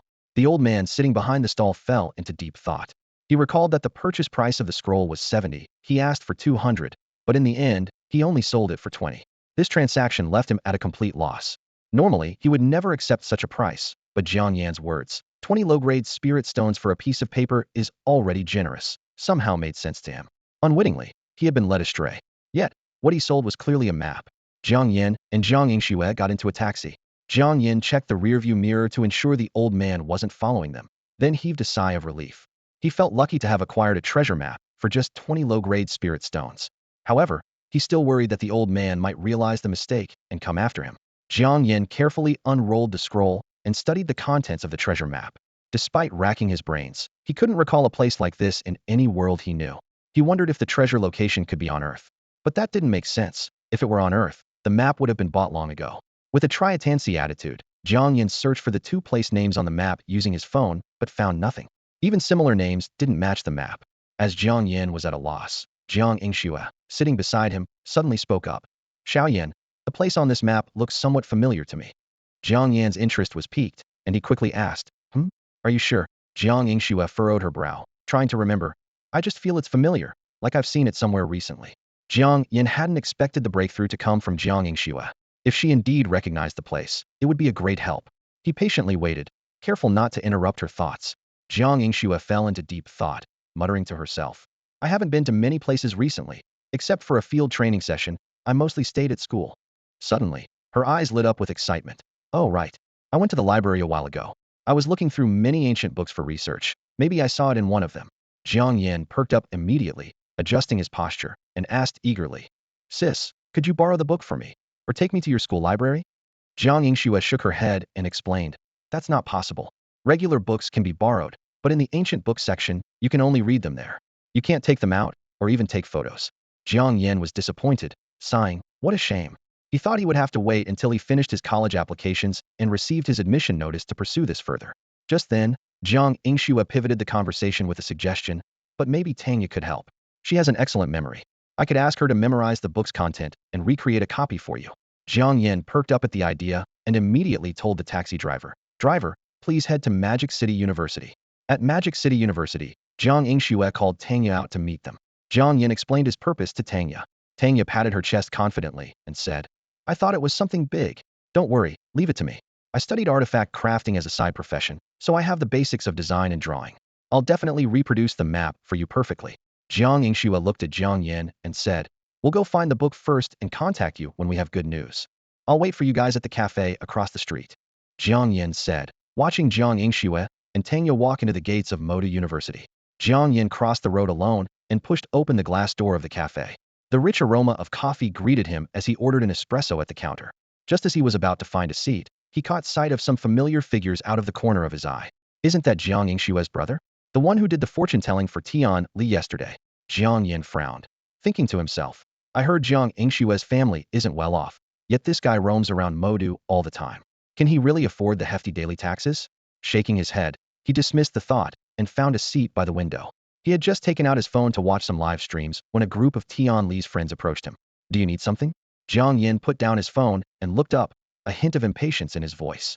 A girl covered her mouth and giggled. Oh, he's watching Rainbow Bunny's live stream. I guess he's just a young guy who likes these female streamers. What's wrong with Rainbow Bunny? I like her too. A guy next to her immediately retorted. Jiang Yan tapped the table to interrupt their argument. Can you get to the point? Yang Jieqiao leaned closer to Jiang Yan, asking eagerly. Hey, can you really do fortune-telling? Do one for me. Jiang Yan was taken aback. It was the first time someone had asked him for a reading. He paused, considering how to respond. Seeing this, Li Xiaowei smirked. See, he doesn't dare to say anything. I knew yesterday was just a coincidence. That's so disappointing. I thought I'd met a real master like in the novels. Yang Jieqiao said, disheartened. Li Xiaowei rolled her eyes at Yang Jieqiao. You should stop reading so many novels. If you spent that time on training, you'd be a second-tier warrior by now. Unperturbed, Yang Jieqiao continued to press Jiang Yan. So how did you know Tian Li would have trouble yesterday? Of course, it was the result of a fortune-telling. Jiang Yan raised an eyebrow. If you could do it yesterday, why not today? Just do one for me. Yang Jieqiao insisted. Jiang Yan took a sip of his coffee and replied slowly, I charge a lot. How much? Yang Jieqiao asked curiously. 1 low-grade spirit stone, Jiang Yan said calmly. Everyone was stunned by this, and Yang Jieqiao's eyes widened. That's not just high. It's outrageous. Li Xiaowei looked at Jiang Yan with disdain. Why are you still talking to him, Yang Jieqiao? It's clear he's a fraud. Anyone who believes his nonsense must be out of their mind. Someone from Jiang Yingshue's family has probably never even seen a low-grade spirit stone, yet he's making such ridiculous demands. Hearing this, Jiang Yan suddenly changed his mind. He quietly took out a crystal ball from his backpack and said casually, but sometimes, when I meet someone with a connection, I do free readings. He looked meaningfully at Li Xiaowei. And today, I think you have that connection. Upon hearing Jiang Yan offer a free fortune-telling session, Li Xiaowei was instantly intrigued. Although she wasn't initially interested, the word free seemed to have a magnetic pull. It's like how someone might be indifferent to a product worth 100,000 yuan, but the moment they hear it's free, most people would eagerly accept it. After all, why not take advantage of a free offer? All right, I'll give you a chance to prove yourself, Li Xiaowei said with a sly glint in her eyes. But let me make it clear, whether your reading is accurate or not, you won't earn a dime from me. Jiang Yan smiled knowingly and replied, Don't worry, it will be as accurate as it gets. Yang Jieqiao, standing nearby, couldn't help but interject, sounding somewhat dissatisfied. Hey, are you treating people differently based on gender? You do a free reading for her because she's a young lady, but when it comes to me, it's a low-grade spirit stone. You're young, but you sure know how to be practical. Jiang Yan ignored Yang Jiechao's complaint, instead focusing on the crystal ball with a mysterious air, and said, everything in the world has its destined path, and it's not yet your time for a reading. Stop babbling and get on with it, Li Xiaowei urged impatiently. Jiang Yan gazed into the crystal ball and saw a misfortune sea demon swim to the edge. In his mind, a sharp voice suddenly echoed. Who do you plan to mess with today? Jiang Yan paid it no mind and looked seriously at Li Xiaowei. Miss, your luck isn't the best today. You should be extra cautious when you're out and about. Upon hearing this, Li Xiaowei's face darkened with displeasure. You little rascal, I knew you were just messing with me. Can't you speak properly? My readings never miss, Jiang Yan said just as an unexpected incident occurred. A passing waiter tripped over the table corner, causing the tray to slip from his hands. A coffee cup flew in a perfect arc and landed right on Li Xiaowei's head. Ah! Li Xiaowei screamed as the scalding coffee drenched her, with the cup striking her as well. Everyone present was stunned, their eyes wide with shock. Yang Jiechiao and the others were taken aback, while Jiang Yan nodded in satisfaction, thinking to himself, although the appearance of the fortune-telling crystal ball has changed, the result remains just as effective. This must be a coincidence, Li Xiaowei thought, her face pale as she recalled Tian Li's unfortunate incident. If Jiang Yan's readings were always accurate, then wasn't she also in for something dreadful today? Seeing her distress, Yang Jiechiao quickly reassured her. Xiaowei, don't worry too much. This young man said your luck is just bad today. Last time, Tian Li's reading predicted bloodshed, which is entirely different. Is that so? Li Xiaowei anxiously looked to Jiang Yan for confirmation. Jiang Yan calmly replied. You won't face any life-threatening situations, but when luck's not on your side, anything can happen. There's nothing more I can do but advise you to take care of yourself. With that, he returned his attention to the live stream on his phone. Just then, Li Xiaowei's phone vibrated with a new message. As she read it, her expression turned even more grim. Xiaowei, what's wrong? Someone nearby asked with concern. Li Xiaowei's voice trembled as she was on the verge of tears. My roommate just called to say a thief broke into our dorm building and stole my alchemy furnace. It cost me 80,000 yuan. A gasp swept through the crowd. Jiang Yan's fortune-telling couldn't just be called accurate, it was almost divine. The way people looked at Jiang Yan shifted, now filled with a newfound respect and awe. Jiang Yan had just finished divining when Yang Jiechiao eagerly leaned over his desk, full of anticipation, and asked, Master, can I have your contact information? As soon as he finished speaking, another guy excitedly rushed forward, repeatedly saying, Master, I want your contact info too, so I can help bring you more business in the future. Li Xiaowei, with teary eyes, pleaded, Master, you have to save me. I don't want to end up like Tian Li. She's still in the hospital. Jiang Yan looked up and calmly replied, I've said it before, I only divine for those who are destined. Besides, we'll be classmates next semester, so there's no need for contact info. Yang Jiechiao's eyes lit up, and he immediately said, So the master is coming to study at Shanghai University. If you need anything, just let me know. I'm in the same class as your sister. Jiang Yan's eyes flashed a warning, his tone slightly cold. Just don't bother my sister. Yang Jiechiao quickly assured, I wouldn't dare. The master's sister is like my own. I will definitely respect her. The others gave Yang Jiechiao a contemptuous look, silently cursing him as shameless. Li Xiaowei still looked worried and quietly asked, Master, what should I do? Jiang Yan succinctly replied, Your luck isn't great these days. Just stay in the dorm and don't wander around. It'll pass. Li Xiaowei thanked him repeatedly, feeling relieved. People at a nearby table observed the scene with puzzled expressions. They whispered among themselves, These people are weird.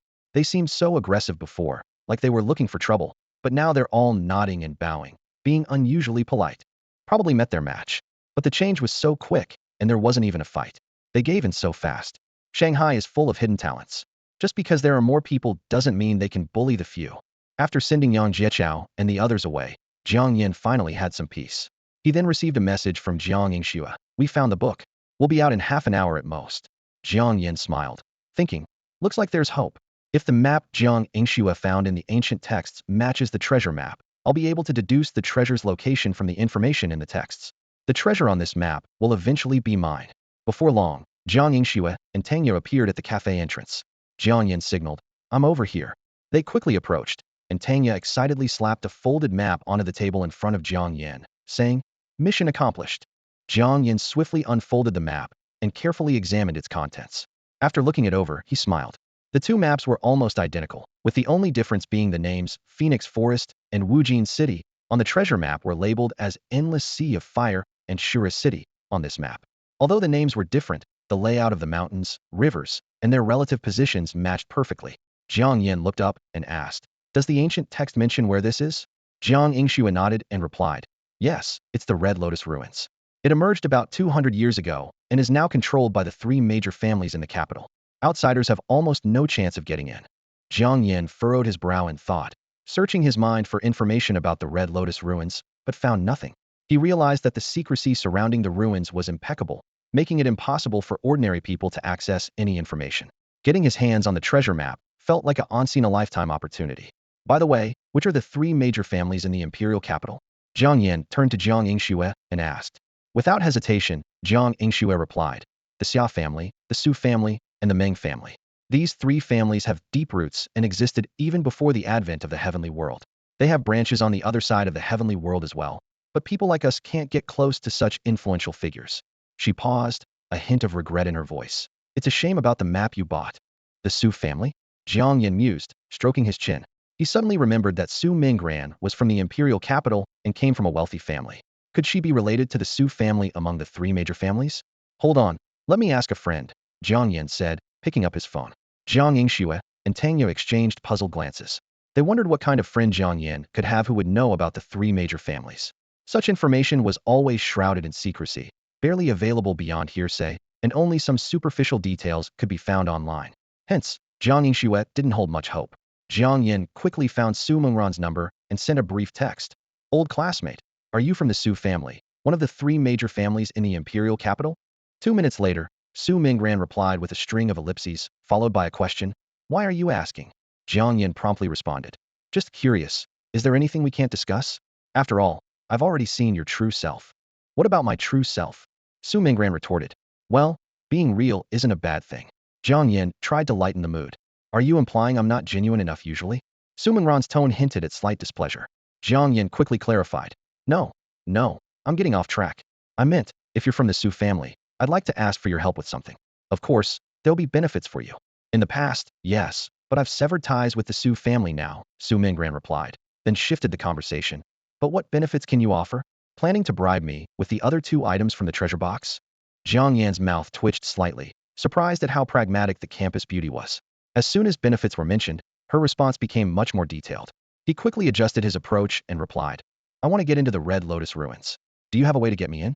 "The Red Lotus Ruins? That might be a bit complicated," Su Mingran replied. "I'm currently not in Spring City. I'll be in Magic City in 2 weeks. You should come over, and we can discuss it in person." Jiang Yan raised an eyebrow. Was that a yes? He had expected a lot of effort just to inquire about her identity. He hadn't anticipated Su Mingran being so straightforward. As for her wanting the other two items from the treasure box as a reward, that was completely overthinking. He figured he could just use the synthesis table to create something that would catch her interest.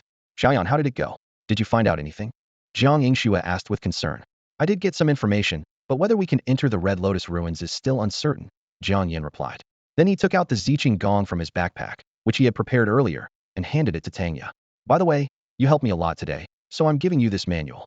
Among all the third-level techniques that Jiang Yan had synthesized, the Ziqing technique was the most ordinary. It had no special effects and wasn't particularly valuable.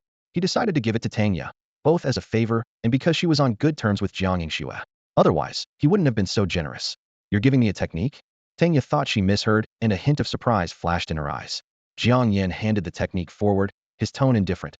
"I'm not joking, see if it suits you." Tanya took the technique, flipped through a few pages, and couldn't hide her delight. However, she soon noticed something amiss. "Isn't this a first-level technique?" She had initially thought that if it were a first-level technique, she could take it back for her younger sister to practice.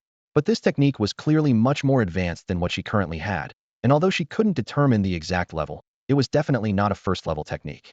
Jiang Yan looked at Tanya helplessly. "Who told you it was a first-level technique? This is a third-level technique." "What did you say?" Tanya's eyes widened, her voice raised in shock. "Third level." Jiang Yan nodded in confirmation. Tanya slammed the table, and with a crack, the glass tabletop shattered into pieces.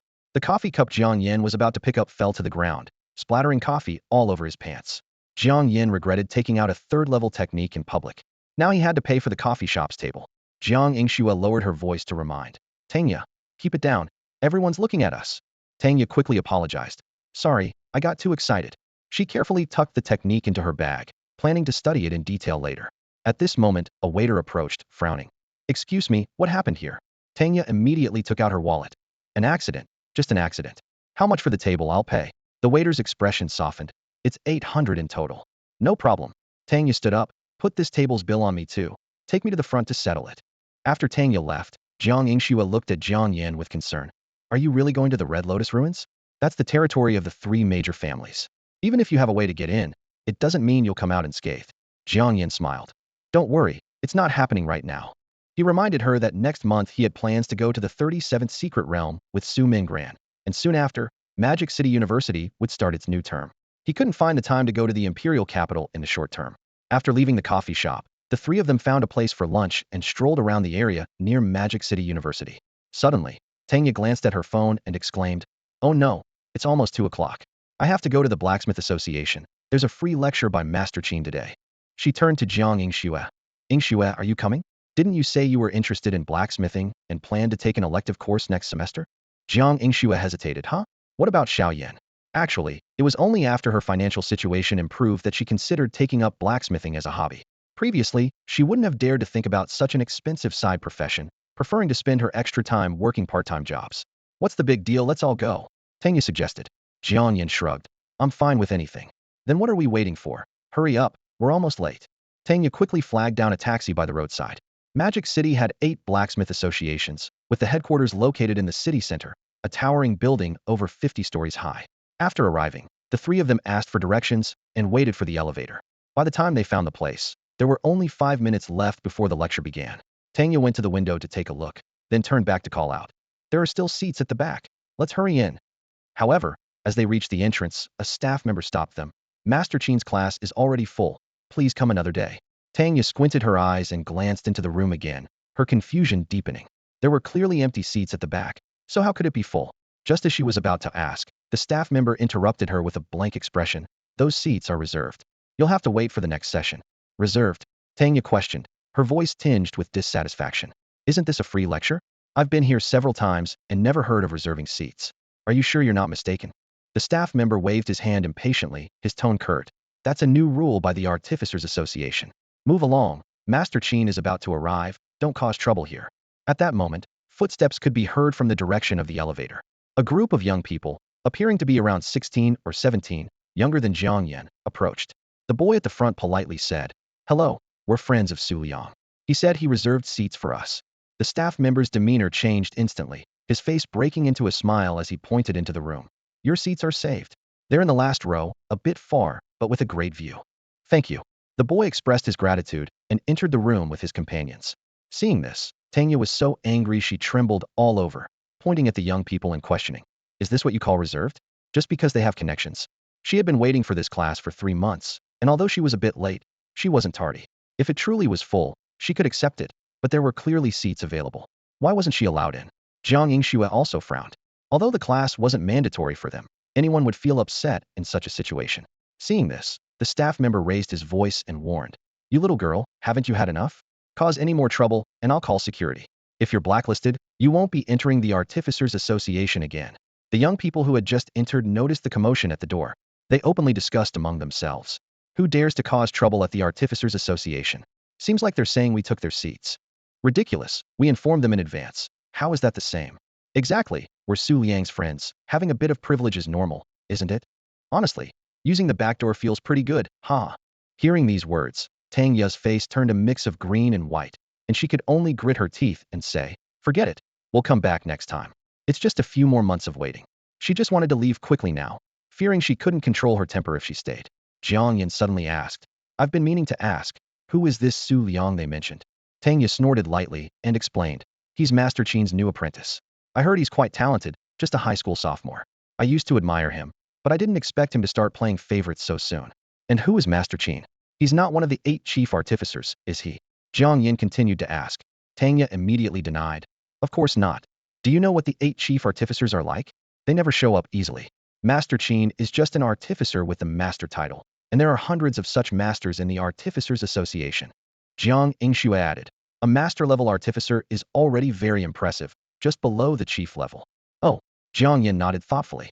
Jiang Yan leaned against the wall and nodded slightly. His gaze swept over Tanya and Jiang Yingxue, and a slight smile appeared on his lips.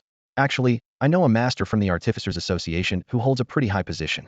I saved his contact information before, so maybe I can ask if there are other masters giving lectures." As soon as he finished speaking, a staff member scoffed, full of disdain. "I say, you guys should just leave. There's no point in pretending in front of me." Ignoring the staff member's sarcasm, Jiang Yan took out his phone from his pocket. His long fingers swiftly navigated the screen and found Nie Lin's number. He pressed the call button, and the phone was almost instantly answered. "Kid, what made you suddenly think of calling me?" Nie Lin's cheeky voice came through the phone.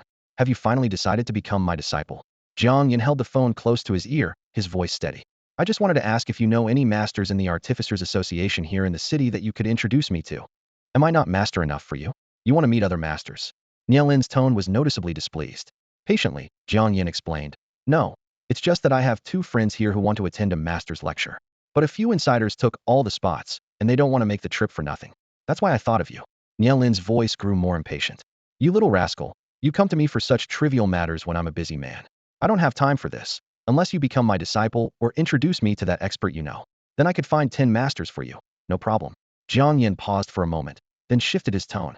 "I don't have a disciple or an expert, but I do have a piece of equipment. Are you interested?" "What kind of equipment?" Nie Lin asked lazily, with a hint of curiosity. Jiang Yan's voice turned mysterious. "It's a pair of shoes.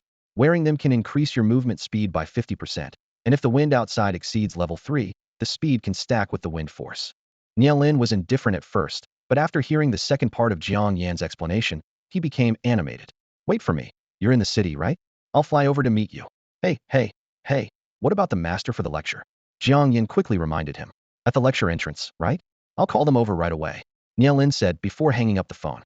Throughout Jiang Yan's call, the staff member beside him was holding back laughter.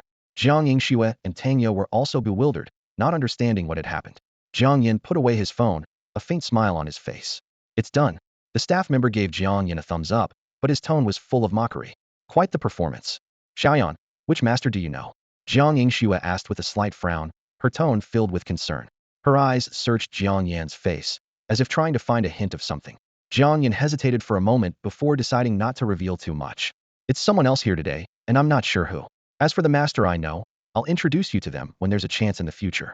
His tone was calm, but a hint of caution flickered in his eyes.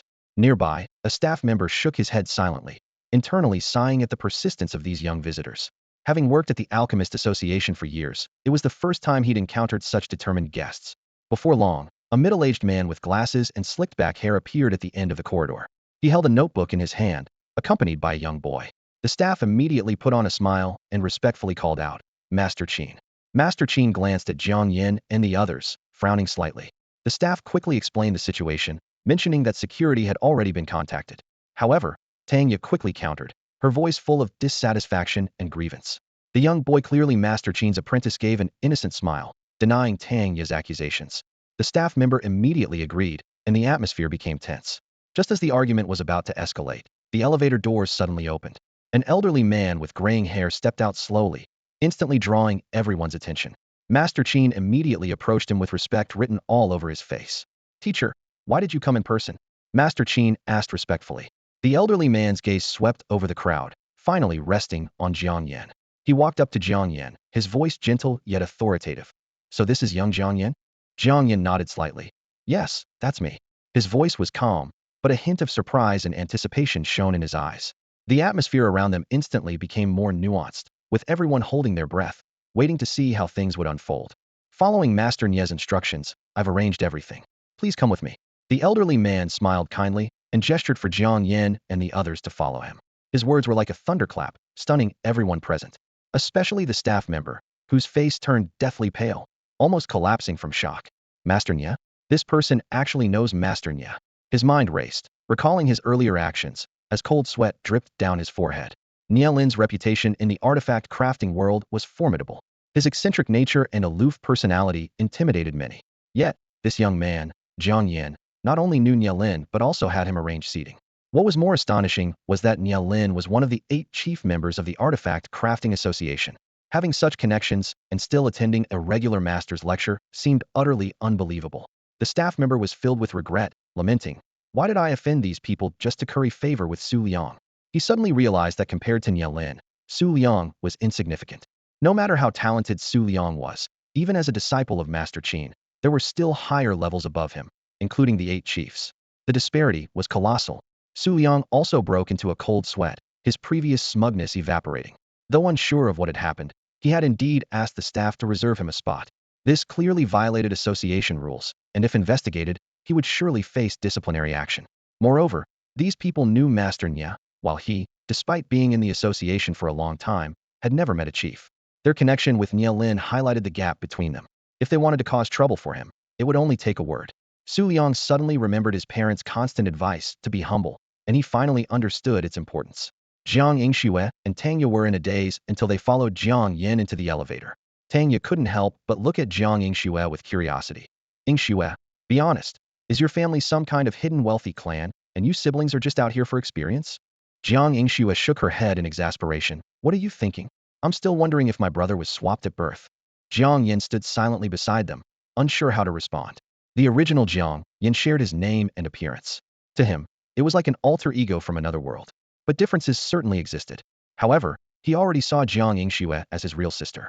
In his past life, he was an orphan, growing up in an orphanage. If he had a sister, she would likely be just like Jiang Yingxue. While Jiang Yan was lost in thought, the elevator stopped at the 48th floor. The elderly man stepped out and proceeded directly forward. We've arrived, please follow me. Jiang Yan and the others quickly followed. Soon, they arrived at a laboratory-like place filled with various instruments and materials, where a dozen people were intensely debating something. As the elderly man entered, the room fell silent. Master Yu. Everyone called out in unison. Yu Zhong introduced Jiang Yan and his companions. Let me introduce you. These are the ones recommended by Master Nya, and they'll be joining our research. Recommended by Master Nya? Our research is sure to succeed. If we solve this problem, we won't need the sea crystals from Fusang anymore. Fusang has gone too far, raising material prices every year and even selling their failed products here. Luckily, we caught it early, or the market would be in chaos. But speaking of which, the experts recommended by Master Nya seem quite young. They're truly accomplished at a young age. Those who lack ambition should learn from them. Everyone was excited, while Jiang Yan and his companions were bewildered. What research? Weren't they here to attend a lecture? Why was everyone looking at them with such anticipation? Surely, something must have gone wrong somewhere. In the bustling laboratory of the Artifact Masters Association, Jiang Yingxue pulled Jiang Yan and Tanya into a corner. Her face was filled with terror, and her voice trembled slightly. Xiaoyan, what do they mean? I can't understand a thing. Tanya swallowed hard, her eyes reflecting the same fear. She whispered, I just saw several big names here. They actually called me an expert. I don't know if I'm going crazy or if they are. Jiang Yan frowned, alarm bells ringing in his mind. He couldn't help but suspect that Nya Lin had set a trap for him. Hold on, he said. I'll make a call and find out. Jiang Yan took out his phone and dialed Nya Lin's number. It rang 7 or 8 times before being answered, and Nya Lin's familiar voice came through. What's up now? Jiang Yan got straight to the point. Why did you have us brought to the Artifact Masters Association's lab? Nya Lin chuckled. Oh, I thought you'd like to attend a master lecture. I found you a place with the most masters and the most professional environment in the entire association. Here, you can learn the most cutting-edge artifact crafting knowledge. How about it? I'm reliable, right? Jiang Yan sighed inwardly, doubting Nya Lin's understanding of the word reliable. He tried to negotiate. Can we change the location? What did you say? The signal's not great here. Nya Lin suddenly raised his voice. Anyway, just stay in the lab with your friends. It's more useful than attending some crappy lecture. Never mind. I have to go now. I'm at the airport. We'll talk when we meet. With that, he abruptly hung up. Jiang Yan stared at the phone screen, a vein throbbing on his forehead. He realized with frustration that he should never have expected anything from Nya Lin. Once again, it was clear that this guy was nothing but trouble. At that moment, a young man in his early 30s waved at them enthusiastically. Experts, why are you standing at the door? Come in. We're about to start a meeting to review our recent research findings. You might not be familiar with the progress yet, so it's a good chance to catch up. Jiang Yan quickly tried to make an excuse to escape. Actually, we don't know anything. It's really not appropriate for us to join your meeting. We should come back another day. The young man didn't buy his story and directly grabbed Jiang Yan's arm, pulling him into the lab. Jiang Yingxue and Tanya exchanged helpless glances, unsure of what to do. After a moment of thought, Tanya quietly suggested, let's just follow along and see. We never claimed to be experts. If they've mistaken us, it's not our fault. Jiang Yingxue nodded reluctantly. We have no choice. The lab was large but chaotic, with piles of instruments, materials, and documents everywhere. The so-called conference room was merely a corner with a makeshift table cluttered with papers and miscellaneous items, resembling a junkyard. The young man warmly invited them to sit, and, from somewhere, pulled out a laptop, eagerly saying, Today is our 34th meeting. Let me give you an overview. The three of them exchanged glances, unsure of what to do, and could only brace themselves to sit down and face this unexpected expert meeting. The atmosphere in the conference room was so tense it felt like you could cut it with a knife. Rongzhou glanced around, pausing briefly on the three newcomers before speaking. Today, we're discussing the research on a substitute for the sea crystal from Fusang. As soon as he finished, a young researcher couldn't hold back and interjected, his voice tinged with barely concealed frustration. Sea crystal is essential for high-grade alloys, but Fusang raises the price every year. This year, it's gone up by 20%. It's outrageous. Yuezhong frowned and raised a hand to interrupt. Rongzhou, we all know this already. Let's get straight to the point. Rongzhou gave an awkward smile and explained, I just wanted the newcomers to understand the background. He then turned to the computer screen and said seriously, let's talk about our current progress. So far, we've tried 113 different materials, none of which can perfectly replace the function of sea crystal. As soon as he finished, silence fell over the room. Jiang Yan, Jiang Yingxue, and Tanya exchanged glances, their eyes filled with helplessness. Rongzhou scanned the group, his tone urgent. Does anyone have any good suggestions? The property should be similar to sea crystal, and it shouldn't be too expensive. The researchers began to voice a cacophony of ideas. Some suggested trying fire tribute materials, others proposed using materials from mythical beasts, and some even thought of plants. The discussion grew more heated but increasingly chaotic. Jiang Yan silently observed, shaking his head internally. This aimless trial and error hardly seemed like research. As he pondered, Rongzhou suddenly turned his gaze to the three of them. Do you three experts have any good ideas? Under the scrutiny of the room, Jiang Yan put down his phone, cleared his throat, and said, do you know why? In alchemy, auxiliary materials are easily replaceable as long as they're not the main ingredient? Rongzhou answered without hesitation. That's because there are so many types of medicinal herbs. Jiang Yan continued. But many substitutes for alchemical ingredients aren't just one kind of herb. Why should we limit ourselves to a single material? If we can't find a substitute for sea crystal, we could try a combination of materials. Maybe we can create an alloy with properties similar to sea crystal and incorporate it into the original formula. His words were like a lightning bolt, illuminating everyone's thoughts. Rongzhou suddenly stood up, excitedly slapping the table. Why didn't I think of that? This method may take time, but the direction is absolutely right. Other researchers chimed in, praising Jiang Yan's innovative thinking and his ability to connect alchemy and metallurgy, acknowledging him as a talent recommended by Master Nya. Jiang Yan breathed a sigh of relief, thinking he had managed to bluff his way through. Tanya looked at Jiang Yan with admiration. I didn't expect you to know so much.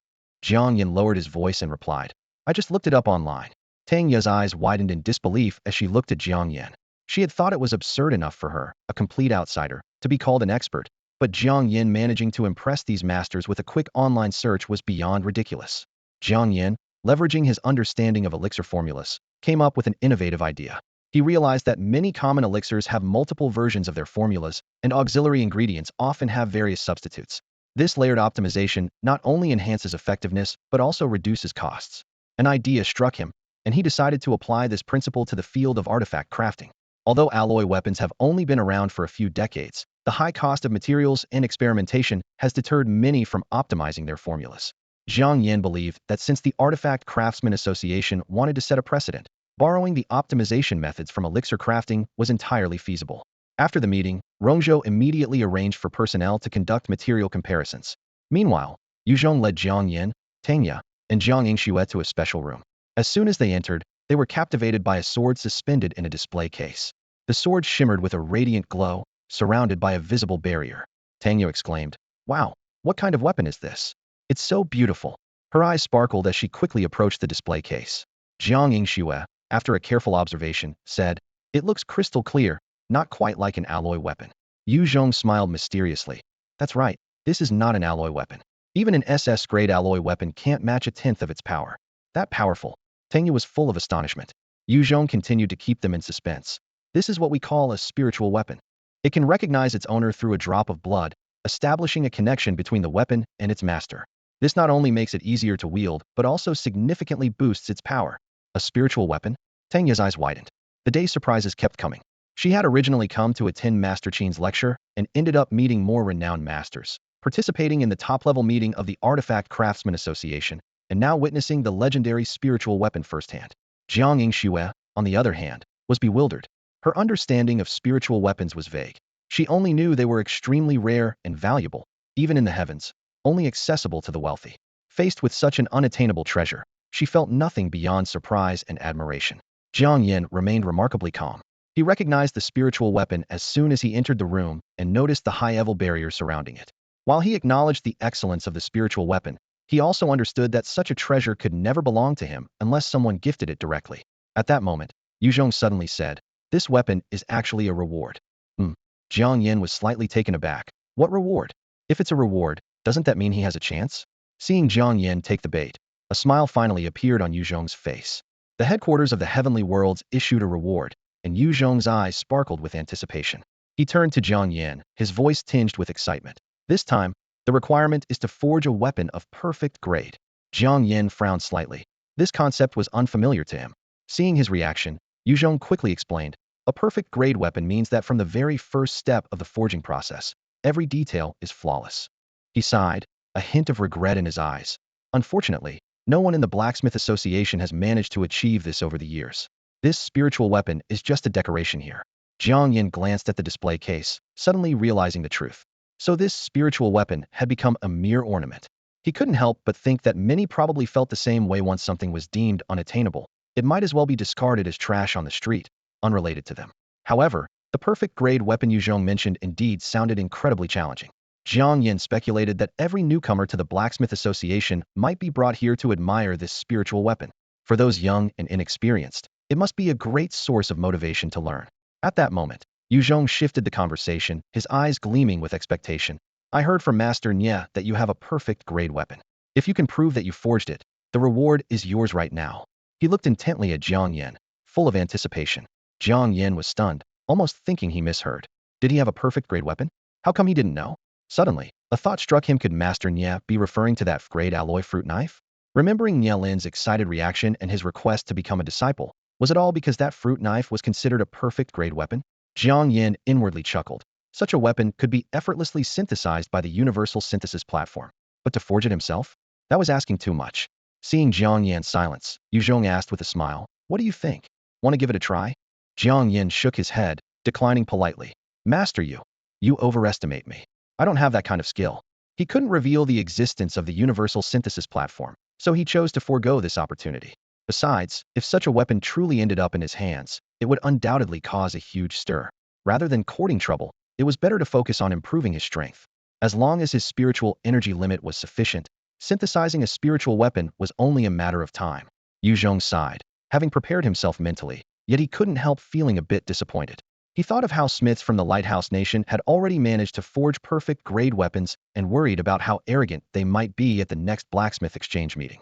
Regaining his composure, Yuzhong turned back to Jiang Yan and asked, "May I take a look at the weapon you have?" Jiang Yingxue and Tangya were also intrigued, their eyes fixed on Jiang Yan. Could he really possess a perfect grade weapon? Jiang Yan's eyes twinkled as he set a condition. "You can see it, but you have to let these two join the Blacksmith Association." He gestured to Jiang Yingxue and Tangya beside him. Yuzhong readily agreed. "No problem. Let them be under my tutelage. They can attend any internal classes of the Blacksmith Association and enjoy all the benefits of full members." Seeing Yuzhong agree so readily, Jiang Yan pulled a fruit knife from his pocket and handed it over. "This should be the perfect weapon Master Nye mentioned, but I can't guarantee its authenticity." Yuzhong took the fruit knife, examining it closely, and hesitantly remarked, "This weapon does look quite unique." Jiang Yingxue and Tangya were still basking in their unexpected joy when the scene before them left them stunned. They watched as Jiang Yan pulled out an ordinary fruit knife from his pocket. Tangya blinked, wondering if she was seeing things. She even began to question whether she had gone mad, or if Jiang Yan or perhaps Yuzhong had lost their minds. If this was truly a perfect grade weapon, she would willingly write her name backwards. Jiang Yingxue, on the other hand, seemed more indifferent, having long been accustomed to Jiang Yan's surprises.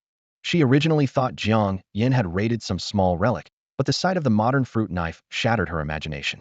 Examining the knife closely, she found it increasingly familiar and suddenly realized it was just like those sold at the 2-yuan store downstairs. She swallowed nervously, picturing herself being expelled from the Artifact Forge Association by Yuzhong. However, Yuzhong's reaction was unexpected. He didn't dismiss the fruit knife for its plain appearance. Instead, he carefully took it from Jiang Yan. After all, this was someone chosen by Nye Lin, and the weapon he valued couldn't be underestimated, no matter how ordinary it seemed. As soon as Yuzhong touched the knife, he sensed something different. Though it looked like a regular fruit knife, even with the realistic feel of a plastic handle, the touch revealed a distinct sensation. He examined it repeatedly, his expression growing more excited. "If I'm not mistaken, this weapon is entirely made from some new type of alloy, right?" Yuzhong looked up at Jiang Yan. Among known grade alloys, none can achieve this visually cheap, yet flawlessly tactile effect. This must be the differentiation that Nie Lin emphasized. It's unassuming, yet no less powerful, perfect for catching others off guard. Yuzhong became increasingly enthusiastic. With such craftsmanship, if it were used to forge high-grade alloy weapons, it would be even more perfect. Jiang Yan calmly replied, I'm not sure if it's a new alloy, but it's definitely an grade alloy. Just as Yuzhong was about to inquire about the craftsman, Jiang Yan preemptively answered, I had this weapon made at some random blacksmith shop. Unfortunately, due to the recent earthquake in Spring City, the shop can't be found anymore. I don't know the owner, nor do I have any contact information, and the owner doesn't take apprentices. Yuzhong was silent for a moment before he responded with, I see. Yes, Jiang Yan nodded. Yuzhong looked at the fruit knife in his hand, a gleam in his eye. Kid, can we discuss something? I'd like to take this perfect grade piece to the artifact forge exchange. Would you agree? Even though we can't find the craftsman, it was still made in our dragon country. Using it to represent our country at the exchange is perfectly appropriate. Lately, the lighthouse country has been too arrogant. Having a perfect grade weapon like this to showcase might dampen their spirits. Jiang Yan hesitated at the suggestion. Take it to the artifact forge exchange? I'm not sure that's a good idea. No matter how impressive it is, it's still just a fruit knife. Jiang Yan stood at the exhibition, holding what seemed to be an ordinary fruit knife, yet his heart was filled with hesitation and unease. The words of Yuzhong echoed in his ears. Young man, you don't understand. I've seen the so-called perfect weapons from the lighthouse country, and none of them are of better quality than yours. Jiang Yan frowned, struggling to comprehend Yuzhong's words. Aren't all perfect quality weapons supposed to be the same? Yuzhong gave Jiang Yan a meaningful look and patiently explained.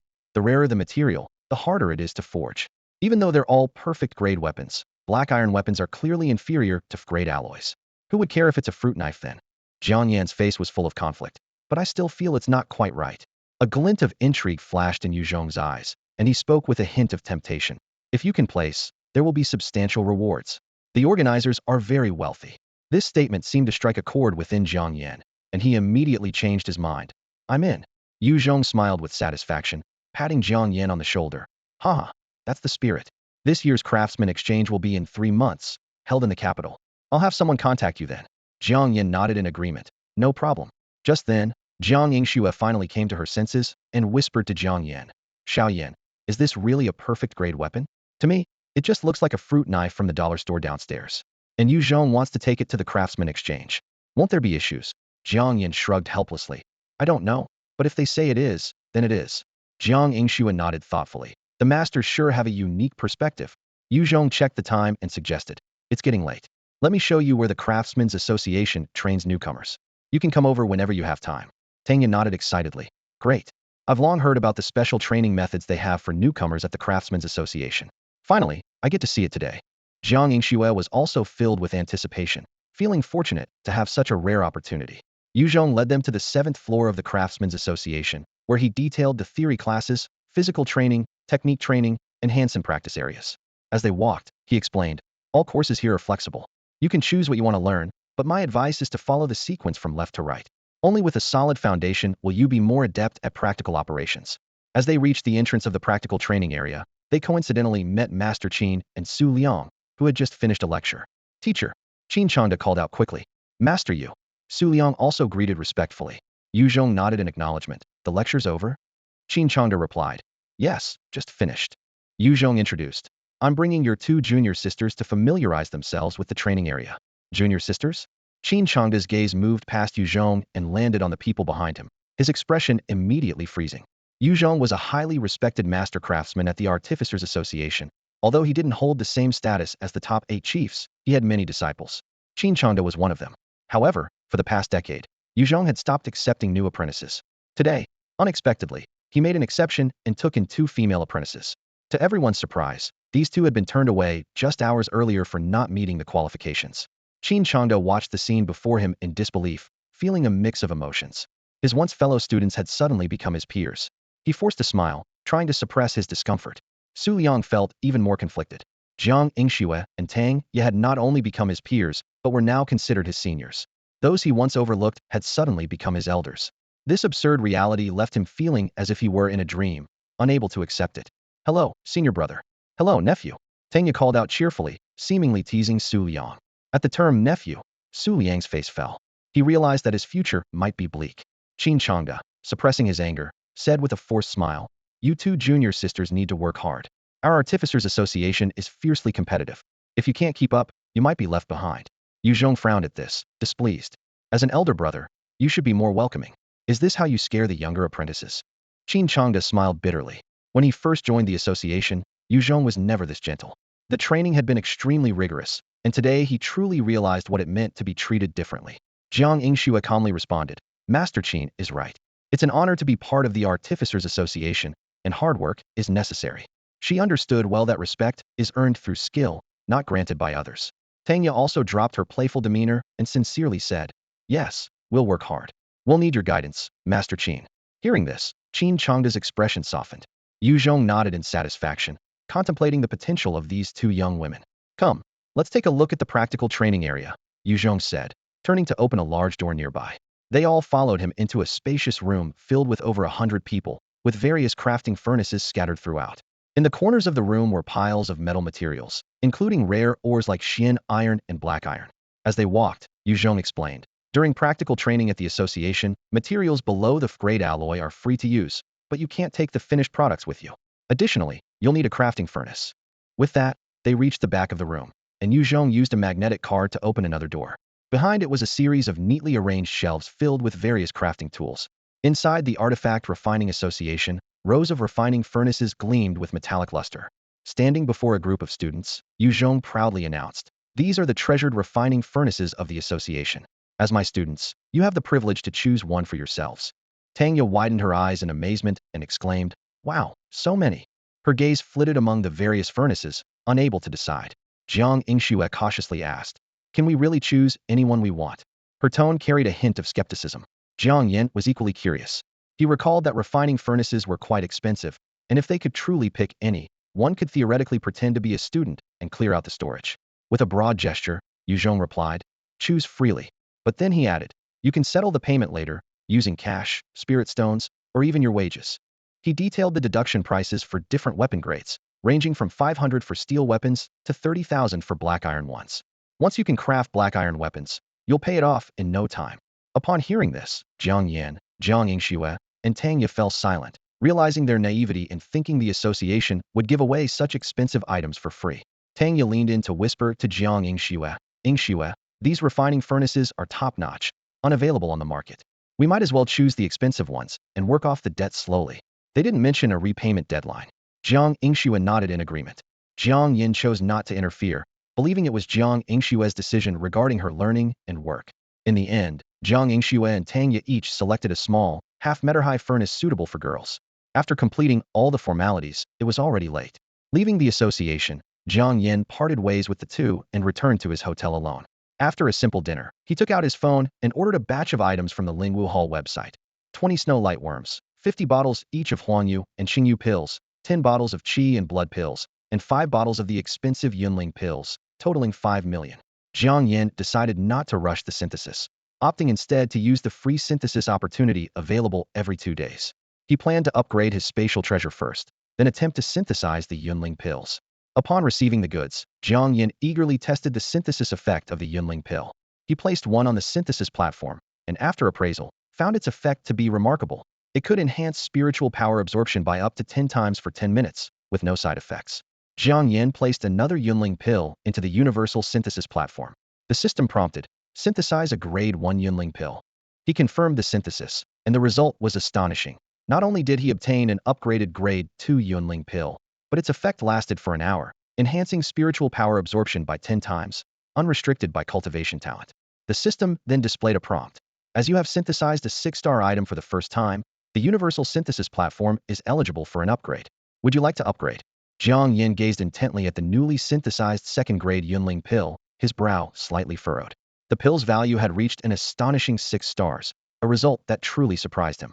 However, the system's subsequent notification made his pupil's contract suddenly the Universal Synthesis Platform could actually be upgraded. Jiang Yan thought to himself that the synthesis platform was already incredibly powerful, almost flawless, with the only requirement being spiritual energy. If it were to upgrade further, wouldn't it completely break free of limitations and reach new heights? Driven by curiosity, he chose to confirm the upgrade without hesitation. In an instant, the original synthesis platform shattered into fragments before Jiang Yan's eyes. Countless streams of light intertwined, and quickly coalesced into a brand new synthesis platform. The system's voice followed. The Universal Synthesis Platform has been upgraded with a new decomposition feature. Please use it carefully. Jiang Yan carefully examined the upgraded synthesis platform and noticed a new independent functional area next to the original 2 synthesis slots. Decomposition feature? He stroked his chin, his eyes gleaming with a researcher's interest. This new feature was the opposite of synthesis, but its exact operation needed to be explored firsthand. Without hesitation, Jiang Yan placed the newly synthesized second-grade Yunling pill into the decomposition slot. The system immediately inquired, "Would you like to decompose the advanced second-grade Yunling pill?"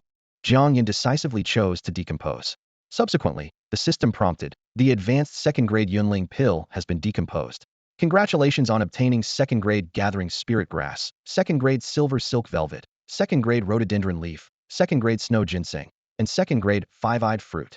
A look of disappointment crossed Jiang Yan's face. The materials obtained from decomposition were no different from those used in crafting a regular second-grade Yunling pill.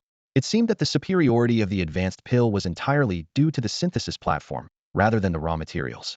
He had initially hoped to see if the second-grade pill could be decomposed into a first-grade one, but it seemed he was thinking too much.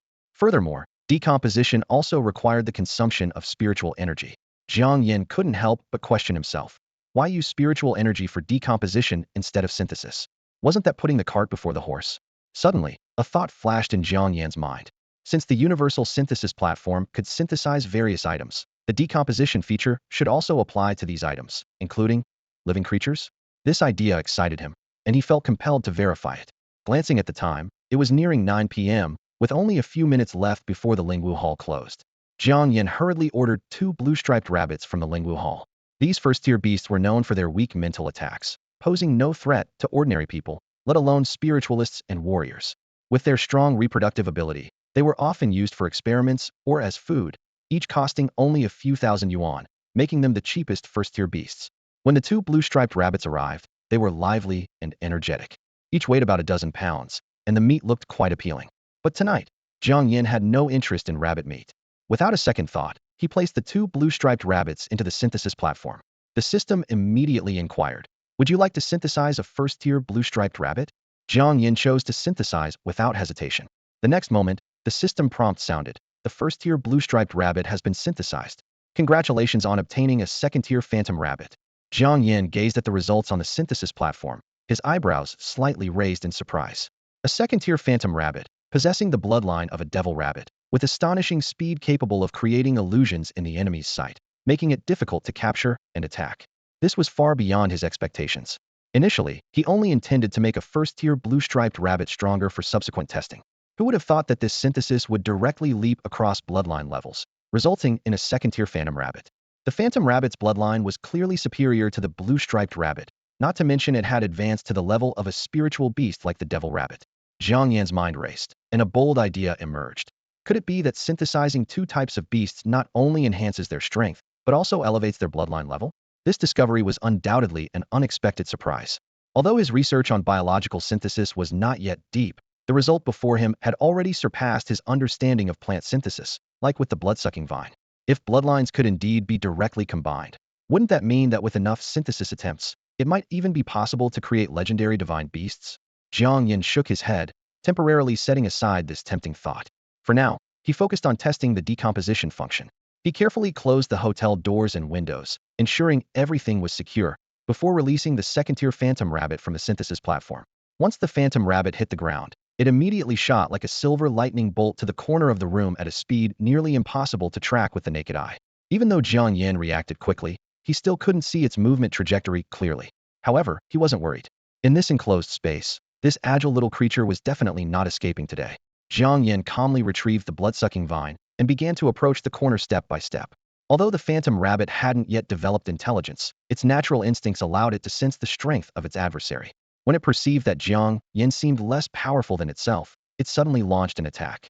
Just as the phantom rabbit was about to reach him, Jiang Yan swiftly opened the Universal Synthesis Platform, accurately capturing the rabbit into the decomposition slot. The blood-sucking vine, ready to pounce, was left bewildered. Success! A victorious smile spread across Jiang Yan's face.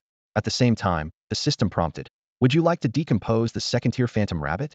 Without hesitation, he chose decompose, and the system immediately provided the decomposition results. 6 pounds of phantom rabbit meat, 1 phantom rabbit hide, 1 phantom rabbit skeleton, 1 milliliter of phantom rabbit essence blood, and 1 second-tier demon crystal. This outcome filled Jiang Yan with joy. He had just verified 2 critical questions: whether a beast in attack mode could be captured into the decomposition slot, and whether the decomposition slot could handle living creatures. The reality proved both were feasible. In comparison, the decomposition slot's function was evidently more practical than the synthesis slot. Although the synthesis slot could also accommodate living creatures, it lacked the direct lethality of the decomposition slot. Recalling his previous luck when synthesizing the Doomsea monster, Jiang Yan couldn't help but feel a bit apprehensive. If he had simply stored the Doomsea monster in the synthesis slot without a suitable way to handle it, the synthesis platform might have been unusable for a long time. With the decomposition slot available, these concerns were entirely eliminated. Jiang Yan felt a sense of relief, as if a new door had been opened, revealing countless possibilities before him. The introduction of the decomposition slot completely transformed the nature of the synthesis table. Jiang Yan gazed at this new feature, a surge of excitement welling up inside him. It was not just a tool, but a potentially powerful weapon. His spiritual power limit was now sufficient to synthesize items around the 4th tier, which also meant he could decompose creatures of the same level. When facing stronger opponents, he could even temporarily store them in the decomposition slot without affecting the synthesis slot's use. Jiang Yan recalled his initial opinion of the decomposition slot and couldn't help but shake his head with a wry smile. He had once considered it somewhat redundant, as he was more focused on finished products like elixirs and weapons, only needing raw materials in specific situations. However, at this moment, Jiang Yan wished he had more decomposition slots. A sly glint flashed in his eyes as he imagined if the bosses from the Forbidden Sea came knocking, he could assign each of them a custom cell. It was the perfect life-saving trump card. Of course, such a trump card must not be easily revealed. Jiang Yan calculated that with the Bloodsea Inferno diagram for assistance and the Bloodsucking Vine for attack, dealing with enemies around the 5th tier would be no problem. In dire situations, he could summon the Doom Siren. Not just in the myriad worlds, even on Earth, he could easily ensure his safety. Returning his thoughts to the present, Jiang Yan decided to continue synthesizing the spirit accumulation pills. He quickly stored the decomposed rabbit meat and materials into his inventory and began the synthesis process. 5 bottles of spirit accumulation pills were synthesized into 2nd-grade pills, then upgraded to 3rd grade. This series of operations cost him nearly 5 low-grade spirit stones. Jiang Yan gazed at the 12 3rd-grade spirit accumulation pills in his hand, which shimmered with a faint glow. These pills could increase the absorption rate of spiritual power tenfold for 2 hours, unrestricted by cultivation talent. Their value was rated 6 stars. Next, he prepared to attempt synthesizing a 4th-grade pill, his first time trying to synthesize a 4th-tier item. Jiang Yan took a deep breath and placed 2 3rd-grade spirit accumulation pills on the synthesis table. The system prompt sounded. Would you like to synthesize the advanced version of the 3rd-grade spirit accumulation pill? Synthesize. Jiang Yan confirmed without hesitation. The advanced version of the 3rd-grade spirit accumulation pill has been synthesized. Congratulations on obtaining the advanced version of the 4th-grade spirit accumulation pill. Jiang Yan carefully examined the information on the newly acquired pill. The advanced version of the 4th-grade spirit accumulation pill could increase the absorption rate of spiritual power 20-fold in 10 minutes and induce an epiphany state. Ignoring cultivation talent limitations, its value reached 7 stars. The time had been shortened so much. Jiang Yan was initially stunned, then quickly realized the crux of the matter. This pill not only significantly boosted the absorption rate of spiritual power, but also allowed the user to enter an epiphany state. The combination of a 20-fold absorption rate and an epiphany state meant the benefits were more than 100-fold. Most importantly, the epiphany state could bypass any cultivation bottleneck.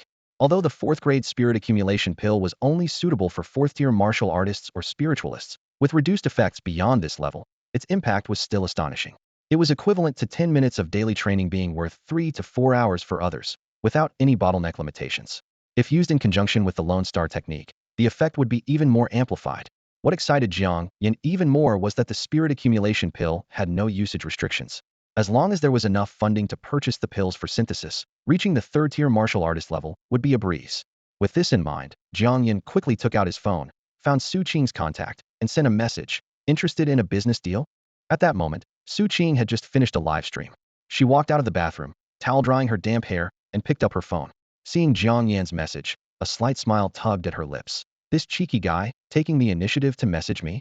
Su Qing sat gracefully on the edge of the bed, a shrewd sparkle in her eyes. She replied leisurely. In our line of work, taking on commercial deals is common. However, I need to understand the nature of the business first. If it's an advertisement, I'll scrutinize the brand. If it's product promotion, I need to personally experience the effects before deciding to take it on. Jiang Yan responded immediately. Where are you? I can send you samples. Su Qing chuckled softly. Unless there's a special reason to go out, I'm usually in the capital. Hold on, I'll send you my address. Jiang Yan replied succinctly. Okay. Seeing this brief response, Su Qing frowned slightly, feeling a bit disappointed. She had expected Jiang Yan to give a detailed introduction of the product or engage in some small talk, but he seemed uninterested.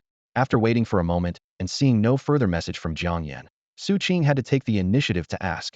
You need to tell me what you're selling, right? I don't take on just anything. If I can't take the order after receiving the sample, wouldn't it be a waste of time for both of us? 2 minutes later, Jiang Yan's reply finally came. I'm selling a second-grade pill, primarily to enhance physique and strength. I'll prepare a few more, and you can have someone demonstrate the effects, then just wait for the orders to roll in. Jiang Yan was confident in the pills he synthesized using his equipment. What he lacked was a promotional channel. Despite the high price, Su Qing's live broadcast attracted millions of viewers daily, including many wealthy individuals. Su Qing raised an eyebrow. So confident? Jiang Yan replied without hesitation. Yes, that's how confident I am. In the following days, Jiang Yan barely left his hotel room. After sending 5 second-grade Qingyu pills to Su Qing, he secluded himself to focus on studying a new cultivation technique, Lonely Star Art. As for the 4th-grade Yunling pill, he held off on using it. The Yunling pill needed to be paired with the technique to fully absorb its spiritual power. Taking it prematurely might waste its effects, and with a cost of 160,000, he couldn't afford such a loss. That day, Jiang Yan received a text confirming the delivery of the package, and by afternoon, Su Qing had replied, "Send me the detailed information about the pill, and I'll promote it for you tonight." Jiang Yan thought for a moment and responded, "No information available. You'll have to figure it out yourself." Upon reading this message, Su Qing initiated a video call. When Jiang Yan answered, he saw Su Qing in a training room, wearing a fitted tank top and shorts, with a slight sheen of sweat on her forehead, indicating she had just tested the effects of the second-grade Qingyu pill. With her hands on her hips and slightly breathless, Su Qing said, "So, this is basically an unbranded product?" Jiang Yan replied calmly, "As long as the pill works, right?" Su Qing unscrewed a bottle of mineral water, took a sip, and continued, "If this pill came from a renowned master, it could sell for tens of thousands more. Why don't you get a master from the Alchemist Association to endorse it? With a full set of detailed information and certification, you could sell it for 70 or 80,000 easily." Jiang Yan shook his head. "I've looked into it. After going through all that and giving them a cut for the endorsement, I'd only get about 50,000. Plus, it's too troublesome, and the whole process would take months." Su Qing nodded. "True. But the pill's effects are indeed impressive. My single-hand strength just increased by 200 kilograms. If it were certified, it would definitely sell better. But it's up to you." Jiang Yan decided firmly. "Let's just sell it as it is. For a second-grade pill, a too high price wouldn't be suitable." Suddenly, he remembered something and asked, "You didn't have an ordinary person test the pill, did you?" Su Qing paused. "No, why?" Jiang Yan advised earnestly, "Remember what I'm saying. During the live stream, it's best to have someone without much cultivation try the pill. Whether or not it sells isn't something you need to worry about then." Although Su Qing didn't quite understand Jiang Yan's intention, she nodded in agreement. A hint of confusion flickered in her eyes, but it was quickly replaced by a professional demeanor. "Let me get things ready first. I'll start the live stream around 6 o'clock, Su Qing said. Suddenly, she remembered something and added, "By the way, I charge a 10% commission on sales, which is standard in the industry. I'm not overcharging you." Jiang Yan nodded slightly. "No problem." After a brief pause, he continued, "Let's set the price of the pill at 550,000. Initially, he had planned to price it at 500,000, but considering Su Qing's commission, he decisively increased it. To him, this decision was perfectly reasonable, as he didn't want to lose out.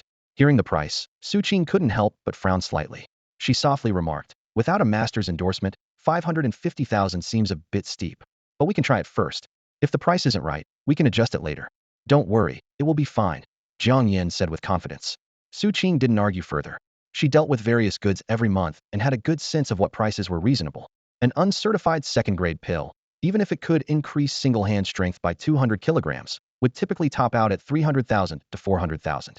Moreover, considering her cultivation level was nearing a second-tier warrior, the pill's effects would likely be diminished. This was why she suggested trying it out first. However, she chose to respect the wishes of her financial backer when it came to pricing. "Oh, by the way," Su Qing suddenly remembered an important detail. "I need a name for the pill. Even if there's no other information, it needs a name." She recalled the pill Jiang Yan sent, which tasted like Qingyu Dan, but its effects were entirely different, leaving her unsure. Jiang Yan pondered for a moment and said, Let's call it thirty-yuan." The name was plain yet straightforward and memorable, effectively conveying the pill's purpose. In the fast-paced world of live streaming, a name that sticks in people's minds is often half the battle. Su Qing was speechless upon hearing the name, thinking, this name sounds like it's worth only 500. But she quickly adjusted her expression, knowing that Jiang Yan was her financial backer, and she had to prioritize his opinion. Dolly wanted his, then she said, make sure to watch the live stream later. If there are any issues, we can adjust along the way. All right, Jiang Yan replied succinctly. At 6 in the evening, Su Qing's live stream started on time. Within just half a minute, 200,000 to 300,000 viewers flooded in, and the numbers kept climbing. Before she even spoke, the viewership had already surpassed 1 million. Facing the camera, Su Qing flashed a professional smile and waved. Good evening, everyone. I don't have anything particularly new for you today, so I'll be introducing a pill I've tried and found quite effective. She was still in her previous training room, but it was clear she had showered and changed into a more conservative training outfit. The audience quickly caught on to her introduction, realizing Su Qing was doing a promotional segment. The comments section buzzed with reactions. Isn't Rainbow Bunny doing too many promotions lately? Didn't she just do one for Ehong Group's new product last week? Another pill? Can't we have something different for once? Rainbow just bought Qinglian Gong last month. Let her earn some money back. But there were supportive voices too. So what if she's promoting? Every streamer does it. Don't worry, Rainbow Bunny's quality control is top-notch. Everything I've bought from her has been exactly as advertised. Su Qing was accustomed to the audience's reactions by now. She knew that compared to other streams, her viewers were much more positive. Taking a deep breath, she prepared to dive into today's content. Every time Su Qing does promotions, she does it openly. She understands the audience's mindset well and disdains flashy tricks. She never accepts a promotion only to deny it later. Su Qing believes that being straightforward is beneficial for everyone involved. First, let's take a look at the appearance of the pill, she said enthusiastically while expertly putting on white medical gloves. Her eyes sparkled with excitement as she addressed the camera. The pill I'm introducing today is exceptionally beautiful. With that, Su Qing carefully poured a pill out of an exquisite jade box, holding it gently between her fingers. She raised her hand to the camera so the audience could clearly see the magical pill. Under natural light, the second-grade Qingyu pill resembled a piece of fine blue jade, its semi-transparent surface shimmering with subtle shades of blue and green. Just from its appearance, the pill exuded an aura of luxury and mystery. Wow, it's really beautiful, exclaimed Xiao Kaihong, who was standing nearby. I thought it was a piece of jade. You could put a string through it and wear it as jewelry. The live chat immediately exploded with comments. The pill recommended by Xiao Kaihong today looks pricey. I bet it's not less than 5 figures. 5 figures? Come on, it's not a weapon. If consumables are priced too high, how many people can afford them? Most people in this live stream are regular folks. They might be willing to spend 5 figures on a weapon, but a pill priced at that level would be beyond most people's expectations. Many families simply can't afford it. Su Qing smiled mischievously at the camera and said, I just tried this pill today, and my single-hand strength increased by over 200 kilograms. You all know what over 200 kilograms means for me, and this is just a second-grade pill. The effect was already reduced for me. Later, I'll find someone with a lower cultivation level to personally test the pill's effect for everyone. Her words sent the live chat into another frenzy. Over 200 kilograms? I remember Xiao Caihong's single-hand strength is already over 40,000 kilograms. She should be close to advancing to a second-level warrior soon. I can't believe a second-grade pill can have such a great effect. I guess the price estimate was too low. It must be in the 6 figures. 6 figure for a second-grade pill? Are you crazy? Is it a new product from a master? I haven't heard any news about this. 6 figures is too much. Why would they sell it in a live stream if the price isn't more accessible? I doubt the price could be that high. Even 5 figures would be hard to sell, let alone 6. Plus, if it's a pill made by a master and worth that much, it would have been auctioned off already. Why promote it in a live stream? Su Qing didn't directly respond to the audience's speculation and doubts. Instead, she turned and beckoned to the cameraman, a mischievous glint in her eyes. I remember your single-hand strength is under 500 kilograms, right? Su Qing carefully handed the precious pill to the cameraman, a playful smile on her lips. Today, you're in luck. You'll be the one to test the pill for everyone. Thank you, boss. The photographer happily accepted the pill, his eyes sparkling with anticipation. Su Qing raised her hand, signaling him to wait. Don't rush to take it yet. Show the audience your current one-handed strength first. The photographer nodded in agreement, adjusted the camera angle, and then strode over to the strength tester nearby. He took a deep breath, tensed his muscles, and delivered a powerful punch to the target on the tester. The display immediately showed a number, 497. Su Qing clapped in appreciation. Not bad, not bad. Last time your one-handed strength was only 492. You've gained 5 kilograms. The photographer pulled a face. Boss, are you sure you're praising me? The audience in the live stream found their exchange amusing and the chat was filled with playful comments. Some viewers remarked on how difficult it is to hone one's skills in the real world, while others expressed envy over the benefits at Rainbow Company. Su Qing glanced at the chat, feeling satisfied with her decision to have the photographer test the pill. His strength, measured in hundreds of kilograms, was perfect for a demonstration as it represented the average person's capability. Let's start, Su Qing signaled. The photographer obediently placed the pill in his mouth. A mild, cool sensation lingered briefly before the pill dissolved and slid down his throat. Suddenly, a warm surge rose from his lower abdomen, and beads of sweat quickly formed on his forehead as his muscles quivered slightly. His face flushed, and he hurriedly sat cross-legged. The audience, witnessing this scene, began discussing the pill's effects and quality. Some praised its quick action, others questioned whether the effects met expectations, and some speculated about potential side effects. As the discussion grew more intense, the photographer suddenly stood up, looking puzzled. "It seems like it's already absorbed," he murmured, clearly surprised by how quickly the pill had been absorbed in just a few minutes. Su Qing looked at him intently. "How do you feel?" Su Qing curiously observed the cameraman, who suddenly clenched his fist, his face unable to hide his excitement. The viewers in the live stream were also intrigued by this scene, speculating about the effects of the pill. Did he absorb it that quickly? It seems this pill not only works fast, but is also absorbed quickly.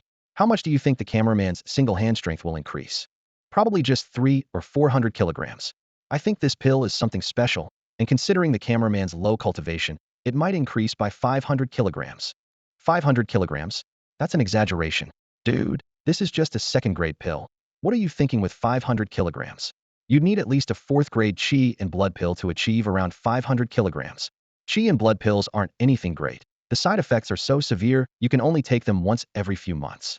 I don't know why people rave about them. Su Qing glanced at the comments in the live stream, a smile playing on her lips. To find out exactly how much our cameraman's single-hand strength increases, we need to rely on the data from the instrument.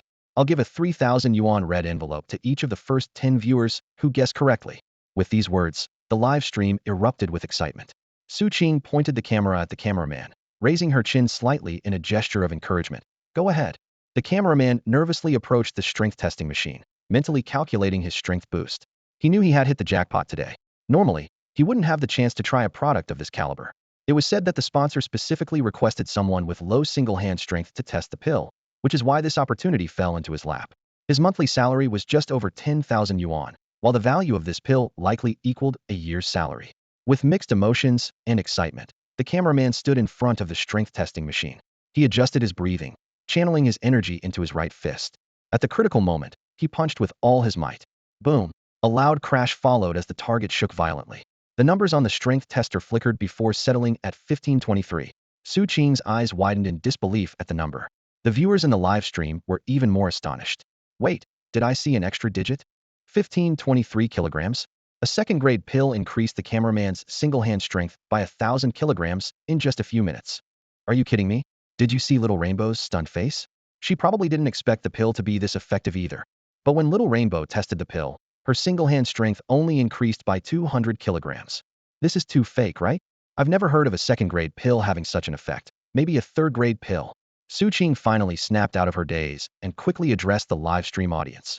Everyone, I must clarify that when I took this pill myself, my single-hand strength only increased by around 200 kilograms. I really didn't know it could be this effective. At this moment, Su Qing understood why Jiang Yan insisted on finding someone with little cultivation to test the pill. The results were astonishingly good, making her feel that spending 50,000 yuan on a second-grade pill would be worth it. She thought to herself, not buying this would be a mistake. Su Qing pondered for a moment, her eyes sparkling with excitement. She looked up at the camera and said firmly, "Ladies and gentlemen, after 2 tests, we can draw an important conclusion. This pill is a delightful surprise for those with lower cultivation levels, but for someone like me, who is close to a second-tier warrior, the effect is not as remarkable." She paused and continued. "However, let's not forget, this is a second-grade pill. For a warrior at my level, a second-grade pill isn't supposed to have much effect. Yet, it can still increase my single-hand strength by 200 kilograms, which is why I highly recommend it." Su Qing's voice grew more enthusiastic. "It seems this pill is best suited not for someone like me, whose single-hand strength is already 40 to 50,000, but for those who haven't become warriors yet or have just entered the ranks." Her eyes shone with excitement as she started planning future business ventures in her mind.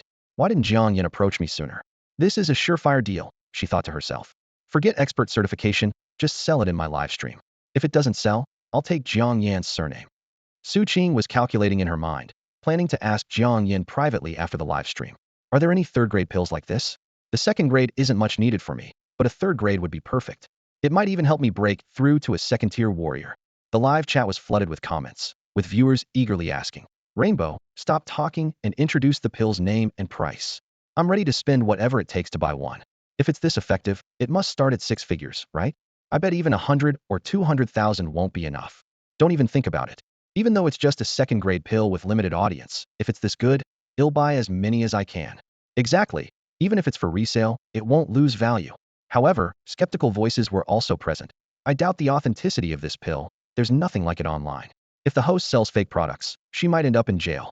Where did this idiot come from? Rainbow's products have never had issues, and the cameraman demonstrated it live. Anyone with eyes can see it. I still don't believe a second-grade pill can have such an effect. Those trying to get a bargain will regret it. Su Qing ignored these doubts.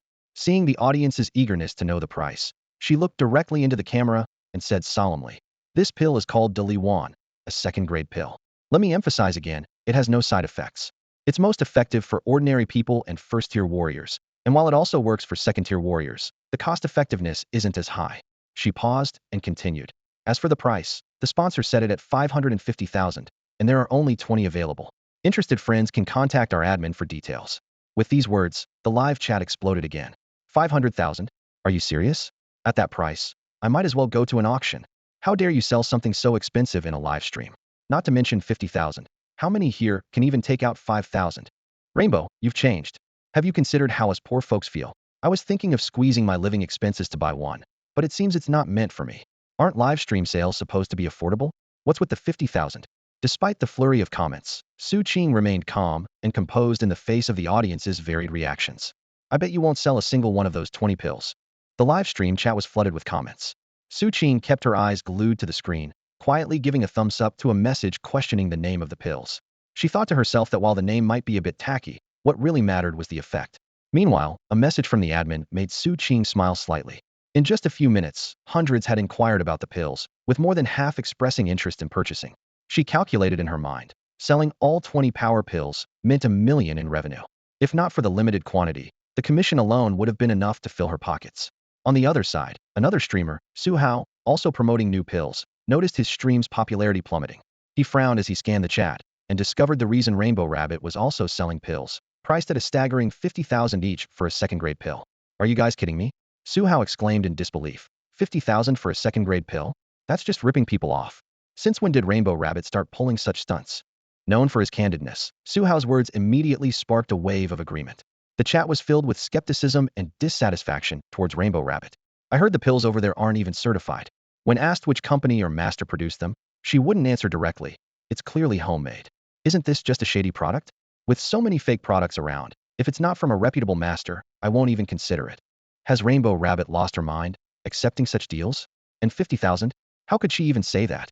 Her stream must be getting bombarded. However, there were a few voices defending Rainbow Rabbit. Let's not be so harsh. It's because all these masters have monopolized the market that private alchemists and craftsmen find it so hard to make a name for themselves. Exactly, and I just watched the live stream. The pills are indeed worth the price. These comments were quickly met with more criticism. Come on, can the hired shills from next door stop polluting my eyes? What second-grade pill is worth 50,000? It's not even a cleansing pill. Anyway, I've already reported it to the Alchemist Association's website. I reported it too. Rainbow Rabbit, such a lousy streamer, should be kicked out of the streaming scene. Seeing the surge of reports in the chat, Su Hao didn't intervene. He thought to himself that if a competitor was in trouble, it could only benefit him. The master had just called to ask why orders hadn't increased, and now the answer was clear. Su Hao's lips curled into a cold smile as he waited for the situation to unfold further. Jiang Yan sat leisurely at the dining table, holding a skewer of barbecue in one hand and lightly tapping the screen of his tablet with the other. As he took a bite of the aromatic grilled meat, he kept his eyes fixed on the live stream. A cold beer sat within reach, and he occasionally took a sip, feeling utterly content. In the live stream, the reaction to the product, thirty-yuan, was unexpectedly positive, and Jiang Yan was already calculating the profits in his mind.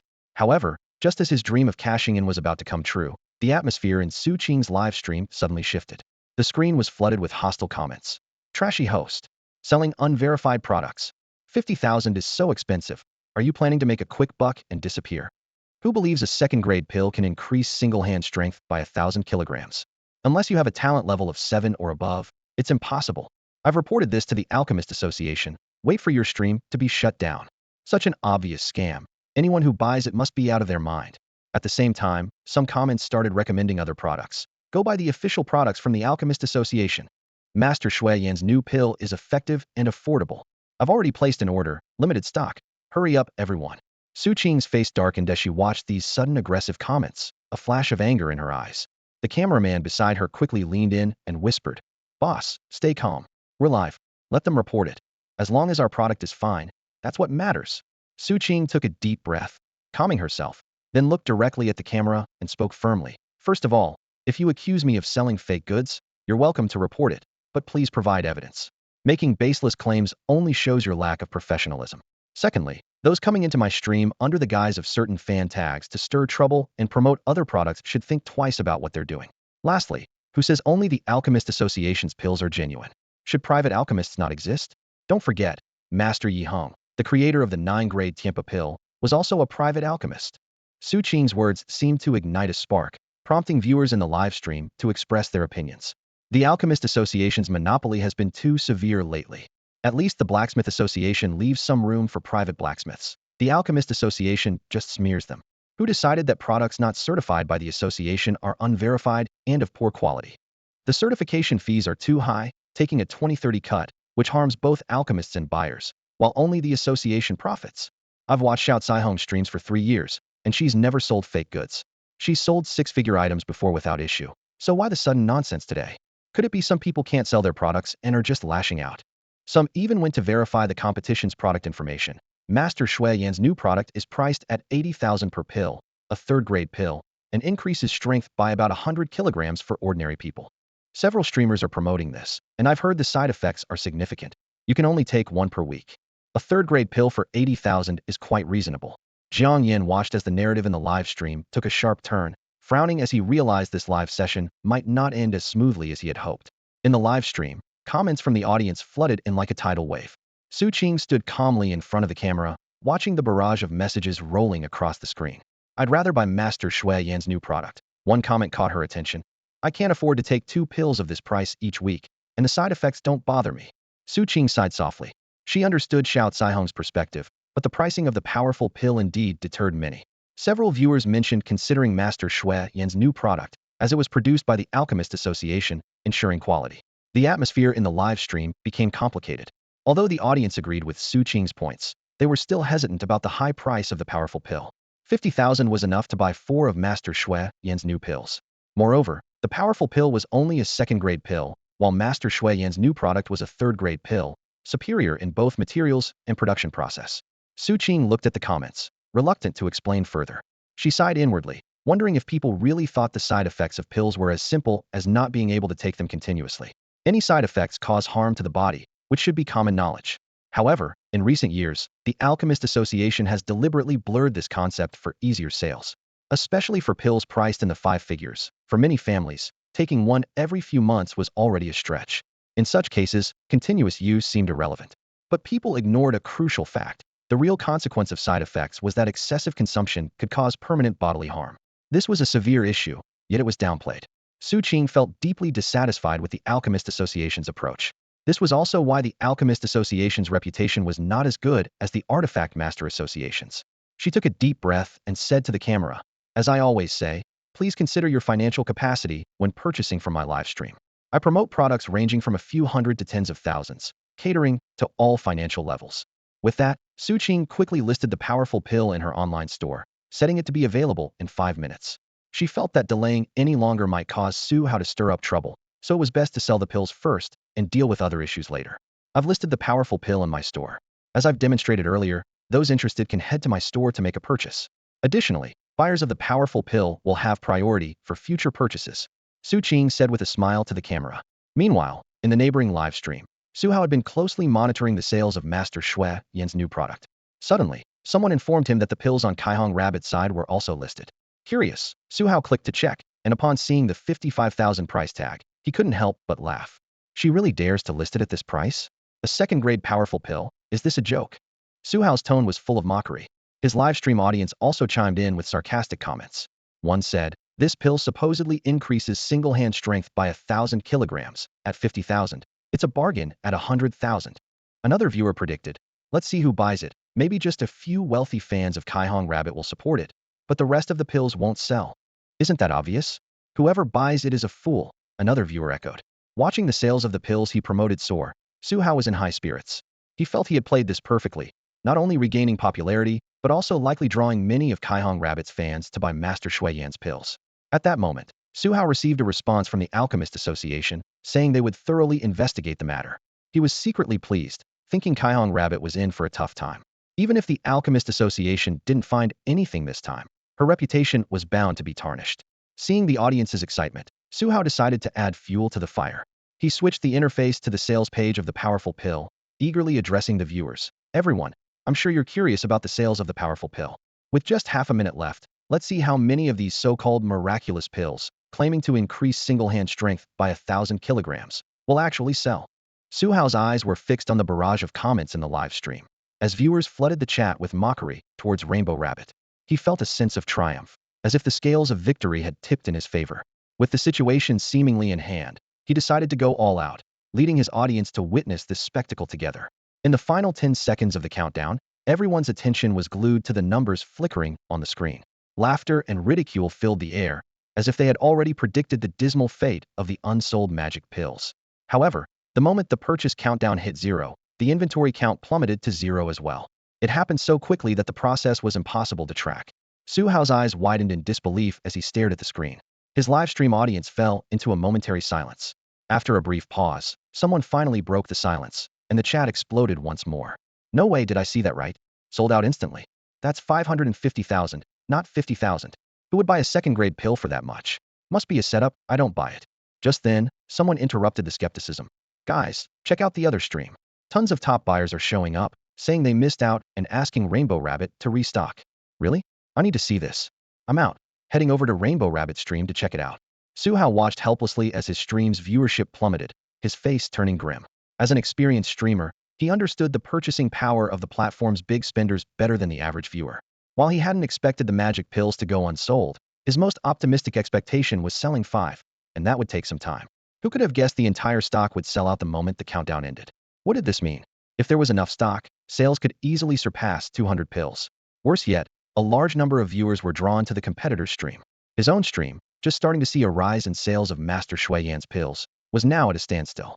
In a panic, Su Hao hurriedly grabbed his phone and sent a message to Shui Yan, not caring that he was still live. Meanwhile, Su Qing was patiently answering viewers' questions in her stream. The quality of the pills is absolutely guaranteed. If you're not convinced, you can come to the capital and pick them up yourself. I'll arrange for you to have them tested at a certified institution. There will definitely be more magic pills available, but I need to check with the sponsor on when the next batch will be ready. As I've promised, those who purchase in the first batch will have priority for future orders. She continued to explain, I can't guarantee that everyone who takes the magic pills will gain 1,000 kilograms of single-hand strength. It depends on your cultivation level, aptitude, and recent pill usage. But I can assure you, the effects won't disappoint. Just then, Su Qing's phone rang. She glanced at the caller ID and said to the camera, hold on a second, it's the sponsor calling. I'll take this call. Su Qing moved to the corner of the room, answered the call, and smiled. So, are you satisfied with today's live stream results? On the other end, Jiang Yan looked at the 20 bottles of jade elixir he had painstakingly synthesized that morning and replied calmly, for now, I'm only planning to sell 200 of the second-grade magic pills. Why? Su Qing was slightly taken aback. Jiang Yan raised his eyebrows, a hint of mystery in his voice. Because I have something even better. Really? Su Qing's voice was filled with excitement and curiosity. Su Qing's eyes lit up, and she instantly perked up. She eagerly asked, tell me quickly, is it the third-grade strength pill? If you really have it, you must save 2 for me. Jiang Yan smiled slightly and explained, I do have the third-grade strength pill, and I can sell it to you privately. But what I plan to sell in the live broadcast is a different kind of pill. Su Qing was extremely excited, but tried to contain her enthusiasm as she continued to ask, you really have the third-grade strength pill? What pill do you want to sell then? Honestly, I think the strength pill is great. We've already made a name for ourselves today, and we can just wait to cash in. Jiang Yan briefly introduced, I want to sell a pill similar to the spiritual accumulation pill, but with a longer duration and no talent restrictions. He was calculating in his mind that he wasn't short of cash, but rather spiritual stones. The cash from selling 200 second-grade green jade pills was enough for a long time, so he needed to find a way to earn more spiritual stones. Su Qing's eyes widened in surprise. Wait, are you saying no talent restrictions? If it's similar to the spiritual accumulation pill and without talent restrictions, wouldn't that mean anyone who takes it can increase their spiritual power absorption tenfold? Also, how much longer is the duration? Jiang Yan recalled and said, about an hour. Su Qing was speechless with shock. If they hadn't worked together before, she would have thought Jiang Yan was bragging. One must know that a first-grade spiritual accumulation pill only lasts 10 minutes, and a second-grade one only half an hour. Jiang Yan's pill lasts a full hour, likely corresponding to a third-grade spiritual accumulation pill. Plus, without talent restrictions, this kind of pill would definitely cause a frenzy at an auction. Jiang Yan added. However, I won't sell this pill for cash, only for spiritual pearls or stones.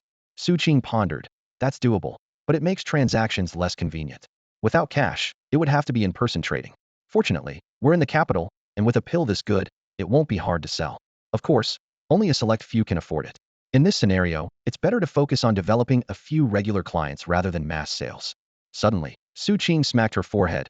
Oh no, I'm still live. Let's discuss the new product details later. I need to go tell the audience about the strength pill and give them a sneak peek of the new pill. They'll definitely be interested. Jiang Yan nodded. Yes, go ahead. Su Qing hung up the phone and hurried back in front of the camera, only to find the live chat in chaos. She looked puzzled at the nearby staff member. What's going on? The cameraman whispered. I heard someone reported you, and the Alchemist Association has already accepted the complaint. They're sending someone over here now. Su Qing's face turned pale instantly, a flicker of disbelief in her eyes. The Alchemist Association had actually accused her of selling fake products? It was absurd. She clenched her teeth, suppressing the anger rising within her, and made a quick decision. Turn on all the cameras in the training room for me, Su Qing ordered calmly, her eyes glinting with vigilance. She knew someone must be plotting against her today, and to be safe, she needed to at least leave evidence. Turning to face the audience in the live stream, Su Qing raised her voice and said, anyone who wants a refund should do it quickly. I've confirmed with the sponsor. There are only a little over 200 of these grade 2 strength pills. Anyone who chooses to return them today will permanently lose the right to purchase them in the future. I can only guarantee with my reputation that the pills are absolutely fine. I have nothing more to explain. As soon as she finished speaking, the live stream exploded. Comments scrolled rapidly like snowflakes, and the audience's reactions were divided. Only 200 or so? Is it that rare? I don't mind the money. As long as the pills are good, I'll keep buying. About to be shut down and still playing scarcity marketing? Selling fakes deserves no mercy. 200 or so? You probably can't even keep the 20 you sold today, and you want to sell more? These uncertified products, I wouldn't take them even for free, afraid of the risk. 55,000 per pill, what are these rich people thinking? Faced with the polarized comments, Su Qing chose to remain silent. Since the Alchemist Association was coming, she would wait patiently. She wanted to see what they could do without evidence. Time ticked by, and Su Qing even ate her dinner on the stream before the people from the Alchemist Association finally arrived. 3 individuals in formal attire entered the live stream room. 2 young men and a woman in her 50s. The young man leading the group showed his credentials and stated, we received a report that fake products were being sold in your live stream, so we're here to verify the situation. Su Qing remained calm and spread her hands, saying, feel free to inspect. I will fully cooperate. The live stream audience was instantly energized, and the comments erupted once again. The host is so calm. Even with the Alchemist Association at the door, she's either very confident or an incredible actor. Witnessing a 1 million follower influencer's downfall, this hour was worth the wait. Rainbow's stream has over 500,000 viewers now, thanks to the rival for boosting traffic. I bet our Rainbow will not only be fine, but will soar even higher from this. It's trending now, folks. Let's keep it going and make a big splash. The middle-aged woman took out a tablet from her bag and played a video. Miss Su, this is footage from your live stream, correct? Su Qing glanced at it and recognized the clip where the cameraman was testing the pill. She nodded in acknowledgement. That's right, broadcasted live with no edits or fabrications. The woman squinted, her tone skeptical. Do you think it's reasonable for a grade 2 pill to boost an ordinary person's single-hand strength from 500 kilograms to over 1,500 in just a few minutes? The middle-aged woman stared expressionlessly at Su Qing, her gaze sharp as a knife behind her glasses. Su Qing remained calm and responded steadily. What exists is reasonable, and the facts are right before us. Let me reiterate, there is absolutely nothing wrong with the elixirs I sell. The woman slightly adjusted her glasses, a cold glint reflecting off the lenses. She sternly said, then there must be a mistake in the grade of the elixirs. If you falsely claim a 3rd or 4th grade elixir as a 2nd grade one for hype, while not as severe as selling fakes, it still violates the regulations of the Alchemist Association. We have the right to demand that you immediately cease all sales activities. Su Qing couldn't help but chuckle at this. She took out the elixir she had prepared in advance from her pocket and placed it in front of the live stream camera. Ladies and gentlemen, please have a clear look. This is a genuine second-grade, great-strength pill. Though the name may not be elegant, its appearance is absolutely unique. As she spoke, she handed the elixir to the middle-aged woman, her tone firm. I have voluntarily invited you to conduct safety and efficacy tests. If there is any discrepancy with the claims, I am willing to bear all consequences. After a pause, Su Qing added, moreover, there are over a dozen high-definition cameras installed in this room. The 5 million viewers in my live stream will witness your professional standards firsthand. Her words were both a confident declaration and a subtle warning to the Alchemist Association personnel not to play any tricks, as every detail would be clearly recorded. The middle-aged woman took the elixir and casually handed it to a young assistant beside her. It seems Miss Su is quite confident. We brought testing equipment, and it will take about 10 minutes to get the results. Please be patient, everyone. The young assistant respectfully accepted the elixir, while another colleague quickly retrieved a precision instrument from a briefcase. They carefully scraped some powder from the elixir's surface and started the testing procedure. As the instrument hummed, Su Qing couldn't help but feel a bit nervous. She had previously only conducted human tests, observing surface phenomena. However, the Alchemist Association's equipment could conduct comprehensive tests. Passing this certification was equivalent to gaining official recognition from the association, which was precisely why she had proactively offered the elixir for testing once passed. Anyone trying to cause trouble would be left without a foothold. Time ticked by, and viewers in the live stream watched the screen intently, with many other streamers joining out of curiosity. Su Hao was among them, relieved that he had earlier messaged Shui Yan. With Shui Yan's intervention, even a casual report would force Su Qing to undergo scrutiny. Everything was unfolding as he had anticipated, but Su Qing's calm demeanor puzzled him. How could she be so composed? She didn't even seem to be pretending. Just then, the instrument emitted a completion sound. The two young assistants immediately stepped forward to export the test data. However, upon seeing the results, they were stunned, frozen as if struck by lightning. What happened? Is there an issue with the test results? The middle-aged woman, puzzled, approached. It was an unspoken understanding that the elixir had issues. Yet, her students' reactions were unusually strange. Teacher, perhaps you should see for yourself. One of the young assistants, trembling, handed the tablet to the middle-aged woman. The woman took the tablet with suspicion. Glancing at it, her eyes widened in shock, and she exclaimed, "This is impossible." The equipment brought by the Alchemist Association couldn't identify the specific ingredients of the pill, but it could test over a dozen critical indicators such as safety, stability, and compatibility. The middle-aged woman stared at the display screen, her eyes wide open, and her fingers trembled slightly. Every single indicator showed perfect results. Her mind could barely process this information. In the Alchemist Association, even having one perfect indicator could make an alchemist famous. Only a handful of masters could achieve such a standard. Among the pills tested by the association, the highest record was 5 perfect indicators, and that was from an ancient relic pill that no one could replicate. Yet, the pill in front of her was perfect in every indicator. The middle-aged woman felt her worldview collapsing. Su Qing noticed the woman's unusual reaction, and her heart skipped a beat. Could there really be a problem with the pill? But she recalled taking the second-grade strength pill given by Jiang Yan without any discomfort. As a martial artist, she was acutely aware of her body's condition. The live stream audience was also in an uproar, with comments flying like raindrops. What's going on? Did something go wrong? Judging by her reaction, they must have found something incredible. Could it be banned substances? That would be serious. The host wouldn't dare do that, would she? She's not stupid enough to voluntarily have banned substances checked. The pill wasn't made by her. She's just collecting money. How could she know what's in it? Amidst the speculation, the middle-aged woman took a deep breath and said, "Let's test it again and use a comparison sample to see if there's an issue with the equipment." 2 young assistants immediately responded, quickly preparing samples for retesting. Just as Su Qing was about to ask what was happening, her phone buzzed. She looked down. It was a message from Jiang Yan. "Sister, don't give me away." Su Qing's face changed suddenly, and her heart raced. Was he planning to run? She had taken all the responsibility. No, she couldn't panic. At this moment, she had to stay calm. Maybe Jiang Yan didn't mean it that way. Soon, the comparison sample data and second test results were out. The middle-aged woman took the data, falling into a long silence. Su Qing felt as if time had frozen, the air thick with tension. Finally, the middle-aged woman spoke, her voice slightly trembling. "Miss Su, may I ask who approached you to promote this pill?" Su Qing, trying to appear calm, pointed to the data in the woman's hand. "That's a business secret. I can't just reveal it. You should announce the test results first. Everyone is waiting." The middle-aged woman took a deep breath and solemnly said, "There are no issues with the test results. This is an exceptionally good pill, and I apologize for my earlier ignorance." Su Qing's eyes widened in disbelief. "Apologize to me?" The middle-aged woman sighed, her voice filled with admiration. "Yes. The fact is, I underestimated it. Before coming here, I couldn't imagine a second-grade pill achieving what you claimed. But now, with the data before me, I must admit this pill is not just a pill. It's a work of art. The two young assistants beside her nodded in agreement. The middle-aged woman continued. Taking this test data back will surely astonish everyone at the Alchemist Association. The test results were out, and they shocked everyone. Every metric was flawless. Su Qing stared at the report in her hand, astonished. A masterpiece used to describe a pill? She was puzzled inside, but outwardly, she breathed a sigh of relief. Turning to the livestream audience, Su Qing announced loudly, "Everyone, these are authoritative experts from the Alchemist Association. They've all confirmed that there's nothing wrong with the pill. You can rest assured now." The chat exploded instantly. Some cheered. "I knew the quality in Zai Keihong's stream is guaranteed," while others remained skeptical. Are these experts really from the Alchemist Association? Could they be hired actors? Su Qing frowned at the rising doubts on the screen.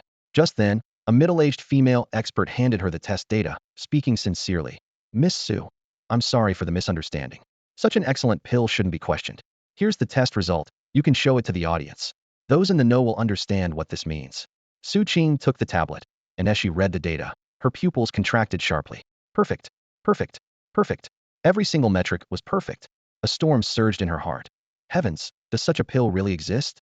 Taking a deep breath, Su Qing addressed the camera. "Everyone, this data is a bit shocking. You should brace yourselves." She adjusted the camera and held up the tablet. "Look, this is the internal network of the Alchemist Association. Once the test data is exported, it appears on this page." Su Qing slowly scrolled through the screen, showing the astonishing data. The chat exploded with exclamation marks. After a moment, a prominent viewer finally typed, trembling, "No way, is this really not photoshopped?" Other viewers snapped back to reality, expressing disbelief. Some suspected faulty equipment, others thought they were seeing things. Su Qing quickly explained, "Everyone, this is a comparative test, with an extremely low error rate. Plus, they tested it twice. The margin of error is virtually non-existent." In the chat, some began verifying the experts' identities, while others eagerly asked if they could still purchase the pills. Watching the audience's frenzied reactions and the excited expressions of the experts around her, Su Qing finally understood Jiang Yan's earlier warning. She thought to herself, if this identity is exposed, will there ever be a peaceful day again? While Su Qing was interacting with her livestream audience, a middle-aged woman reported the situation to the headquarters of the Alchemist Association. After confirming the authenticity of the test data multiple times, the headquarters took the matter very seriously. "Supervisor Zhang, make sure to get this alchemist's contact information, and it would be best if you could bring back the tested pills. Even the higher-ups are alarmed by this." "I'll do my best." After speaking with the headquarters, Zhang Yuehua approached Su Qing and asked, "Miss Su, could we talk after your livestream ends?" "About what?" Su Qing turned and asked, "You're not going to ask for contact information again, are you?" "I've said it before, it's a business secret. Unless my partner agrees, I can't give his contact information to anyone, understand? Even if you're an expert from the Alchemist Association." Zhang Yuehua was taken aback, thinking to herself, who exactly is Xiao Kaihong collaborating with? Even experts from the Alchemist Association want her partner's contact information. It seems this streamer has really found someone important. To be able to produce such powerful pills, their identity must not be simple. However, she wasn't concerned about that. She only cared about when the second batch of strength pills would be available and whether she could secure any. There are only 200, and they're worth collecting. The livestream chat was buzzing with discussion. Su Qing glanced at the time and said, "I'll wrap up for today. I have to arrange shipments for those who secured the strength pills, so I'll end the stream early. Also, a heads up about a new pill our sponsor is launching. It's said to have effects similar to the spirit nourishing pill, but without any talent restrictions. But this pill is only available offline, and our sponsor only accepts spirit stones and pearls.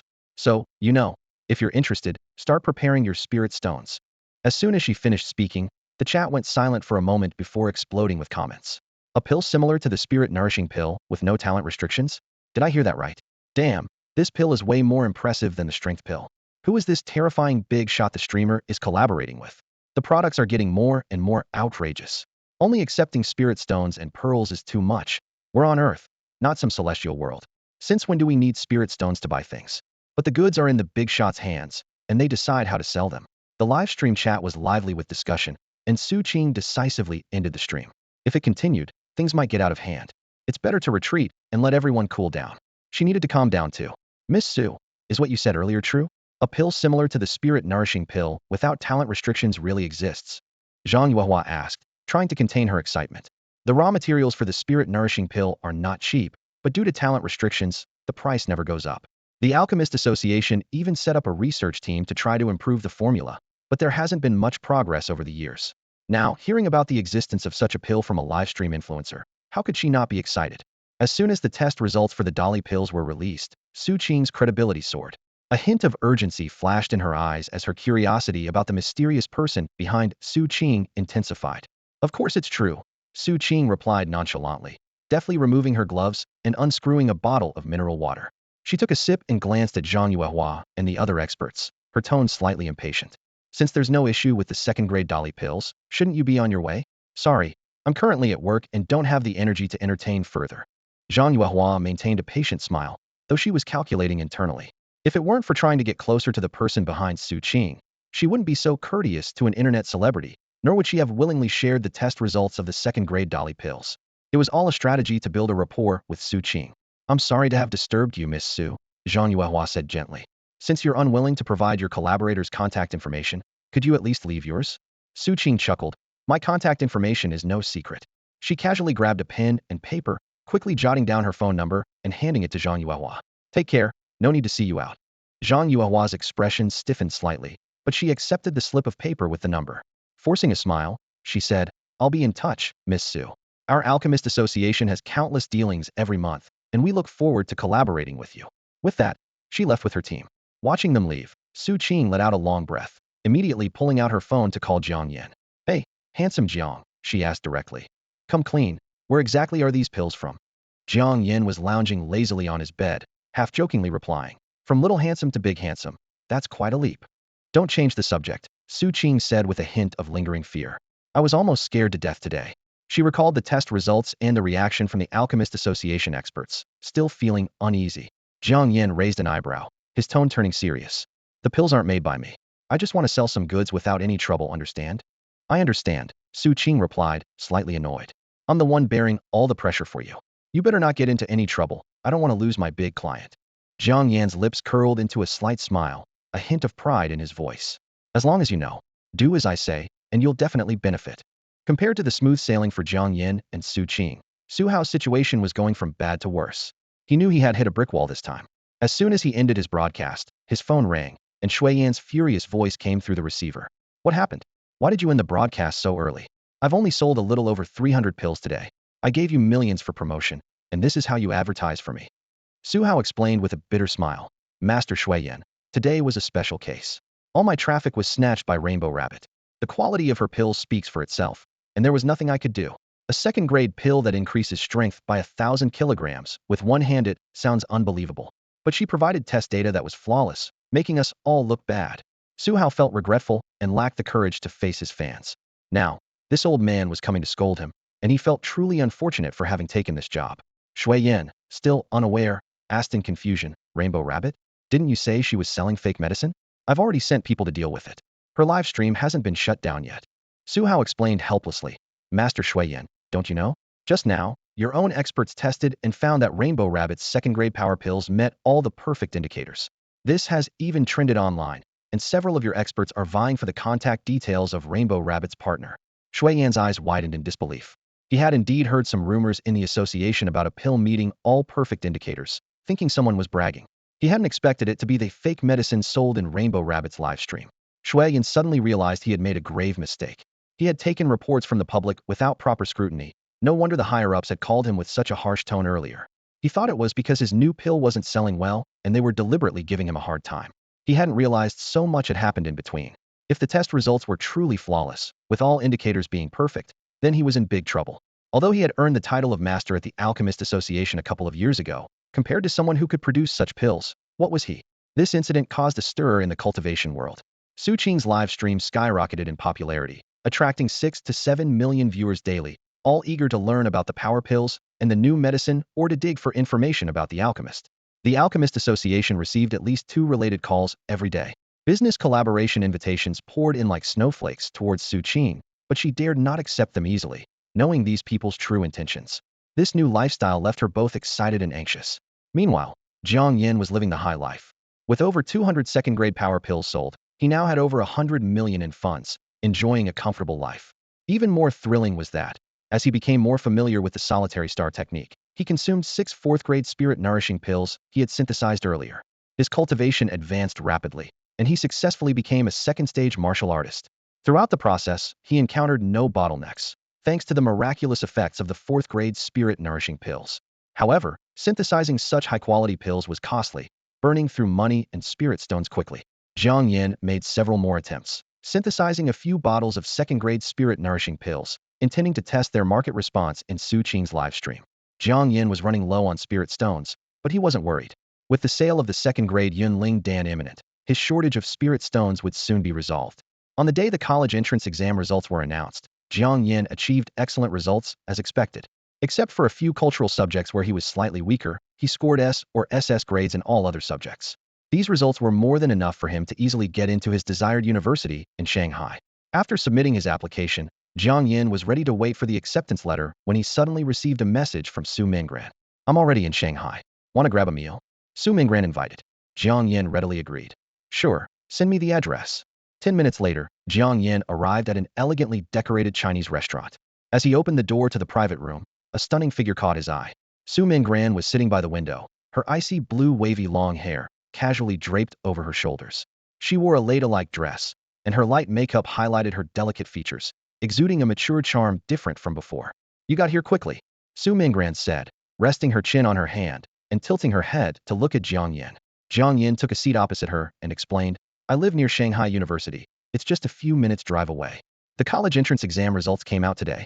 Have you decided which university to attend?" Su Minggran asked, knowing that with Jiang Yan's results, he was in a position to choose the university rather than being chosen. "Shanghai University, I guess. My sister is also at that university," Jiang Yan replied, and then asked, "What about you?" "I'm going to Imperial University, of course," Su Minggran answered. Jiang Yan was a bit puzzled. "Then why did you come to Shanghai so early? There's still over a month before Secret Realm 37 opens." Su Minggran took a sip of her tea and asked, "Have you heard of the Sea Monster Festival?" "The Sea Monster Festival?" Jiang Yan was slightly taken aback, thinking it sounded like some bizarre festival. Su Minggran explained. The so-called Sea Monster Festival is an event that takes place when an ancient relic near the Shanghai Sea area briefly opens each year. This relic isn't dangerous. It's all about luck. Over time, it evolved into a kind of festival, and those in the know all join in the fun. Seeing Jiang Yan's lack of interest, Su Minggran continued. "Once you enter this secret realm, if you're lucky, you can obtain a state of being possessed by an immortal. During this time, you can use all the abilities of the immortal. In other words, you can try to learn these abilities, and how much you can learn depends on your own skills." Hearing this, Jiang Yan was stunned. Isn't this just like the inheritance instance in the online game from the heavens? Although according to Su Minggran's description, this immortal possession state has a time limit and is a lower-level inheritance instance. The most important thing is that you can gain the abilities of an immortal in a short time. This means his spiritual power limit will increase, allowing him to synthesize more advanced items. Techniques, weapons, blood-sucking vines all could be upgraded. More importantly, he could attempt to synthesize divine vein pills and core medicines. Jiang Yan thought to himself, "I must attend this Sea Monster Festival." Su Minggran's eyes glinted with mischief as she looked at Jiang Yan with a teasing smile. "It seems you're quite interested in this, aren't you?" Jiang Yan snapped back to reality, shaking his head as he replied in a calm tone, "Not really. After all, you said it yourself. Becoming possessed by an immortal is all about luck, like winning the lottery." Su Minggran chuckled softly, leaning forward slightly and lowering her voice. "Actually, sometimes you can create your own luck. For instance, if everyone entering the ruins breaks the rules except for you, then being possessed by an immortal is no longer a matter of luck, but a certainty." Jiang Yan's pupils contracted sharply, shocked by her words. This woman was terrifying.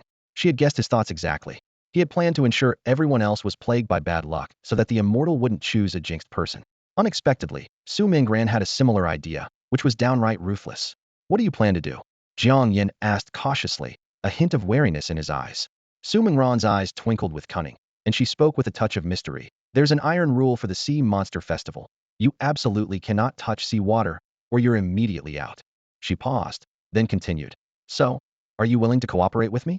I can give you the reward for the 37th secret realm in advance, and I guarantee it will be much better than what you chose at the Magic City University." Jiang Yan was moved. He knew Su Minggran was referring to the martial skills she had promised him earlier.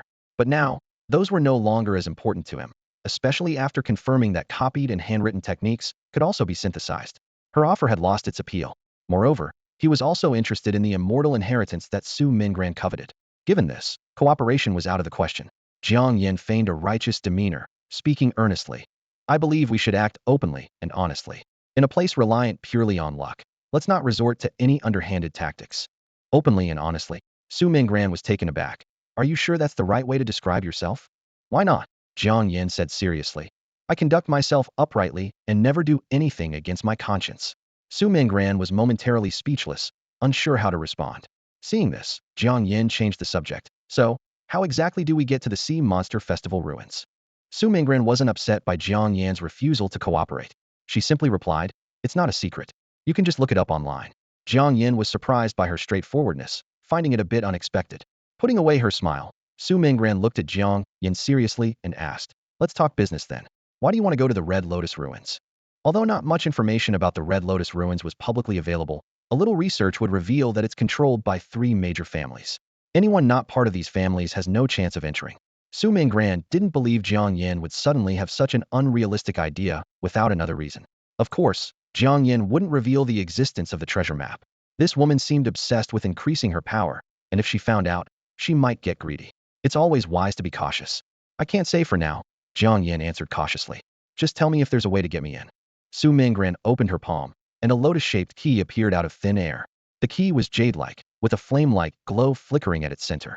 She said calmly, although I've severed ties with the Su family, I happen to have the key to the Red Lotus ruins. A hint of surprise flashed in Jiang Yan's eyes. The key to the Red Lotus ruins was not something just anyone could possess. He pondered, even if she isn't the head of the family, she must be at least at the elder level. Yet she claims to have cut ties with the Su family. Is this a rebellious girl running away from home? Or is there some hidden story? I'm not going to beat around the bush, Jiang Yan said straightforwardly.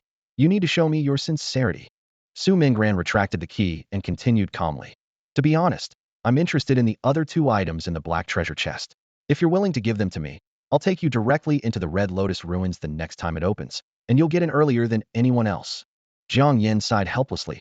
That's too bad. I've already consumed the elixir and sold the scroll.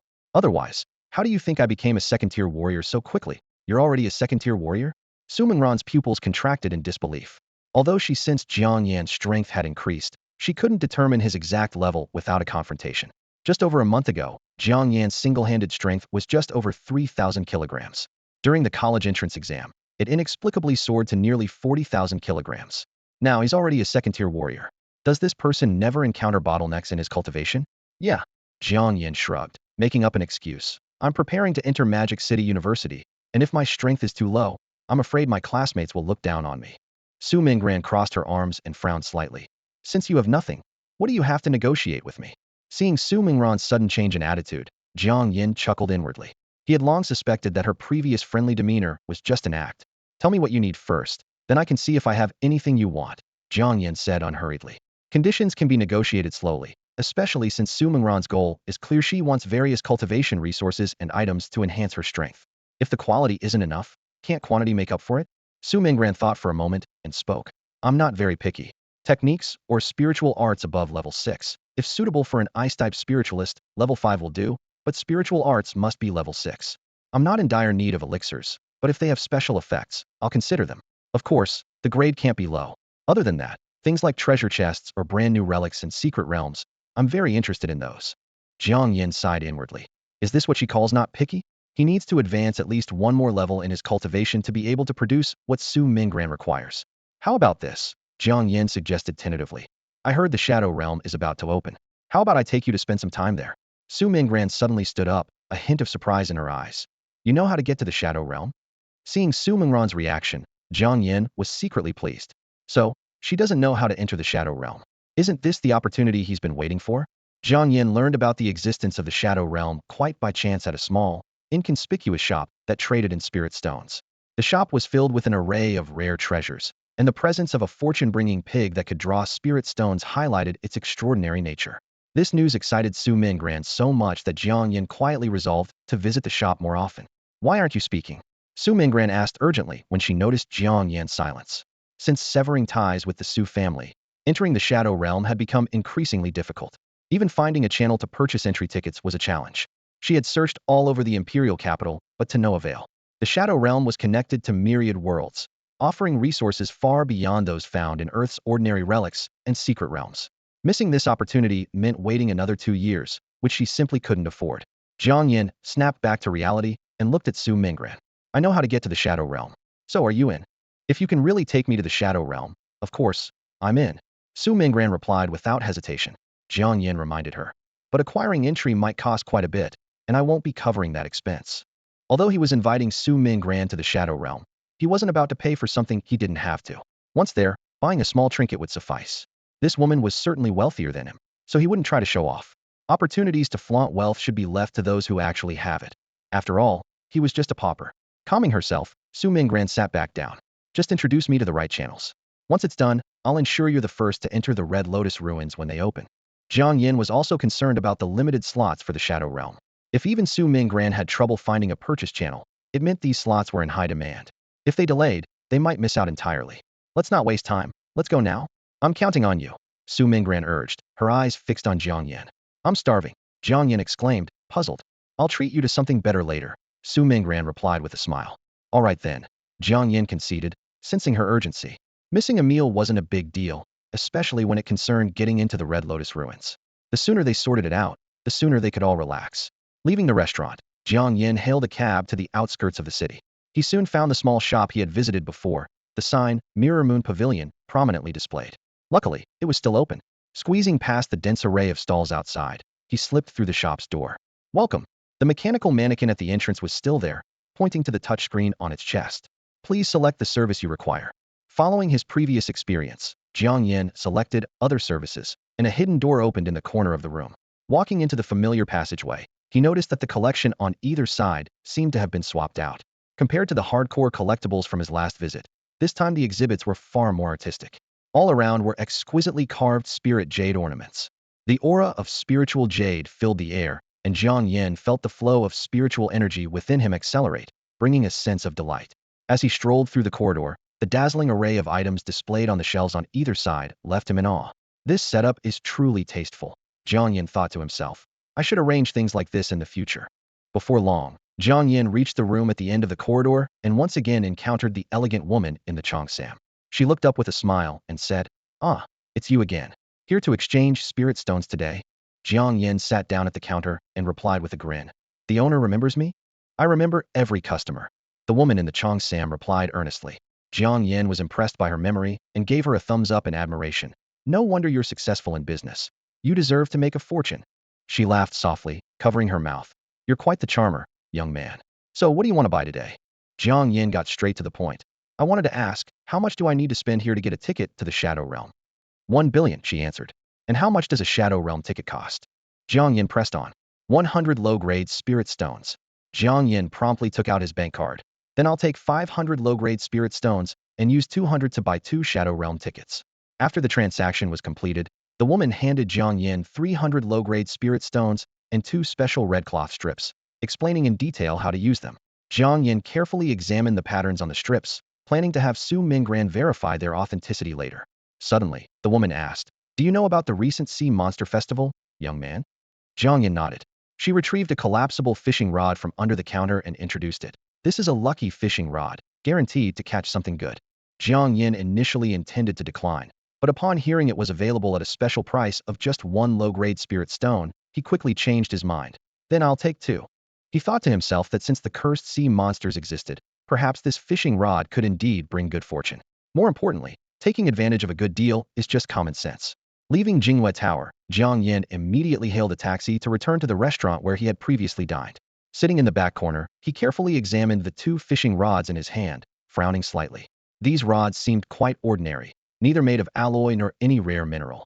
But Jiang Yan trusted that the shop owner wouldn't easily deceive a customer.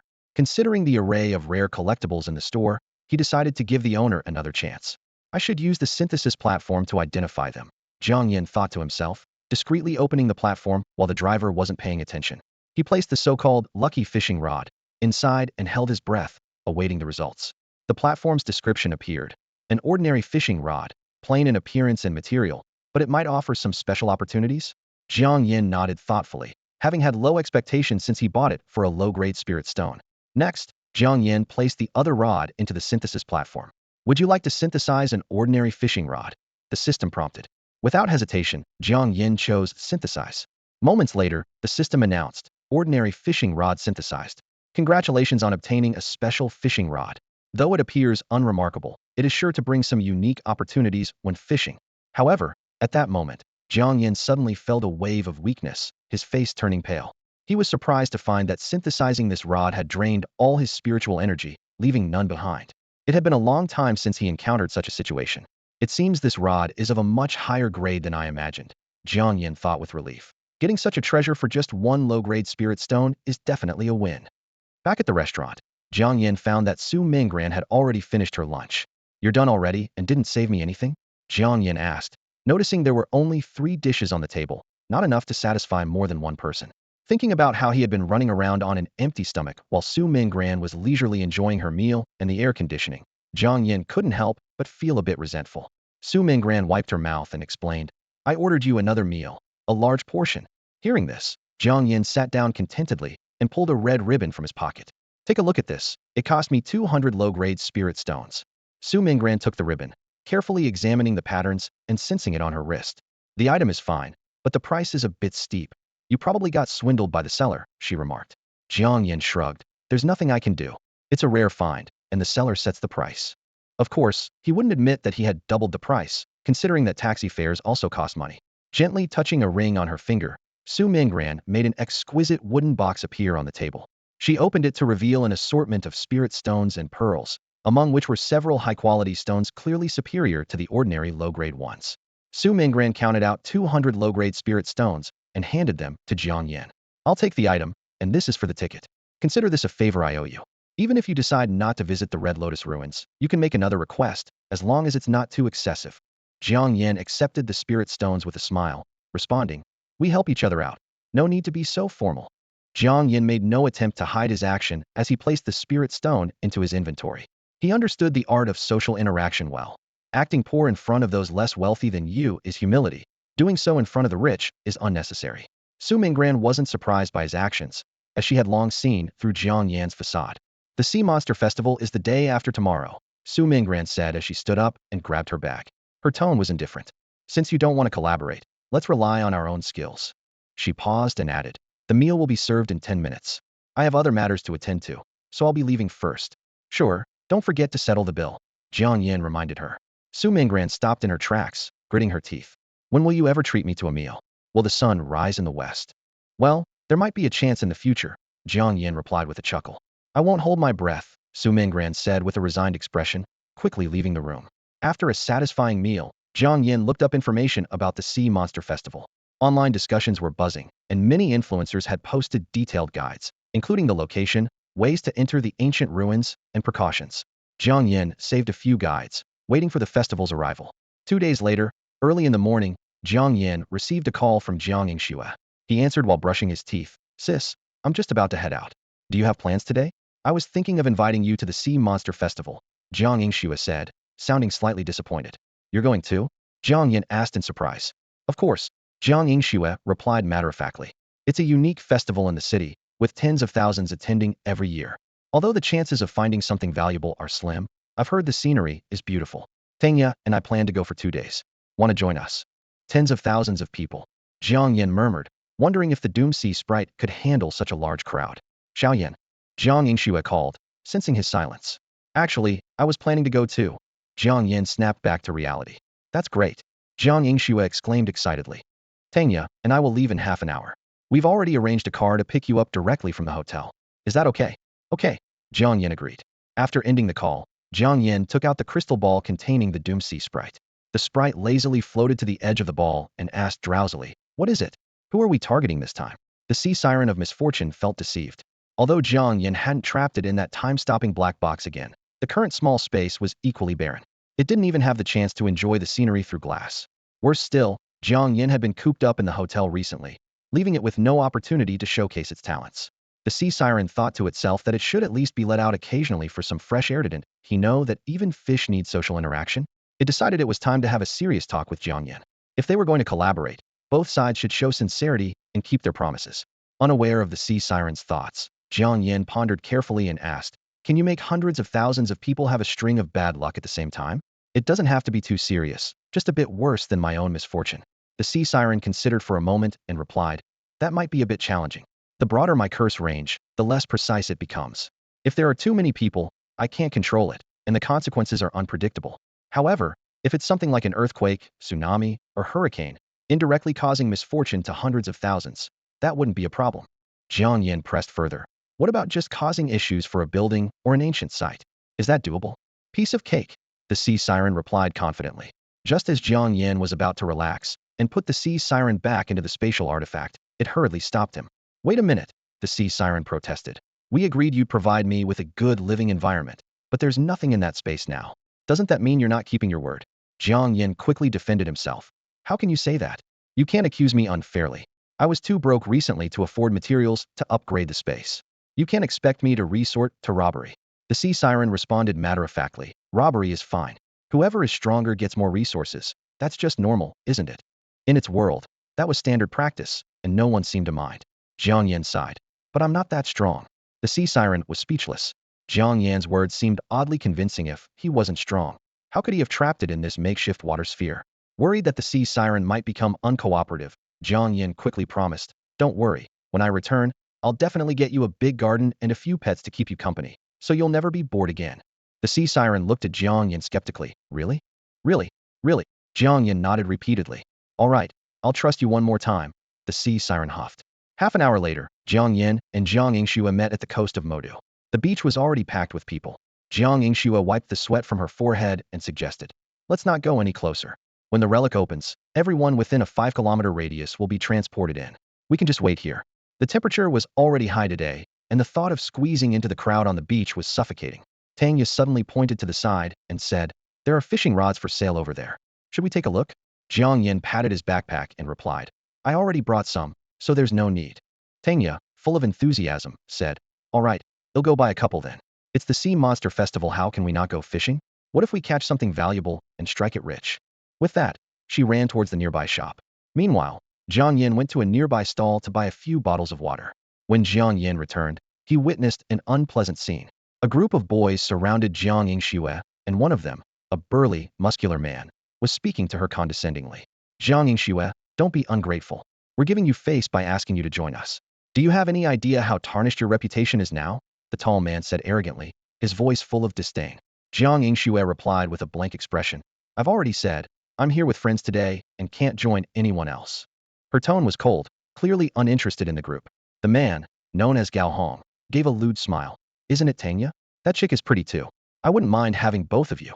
His words drew laughter from the surrounding boys. Jiang Yingxue frowned slightly, considering whether to use her vampire vine to teach these guys a lesson when Jiang Yan walked over. "Sis, who are these people?"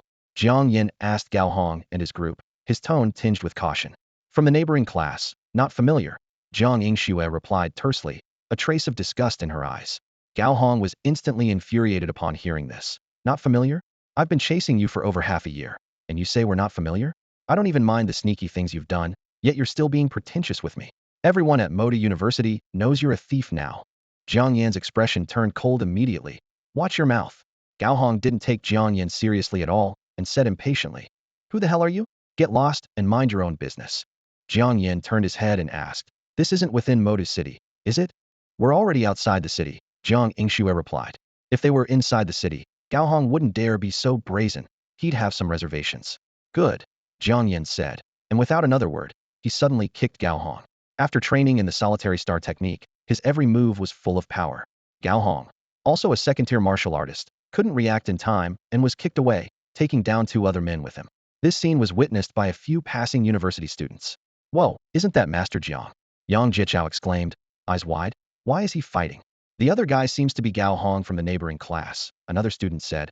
"I didn't realize Master Jiang had such a high combat prowess. He kicked 3 university students away with 1 strike." Standing nearby, Li Xiaowei's face was full of lingering fear. Remembering the terrifying incident last time, if it weren't for Jiang Yan's warning, she might have lost half her life. Luckily, she turned back in time. If she'd reacted slower, her fate might have been similar to Tian Li's. Gao Hong cursed as he got up from the ground, wiping the blood from the corner of his mouth. "Kid, you've got some skills, but since you dared to ambush me, don't blame me for ganging up on you." His eyes were filled with malice. "Everyone, get him. I'm going to skin this punk today." The boys present all drew their weapons, but before they could act, a group of people suddenly appeared. Yang Jiechao, holding a 9-section whip, looked at Gao Hong provocatively. "Gao Hong, you big guys bullying a girl, have some shame." Gao Hong was slightly taken aback. "Yang Jiechao, are you nuts? Jiang Yingxue just stole your friend's technique recently, and you've already forgotten?" Jiang Yingxue was also bewildered. She had no dealings with Yang Jiechao's group. and since Tianli falsely accused her of stealing a technique, these guys had already given her trouble. Now they were helping her out. Could it really be because they were from the same class? This was an international joke. Hearing Gao Hong bring up old matters, Yang Jieqiao and the others' expressions changed. Fearing Jiang Yan would get upset, Li Xiaowei quickly said, "What are you talking about? Sister Jiang wouldn't steal anything. It was all a misunderstanding." Yeah, a misunderstanding, Yang Jieqiao said seriously. That lousy technique of Tian Li's, Sister Jiang wouldn't even look at it. When she gets out of the hospital, I'll make sure she apologizes to Sister Jiang. Gao Hong and his companions exchanged confused looks. These guys were definitely out of their minds. As Yang Jieqiao was speaking, the sky suddenly filled with dark clouds, and what had been a sunny day turned gloomy in an instant. Tanya, holding 2 fishing rods, hurriedly ran out of the shop, clearly aware that the ruins were about to open. She thought to herself, "These fishing rods are so expensive, I haggled for ages." Mid-sentence, she noticed Yang Jieqiao, and Gao Hong's expressions turned tense. She quickly whispered to Jiang Yingxue, "What's wrong with these guys? They look like they're about to fight. Why don't they move a bit further away?" Jiang Yingxue shrugged helplessly. "Gao Hong is here to cause me trouble, and Yang Jieqiao is here to cause Gao Hong trouble. That's basically it. Sister Jiang, don't worry. With us here, that guy won't lay a finger on you." Yang Jieqiao called back reassuringly. Tanya was puzzled, thinking, "Sister Jiang? Did I hear that right? Aren't these guys with Tian Li's group? And now they're helping Jiang Yingxue? The sun must be rising in the west." Even Li Xiaowei was present, that obnoxious woman who was Tian Li's #1 lackey, and had contributed significantly to the false accusations against Jiang Yingxue for stealing techniques. Boom. Suddenly, a buzzing sound came from above the clouds, and countless rays of golden light poured through the gaps, bathing the entire sea in a golden glow, as if immortals were descending. The ruins had opened. Quick, make sure you've got everything." Yang Jieqiao and the others hurriedly checked their belongings. Seeing this, Jiang Yingxue grabbed Jiang Yan with one hand and Tanya with the other, ready to transport them. "Be careful not to fall into the water once we're inside, or you'll be automatically sent back." As soon as she finished speaking, a flash of white light engulfed them, and when their vision cleared, they found themselves on a square platform. Below was the sea, where they could faintly see fish swimming around. There were many such square platforms, each 5 meters wide and spaced similarly apart. "Darn it! Why did we end up on the same platform as these people? I should have run further away," Tanya grumbled. Jiang Yingxue curiously looked at Jiang Yan. "Xiaoyan, when did you take out the crystal ball?" She remembered the crystal ball from when Jiang Yan used it to divine for Tianli. The thing is, it hadn't been there just moments ago, so how did it suddenly appear? Jiang Yan smiled and said, "I wanted to see what my fortune for today looks like." Seeing this, Yang Jieqiao and the others immediately gathered around. "Master Jiang, can you do a reading for me too? I want one.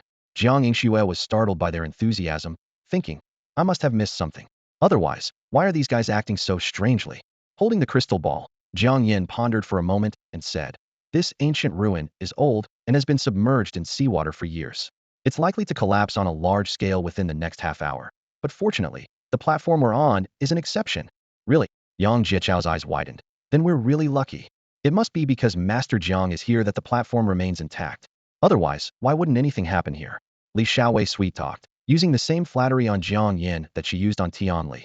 Jiang Yingxue and Tanya were starting to get impatient. "Seriously? This guy just makes up a couple of lines, and you all believe him?" Gao Hong saw Yang Jieqiao and Li Xiaowei's reactions and burst out laughing. "None of your business." Li Xiaowei shot a contemptuous glance at Gao Hong and said coldly, "Dare to look down on Master Jiang's fortune-telling skills? Just wait, you'll regret it."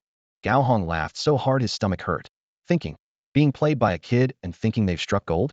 The way these people take it so seriously is hilarious. "Boss, there are too many people here.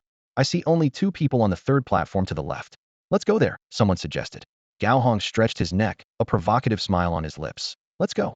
I don't believe this platform can all collapse." With that, he crouched slightly and jumped effortlessly to the adjacent platform, followed closely by the others. They were truly defiant.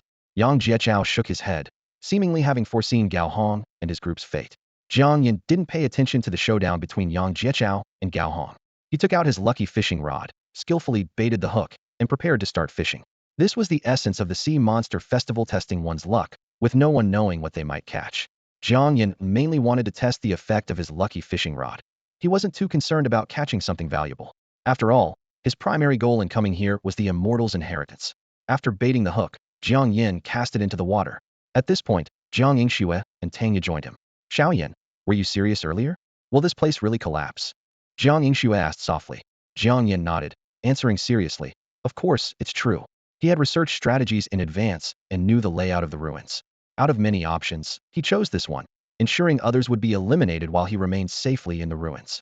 Next year, when people want to participate in the Sea Monster Festival again, competition might become fierce. A platform that could originally hold hundreds of thousands of people would now be down to one, leading to intense competition.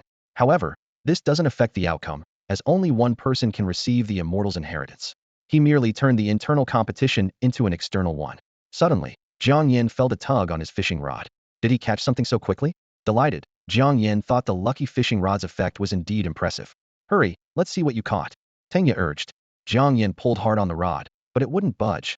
Just as he was momentarily stunned, a massive mouth burst out of the water, teeth bared, lunging at Jiang Yan. Fortunately, Jiang Yingxue reacted quickly, standing up and kicking the creature back into the water. Oh my gosh, after all these years of the Sea Monster Festival, it's the first time I've seen someone actually reel in a beast, Tanya exclaimed, eyes wide with disbelief. She turned to Jiang Yan with a hint of sympathy in her voice. Xiao Yan, I really don't know whether to say you're lucky or unlucky. Jiang Yingxue also gave him a look of pity, adding, the Sea Monster Festival's ruins are usually a rare safe haven. While finding good stuff is a matter of luck, at least there's no danger. But fishing up a beast from the ruins? That's unheard of. Jiang Yan glanced at the fishing rod in his hand, his mouth twitching involuntarily. He thought to himself, there must be something wrong with this rod. Determined, he decided to have another go.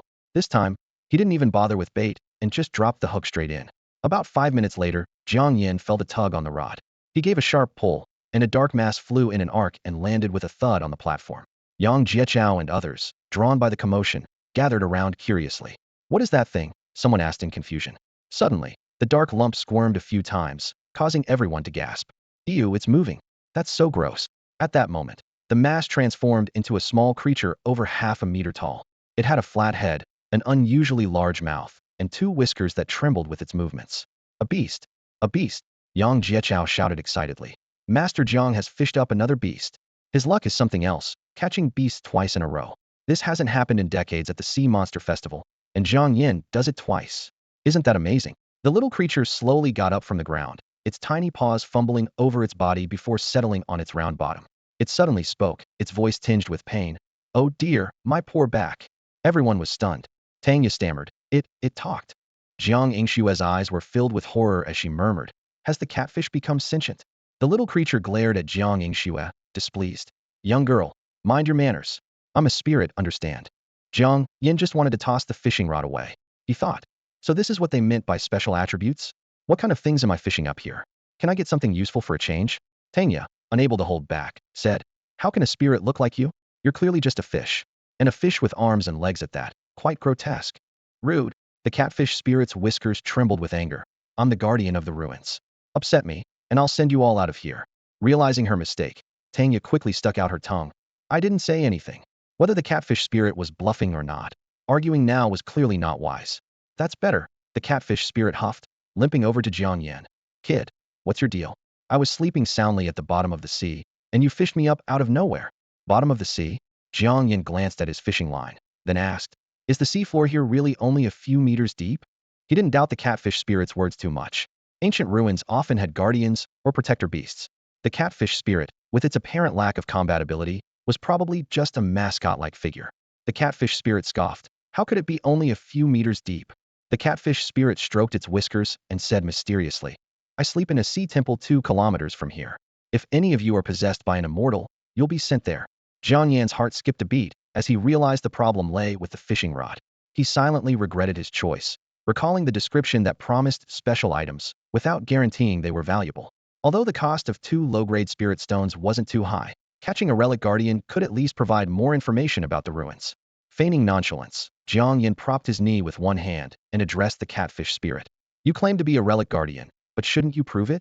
I just caught a demon beast, so what if you're one in disguise? The catfish spirit suddenly chuckled, a sly glint in its eyes. Prove myself? My duty is to select the immortal successor at the final moment. But since you suspect I'm a demon beast, you can forget about any immortal legacy. Jiang Yan remained calm and said leisurely, then just stay here. After all, the successor is bound to appear on our platform. The catfish spirit looked puzzled.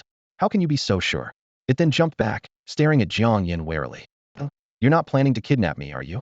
Jiang Yan was momentarily speechless, thinking how peculiar its logic was. The catfish spirit continued retreating, full of suspicion. Be honest. Are you plotting against me? Not interested. Jiang Yan flatly denied.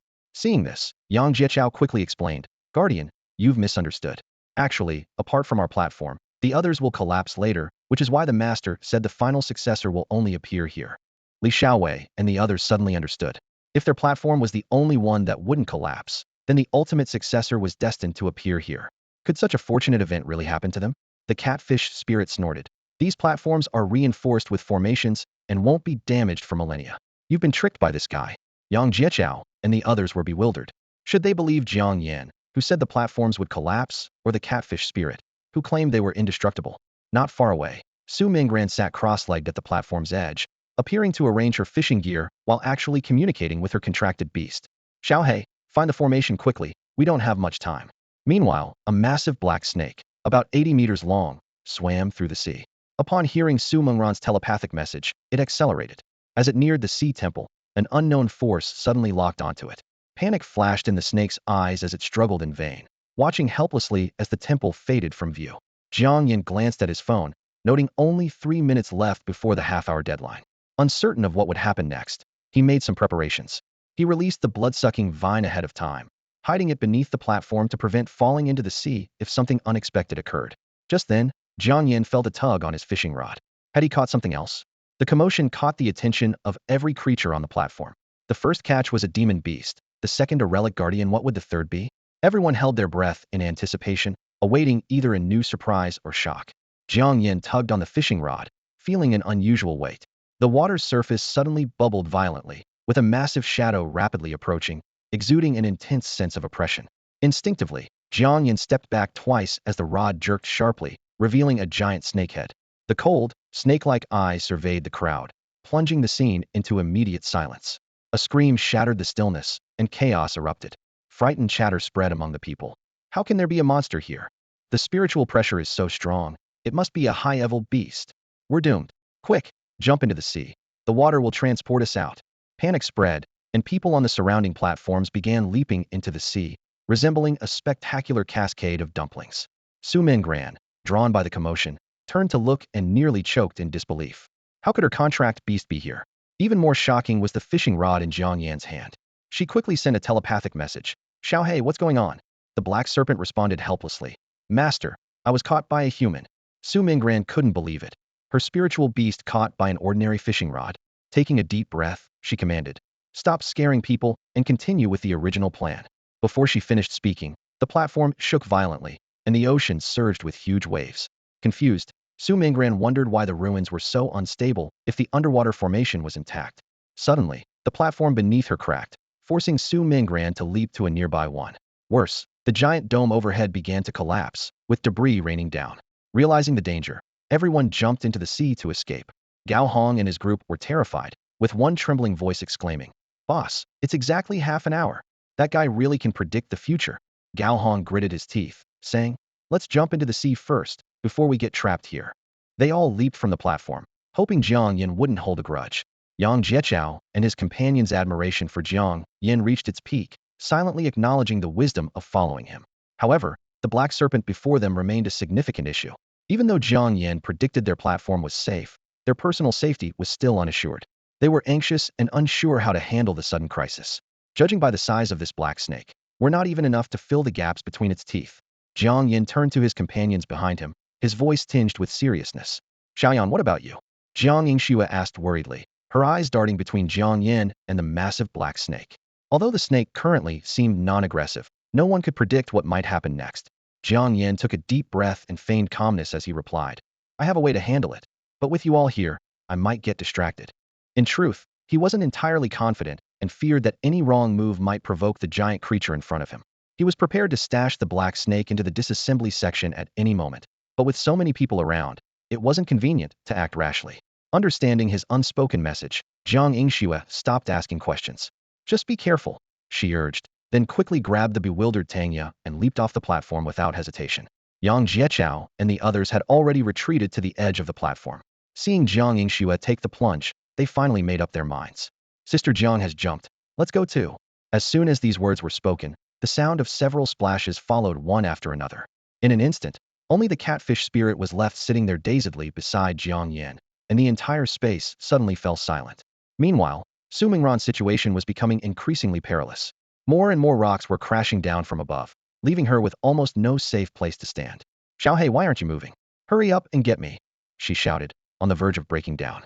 Her well-laid plans were completely disrupted by the sudden collapse of the ruins, and her luck couldn't have been worse. Master, this hook is caught on me. I can't move. The black flood dragon was frantic, unable to understand why the human wouldn't just reel in the fishing rod. Su Mingran was baffled. What do you mean you can't move? What kind of fishing rod does Jiang Yan have? She looked around and saw that the nearest foothold was at least 50 meters away. I have no choice but to take a risk, she thought, gritting her teeth as she drew her sword and slashed at the water's surface. A sharp blade of energy shot out, instantly freezing the water it touched. At that moment, another massive boulder descended from above. Su Mingran made a snap decision and leaped, landing steadily on the newly formed ice surface. Seeing that she hadn't been transported away, Su Mingran felt a surge of relief. However, it was short-lived as the ice began to crack, and the surrounding waves relentlessly battered the fragile ice layer. She had to keep moving forward, continuously freezing the seawater around her. Just as she was about to reach the next platform, a huge beam suddenly fell from the ceiling.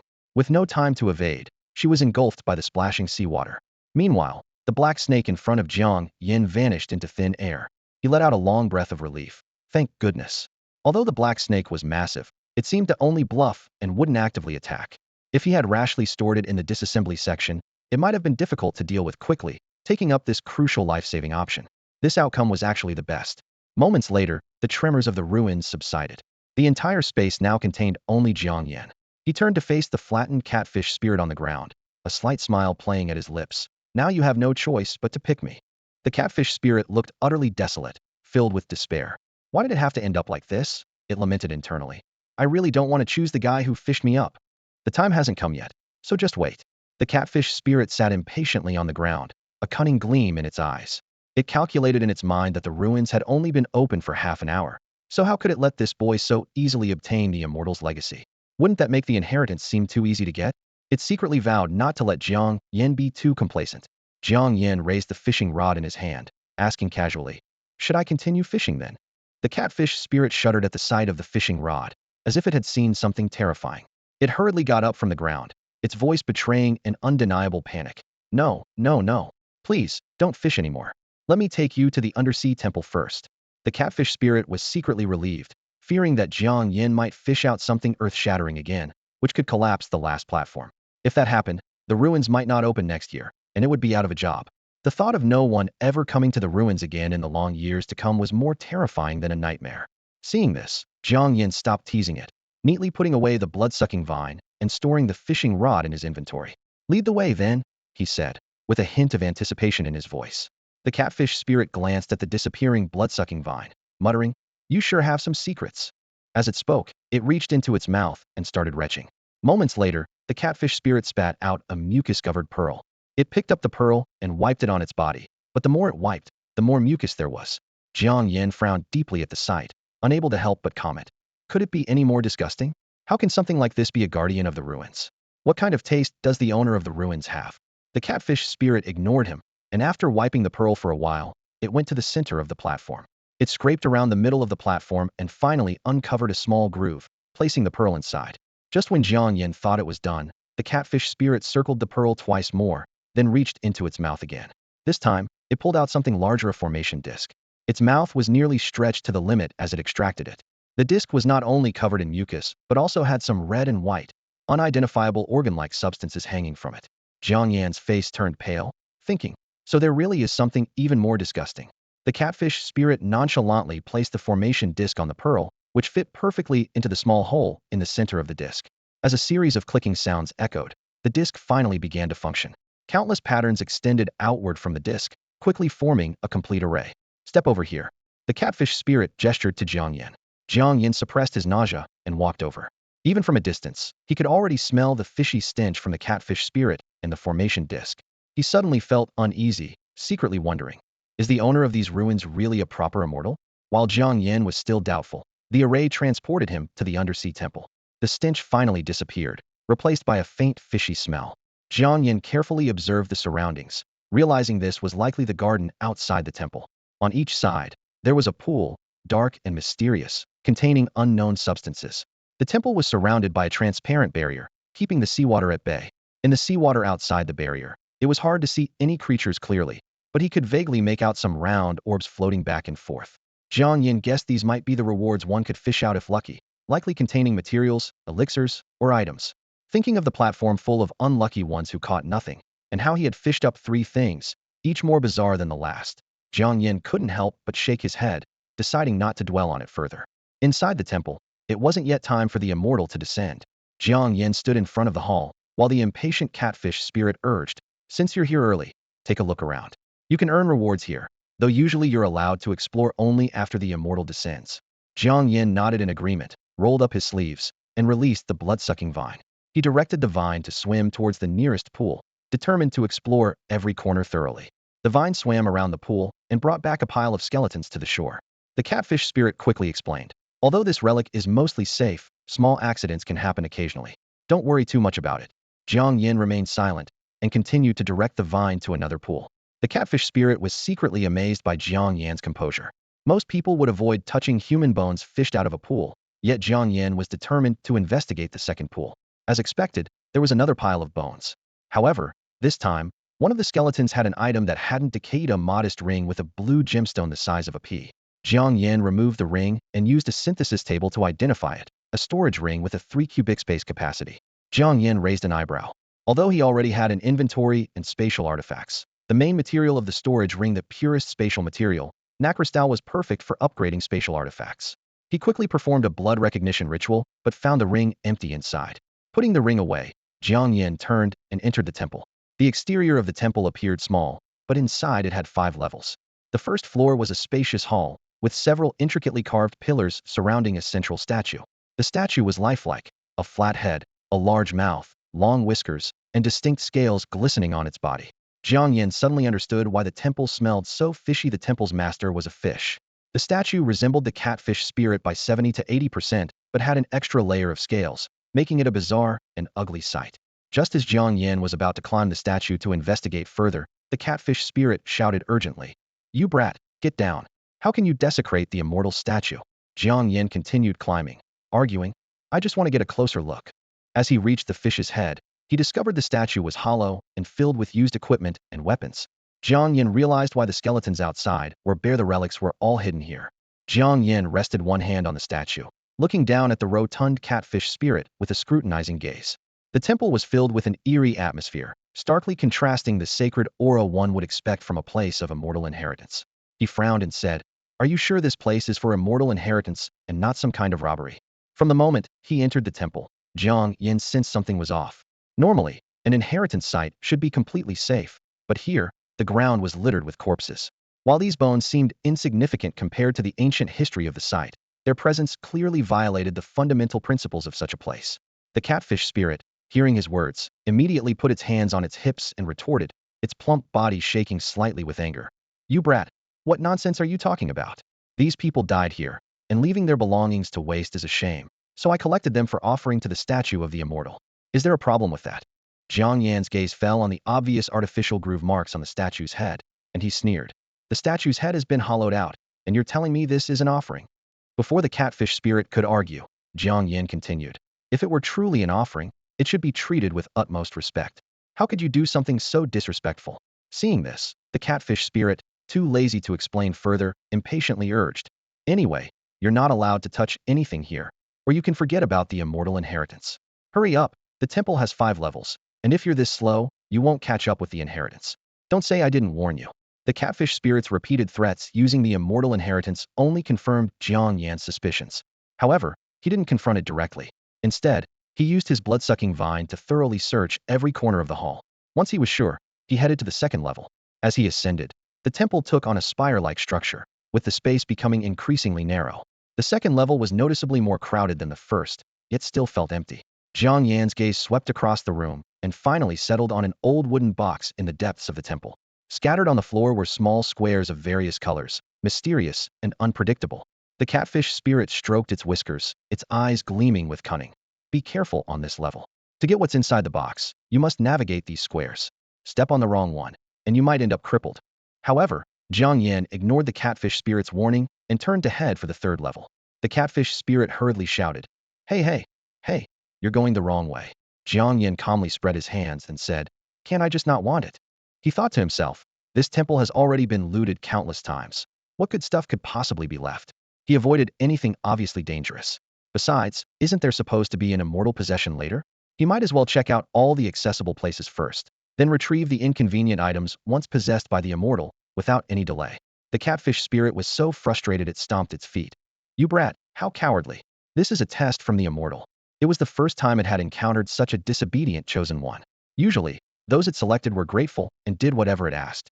But Jiang Yan, upon entering the temple, roamed around freely, even discovering the secret of the statue. He even dismissed slightly dangerous trials, much to its exasperation. Yet the catfish spirit couldn't fault Jiang Yan, as the rules permitted his actions.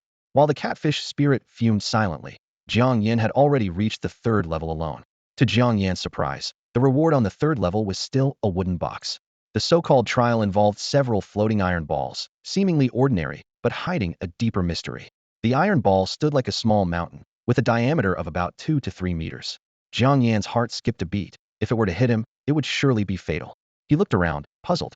Such a crude and straightforward test appearing in a place of inheritance was truly baffling. Could it be that the nature of the temple's owner influenced the changes in the inheritance? Jiang Yan shook his head, setting aside his doubts for the moment. He decided to use the blood-sucking vine to retrieve the wooden box before making further plans. After careful observation, he realized that this level was quite different from the second one. Even if the iron ball fell, it would only hit the central area. The edges of the room were almost entirely safe, allowing the blood-sucking vine to move freely. Seizing the moment before the catfish spirit caught up, Jiang Yan acted decisively. He controlled the blood-sucking vine, which shot towards the wooden box like an arrow. The vine wove through the space with agility, easily avoiding all threats.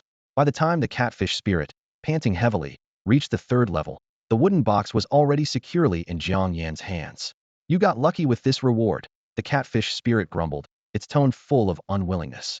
Though it was dissatisfied, it had to admit that Jiang Yan's plant control ability rendered this challenge almost trivial. Jiang Yan opened the wooden box and took out a short sword, deep in thought. Seeing this, the catfish spirit hurriedly explained, "You clueless kid, that's a grade alloy weapon. You've hit the jackpot." Before the catfish spirit could catch its breath, Jiang Yan had already stored the weapon in his inventory and headed straight for the fourth level. Hey, at least let me catch my breath, the catfish spirit wailed, but, fearing Jiang Yan would get into trouble on his own, it gritted its teeth and followed.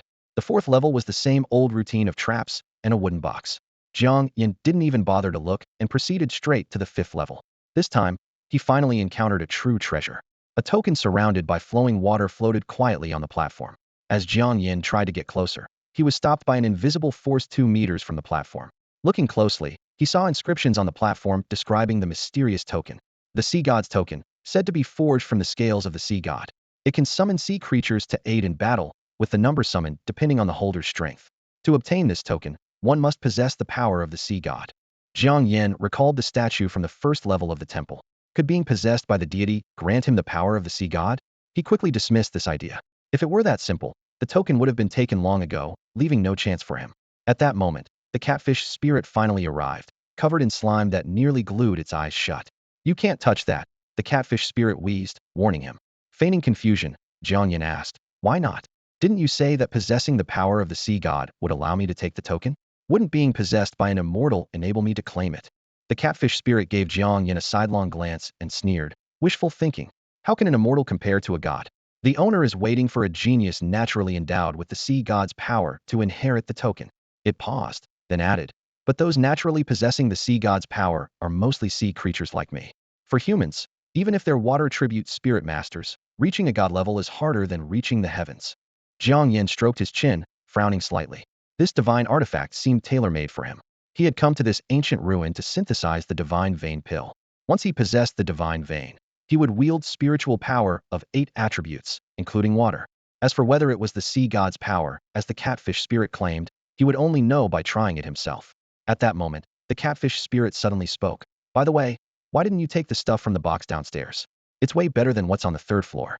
Secretly pleased, it knew the fourth floor's traps were the most lethal yet undetectable. It had expected Jiang Yan to fall into a trap, but he had gone straight to the fifth floor. Seeing Jiang Yan still fixated on the Sea God token, the catfish spirit couldn't help but roll its eyes. "Stop staring at the Sea God token. It doesn't belong to you." Jiang Yan turned at these words, his gaze sharp. The items in those wooden boxes were put there later, weren't they? The catfish spirit was taken aback. What do you mean? If you don't get it, let me put it another way, Jiang Yan said, staring directly at the catfish spirit. Where are the original rewards from the wooden boxes? The catfish spirit's eyes flickered. What nonsense are you spouting? Those rewards were fresh every round. How would I know? Jiang Yan raised an eyebrow. Then how do you know the fourth floor's rewards are better than the third's? And alloy weapons only appeared in recent decades, much younger than this relic. Yet you claim the boxes have preset grade alloy weapons. Realizing it couldn't hide the truth, the catfish spirit gave up. Why do you care so much? As long as the stuff is good, isn't that enough? Jiang Yan sneered. If I'm not mistaken, you set those traps. When someone dies here, you use their belongings as the next rewards. The shrine is only so big, you have nowhere to hide, so you stash the items in the statue. Most people revere the statue, making it the safest place. He continued his analysis. As for why you do this, it's likely because the items in the wooden boxes are still with you. You're unwilling to give them up, but need the ruin to function normally, so you resort to this method. The catfish spirit was silent for a moment before finally speaking. You're very clever, but sometimes being too clever isn't a good thing. It glanced up at the shrine's ceiling. The inheritance is about to begin. Be ready. As soon as it finished speaking, a golden light descended from above, enveloping Jiang Yan. He hadn't expected the celestial inheritance to arrive so suddenly. He heard the sound of flowing water and heavenly music. In a trance, he seemed to see countless schools of fish swimming in the deep blue sea, as beautiful as a painting. When Jiang Yan came to his senses, the celestial possession was complete. He glowed with golden light, his body brimming with spiritual energy, and his mind filled with numerous techniques and spells, ranging from simple to complex, totaling over 100. The catfish spirit's eyes glinted with malice. Celestial possession lasts only 10 minutes. Make the most of it. How much you comprehend depends entirely on your ability. It plotted, determined to ensure that once the celestial possession ended, Jiang Yan would learn the true meaning of no return. Now that he knew its secret, it was time to keep it forever. 10 minutes? Jiang Yan's lips twitched slightly. He had assumed that synthesizing the divine vein pill wouldn't take much time, and he might even use the leftover time to comprehend some advanced techniques. However, the possession by the immortal only lasted 10 minutes. That wasn't even enough time to grasp a basic technique. Never mind. There would be future opportunities for techniques. For now, he should focus on synthesizing the divine vein pill. With the immortal's spiritual power, success seemed assured. Jiang Yan immediately opened the universal synthesis platform and added the divine vein pill and the core from his inventory. The system prompt appeared. Do you want to synthesize divine vein pill core? Seeing the prompt, Jiang Yan's eyes lit up. This was indeed possible. He quickly confirmed. Divine vein pill core synthesized successfully. Congratulations, you have obtained the advanced version of the divine vein pill. Upon consumption, the advanced version grants 10 divine powers. In addition to the 8 powers of gold, wood, water, fire, earth, wind, thunder, and ice, it also grants the powers of light and darkness. Jiang Yan's heart raced as he read the description. 10 divine powers, including light and darkness? This was incredible. In the world of celestial online games, the powers of light and darkness were unattainable for players, appearing only on a select few bosses. Such power was the dream of many players. Now, having traversed into this real celestial world, Jiang Yan had acquired both light and darkness powers. This was real divine power, not just game data. It was almost unbelievable. However, divine power had levels.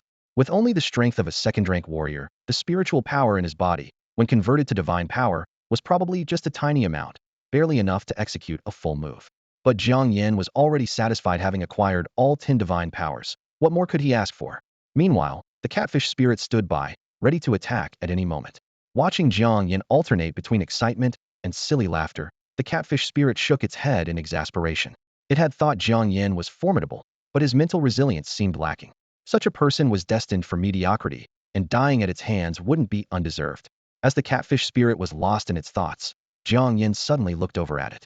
He realized that after synthesizing the divine vein pill, he still had some spiritual power left. In such a situation, he ought to synthesize or decompose something, right? Otherwise, it would be a waste. Why are you looking at me like that? The catfish spirit tensed up instantly, sensing an indescribable fear in Jiang Yan's gaze, as if it had already become a dead fish. Was this the moment Jiang Yan would turn it into prey? Jiang Yan didn't speak. He simply took a few steps forward, looked down at the catfish spirit, and slowly said, "Farewell, my fishy friend." Before the third question mark could pop into the catfish spirit's mind, it was already placed into the decomposition slot by Jiang Yan. System prompt. Decompose the relic guardian? Decompose. The guardian of the ruins crumbled with a resounding crash, and a brilliant flash of light, crossed Jiang Yan's vision.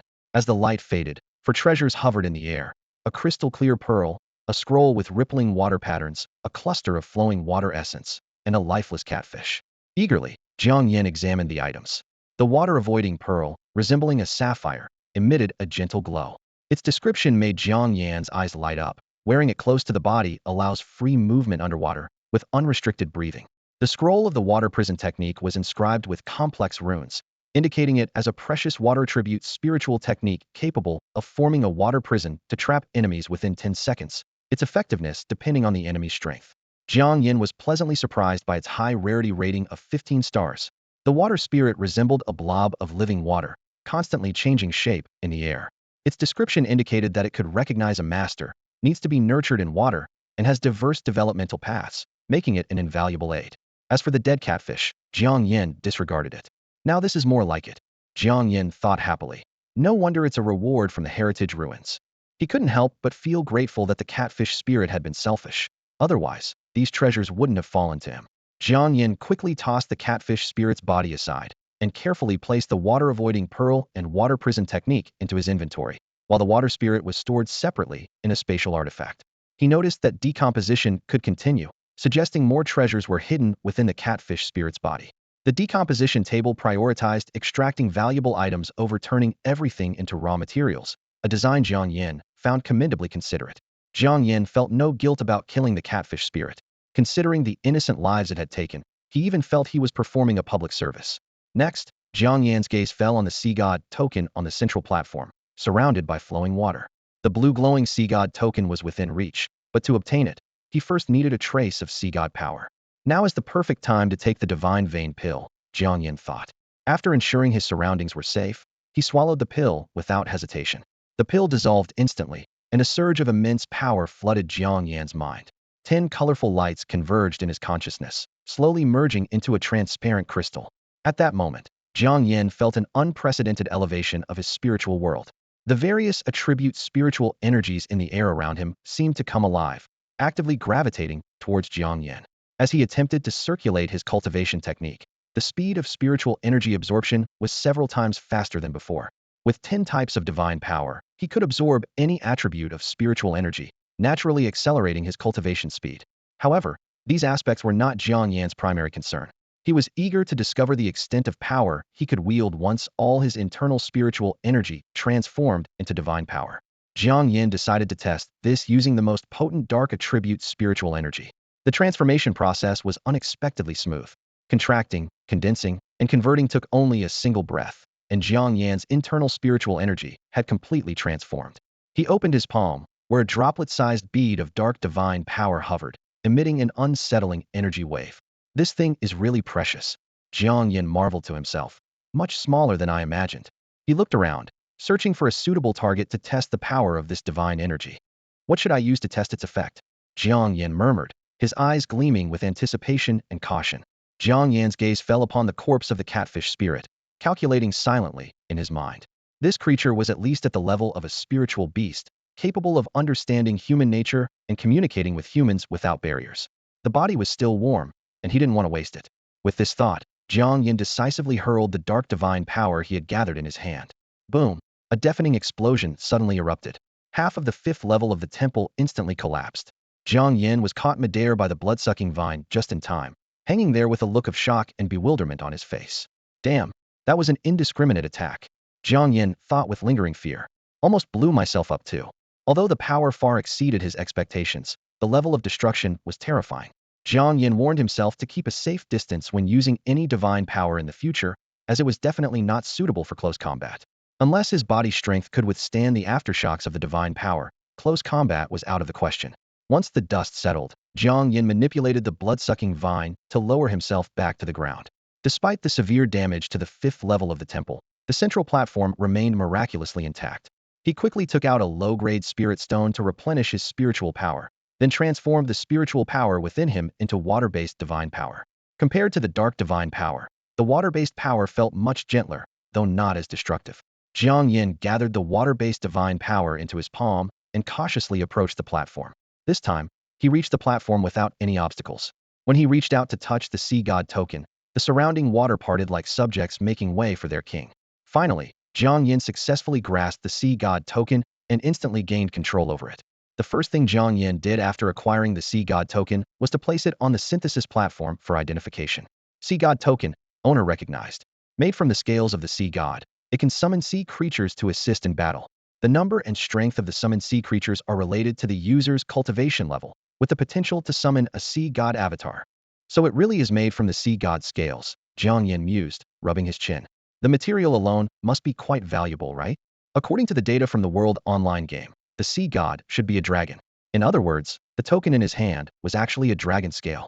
Although he had never seen the true form of the sea god, being able to take the position of the sea god meant it held a significant status among dragons. Let's test its effect. Jiang Yan quickly replenished his internal spiritual power and then activated the sea god token. Whoosh! Accompanied by the sound of flowing water, two tall figures emerged from the water. They were clad in red armor, with long tentacles hanging down and several barbed long legs supporting their bodies, their black eyes protruding outward. Jiang Yan tilted his head to examine these peculiar creatures, chuckling to himself. Aren't these just shrimp soldiers and crab generals? They're quite large, at least 2 or 3 meters tall. But why is the crab red? Was it boiled in hot water? Jiang Yan stared at the shrimp and crab soldiers standing motionless like puppets before him, silently assessing them. He took a few steps back, and the soldiers mechanically followed. Stop! Jiang Yan suddenly commanded, and the two sea creatures immediately halted.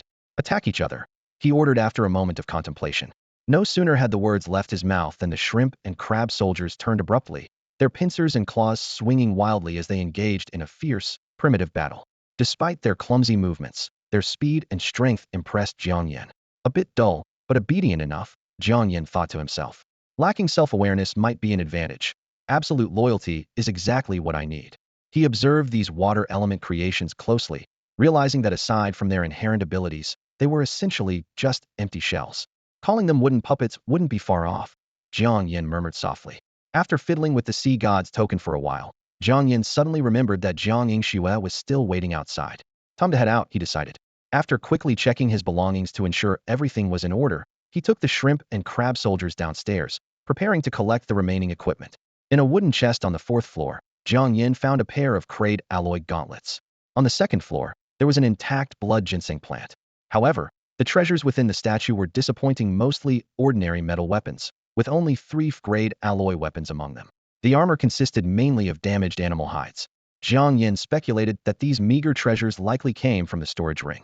After all, those who could be trapped by simple mechanisms were usually ordinary people or low-level martial artists. Rare treasures were unlikely.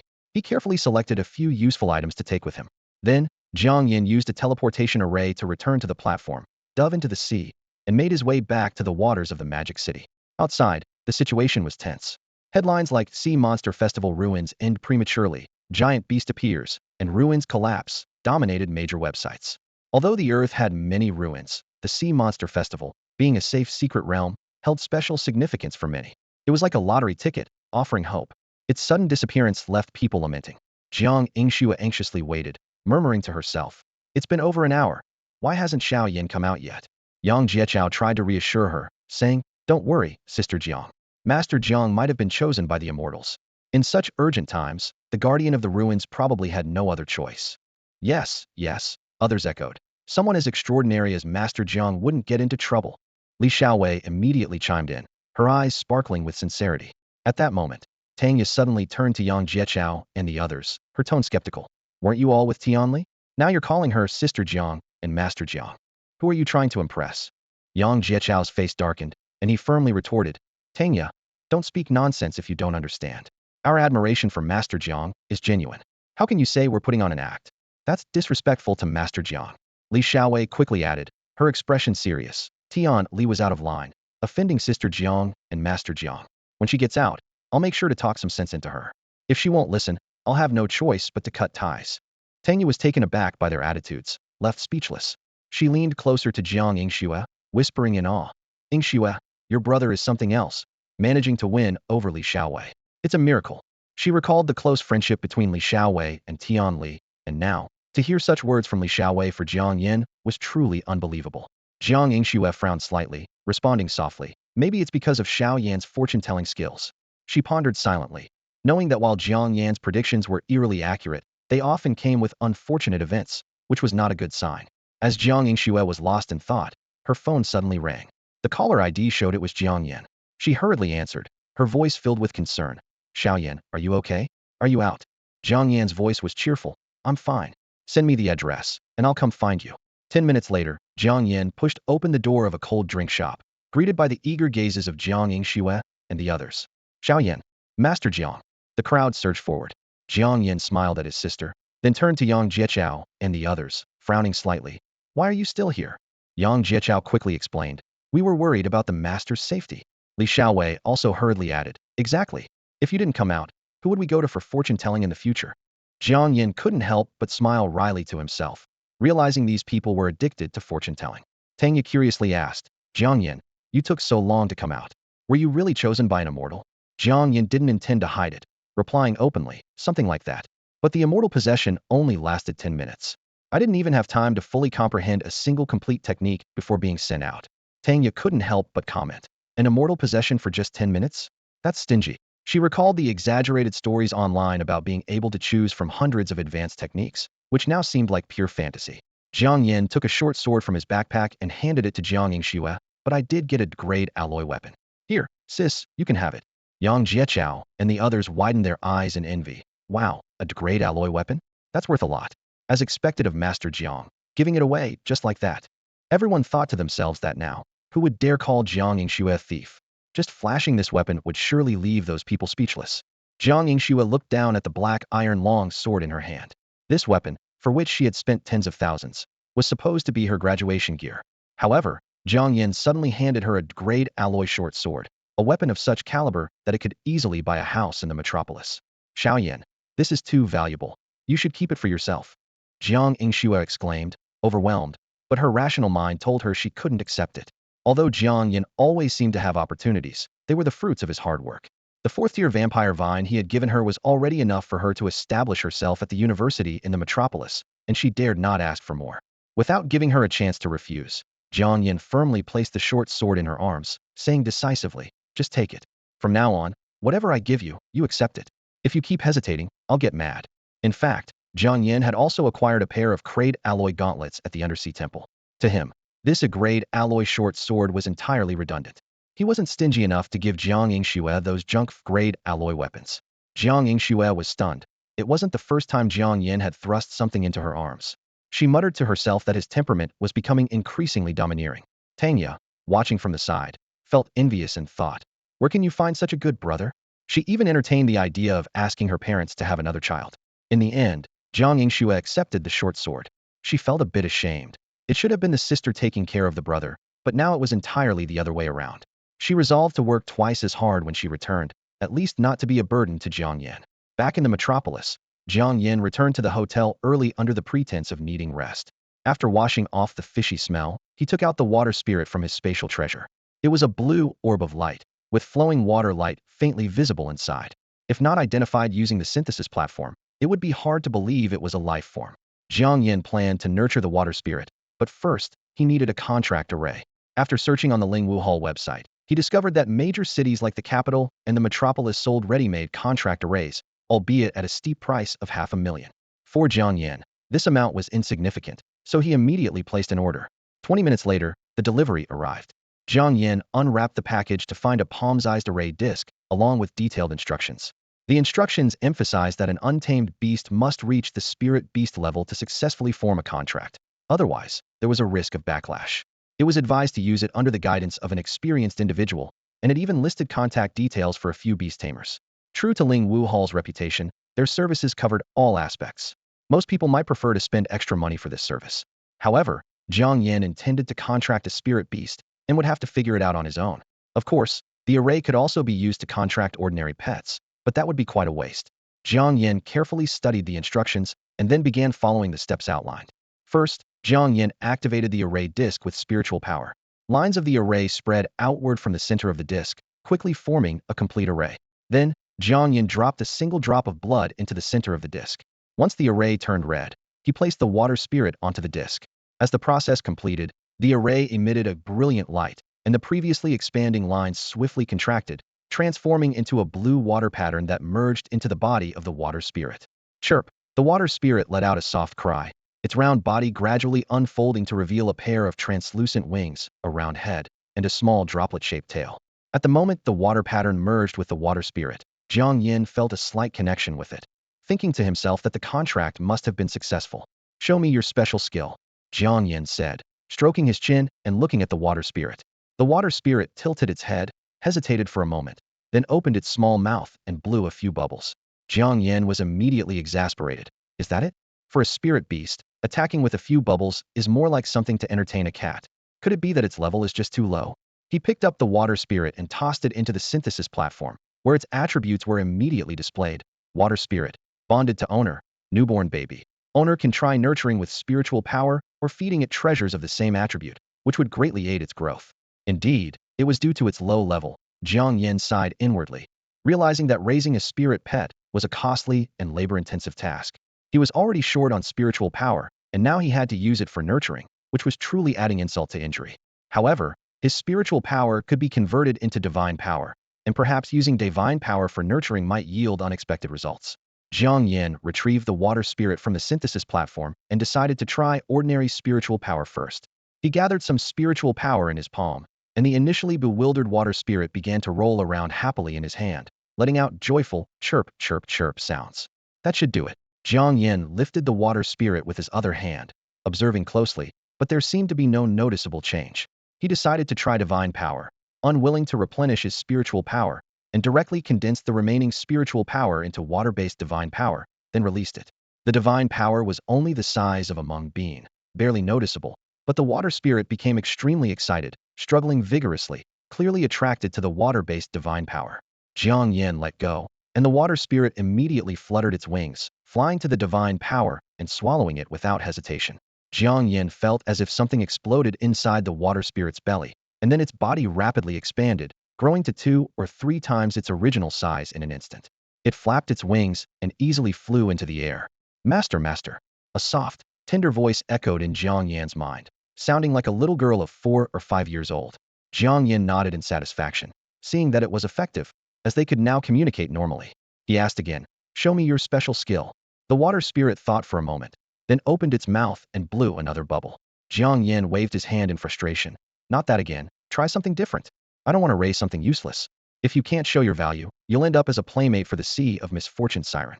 Just then, the bubble in the air suddenly burst with a pop, followed by a tremendous explosion. Before Jiang Yan could react, he was blasted away. As Jiang Yan flew through the air, the only thought in his mind was, "I'm going to have to pay for this again, and it might be a lot." Bang! After crashing through 2 rooms, Jiang Yan landed heavily on the floor. Struggling to lift his head, he realized he had fallen into a hotel room. On the bed not far away, 2 naked people stared at him in shock and terror. Coughing up blood, Jiang Yan weakly raised his hand, his voice hoarse. "Could you please call an ambulance for me? I don't have my phone with me." Before he could finish, the woman on the bed suddenly reacted, screaming and hiding behind the man. The man frantically grabbed the phone, nervously dialing the hotel service. Half an hour later, Jiang Yan was taken to a nearby hospital. The examination revealed he had severe internal injuries. Without hesitation, Jiang Yan spent hundreds of thousands to buy a grade 2 blood transformation pill. After taking the pill, his condition quickly returned to normal. Sitting up in the hospital bed, Jiang Yan was filled with frustration and helplessness. He hadn't expected that after crossing into this world, his first serious injury would be caused by his own spirit beast. Normally, a contracted beast shouldn't be able to attack its owner. However, the water spirit had a unique attack method. It first expelled a water bubble and then detonated it. He had been caught in the aftermath of the explosion. Feeling remorseful, Jiang Yan decided that in the future, whether he was testing weapons, martial skills, spirit beast abilities, or blood-sucking vine skills, he would have to do so in a specialized training room. Having made a mistake once without learning from it was indeed his own fault. After completing the discharge procedures, Jiang Yan returned to the hotel. As he entered the lobby, the hotel manager approached him with a stiff smile. "Sir, we've calculated the compensation for the damage you caused. Would you like to settle the bill now, or would you prefer to rest a while first?" Jiang Yan had been staying there for over half a month, and this was the second incident. The first time, he had only damaged most of the furniture and part of the walls and ceiling. This time, he had destroyed several rooms. Repairing it would be costly. "Go ahead, how much is it?" "I'll pay whatever it costs," Jiang Yan said decisively. This was his mistake, and he would pay whatever was necessary. He thought that once he received the acceptance letter from the University of Magic City, he could live there as a student and no longer have to stay in a hotel. The damage to the building's structure is severe, along with the furnishings in the rooms, totaling 8,370,000. The manager said, handing Jiang Yan a thick booklet. This is the detailed list of damaged items, which you can verify yourself, sir. Jiang Yan glanced through the list briefly. Once he confirmed everything was accurate, he promptly paid the compensation. As a result, he was left with only 2 million in cash. Fortunately, he still had 500 low-grade spirit stones, which he could convert to cash if he ever ran out. However, such situations shouldn't happen often. 2 million should suffice for daily expenses, while other cultivation-related items could be purchased with spirit stones, which no one would refuse. Jiang Yan booked a new room and then took out the weapons and equipment he had brought from the temple. Looking at the gear he couldn't use, he decided to conduct a synthesis test he had always wanted to try. He wondered curiously, could entirely different types of equipment be synthesized? What would be the result of combining items of completely different levels? Jiang Yan stood before the synthesis platform, his fingers lightly brushing over a chaotic pile of items. His eyes gleamed with excitement. These things had come to him effortlessly. In the past, he had always hesitated due to insufficient samples, fearing that a single failure would result in significant loss. But now, these materials seemed like gifts from above, allowing him to experiment without any reservations. He carefully selected for a while, and finally picked up an F-grade alloy weapon and a breastplate made from the hide of a mythical beast. Jiang Yan placed these two items into the synthesis platform with great care, and the system immediately prompted, there is a chance to generate a new item from this synthesis. Do you wish to combine the F-grade alloy weapon with the second-tier mythical beast hide armor? Generate a new item? Jiang Yan murmured, his heartbeat quickening. This was the first time he encountered such a prompt, clearly indicating that his previous attempts had been too conservative. Without hesitation, he decisively chose to confirm. As a faint light flashed, the system announced a successful synthesis. Jiang Yan eagerly checked the result. An F-grade alloy weapon, with a blade made of F-grade alloy and a handle crafted from second-tier mythical beast hide, offering a superior grip and an extremely comfortable user experience. Although this synthesis did not produce an entirely new item, Jiang Yan was not discouraged. He immediately began the next round of experimentation, this time choosing the newly acquired F-grade alloy weapon and a manual of thirty-yuan gong. The system once again hinted at the possibility of generating a new item, and Jiang Yan confirmed the synthesis without hesitation. To his delight, this time a brand new martial skill was born, the 7/. This was a third-level martial skill capable of unleashing blade energy to attack enemies, with the power multiplying when 7 consecutive slashes were executed. Jiang Yan's eyes widened in surprise, not expecting to obtain his first martial skill in such a way. Although the synthesis did not bring a qualitative leap in terms of level and rarity, this unexpected gain thrilled him. He quickly took out the martial skill, preparing to make 100 copies for further high-level synthesis attempts. Just then, a small blue figure flew in from the balcony. Master, I finally found you, the water spirit said with a sobbing tone. It explained its arduous search for Jiang Yan, from the hospital to the hotel, enduring numerous hardships to locate this room. Jiang Yan suddenly remembered he had forgotten about the water spirit. He felt a pang of guilt and realized the importance of a spiritual pet. If the water spirit were taken by someone else, not only would he be unable to re-establish a bond, but it might also be sold as material, resulting in a significant loss. The water spirit had no idea about Jiang Yan's intentions. It circled around him twice before finally settling comfortably on his shoulder, letting out a long sigh. As a contracted beast, especially a young water spirit, it needed to be close to its master to feel secure. However, Jiang Yan was entirely focused on synthesis at the moment, too preoccupied to pay attention to the little creature that resembled a child. After a moment of thought, Jiang Yan took out the crystal ball containing the misfortune sea monster and gently lifted the water spirit from his shoulder. You two are of the same kind, so why not get to know each other, he said, with a hint of expectation in his voice. The water spirit stared curiously at the crystal ball, its big eyes filled with confusion. Suddenly, the figure of the misfortune sea monster came into view, and its expression quickly changed from puzzlement to terror. With a scream, the water spirit darted into Jiang Yan's arms, trembling with fear. The misfortune sea monster pressed against the edge of the crystal ball, casting a disdainful glance at the quivering bundle in Jiang Yan's arms. Same kind? It sneered. Just a mere water spirit, nowhere near my level. And you think it's my equal? These words made the water spirit feel even more wronged, curling up into a tighter ball. Jiang Yan looked disapprovingly at the misfortune sea monster. Everyone is equal here, so drop the superiority act. Didn't you complain about being bored in the space? This is my spirit beast, so take good care of it. The misfortune sea monster muttered under its breath. I'm not human, and if you really believe in equality, why not let me out of this cage? Despite its words, it knew well that Jiang Yan wouldn't dare. Both were aware of the consequences if it were released. So, are you agreeing or not? Jiang Yan crossed his arms, staring at the misfortune sea monster. Or should I send a cat in to keep you company? The misfortune sea monster was startled. This guy was ruthless. If a cat were put in the space, its crystal ball would become a mere toy. Fine. It reluctantly conceded. Once you send it in, I'll give it some guidance when I have the time. Hearing this, the water spirit trembled even more, as if it had no choice but to agree. Jiang Yan nodded in satisfaction. That's more like it, he thought. The water spirit, in its juvenile form, was at the prime age for learning. Following the experienced misfortune sea monster would surely help it progress rapidly. The stronger it became, the more valuable it would be in the future.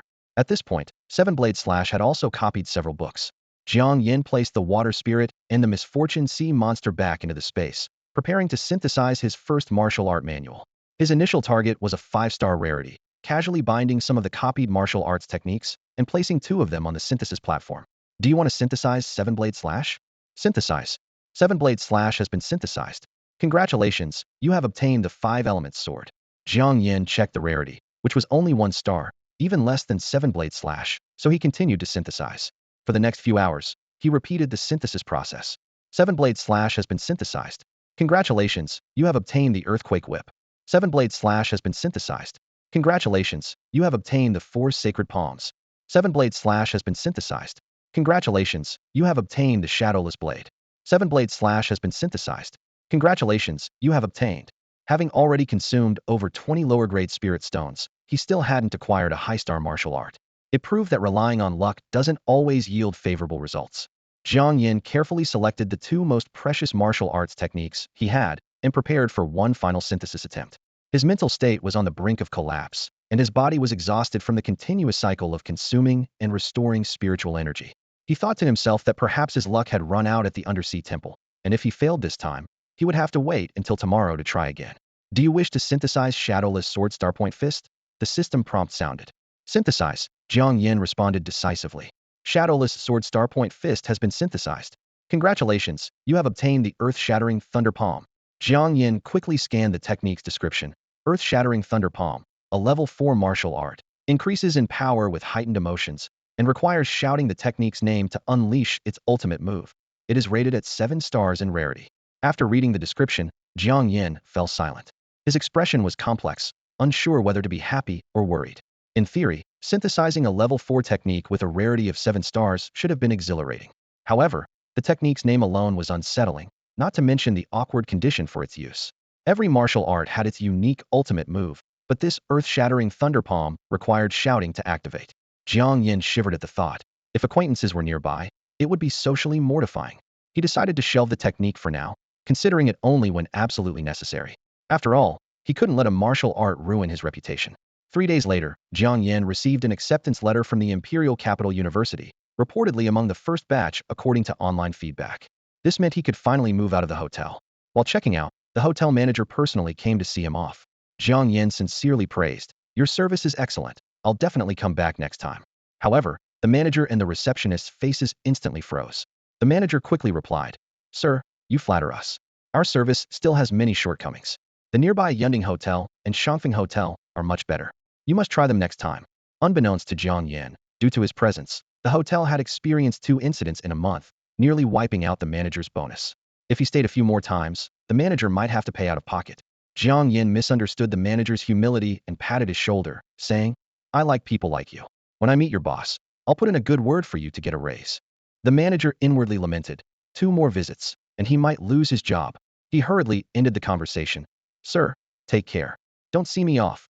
Jiang Yan waved goodbye, pulling his suitcase as he left with flair. He took a taxi to Magic City University and showed his acceptance letter to the gatekeeper. After verifying it, the gatekeeper said, "You're quite early. Head to the teaching office to report. The new student reception isn't ready yet, so just find Director Tan." "Thank you." Jiang Yan nodded in gratitude, pulling his suitcase as he stepped through the campus gates. Magic City University, he was finally here. The atmosphere of the summer break lingered across the campus of Modi University. Despite the vacation, many faculty and students remained. Amidst this setting, a young man pulling a suitcase caught everyone's attention. He was Jiang Yan, an incoming freshman. Jiang Yan's tall stature and handsome appearance immediately became the subject of whispers among passersby. "Is he a new student? He's really handsome," a girl whispered in awe. "You women are so superficial," a boy scoffed. "Look at his delicate skin. He seems like a weakling." "I heard the admission standards have dropped this year," another student chimed in. "Apparently, you just need a one-handed strength of 12,000 kilograms, and passing other criteria is enough. Well, the college entrance exam scores weren't great this year, someone explained. But there were still some standouts. I heard some were already third-tier martial artists when they took the exam. That's crazy. As Jiang Yan walked, he took in these conversations.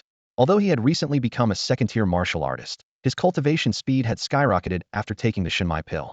He was confident he could reach the third tier before the semester started. So, these discussions didn't faze him. The scale of Moda University was astonishing. It was more like a city within a city than just a school. It took Jiang Yan nearly an hour to find the administration office, and along the way, he saw many students driving around. He thought to himself that he should consider getting a car, but his immediate priority was to sort out his accommodation. Pushing open the door to the administration office, Jiang Yan saw a middle-aged man, likely in his 50s, talking to a student with green-dyed hair. Hearing the door, the middle-aged man, Director Tan, turned around. "New student?" Director Tan inquired. Jiang Yan politely stepped forward and showed the electronic version of his admission letter on his phone. Director Tan leaned in to take a closer look, adjusted his glasses, and asked in surprise, "Are you the top scorer from Spring City?" "I'm not sure about that," Jiang Yan replied honestly. "I left Spring City right after the exams and didn't pay much attention to the news." Director Tan nodded approvingly. For a student from an outer city to achieve such results is quite rare. You should be placed in the Earth class without any issues. Director Tan then explained the disparity between outer and inner city students, mainly in terms of cultivation resources. Inner city students generally had better conditions, while those from outer cities, especially smaller places, struggled to access equivalent resources. The green-haired student couldn't hold back any longer and sneered. "Such a show-off." Both Director Tan and Jiang Yan heard this, but Director Tan merely smiled without saying much. To him, student competition was inevitable, and as long as it didn't escalate to violence, the school usually didn't interfere in these rivalries. Director Tan's attitude conveyed a clear message. Having chosen to attend university, one must understand the harshness of the world. To rise above others, one must inevitably face setbacks. Jiang Yan noted this silently, ready to embrace the upcoming college life. Director Tan thought for a moment, and then said to Jiang Yan and Xia Zhenghao, "Since you two arrived together, let's place you in the same 4-person dorm room. 2 more students will join you later." Xia Zhenghao immediately frowned and protested. "I don't want to live with some hick from outside the city. Teacher, can I get a different room? I can pay extra." Director Tan earnestly advised, "Xia, you need to understand that Magic City University attracts all kinds of students.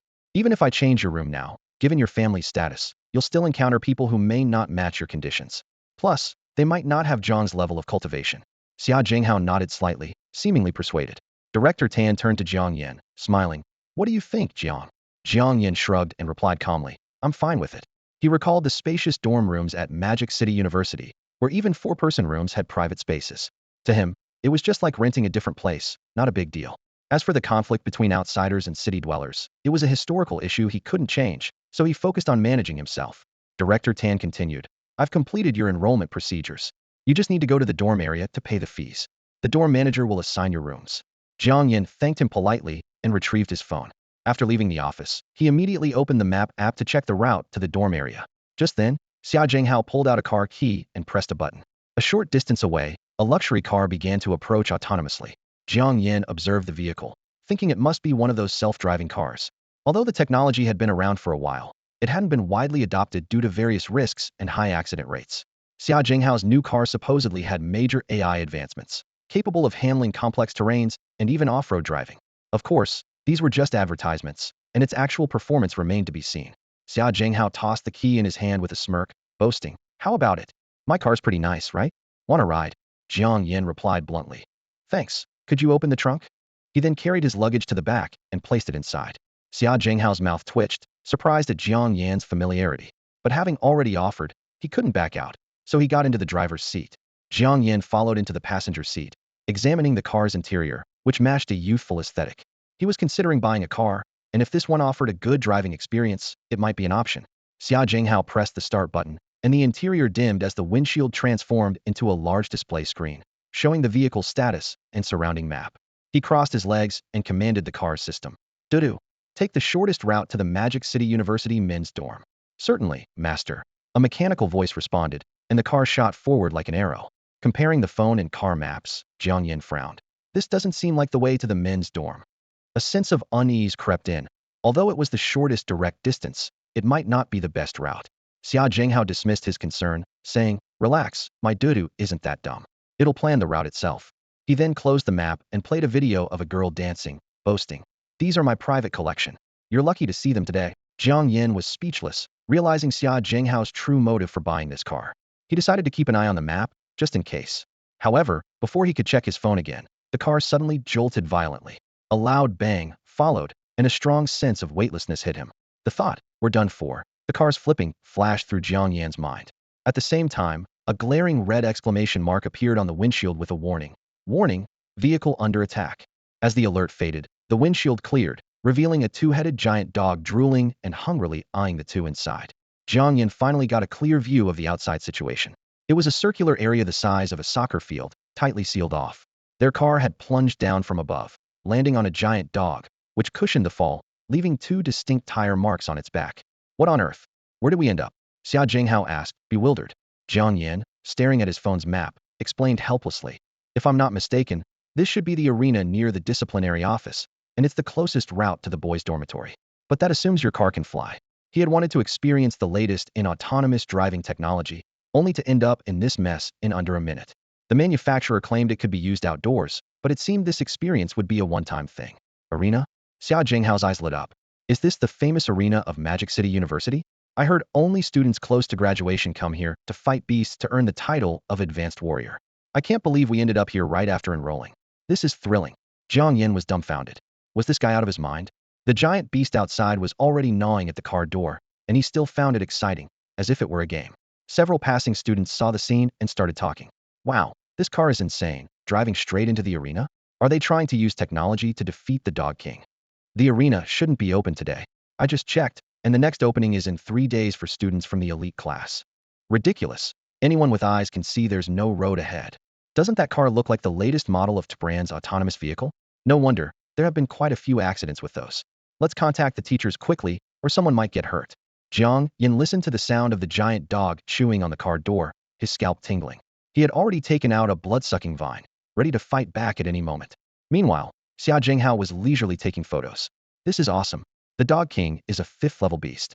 No wonder my car, which cost over 10 million, hasn't had its door chewed through yet. Xia Zhenghao nodded in satisfaction. The money was well spent. Do you have a plan to deal with that thing outside? Jiang Yan couldn't help but ask, trying to understand Xia Zhenghao's calm demeanor. Are you kidding? Xia Zhenghao glanced at Jiang Yan. Don't you know the Dog King's reputation?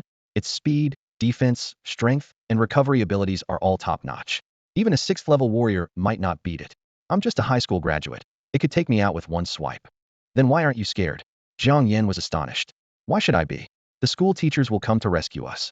Xia Zhenghao said confidently. Jiang Yan pointed to the sharp teeth already piercing through the car door. Are you sure we can hold on until then? As soon as he finished speaking, there was a loud bang, and the car door flew off. Damn, why didn't you say so earlier? Xia Zhenghao finally panicked. Xia Zhenghao realized the severity of the situation and quickly unbuckled his seatbelt, scrambling out of the car. Jiang Yan, meanwhile, nimbly flipped into the back seat. The giant dog's claws tried to reach in and grab Jiang Yan, but the blood-sucking vines went into a frenzy, wrapping him completely. The giant dog was pricked all over, and the poison from the vines quickly entered its body, slowing its movements. However, due to the dog's high level, the poison had little effect. Within seconds, the dog recovered and, after a glance at the car full of vines, decided to abandon Jiang Yan and turn to chase Xia Zhenghao instead. Jiang Yan breathed a sigh of relief. With people coming and going at school, he didn't want to reveal his trump cards too soon, as exposing his strength prematurely was of no benefit. But against a 5th-level beast, Xia Zhenghao wouldn't be able to escape for long. Jiang Yan could only use methods that others wouldn't notice. He took out the Blood Sea Purgatory map from his inventory, which he had acquired along with the Divine Vein Pill. Although he had never used it, and it wasn't lethal, it could trap enemies in an illusion. In other words, except for the target caught in the illusion, no one else would be aware of his actions.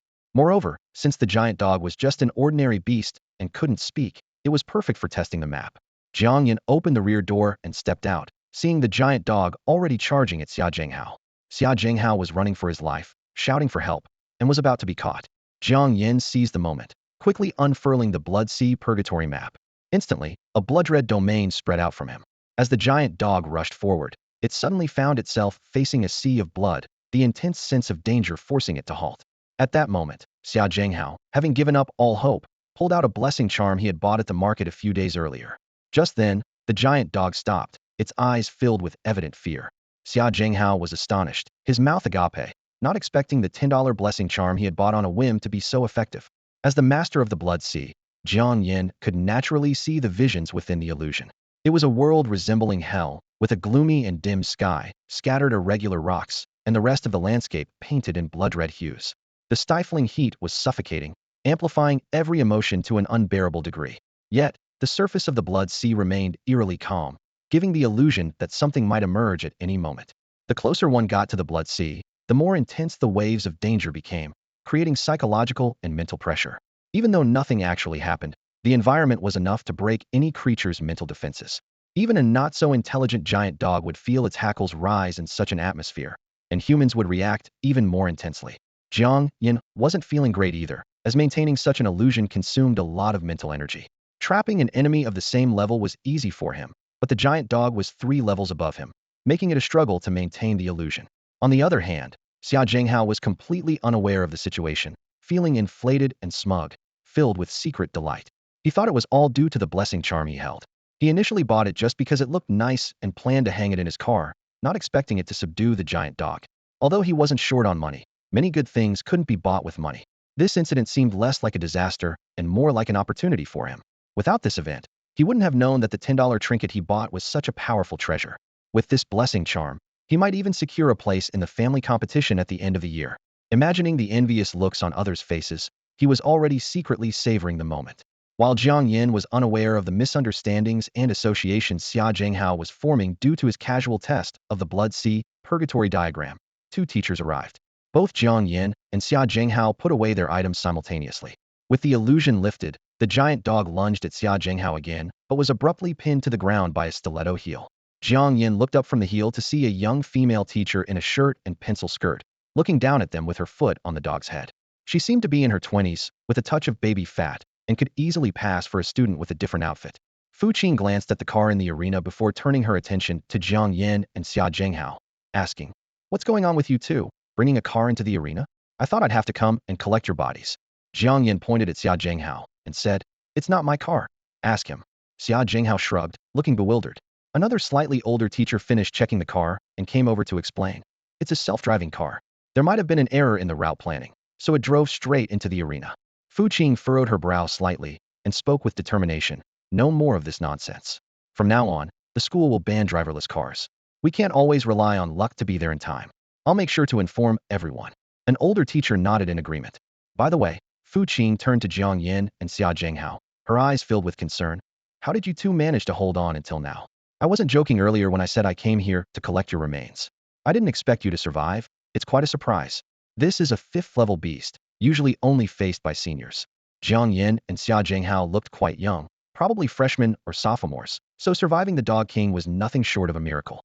"Fu, you might want to soften your words a little," the older teacher gently reminded her. "I'm just stating the facts," Fu Qing replied nonchalantly.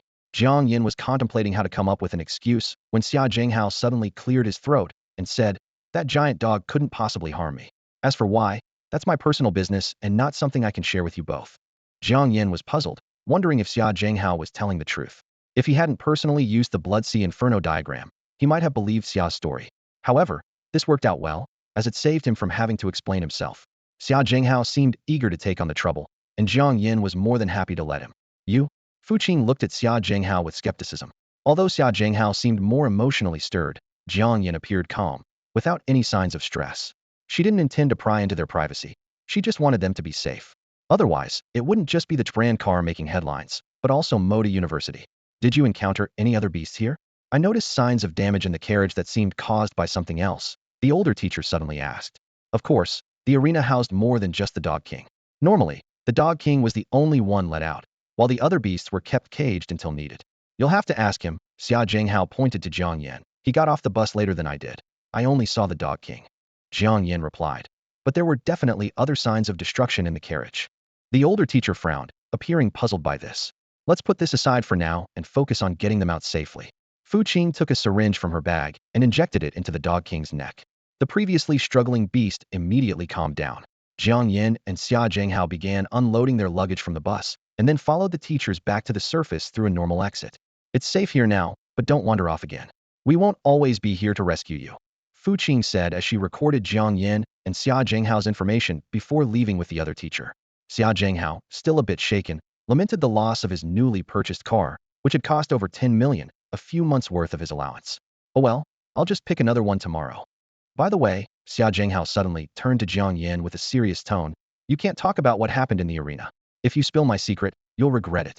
Jiang Yan was baffled, wondering what misunderstanding Xia Zhenghao had. Were they even living in the same world? When Jiang Yan and Xia Zhenghao arrived at the dormitory area, more than an hour had passed. The administrator, upon seeing them, immediately asked, "Are you the two freshmen who drove the car into the arena earlier?" Xia Zhenghao flicked his hair and struck a pose he thought was cool, joking, "Have I already become famous on my first day at school?" The administrator chuckled and replied, "Your photos are on the front page of the school forum, ranking first in popularity with over 3,000 comments." Xia Zhenghao excitedly exclaimed, "Wow, does that mean a lot of people know me now?" Jiang Yan gave him a helpless glance, wondering why he cared about such things. The administrator continued, "Actually, many girls are asking about you." This made Xia Zhenghao pout dismissively, saying, "Boring, let's just get the check-in done." After paying the accommodation fee, Jiang Yan and Xia Zhenghao each received a room card. The dormitory conditions at Moda University were quite decent, with the four-person rooms resembling a four-bedroom, two-living room apartment. Though not spacious, each person had their own private space, along with a living room, dining area, and a leisure zone. Many students chose to stay on campus even during winter and summer breaks, as the environment here in the inner city of Modu was often better than at home. Although the accommodation wasn't cheap, costing about 30,000 per semester, amounting to at least 200,000 to 300,000 over 4 years, it was easier for martial artists to earn money than ordinary people. Jiang Yan's family, for instance, could save up to 100,000 a year, which was how they managed to afford the pills and spirit beads for him. Upon reaching the dorm, Jiang Yan set down the luggage he had been carrying on his shoulder. Xia Zhenghao took a tour around the room, shaking his head in disappointment. Everyone says the dorms at Moda University are great, but they're just average. If I had known, I would have applied to Dada University instead. Jiang Yan suddenly remembered that one of the 3 major families in Dadu was the Xia family and asked, "Are you from the Xia family?" Xia Zhenghao proudly raised his chin. "You've got a good eye. If I weren't worried about being controlled by my family, I would have definitely applied to Dada University." Jiang Yan assessed him, understanding that Dada University only admitted a few hundred students each year, and Xia Zhenghao seemed to be just a first-level martial artist, clearly not meeting this year's admission criteria. Just a little short, just a little. Xia Zhenghao quickly corrected. Jiang Yan didn't bother to argue, choosing a room and starting to unpack. After moving to Modu, he bought some new clothes, priced in the hundreds to thousands, comfortable and of good quality. However, in Xia Zhenghao's eyes, they were all trash. "Hey, what are you wearing? Don't you know Moda University has outdoor training every month? Your clothes can't even protect against insects and snakes, let alone beasts." Xia Zhenghao stood at the door of Jiang Yan's room, looking displeased, and asked, "Aren't you going to pack your things?" Jiang Yan glanced up at him, puzzled as to why this guy wasn't minding his own business and instead hovering around his room. He replied coldly, "I don't know how to pack." Xia Zhenghao shrugged, justifying himself. Jiang Yan thought to himself that Xia Zhenghao's suggestion to change roommates was indeed a good one. Who would want to live with someone who can't even pack their luggage? Does he need someone to feed him too? Fortunately, their rooms were separate, or he really couldn't stand such a roommate. However, Xia Zhenghao pulled out a blue pendant from his clothes and said proudly, "I have a storage necklace. It's safe and keeps things clean. You're from the outer city, so you probably haven't seen storage tools, right? This was a Kamingafage gift from my parents, and it's hard to buy even with money." Jiang Yan felt helpless at Xia Zhenghao's boasting. Did he imagine that university life was about flaunting status and wealth to gain admirers? How boring. By the way, what weapon do you use? Xia Zhenghao suddenly asked. "My weapon is a grade alloy longsword." He spread his hands, and a longsword appeared out of thin air. "This was my graduation gift from my parents, crafted by a master from the Imperial Capital's Smithing Association. I heard it took half a year just to get in line. I'm telling you, once you're in university, these gears are essential, or you'll quickly fall behind the other students. Everyone's face-to-face every day, and you don't want to embarrass yourself. Plus, I've already learned some martial skills. Although you can choose your martial skills at Magic City University, those are just common first-level skills. Anyone with some means would have bought theirs in advance. The free ones are never as good as the paid ones, and this principle holds at Magic City University too." Jiang Yan took a deep breath and asked, "Why are you telling me all this?" Xia Zhenghao replied, "We'll be roommates from now on, so I thought I'd give you a heads up, just to get to know each other better. I won't look down on you." Despite his words, his face showed a hint of disdain for Jiang Yan. In reality, Xia Zhenghao was merely a collateral member of the Xia family, and his talent was only average. Before university, he attended his family's academy, where he was surrounded by the elite. Although not everyone was better off than him, about 70 to 80% were. Now that he was finally in university, with the chance to mingle with ordinary students from outside, how could he resist flaunting his assets? Having been under pressure for so long, he had been waiting for this moment. What happened next left Xia Zhenghao's eyes wide open. Jiang Yan opened his backpack and took out a storage ring, a pair of crate alloy gauntlets, a pair of wind boots, several level 3 manuals, and a dozen bottles of spirit-enhancing pills for synthesis, placing them all on the table.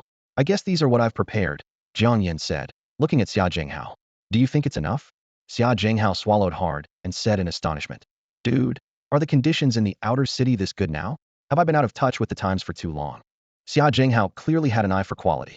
He noticed the storage ring embedded with a unique crystal, shimmering with a distinct glow, and even larger than the one he wore himself.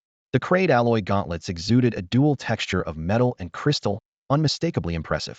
Although Xia Zhenghao wasn't familiar with the wind boots, he recognized that the beast materials used in their making were at least of 4th-tier quality. As for the cultivation techniques, while there were several he didn't recognize, he knew the Cold Spring Spirit technique as a 3rd-level technique for ice element cultivators. What shocked him the most was that Jiang Yan had brought out so many books, and those dozen bottles of spirit-nourishing pills were worth millions. Xia Zhenghao suddenly felt like a fool. He had been boasting for so long, yet Jiang Yan casually presented something that left him speechless. Coming from one of the 3 major families, even as a collateral descendant, he couldn't compare to a top student from the outer city. Back in the capital, he had already been overshadowed, and now at Magic City University, it was still the same. His life was truly tragic. This is just average for me. There's a rich girl in our class who's way wealthier than I am. Jiang Yan wasn't intentionally showing off. It was just that Xia Zhenghao was being too noisy. He casually took out some insignificant items to quiet him down. Besides, these were things he used regularly, so there was no need to hide them. When Xia Zhenghao heard, "There's someone richer than you," he was completely unsettled. Who had told him that the outer city was full of refugees and paupers? If this was called being a refugee, then could he just go and beg on the streets? Just then, Jiang Yan's phone rang, and after answering, Zhang Yingshue's voice came through. "Xiao Yan, you're at the university. Why didn't you let me know? I just saw your photo on the school forum. Why did you go to the arena? Are you okay?" Hearing Zhang Yingshue's concerned voice, Jiang Yan chuckled. "I'm fine, just a small mishap. I just finished checking into my dorm, and am tidying up now." "That's good to hear." Jiang Yingxue sighed in relief. "By the way, do you want to grab a meal together? The cafeteria at Magic City University is better than many restaurants. You definitely have to try it." Jiang Yan glanced at the time. "Sure, I'm quite far away though.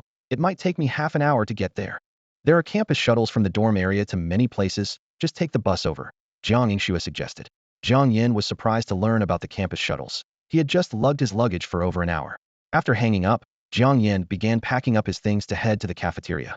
After a few steps, he noticed Xia Zhenghao following him. "Why are you following me?" Jiang Yan asked, turning around. "I'm not following you. It's lunchtime, and I need to eat too," Xia Zhenghao replied confidently. In truth, he had a terrible sense of direction and had only recently gotten his driver's license.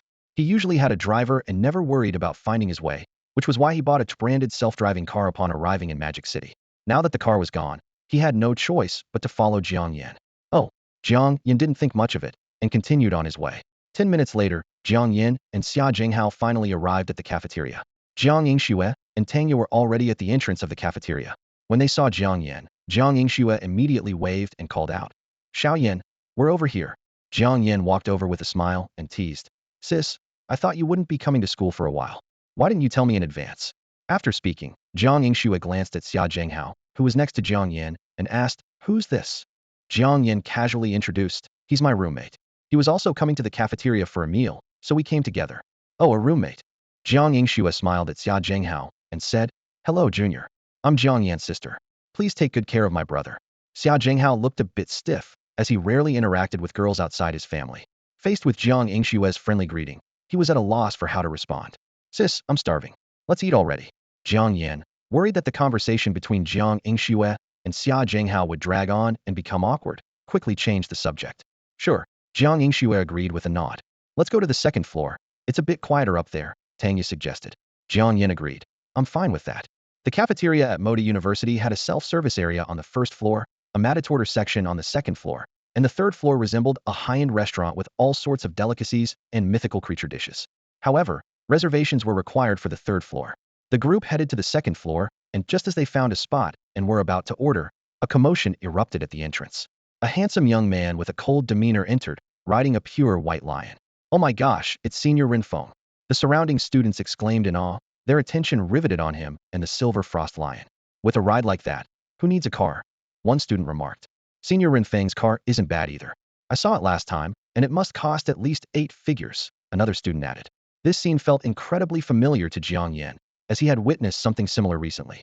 Whoa, a silver frost lion.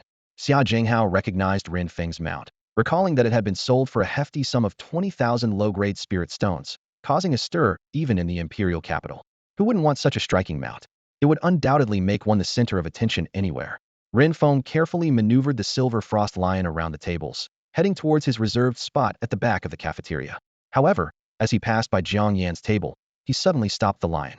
I remember you, Rin Feng said, turning to look at Jiang Yan. Huh?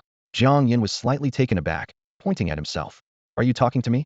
Yes, Rin Feng nodded slightly. I heard about the incident the other day. You did a reading for Tian Li, and the reading indicated she'd have an accident within 10 minutes. And then she really did, right? Rin Feng looked directly at Jiang Yan, speaking seriously. That's true, Jiang Yan admitted, then added. But I need to clarify, it wasn't a reading, it was divination. After several experiences of being labeled a mystic, he had become quite particular, ensuring that even if he wasn't professional, others would think he was. Can you do a divination for me too? I'm willing to pay. Rin Feng pressed his lips together firmly, his gaze unwavering. Jiang Yan was taken aback, encountering someone who actively requested divination for the first time. He thought to himself, wow, my reputation has really spread this far. Jiang Yingxue and Tanya stood silently nearby, barely daring to breathe. Who was Rin Feng? Not only did he come from a prominent family, but he was also a top genius with a 9th-level cultivation talent. Rumor had it that a major company from the world of heavens had already taken an interest in him, and after graduation, he would head there to develop his career. Compared to him, they were worlds apart. Rin Feng was known for being a loner, occasionally teaming up with classmates from the elite class for outdoor training, leaving ordinary students with no chance to interact with him. Yet here he was, actively seeking out Jiang Yan for a fortune-telling session, which was unexpected. Who would have thought he'd believe in such things? Of course I'm serious. Rin Feng dismounted from the back of the silver frost lion and sat beside Jiang Yan, looking earnest. Lately, I've been feeling unlucky now, extremely unlucky. Like what? Jiang Yan asked, intrigued. Recently, every time I drive, I get into an accident. It's only slightly better when I'm riding the silver frost lion, Rin Feng replied after some thought. Are you sure it's not just your bad driving skills? Xia Jinghao chimed in with a laugh. I crash every time I drive too.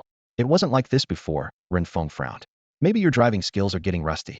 You ride the silver frost lion all the time and hardly drive.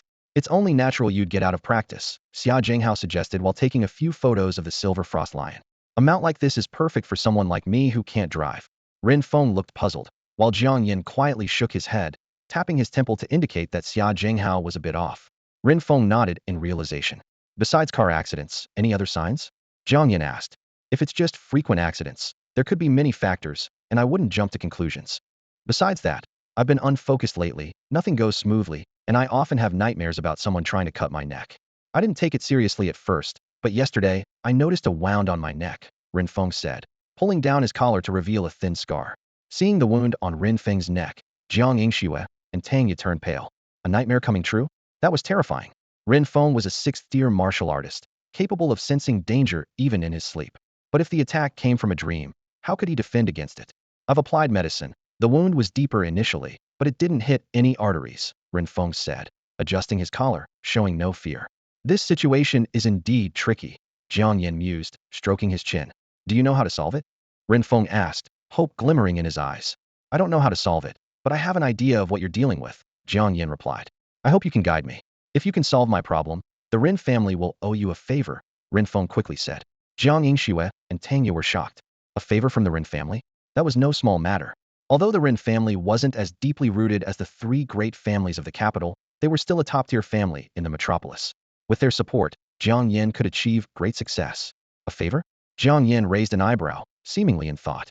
It depends on whether this favor is just a superficial gesture or a genuine debt of gratitude. As long as it's within the Rin family's capabilities, they can agree to it. Rin Feng responded. Hold on. Jiang Yan pulled out his phone and started recording. Repeat what you just said. Rin Feng wasn't annoyed and patiently repeated himself. Jiang Yan, satisfied, put away his phone and focused on Rin Feng again. The situation you're facing boils down to 2 possibilities. Either someone is targeting you, or you've gotten involved with something unclean. Something unclean? Xia Jinghao, who was busy taking photos of the silver frost lion, turned his head and remarked, what era are we in? Still believing in superstitions? Jiang Yan ignored Xia Jinghao and continued. I personally don't have any enemies, but I'm not so sure about my family. There are over a dozen business rivals alone. As for something unclean, Rin Feng pondered for a moment before recalling something. Oh, during a field training exercise, I found a site about the size of a few rooms. If there's anything unclean, it would be the coffin inside. You didn't open the coffin, did you? Jiang Yan asked uncertainly. Of course, I had to check if there was anything left inside, Rin Feng replied matter-of-factly. Jiang Yan was momentarily speechless. Is there a problem? Rin Feng asked. I suspect it's not just a site. You might have dug up someone's grave, Jiang Yan said in a lowered voice. That's possible too. Rin Feng nodded, recalling the scene. Now that you mention it, the body in the coffin was headless and had several copper nails in it. That's pretty clear. Jiang Yan slapped the table confidently. Did you take anything from there? Show me. I did. Rin Feng touched the storage ring on his hand and took out a small copper bell. I brought this out from the coffin. Jiang Yan didn't dare touch it but observed it closely. This thing doesn't even look valuable. Why take it? He couldn't understand. The copper bell seemed ordinary, rusty, and not worth anything. Plus, it came from a coffin. Why carry it around? I'm not sure. When I first saw the bell, I inexplicably liked it. But after putting it in the storage ring, that feeling disappeared. Rin Feng trailed off, realizing something was amiss. Why would he like a broken bell? Thinking back, it seemed like ever since returning from that field training, unexpected incidents kept happening. This couldn't be a coincidence. Run, before we deal with this bell, I have a question. Can your family obtain a pass to the worlds of the heavens? Jiang Yan suddenly asked. From the very beginning, Jiang Yan had only one goal, to venture into the worlds beyond. However, obtaining a pass to these worlds required meeting several stringent conditions. First, his cultivation level had to reach the 6th tier. Jiang Yan wasn't worried about this, as it was just a matter of time. Secondly, the ways to obtain a pass were limited to a few specific companies, one of which was under the Rin family's group. Jiang Yan was never a kind or harmless person. If it weren't for the favor promised by Rin Feng, he wouldn't be wasting his breath here, as all he wanted was a pass. Upon hearing Jiang Yan's words, Jiang Yingxue, Tangya, Xia Zhenghao, and others were stunned. Everyone knew Jiang Yan's exam results. Although he had a single-handed strength of 40,000 kilograms, he was barely close to his 2nd-tier warrior, still far from reaching the 6th tier. Even Rin Feng, with his 9th-level cultivation talent, had only just barely reached the 6th tier in his senior year of college. Yet here was Jiang Yan, already thinking about the pass to the worlds beyond. Wasn't this ambition a bit too exaggerated? We can indeed help you get a pass to the worlds beyond, Rin Feng said hesitantly, glancing at Jiang Yan. However, he reminded, but there are some strict conditions you must meet. The 6th tier cultivation, I know that. Jiang Yan responded. Rin Feng continued. Besides that, you need to excel in a particular field. Otherwise, even if we get you a pass, the other side might not accept it. What do you mean by excelling? Jiang Yan asked, slightly taken aback. Rin Feng sighed. Like becoming a master in a certain field or achieving a certain level of fame. He added, they only want useful people over there. Jiang Yan understood. When he researched online about traveling to the worlds beyond, he only found information on the necessary conditions of cultivation level and the pass. He hadn't expected additional conditions. From Rin Feng's tone, Jiang Yan realized that the worlds beyond were strictly controlling the influx of people from Earth, only accepting elites, not ordinary folks. If he guessed correctly, each company that could issue passes had connections on the other side, and people sent over likely wouldn't have much freedom. But that wasn't a problem. He just needed to get the pass first and figure out how to escape later. So, have you considered changing your request? Rin Feng asked, concerned that Jiang Yan might regret his decision. As a freshman, achieving both conditions might take him 7 or 8 years. Instead of pursuing such a distant goal, it might be better to seek immediate benefits. No, this is it, Jiang Yan replied without hesitation. Seeing Jiang Yan's determination, Rin Feng didn't press further. As long as Jiang Yan could meet these 2 necessary conditions, he could contact Rin Feng directly. Hold on, let me see if I can solve your problem, Jiang Yan said, using his backpack as cover to retrieve a crystal ball containing the doom siren from his spatial artifact. From Rin Feng's reaction, it seemed that the bell, or whatever Rin Feng encountered in the tomb, was related to the doom siren, all being sinister objects. As the progenitor of such things, the doom siren might have some relevant advice. If all else failed, Jiang Yan still had the disassembly function. If the bell truly posed a problem, he could just dismantle it. If that's not enough, there's nothing more he can do. Who are you planning to mess with today? The voice of the misfortune siren echoed in Jiang Yan's mind, as it seemed to have become its catchphrase. Every time it appeared, it would ask, who are you messing with today? We're not messing with anyone today, we're saving someone. Jiang Yan replied telepathically. Take a look at this bell on the table and this handsome guy in front of us. Do you see any issues with them? Saving someone? Is the sun rising in the west today? The misfortune siren said sarcastically, but still swam to the edge of the crystal ball to observe the bell on the table and glanced at Rin Feng. He did look quite handsome. No wonder he's called handsome guy. Rin Feng was closest to Jiang Yan, but in the crystal ball he could see, there was no sign of the misfortune siren, just a light shadow passing through it. Stop dawdling and take a look, Jiang Yan urged. Do I really need to look? That's a soul-capturing bell. Anyone who gets involved with it is in for trouble. This handsome guy won't last a month before he meets his end. The misfortune siren concluded directly. Soul-capturing bell? Jiang Yan felt it sounded familiar. The soul-capturing bell is a sinister artifact made from the energy of deathly resentment, capable of controlling a person's mind. However, each use depletes some of this energy. The misfortune siren took a closer look at the bell on the table and found that its energy was nearly exhausted, but the handsome guy was surrounded by this deathly resentment, which was not a good sign. Control a person's mind? Jiang Yan suddenly remembered a piece of jewelry in a game that could temporarily control an enemy's actions, which had caused several massive battles. That was the soul-capturing bell. Can this thing still be used? Jiang Yan immediately asked.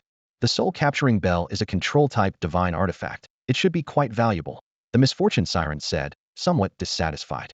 But it's just a consumable, and since you already have me, why do you need this trash? Jiang Yan replied earnestly. I could sell it for money. Everything costs money now, and since I plan to go to the world of the heavens, I need to save up some capital, right? Mainly, this thing isn't very auspicious. You're not the master of the soul-capturing bell, so carrying it could easily lead to problems. The misfortune siren expressed its concerns. Oh, then forget it, Jiang Yan decided, knowing the value of the item, but he didn't want to take unnecessary risks for money. Besides, the bell was made of ordinary brass, and its worth lay in the runes on it. Even if it were placed in a deconstruction slot, it wouldn't yield anything valuable. To him, it was utterly worthless. Master, have you found anything? Ren Feng asked, unable to contain his curiosity at Jiang Yan's prolonged silence. Jiang Yan offhandedly replied, almost there. Then he continued to ask telepathically, if someone is controlled by the soul-capturing bell, how can it be undone? Do you have a way? In the game, the bell's control effect was timed, and it would dissipate after a while. But this wasn't a game, it was reality, and Ren Feng's situation didn't seem like it could wait that long. Here's what you do. Grab his hand and leave the rest to me, the misfortune siren instructed. Jiang Yan looked up at Ren Feng. Hey, can you give me your hand? Ren Feng, puzzled, extended his hand, and Jiang Yan grasped it. But soon, his expression froze because he felt a cold energy flowing from Ren Feng's hand into his body. This chilling aura not only rampaged through his body, but also tried to invade his sea of consciousness. Dead fish, what's going on? Jiang Yan gritted his teeth. The sea of consciousness is the most important part of a person, and having this deathly resentment invade, it would be catastrophic. Don't worry, I'm just temporarily storing it in your body, the doom siren said leisurely. What do you mean by temporarily storing it? Jiang Yan was puzzled. He couldn't grasp the meaning of those words. You wanted to save this handsome guy, so you'll have to make a little sacrifice yourself, the doom siren replied coldly. Do you think I'm that selfless? Jiang Yan cursed inwardly and urged. Hurry up and get the deathly resentment out of me, or I'll turn you into grilled fish. He felt as though his hand was glued to Ren Feng and couldn't shake it off. This deal was a huge loss for him. I'm not just a dead fish or grilled fish. I have a name, you know. The deathly resentment inside you won't harm you. With me here, nothing will happen, trust me. The doom siren explained patiently. Are you sure it won't harm me? Jiang Yan's tone was skeptical. The deathly resentment has already had its aggressive part consumed. Its presence in your body might cause some discomfort, but it won't be harmful. Moreover, once it's fully consumed, your mental strength will significantly improve, the doom siren said confidently. This stuff can enhance mental strength. Jiang Yan inquired. My specialty is mental attacks. In the entire Forbidden Sea, except for that woman, no one's mental strength surpasses mine. Naturally, no one knows better than I do how to enhance mental strength. The doom siren's tone was filled with pride. Jiang Yan noticed that each time the deathly resentment attacked his sea of consciousness, a part of it dissipated. Meanwhile, his mental strength seemed to be gradually increasing with each attack. This discovery eased his mind. To be honest, he had never heard of any method to enhance mental strength. Typically, mental strength only improved with age or cultivation progress. Who would dare to absorb the dangerous, deathly resentment into their body? After a few minutes of observation, Jiang Yan realized that the deathly resentment indeed hadn't caused him any actual harm, and he felt completely at ease. Ren Feng, on the other hand, felt a lightness in his body and much clearer in his mind. He had finally found the right person. His family had consulted numerous renowned doctors and even sought help from the Alchemist Association, but none could diagnose his condition. They prescribed some medicine, but it didn't help. When he met Jiang Yan today, he asked out of faint hope, and unexpectedly, Jiang Yan not only identified the root of his mental anomaly, but also had a solution. It proved that sometimes it was worth believing in the mystical arts. Master, I'm feeling much better now. How much longer will the treatment take? Ren Feng asked cautiously. Although he didn't feel any discomfort, Jiang Yan hadn't stopped his actions. so Renfeng dared not make any sudden moves. Jiang Yan's eye twitched slightly. Renfeng might be feeling much better, but Jiang Yan himself was feeling quite the opposite. Even though he knew the deathly resentment posed no danger, the constant assault on his sea of consciousness was indescribably unpleasant. Just give me a little more time, Jiang Yan said, taking a deep breath. To enhance his mental strength, he had no choice but to endure. Inside the crystal ball, the doom siren watched Jiang Yan's pained expression and happily hummed a tune. In truth, it had many methods to enhance mental strength, some even painless, but it couldn't miss this rare opportunity to mess with Jiang Yan. How could it miss such a rare opportunity? The doom siren was quite pleased until it suddenly heard Jiang Yan's voice. Isn't it rather monotonous living inside that crystal ball? It is quite monotonous. There's nothing here but the sea. You should come in and experience it yourself, the doom siren replied without hesitation. I can actually add things to the crystal ball, Jiang Yan said seriously. How about adding some chili water? Or maybe some dye to change your color? Oh, and don't you need to train your mental strength too? I could add an automatic wheel outside to keep you energized every day. The doom siren froze immediately. Chili water? Dye? An automatic wheel? Was this guy a devil? Just imagining those things made it feel suffocated. If they were really added, it would be the end of the world. What do you think of my suggestion? Jiang Yan asked leisurely. No, no, no. The doom siren was terrified. Brother, I was wrong. I won't dare to do it again next time.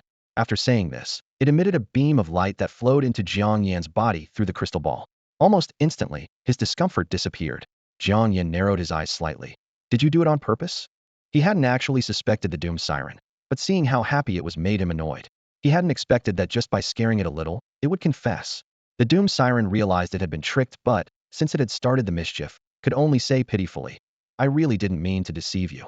The death aura can indeed enhance mental strength, but there's a gentler way to absorb it. I just didn't think of it at the time. Didn't think of it? I think you planned it all along. Jiang Yan snorted coldly. Anyway, I just didn't think of it. Believe it or not, the doom siren decided to play it tough. It didn't believe Jiang Yan would actually do anything to it. If he dared to mistreat it, it would retaliate. It planned to deal with him later. Jiang Yan felt that the death aura inside him had completely dissipated, so he released Renfeng's hand and said, there shouldn't be any major issue now. Thank you for your help, master. Renfeng rubbed his wrist, which had been painfully squeezed by Jiang Yan, then glanced at the soul-capturing bell on the table. So what should we do with this bell? It still has a trace of ominous energy, but it won't affect you anymore. Just throw it away somewhere. Jiang Yan replied nonchalantly. Thank you for the guidance, master. With that, Renfeng picked up the soul-capturing bell from the table and casually tossed it out the window. A prodigy like Renfeng naturally attracts attention wherever he goes. Photos of him with Jiang Yan and others were quickly uploaded to the school's forum, surpassing the popularity of the morning's arena post and taking the top spot on the trending list. People were buzzing. Did I see that right? It's those two again. These new students must be something special to know Renfeng. The girl in white next to them was Jiang Yingxue, infamous recently for stealing a technique worth millions. Yet now, she was dining with Renfeng. More surprising was the short sword at her waist. If I'm not mistaken, that's a great alloy weapon. Wow, those are only bought with spirit stones, right? How could someone so wealthy be a thief? Was she framed? Otherwise, the school would have dealt with it already. I mean, if you could afford a grade weapon, would you really covet a basic second-level technique? Jiang Yingshue's reputation had started to improve, especially with help from people like Yang Jieqiao.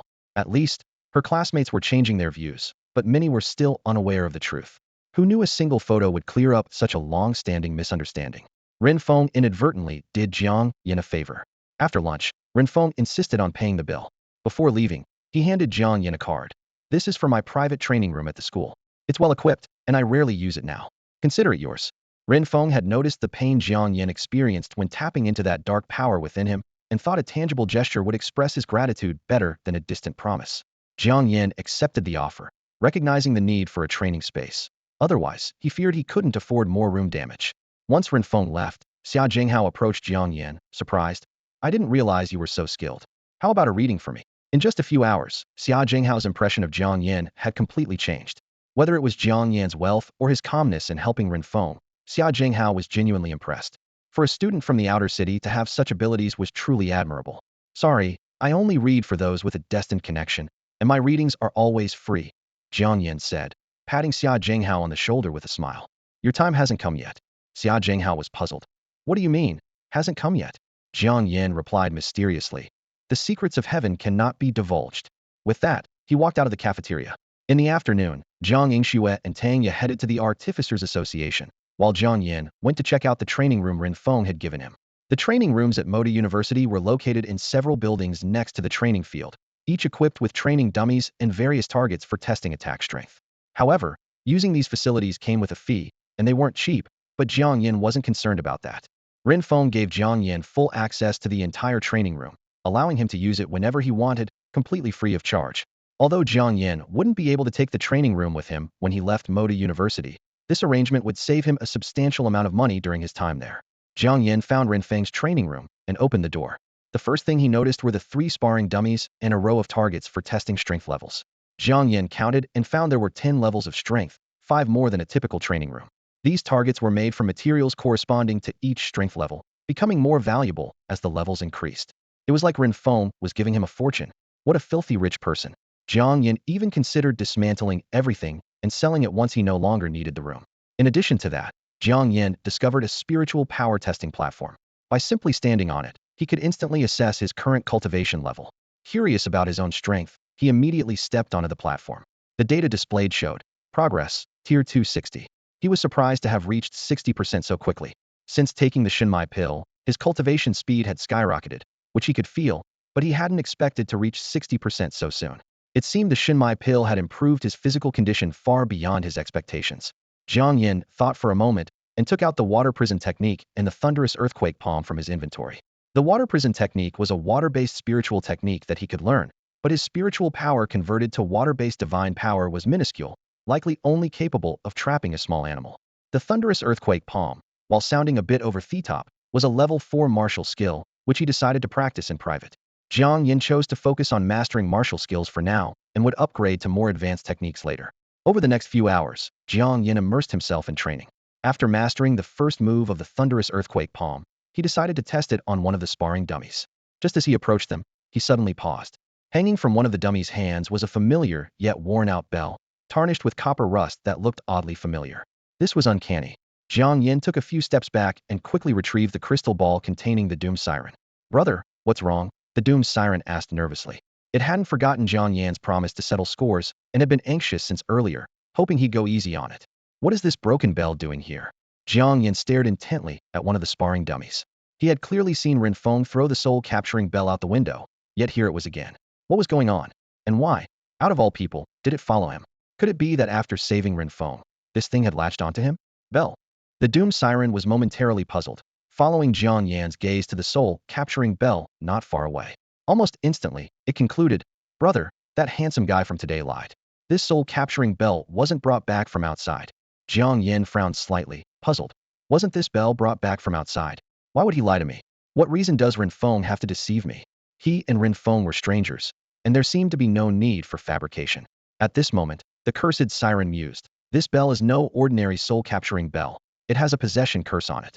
In other words, you are possessed by this thing, and it will follow you wherever you go. As for why I said he is lying, casting a possession curse requires hatred. You say this soul-capturing bell was brought back from outside. So where does this inexplicable hatred come from?" Jiang Yan was stunned, thinking to himself, "Could I have been tricked? I'm usually the one tricking others, but this time it seems I've fallen into a trap." He initially thought Ren Feng was generous, gifting him such a luxurious training room, but it turned out to be a setup. The cursed siren continued, "I don't think that guy knows much about possession curses. It's likely just your bad luck.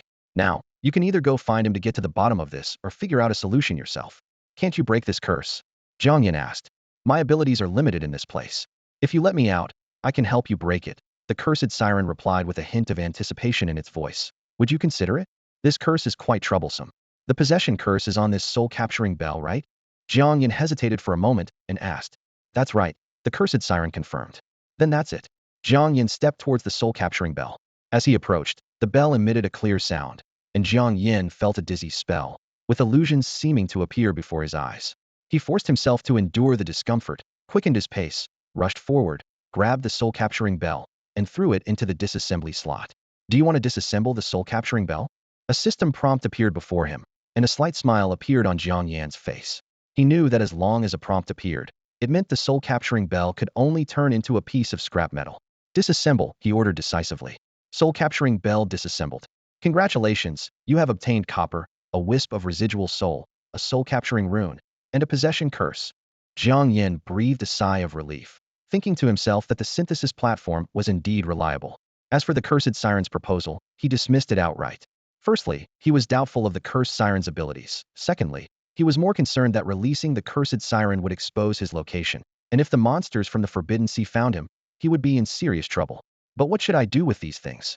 Jiang Yan pondered as he looked at the residual soul-capturing rune, and possession curse in his hand. They were all intangible, and to extract them, he would have to combine them with something else. He first took out the copper piece and casually tossed it into the training room's trash bin. Witnessing this, the cursed siren's eyes widened. From its perspective, Jiang Yan merely took the soul-capturing bell into his hand, then opened his palm, and the bell turned into a piece of scrap copper. The cursed siren was astonished. Did he destroy it directly with brute force? But Jiang Yan was under the possession curse. How could he possibly destroy the curse's vessel with his own hands? Even without the curse, destroying such a cursed object is beyond Jiang Yan's current capability. Did he use something from a divine-level treasure chest? Unaware of the cursed siren's thoughts, Jiang Yan considered for a moment and took out the blood-sucking vine. Originally, he intended to choose between equipment and martial arts techniques for synthesis, but since both were things he would use himself, they weren't suitable for creating such sinister items. However, the blood-sucking vine, being one of his main attack methods designed to trap opponents, could easily incorporate some additional elements without issue. Jiang Yan directly added the soul-capturing rune from the decomposition slot into the synthesis slot, and then added the blood-sucking vine. Would you like to synthesize the soul-capturing rune and the Tier 4 blood-sucking vine? Synthesize. With a prompt, the soul-capturing rune and the Tier 4 blood-sucking vine successfully merged. Congratulations on obtaining the Tier 4 blood-sucking vine. This vine has acknowledged its master and can be controlled through mental command after domestication. It can enter a frenzied state temporarily, with attack modes including strangulation, blood-sucking, and mild toxicity, while the soul-capturing ability requires sufficient necrotic energy. It's done. Jiang Yan's eyes lit up. The appearance of the blood-sucking vine hadn't changed, but the soul-capturing ability was now part of its attack repertoire. Although using the soul-capturing ability requires necrotic energy, it doesn't necessarily have to come from living beings. It can be collected while hunting monsters during outdoor training. Had he known that the soul-capturing bell's rune could be separated individually, he wouldn't have gone through such trouble, including creating a possession curse. But now he faced a new problem: how to deal with the possession curse and the lingering soul. The possession curse could be used for an attack, but it was definitely a one-time use. As for the lingering soul, he wasn't interested in ghosts at all. Perhaps he could store it in something? Jiang Yan's gaze swept around and finally settled on a training puppet. That seemed quite suitable. With this in mind, Jiang Yan immediately placed a training puppet on the synthesis platform and moved the lingering soul from the decomposition slot to the synthesis slot. Would you like to synthesize a lingering soul and a training puppet? Synthesize. The lingering soul and the training puppet successfully merged. Congratulations on obtaining a bizarre training puppet. Although this puppet occasionally has its own thoughts, it is non-aggressive and seems quite effective for scaring people. Jiang Yan couldn't help but marvel after reading the introduction. He took the puppet from the synthesis platform and marked an X on its head to distinguish it from other training puppets. Since it posed no danger, he decided to keep it for future use. Additionally, he had a feeling that this lingering soul was somehow related to the Rin family, and keeping it around might prove useful in the future. Lastly, there was the possession curse. Jiang Yan thought for a moment and took out an advanced version of a Tier 4 spirit nourishing pill. To trick someone into consuming a pill with the possession curse, it needed to be enticing enough. The advanced spirit nourishing pill had already gained fame through Su Qing's livestream, making it the best option at the moment. He believed that even a 6th-tier martial artist like Rin Feng wouldn't be able to resist the effects of the advanced Tier 4 spirit nourishing pill. Jiang Yan directly added the possession curse and the spirit nourishing pill to the synthesis platform. Would you like to synthesize the possession curse and the advanced version of the Tier 4 spirit nourishing pill? Synthesize. The possession curse and the advanced version of the Tier 4 spirit nourishing pill successfully merged. Congratulations on obtaining the cursed pill. This pill possesses advanced disguise capabilities and randomly releases a curse upon consumption. Jiang Yan stared at the pill on the synthesis table, momentarily stunned. The cursed pill before him could randomly unleash a curse, a truly extraordinary item. As for the original effect of the Yunling pill, as described, it served as an advanced disguise. From its appearance alone, the pill seemed flawless, even emanating a strong aura of spiritual energy, enough for an outsider to judge it as a highly effective pill.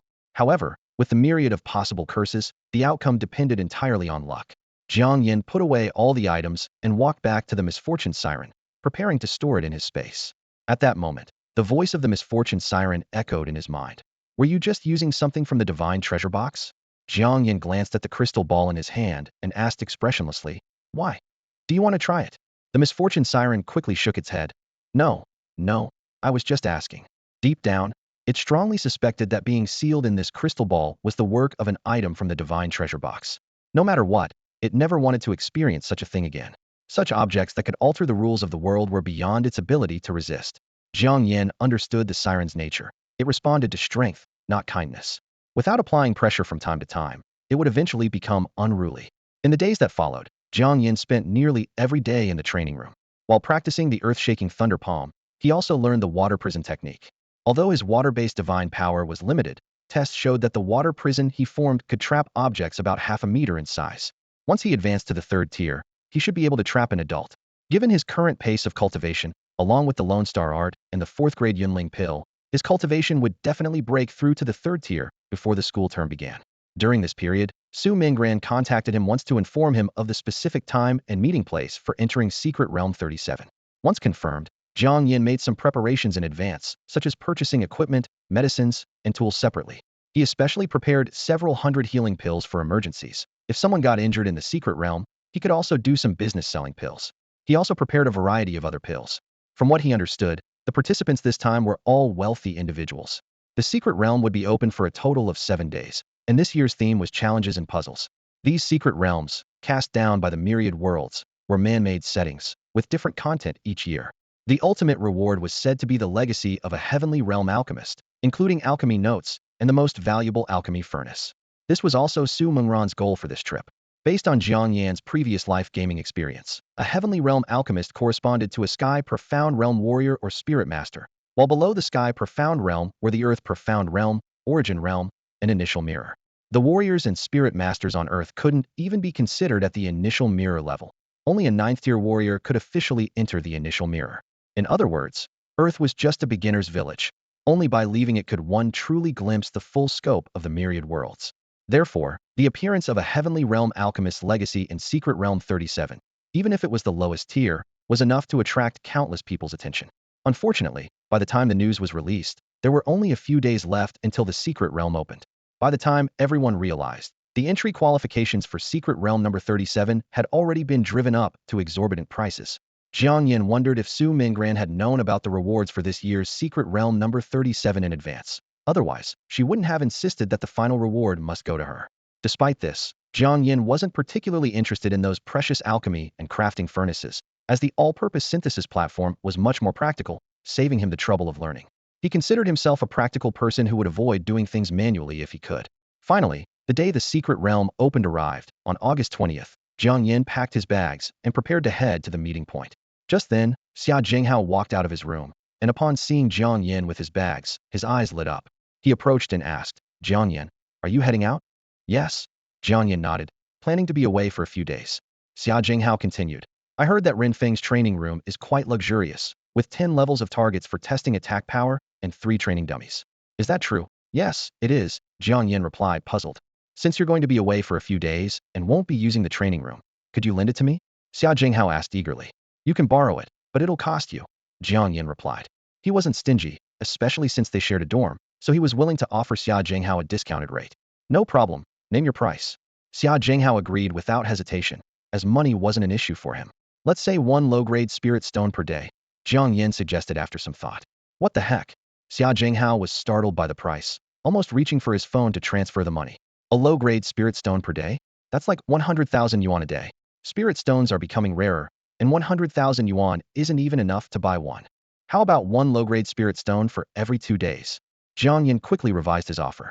2 days for 1 low-grade spirit stone. Xia Jinghao considered the offer and found it acceptable, given that Jiang Yan had already offered him a 50 discount. All right, he took out 2 low-grade spirit stones from his storage pendant. "I'll rent it for 4 days to start." Jiang Yan accepted the stones, checked that their spiritual energy was intact, and handed Xia Jinghao the training room's key card. "Don't damage anything in the training room, or you'll have to compensate for it." As for the school, Renfeng has already informed them that all the equipment in the training room is his private property. Even with the key card, you only have temporary usage rights. Xia Jinghao wasn't worried about causing trouble, as he wanted to maintain his standing at Magic City University. "Don't worry," he said happily, taking the key card. Jiang Yan left the dorm and took a bus to the school gate. It wasn't until he got into a taxi that he remembered the training room had a rather unique training puppet. Although he didn't think it was a big deal, it might startle someone unfamiliar with it. Should he warn Xia Jinghao? Just as he was pondering this, Su Mingran called. Oh well, it probably wouldn't be an issue, and he had more pressing matters to attend to. Jiang Yan promptly answered the call. 2 hours later, Jiang Yan arrived at a tea house in the outer city of Modu. As soon as he stepped through the door, he spotted Su Mingran sitting in a corner. Unlike her usual attire, today she wore a black fitted outfit with a matching jacket, her icy blue hair tied into a ponytail, giving her a clean and sharp appearance. Next to her sat a young girl with a doll-like face, also clad in leather armor, fully equipped.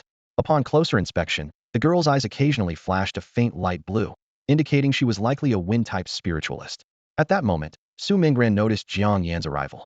She turned to the young girl beside her and said, "The person we're waiting for is here." At this, Tao Xiling turned her head to see a tall, handsome man approaching them. Mingran. Tao Xiling excitedly grabbed Su Mingran's arm and whispered, "Why didn't you tell me he was a guy, and such a handsome one at that?" Su Mingran couldn't help but roll her eyes, thinking to herself, being handsome doesn't put food on the table, does it? If she had any other choice, she wouldn't have sought out this guy. Their team only had 3 people, putting them at a disadvantage compared to others. She recalled how during the last encounter at the Sea Monster Festival ruins, Jiang Yan had fished out her contract beast, and she held back her irritation, unable to question him without revealing that the beast was her secret contract creature. Did I hear someone complimenting my looks? Jiang Yan casually sat across from Su Mingran and tossed a small snack into his mouth. Su Mingran coldly replied, "You heard wrong." She took a sip of her tea with a tone that was less than friendly. "Hey handsome, what's your name?" Tao Xiling asked, resting her chin in her hands and gazing at Jiang Yan with a starry-eyed look. "I'm Mingran's cousin. You can call me Xiling." Jiang Yan smiled and replied, "I'm Jiang Yan. You look much younger than Su Mingran. You've got quite the sweet tongue." Tao Xiling giggled. Su Mingran glared at Jiang Yan, annoyed. "So, are you saying I look old?" Jiang Yan quickly denied it. "No, not at all. Not old at all." Su Mingran thought to herself, still feeling slighted, wondering if Jiang Yan preferred the cute type. Sensing the tension rising, Tao Xiling quickly interjected. "Mingran, since everyone's here, we should head over now. I heard a lot of people from the capital have arrived too, and we don't want to run into them by being late." Su Mingran nodded in agreement. "You're right." She picked up the long sword from the table, stood up, and said, "Let's go. It's only a 10-minute walk from here." "Wait a minute, I haven't had breakfast yet." Jiang Yan hurriedly stuffed a couple of snacks into his mouth before catching up with Su Mingran and Tao Xiling. When the 3 arrived at the entrance to the secret realm, they found the square already crowded with people, easily numbering in the hundreds. The entrance to the secret realm was directly above the square, and from a distance, the entrance to the 37th secret realm resembled a giant mirror, which was usually transparent. Today, some vague images began to appear. Tao Xiling took out her phone and snapped a few photos at the entrance. It seemed this particular secret realm was an indoor setting. As she reviewed the photos, she frowned slightly and said, "The theme of the secret realm is challenges and puzzles. Since it's indoors, there should be a lot of randomness. There's no way so many people will be transported to the same room. No worries. Whoever gets the rewards in the secret realm, we'll just take it from them," Su Mingran said nonchalantly. Tao Xiling agreed. Hearing their conversation, Jiang Yan took a few steps back. 2 spirit masters plotting to rob others who could withstand that if they were targeted? Fortunately, he was on the same team as them. Blood transformation pills and coagulation powder for sale. The secret realm opens in 15 minutes. If you haven't prepared these essentials, come and have a look. Suddenly, a vendor's shout came from not far away. Jiang Yan saw a short, skinny young man weaving through the crowd with a box. He felt displeased. He hadn't expected competition for business. However, he had prepared advanced versions of the pills, definitely superior to these ordinary ones. Come and see. Top quality spiritual energy detectors. How can you enter a puzzle-type secret realm without one? Only 500,000 each. No regrets, no deception. Another shout rang out. Jiang Yan was struck by the idea. Why hadn't he thought of that? In a puzzle-type secret realm, there would surely be many mechanisms made of spiritual energy. Having a detector would be like cheating. But normally, these detectors only cost tens of thousands. Now the price had skyrocketed tenfold. People crowded around, inquiring nonstop. These sellers sure knew how to do business. Should we buy a spiritual energy detector too? Jiang Yan was reluctant to spend the money, as he was working for Su Mingran, so he had to ask her opinion. Spiritual energy detectors are useless. Not just detectors, but all electronic devices lose their function inside the secret realm, Su Mingran calmly analyzed, glancing at Jiang Yan. Do you think the people from the heavenly world wouldn't have considered such a basic cheating method? So why are so many people buying them? Jiang Yan looked around at the crowded vendors and thought to himself that they must have made millions in just a few minutes. It's all a scam targeting newcomers. Su Mingran took a magnifying glass out of her storage ring and said casually, "Buying a spiritual energy detector is pointless. This costs less than a few bucks." "Wow, Mingran, you're so thoughtful," Tao Xiling said. looking at Su Mingran with admiration. I know you're nearsighted, so you should use this. Su Mingran handed the magnifying glass to Tao Xiling. Jiang Yan was about to comment on their seemingly reversed roles when, suddenly, a burst of fire descended from the sky with a loud crash, creating a large crater right in front of them. Su Mingran's expression turned cold as she warily eyed a group of well-equipped young people approaching. Well, look who I found, sneered a slick-haired youth, staring mockingly at Su Mingran. Isn't this the stray dog that ran away from the Su family? On Earth, all man-made secret realms have age restrictions, designed to nurture the young. Therefore, those who enter are mostly students. This well-equipped team consists of 3 men and 2 women. 4 of them appear slightly older, around 20, while the last member is notably younger, around 15 or 16. He stands silently at the back of the group, seemingly on the fringes, yet the occasional flicker of purple lightning in his eyes marks him as a rare lightning element spirit master. More striking is his age. Being sent to such a place at 15 or 16 is a testament to his extraordinary abilities. At this age, most people are just beginning their training. Su Yang, who do you think you are to speak to Mingran like that? Tao Xiling immediately stepped forward to shield Su Mingran from the greasy-haired young man. Why wouldn't I dare? She has nothing to do with the Su family now. Is it wrong to call her a stray dog? Su Yang retorted arrogantly, arms crossed. Get your facts straight. Mingran left the Su family of her own accord. Even your grandfather shows her respect. What gives you the right to spout such nonsense, you trash? Tao Xiling, like an agitated little lion, was surrounded by wind element spirit power, ready to strike at any moment. Don't bother with him, Su Mingran said, stopping the furious Tao Xiling, and glanced calmly at Su Yang. He's just someone I used to beat up as a kid. It's normal for him to feel unbalanced. Su Yang's face darkened, ready to retort, but the young boy behind him interrupted. The secret realm is about to open. Don't waste time here. Hearing this, Su Yang, although unwilling, had no choice but to retreat. Mingran, we'll see you in the secret realm, Su Jiang said with a faint smile before leading his team away. Watching them leave, Tao Xiling scoffed. For someone so young, he sure knows how to act deep. Do you think Su Yang would have bothered you if he hadn't given the nod? When we see those guys inside, let's give them a good beating. Calm down, Su Mingran said coldly. Hearing this, Jiang Yan shivered. A good beating? How deep is this grudge? Suddenly, a bell tolled from the mirror above the square. Su Mingran took out 2 secret realm tickets and handed them to Jiang Yan and Tao Xiling. The secret realm is about to open. Keep your tickets safe. You can fight inside, so be careful. Can we kill? Jiang Yan asked hesitantly. Yes, Su Mingran nodded. You can kill, but the secret realm has protection measures. It will automatically eject you when you're on your last breath. Whether you survive outside depends on how quickly you get medical help. As Su Mingran finished speaking, Jiang Yan felt his ticket transform into a golden light that enveloped him. A powerful suction from the mirror followed, lifting everyone holding tickets into the air. Jiang Yan hadn't expected to experience flying this way until he was pulled into the mirror, where the golden light vanished. When he regained his senses, he found himself in a dimly lit room. Meanwhile, a mechanical voice devoid of any emotion echoed.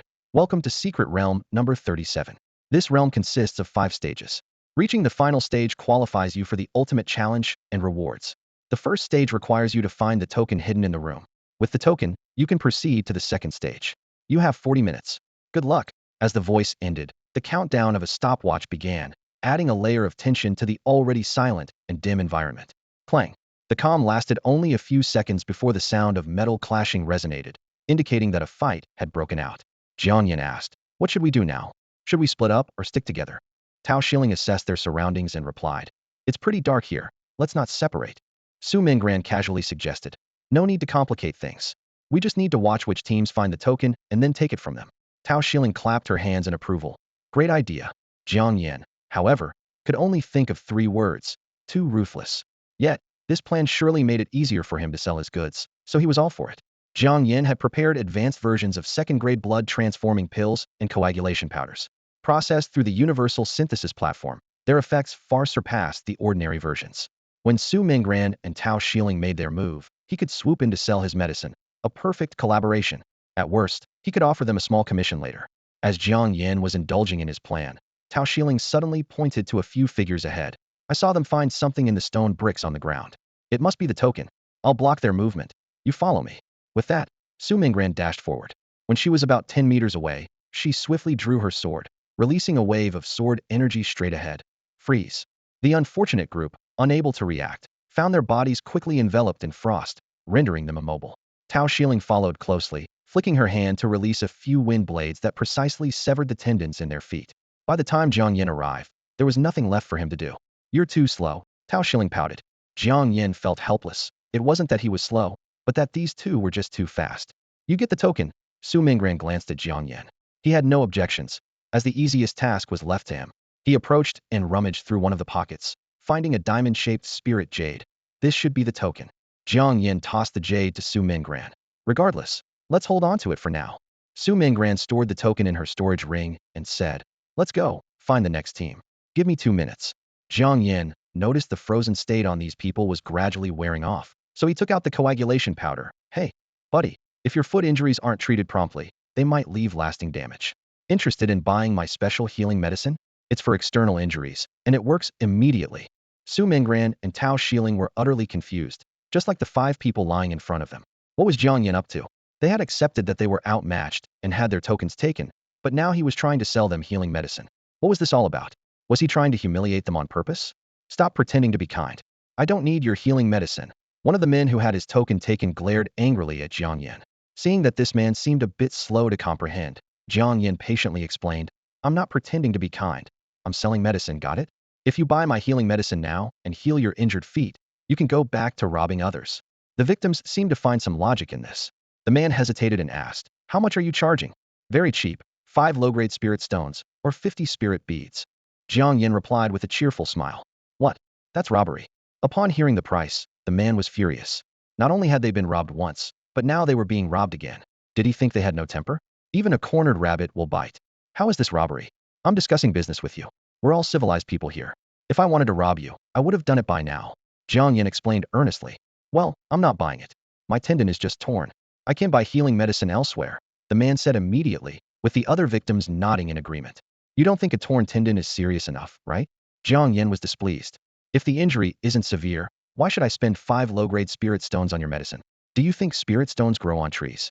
He sighed, then mustered his strength and stomped hard on the man's leg. There was a cracking sound as the man's leg bone broke. Now your injury should be serious enough, Jiang Yan said, taking out the hemostatic powder again. But my medicine is very effective. Even if you break a few more bones, it can heal them all. 5 low-grade spirit stones, and you won't regret it.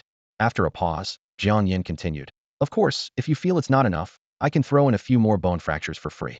A break is a break, whether it's 1 bone or 2. It makes no difference. Buy.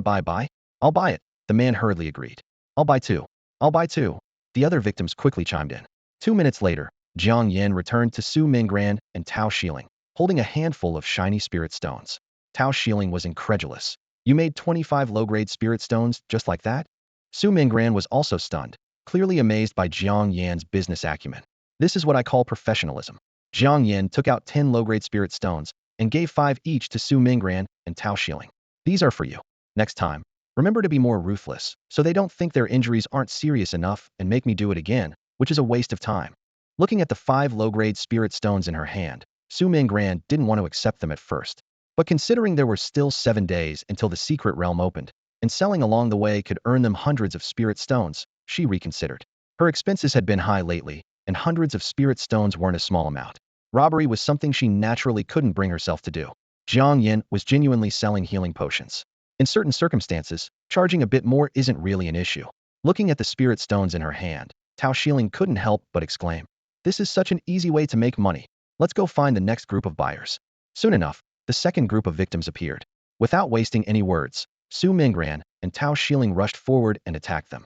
Once everyone was lying on the ground, Jiang Yan stepped forward to search for tokens, and then pulled out blood transformation pills and blood coagulation powder, smiling at the first victim as she said, you all look pretty injured. Do you need some healing potions? Whether it's internal or external injuries, we've got you covered. Just 5 low-grade spirit stones. The first victim, full of indignation, replied, no way. I'd rather die than be humiliated. Jiang Yan pulled out a fruit knife and swiftly sent him out of the secret realm. Witnessing this, the other victims gasped in fear. I'll buy, someone immediately shouted. They all had their own healing potions, but Jiang Yan's forceful sales tactics left them with little choice. Although they would be sent out of the secret realm if they were left with just a breath, they definitely didn't want to experience a close encounter with death. For the rest of the time, Jiang Yan and the others continued searching for buyers. What was supposed to be a puzzle-solving challenge turned into a buying and selling game for them. 40 minutes flew by, and the teams with tokens were transported to the next stage. That familiar mechanical voice rang out again. Welcome to the second stage. This is a unique desert. You need to survive here for 3 days. If you can endure, you pass. Jiang Yan looked around and noticed that there were only 7 teams in their room that had passed, far fewer than in other rooms. This was clearly due to their successful business ventures. Even more astonishingly, in Su Jingyan's room, only their team had passed. They had evidently eliminated all the other teams in their room. This way, they could reduce the competition in the subsequent stages. Seeing Su Jingyan and his team covered in blood, everyone instinctively kept their distance. Some of the weaker teams even gathered together, because Su Jingyan's team had the clear ability to wipe out all the competitors. If they went crazy, they could clear out everyone in the second stage and secure an undisputed first place. But this was just the most extreme scenario. No one was foolish, and encountering a powerful team would naturally lead others to band together. Jiang Yan assessed the surroundings, noting the barren landscape with no water or food sources. Everyone knew they would be in the secret realm for a week and had prepared some food and water, so there must be other dangers in this desert. Let's not wander too far.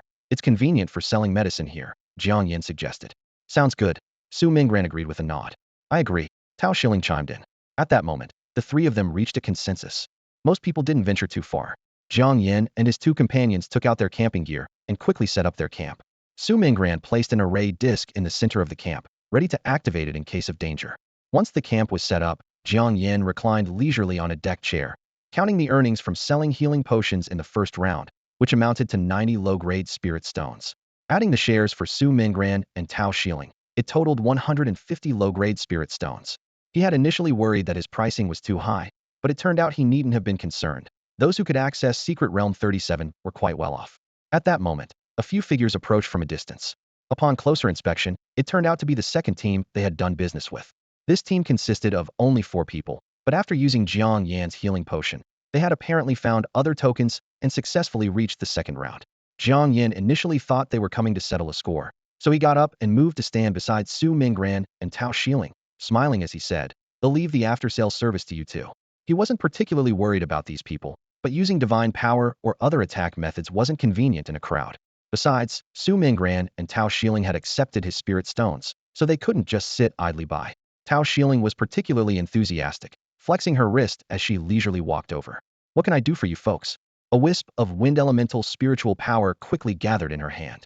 Seeing this, the other party hesitated to come closer. The square-faced man leading them hurriedly said, "Miss, don't get us wrong. We're here to find that young man and buy more healing potions. We heard he has ones that can treat internal injuries too. Would like to buy some of both." They had purchased Jiang Yan's healing potions out of necessity, but the results were extraordinary. After sustaining severe injuries, they recovered almost completely in just a few minutes. Outside, buying such effective healing potions would cost at least $1 million. At 5 low-grade spirit stones, they felt it was a bargain. Healing potions below the 3rd grade had mediocre effects, mainly stopping bleeding and alleviating pain. Things modern medical methods could achieve, so they weren't too expensive. But once they reached the 3rd grade, they could automatically heal wounds and even save lives in critical moments. The healing potions Jiang Yan sold them clearly had such effects. Considering the secret realm had just opened and the likelihood of injuries in the coming days was high, buying more healing potions seemed like a wise choice. Hearing this, Tao Shilling was a bit taken aback. Repeat customers? How incredible! Looking at the earnest expressions of the people in front of her, Tao Shilling could only turn around and shout, "Jiang Yan, we have visitors. You should handle this yourself." Jiang Yan jogged over, smiling cheerfully at the square-faced man. "What can I get for you?" The square-faced man recalled the scene of Jiang Yan sending their teammate away with a fruit knife, but remembering their purpose, he swallowed hard and said, "4 sets of external treatment and 4 sets of internal treatment, please." "No problem." Jiang Yan agreed readily. Jiang Yan took out 4 advanced grade 2 blood coagulation powders and 4 advanced grade 2 blood transformation pills from his bag. The blood coagulation powder is used for treating external injuries, which everyone had already tried, while the blood transformation pill is for internal injuries. As long as there's a breath left, taking it can save a life. But if the injuries are too severe, 1 pill might not be enough. "Oh, then take 2 more," said the square-faced man. "Thanks for your patronage. That'll be 50 low-grade spirit stones in total." Jiang Yan packed the powders and pills and handed them to the square-faced man. Having secured a big sale, Jiang Yan was in a great mood. He put the spirit stones into his inventory and turned to Su Mingran and Tao Shilling, saying, "You two didn't help with this deal, so I won't be sharing the profits with you." "Jiang Yan, is your healing medicine really that effective?" Tao Shilling asked with a face full of surprise. Saving someone with just a breath left requires at least a 3rd or even 4th grade blood transformation pill, right? "Of course, but it also depends on the cultivation level. It can certainly save ordinary low-level martial artists." For those with higher cultivation, more advanced pills would be needed, Jiang Yan replied. I get that. All healing medicines are like that. I just didn't expect your pills to be so effective. 5 low-grade spirit stones. I'm tempted, Tao Shilling said, looking conflicted. So, how about I sell you a few? I'll give you a 20 discount. Just 4 low-grade spirit stones. Jiang Yan's eyes lit up, seizing any opportunity to promote his products. No, I'm just saying. I already have healing pills stocked up. I'll come to you once I run out, Tao Shilling replied. Deal then. If you need any, remember to contact me, Jiang Yan said with a smile. Su Mingran and Tao Shilling were obviously potential customers, which meant he could approach them with more expensive items in the future. But if your healing medicine is so good, why not sell it outside? You shouldn't have trouble finding buyers, right? Tao Shilling asked, puzzled.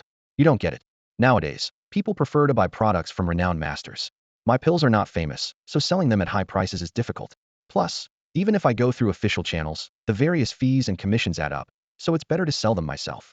Jiang Yan shrugged helplessly. He was selling the advanced grade 2 spirit nourishing pills in Su Qing's livestream. Although it had high viewership, not many could actually afford them. However, this secret realm was different. Those coming for the heavenly realm alchemist were mostly wealthy and influential people or descendants of big families.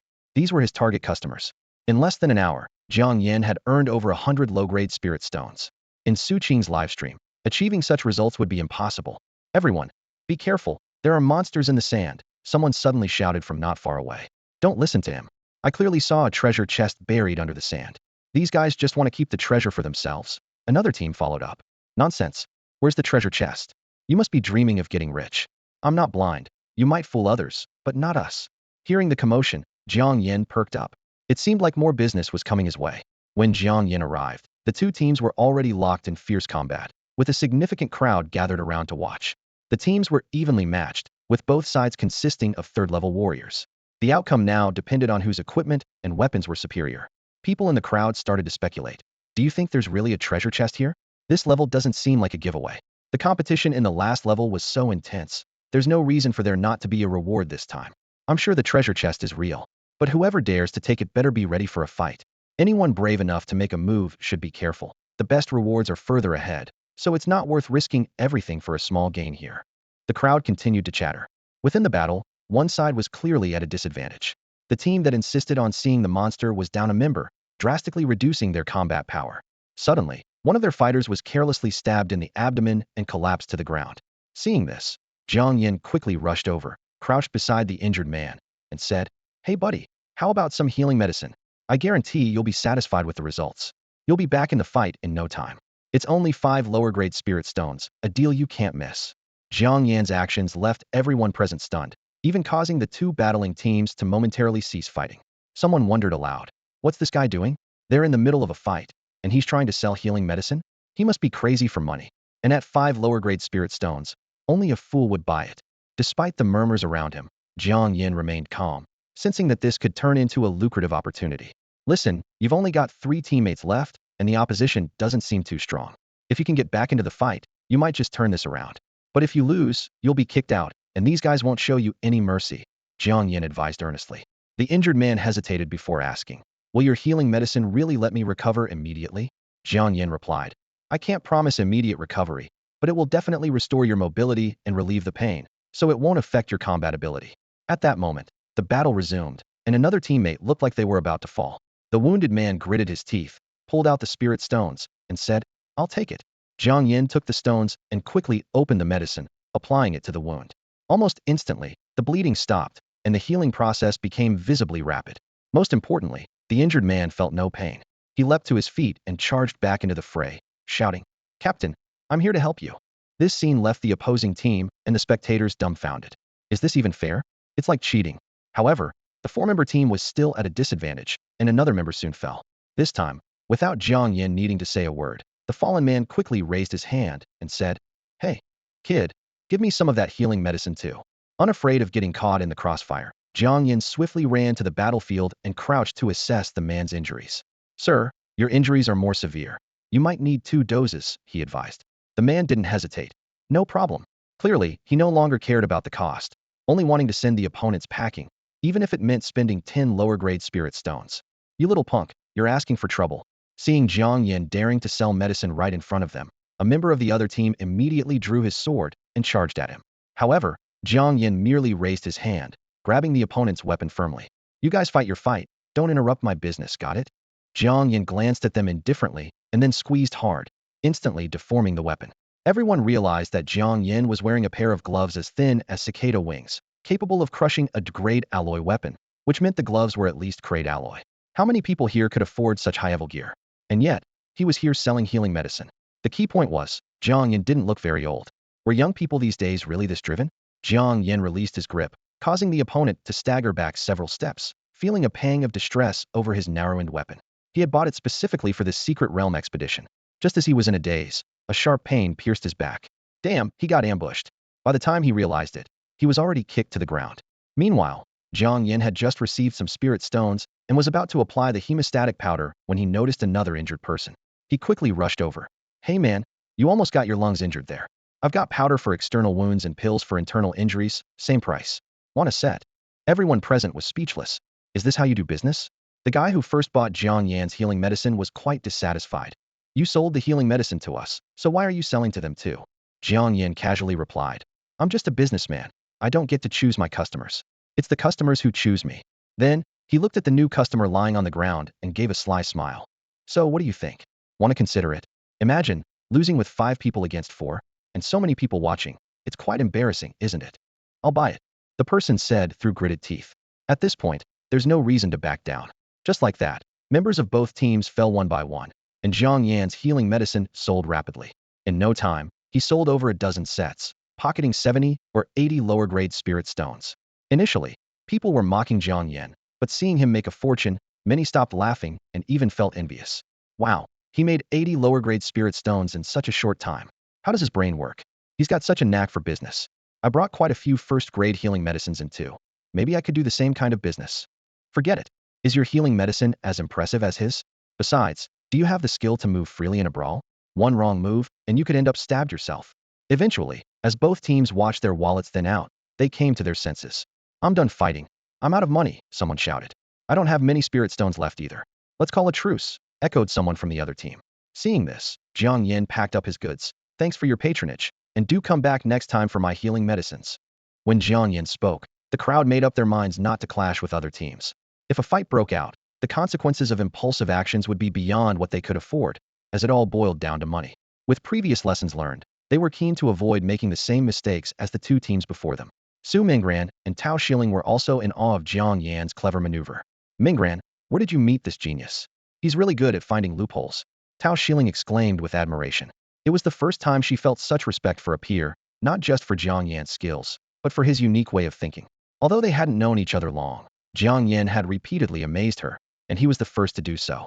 I'm actually curious too about how his mind works, Su Mingran admitted. Every time she met Jiang Yan, her understanding was challenged. What other secrets did this guy have? People only saw how many spirit stones Jiang Yan earned, but with the massive amount of healing medicines he sold, where did he source them from?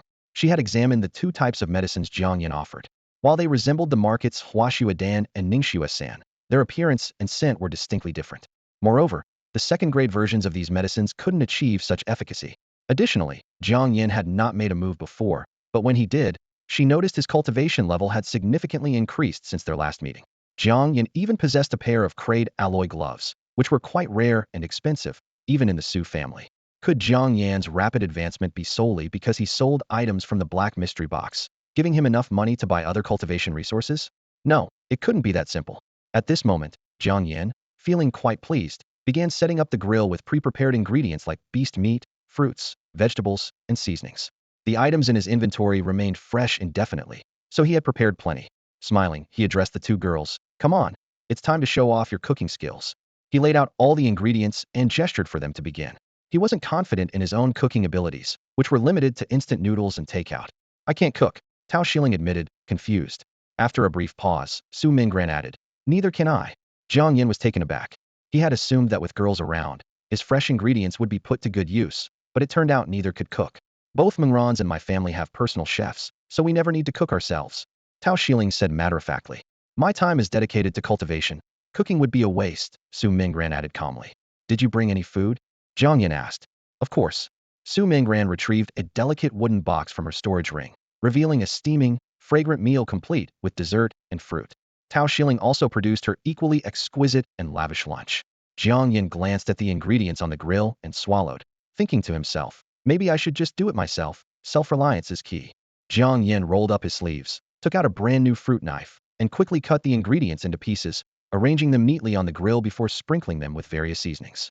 Soon, a tantalizing aroma filled the air. Feeling secretly pleased with himself, Jiang Yan thought he was a genius, as it looked no different from the barbecue stalls outside. Just as he was about to taste a piece of grilled meat, a sudden desert windstorm whipped up sand from the ground, and Jiang Yan's outstretched hand only touched a layer of sand. In that moment, he felt a wave of frustration, thinking how he had finally decided to cook a meal, only to encounter such a mishap. With no other choice, he decided to settle for instant noodles. Jiang Yan packed up the grill and prepared to take shelter from the sandstorm in the tent. Just then, he noticed a massive figure approaching from a distance. With the sandstorm obscuring his vision, he could only vaguely make out a plant as tall as a skyscraper, with a huge flower crown and a thick stem that several people could wrap their arms around. Beneath the stem, numerous tentacle-like roots extended, moving swiftly like an octopus, kicking up clouds of dust in its wake. Realizing the situation, Jiang Yan rushed into Su Mingran's tent, urgently saying, "There's something outside." Afterward, he hurried to inform Tao Xiling. By this time, many others had noticed the gigantic plant and started packing their things to flee. The size of a beast often indicates its power. While smaller beasts aren't necessarily weak, large ones are definitely formidable. This bizarre plant, towering like a multi-story building, was not something anyone dared to confront heat in. Fleeing was the only option. Jiang Yan, Su Mingran, and Tao Xiling quickly gathered their camping gear and fled in the opposite direction of the giant plant. Logically, this direction should have been away from the plant's path, but they soon noticed other teams fleeing the same way. The giant plant quickly sensed their movement and adjusted its direction to pursue them. As the plant drew nearer, Jiang Yan suddenly remembered something he had prepared. He swiftly retrieved 3 pairs of wind boots from his inventory, put on a pair himself, and handed the other 2 pairs to Su Mingran and Tao Xiling. "Put these on. We'll run as fast as the wind." Jiang Yan briefly explained the function of the wind boots. Without asking further questions, Su Mingran and Tao Xiling took them and put them on. By this time, many teams had already overtaken them, including Su Jingyan's group. Su Yang laughed mockingly. "Haha, I saw Su Mingran falling behind just now. She's so stupid. If she dies here, that would be perfect." Just as he finished speaking, he felt several shadows flash past him. By the time he realized, he could only see the distant figures of Jiang Yan and his companions, with his face covered in sand. Taking advantage of the windy weather, the wind boots allowed them to truly run with the wind. Each step propelled them several meters ahead instantly. Soon, Jiang Yan and his friends escaped the sandstorm's reach, and the giant plant vanished from sight. As the sandstorm dissipated, an abandoned city appeared before them. In the city's center stood a towering tree reaching into the sky, surrounded by countless visible points of spiritual energy. The area teemed with other large plants, making the entire city seem engulfed by a jungle. The moment Jiang Yan laid eyes on the city, he had a gut feeling there was something valuable inside. With such a dense concentration of spiritual energy, the place was bound to produce a plethora of rare treasures. Tao Xiling, admiring the wind-riding boots on her feet, exclaimed with delight, "Jiang Yan, these shoes are amazing. Apart from being a bit big, I can't find a single flaw." The boots adjusted their speed according to the wind's strength, making them perfect for someone like her, a wind element practitioner. Seeing Tao Xiling's interest in the boots, Jiang Yan immediately offered, "If you like them, I can sell them to you for just 20 low-grade spirit stones, or you can rent them for 1 stone a day." Tao Xiling's eyes lit up. The price was much lower than she expected. Without hesitation, she said, "Deal, I'll buy them." After receiving the spirit stones from Tao Xiling, Jiang Yan turned to Su Mingran and said, "How about you? Want a pair too?" Even without wind enhancement, these boots can increase your speed by 50%, useful in any situation. Buy more, and I might even give you a 0.1 discount. Su Mingran was puzzled by the concept of a 0.1 discount and began to doubt whether Jiang Yan was there to help her navigate the secret realm or just to sell goods. Since her magic could already immobilize or slow down enemies, the 50% speed boost didn't benefit her much. It was hardly worth spending 20 spirit stones on. So, she took off the wind-riding boots and put on her own shoes. Undeterred, Jiang Yan continued, "You won't find these boots anywhere else. It's a one-time opportunity." But Su Mingran was firm, "I'm not a wind element practitioner. These boots aren't much use to me." Seeing she was unmoved, Jiang Yan stopped trying to persuade her and packed away the boots, turning his gaze toward the distant ruins of the city. "Shall we go in and take a look?" "Of course we should go in. Those people behind us will catch up soon. Let's see if there's anything good inside first," Tao Xiling said eagerly. Su Mingran led the way toward the city gate. The city was terraced and not very large. From the bottom to the central top, it was only a few kilometers. Due to the dense vegetation, Jiang Yan and his companions had to weave through gaps between buildings. Along the way, they encountered a few carnivorous plants and trees, which Su Mingran and Tao Shilling quickly dispatched. Jiang Yan took it easy, letting his blood-sucking vines guard the area against any surprises. Since entering the city, the vines had been unusually excited. Through his control over them, Jiang Yan sensed that their excitement was directed at a massive tree in the center. Fortunately, Su Mingran and Tao Shilling were eager to save time and headed straight for the giant tree. Soon, they reached the city center. Jiang Yan was amazed. Wow, this tree is enormous. Its branches almost cover the entire city. Tao Shilling looked up at the sky, barely making out the massive trunk of a tree extending beyond the city through the clouds. Compared to the plant creatures they had just encountered, this giant tree was on an entirely different scale. It seemed somewhat similar to the spirit-gathering grass, possessing the ability to gather spiritual energy. Training here would surely yield twice the results with half the effort. Su Mingran was also carefully observing their surroundings. Suddenly, Tao Shilling asked, "Where is Jiang Yan? He shouldn't have gone far. Let's look around for clues as well." Su Mingran replied. On the other side of the giant tree, Jiang Yan was clinging to it like a monkey. He reached a nearby branch and used a small knife to cut off a leaf. He was filled with curiosity about this giant tree and planned to use the synthesis table to identify it. Identifying the entire giant tree would be difficult, but identifying just one leaf was much simpler. Jiang Yan placed the leaf into the synthesis table, and the result appeared immediately, a leaf from the world tree. The world tree can grow indefinitely, forming a natural barrier and nurturing various forms of life. To plant a world tree, all you need is its core. This brief introduction contained a lot of information. Firstly, the world tree can grow infinitely. Secondly, its natural barrier is akin to a defensive shield. As for why they didn't encounter a barrier when they entered, it might be because the city is abandoned and the world tree has lost its caretaker. Lastly, and most crucially, the world tree core. With this core, one can plant a world tree. A thought flashed through Jiang Yan's mind. Maybe he could plant this in his space. Wherever he went, the world tree could follow. If he reached other worlds, he could establish his own domain and let the world tree thrive there, having everything he needed. It was truly exciting. However, the question remained, where is the world tree core? Could it be inside the trunk? Extracting it from the interior of this massive world tree might take at least 10 days to half a month. After some thought, Jiang Yan retrieved a crystal ball from his space. The misfortune siren sensed the change in the external environment and immediately swam to the edge of the crystal ball. When it saw the giant tree outside, it was stunned. Am I seeing this right? Is that the world tree? The misfortune siren exclaimed in astonishment. You recognize it? Jiang Yan was pleasantly surprised. Of course, the world tree is extremely rare, capable of nurturing an entire realm. A space with a world tree typically develops quite well and can even enhance its spatial level. The misfortune siren explained. Do you know where the world tree core is hidden? Jiang Yan asked eagerly. I certainly do, but you won't be able to get it. The misfortune siren replied mysteriously. Jiang Yan released the doom siren, hoping it had lived long enough to provide clues about the world tree. As expected, the doom siren did not disappoint. Jiang Yan, not wanting to beat around the bush, urged, speak quickly. Adjusting his position, he found hanging from the tree quite tiring, especially since it would be more inconvenient to act once Su Mingran and Tao Shilling found him. The core of the world tree is inside its fruit, but the fruit itself is a mirrored space. Once you touch it, you'll be transported into the mirrored space, unable to escape, the doom siren sneered. To obtain the fruit, you must comprehend the laws of space. Even among God-level beings, few can do that, let alone you. Upon hearing this, Jiang Yan's face lit up with excitement.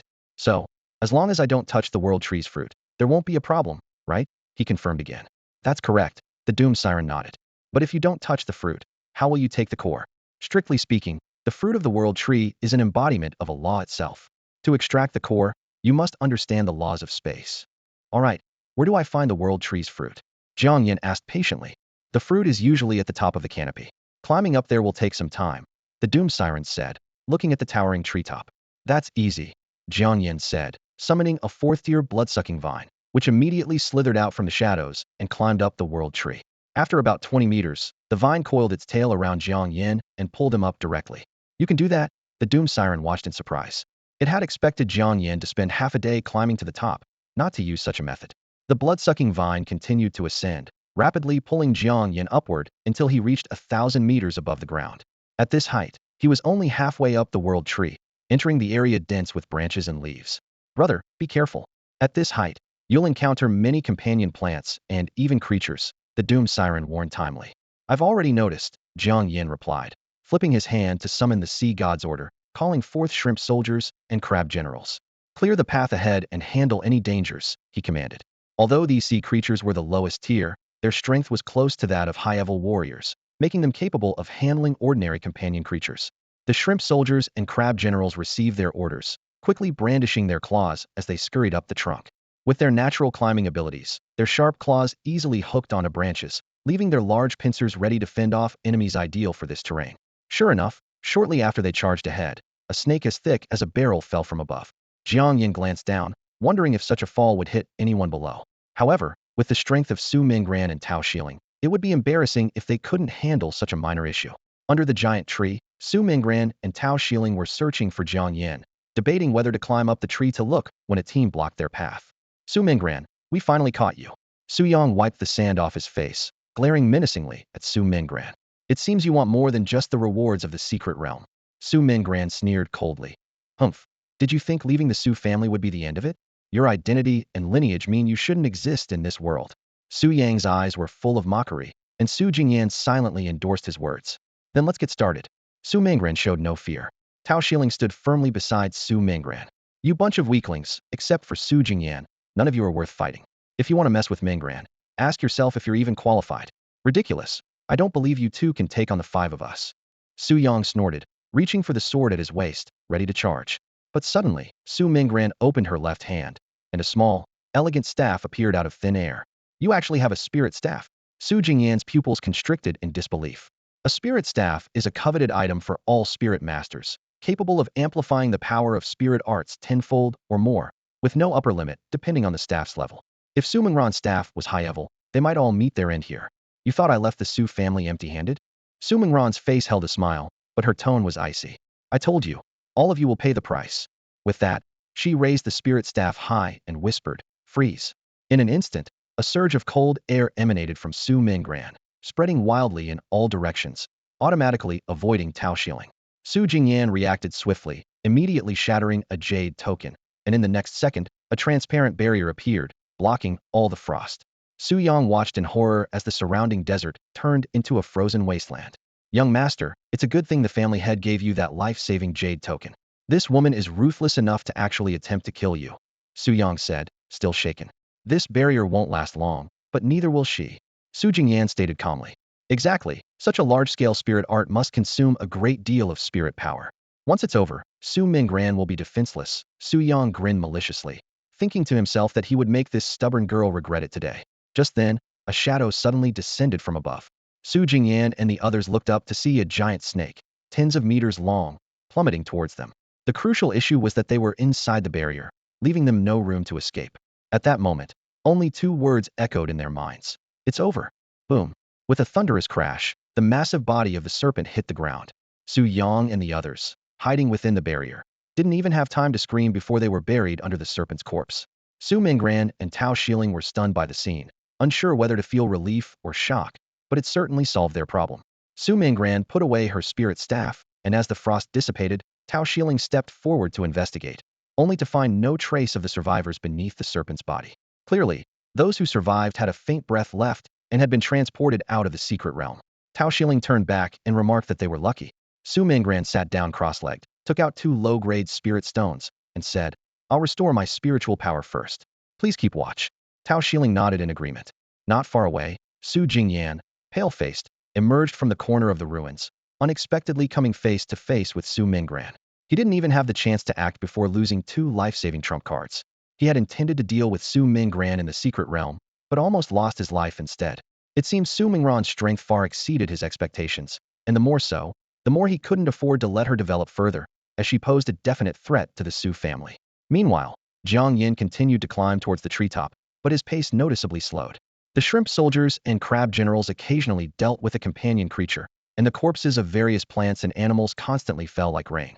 Jiang Yan dared not imagine the scene below, but it was irrelevant to him. Having climbed this far, his eyes were set only on the world tree's core. Finally, after summoning the shrimp soldiers and crab generals for the 5th time, Jiang Yan reached the very top of the tree. As he emerged from a cluster of lush leaves, his eyes immediately fell upon a glowing orb, quietly suspended at the center of the treetop. The light emitted by the orb slightly distorted the surrounding space, creating the illusion of a vortex from afar. Jiang Yan took out the crystal ball containing the doom siren, holding it up to his eyes. Take a look, Could this glowing orb be the fruit of the world tree? The doom siren pressed against the edge of the crystal ball, its round eyes wide open. Get a bit closer for a better look. Jiang Yan took a few steps forward, but dared not get too close. He understood that if this orb was indeed the world tree's fruit, as the doom siren suggested, touching it would transport him to a mirror space, trapping him there forever. If he accidentally stumbled and touched the orb, he would have no place to cry. Let's just look from here. It's getting dark, and I still need to get down, Jiang Yan urged. Based on its appearance, light, and characteristics, this indeed seemed to be the world tree's fruit.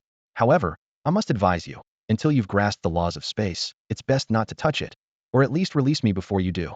The doom siren worried that Jiang Yan might act impulsively and get them both into trouble, regretting having told him about it. Young people can be so stubborn, it seems he can't be persuaded. Don't worry, I won't take risks I'm not prepared for, Jiang Yan confirmed once again. As long as I don't directly touch the world tree's fruit, I won't be transported to the vision space, right? He asked repeatedly, showing some anxiety. The doom siren replied helplessly. Yes, yes, yes, you've asked several times already. Jiang Yan nodded, and then said, all right, you can go back now.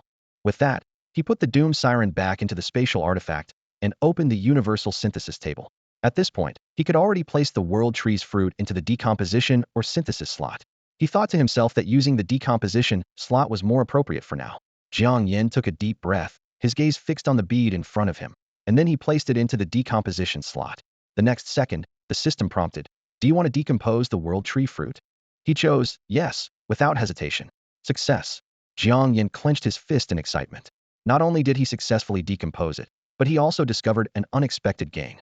Originally, he thought this item would occupy the decomposition slot for a long time, but such a precious item was worth decomposing immediately rather than leaving unused. Decompose. At his command, the world tree fruit was successfully decomposed, and the system prompted, congratulations on obtaining the world tree core, space fragment, and law fragment. Jiang Yan's emotions were stirred for a long time. The world tree core was his main goal. As for the other two items, they were completely unexpected surprises.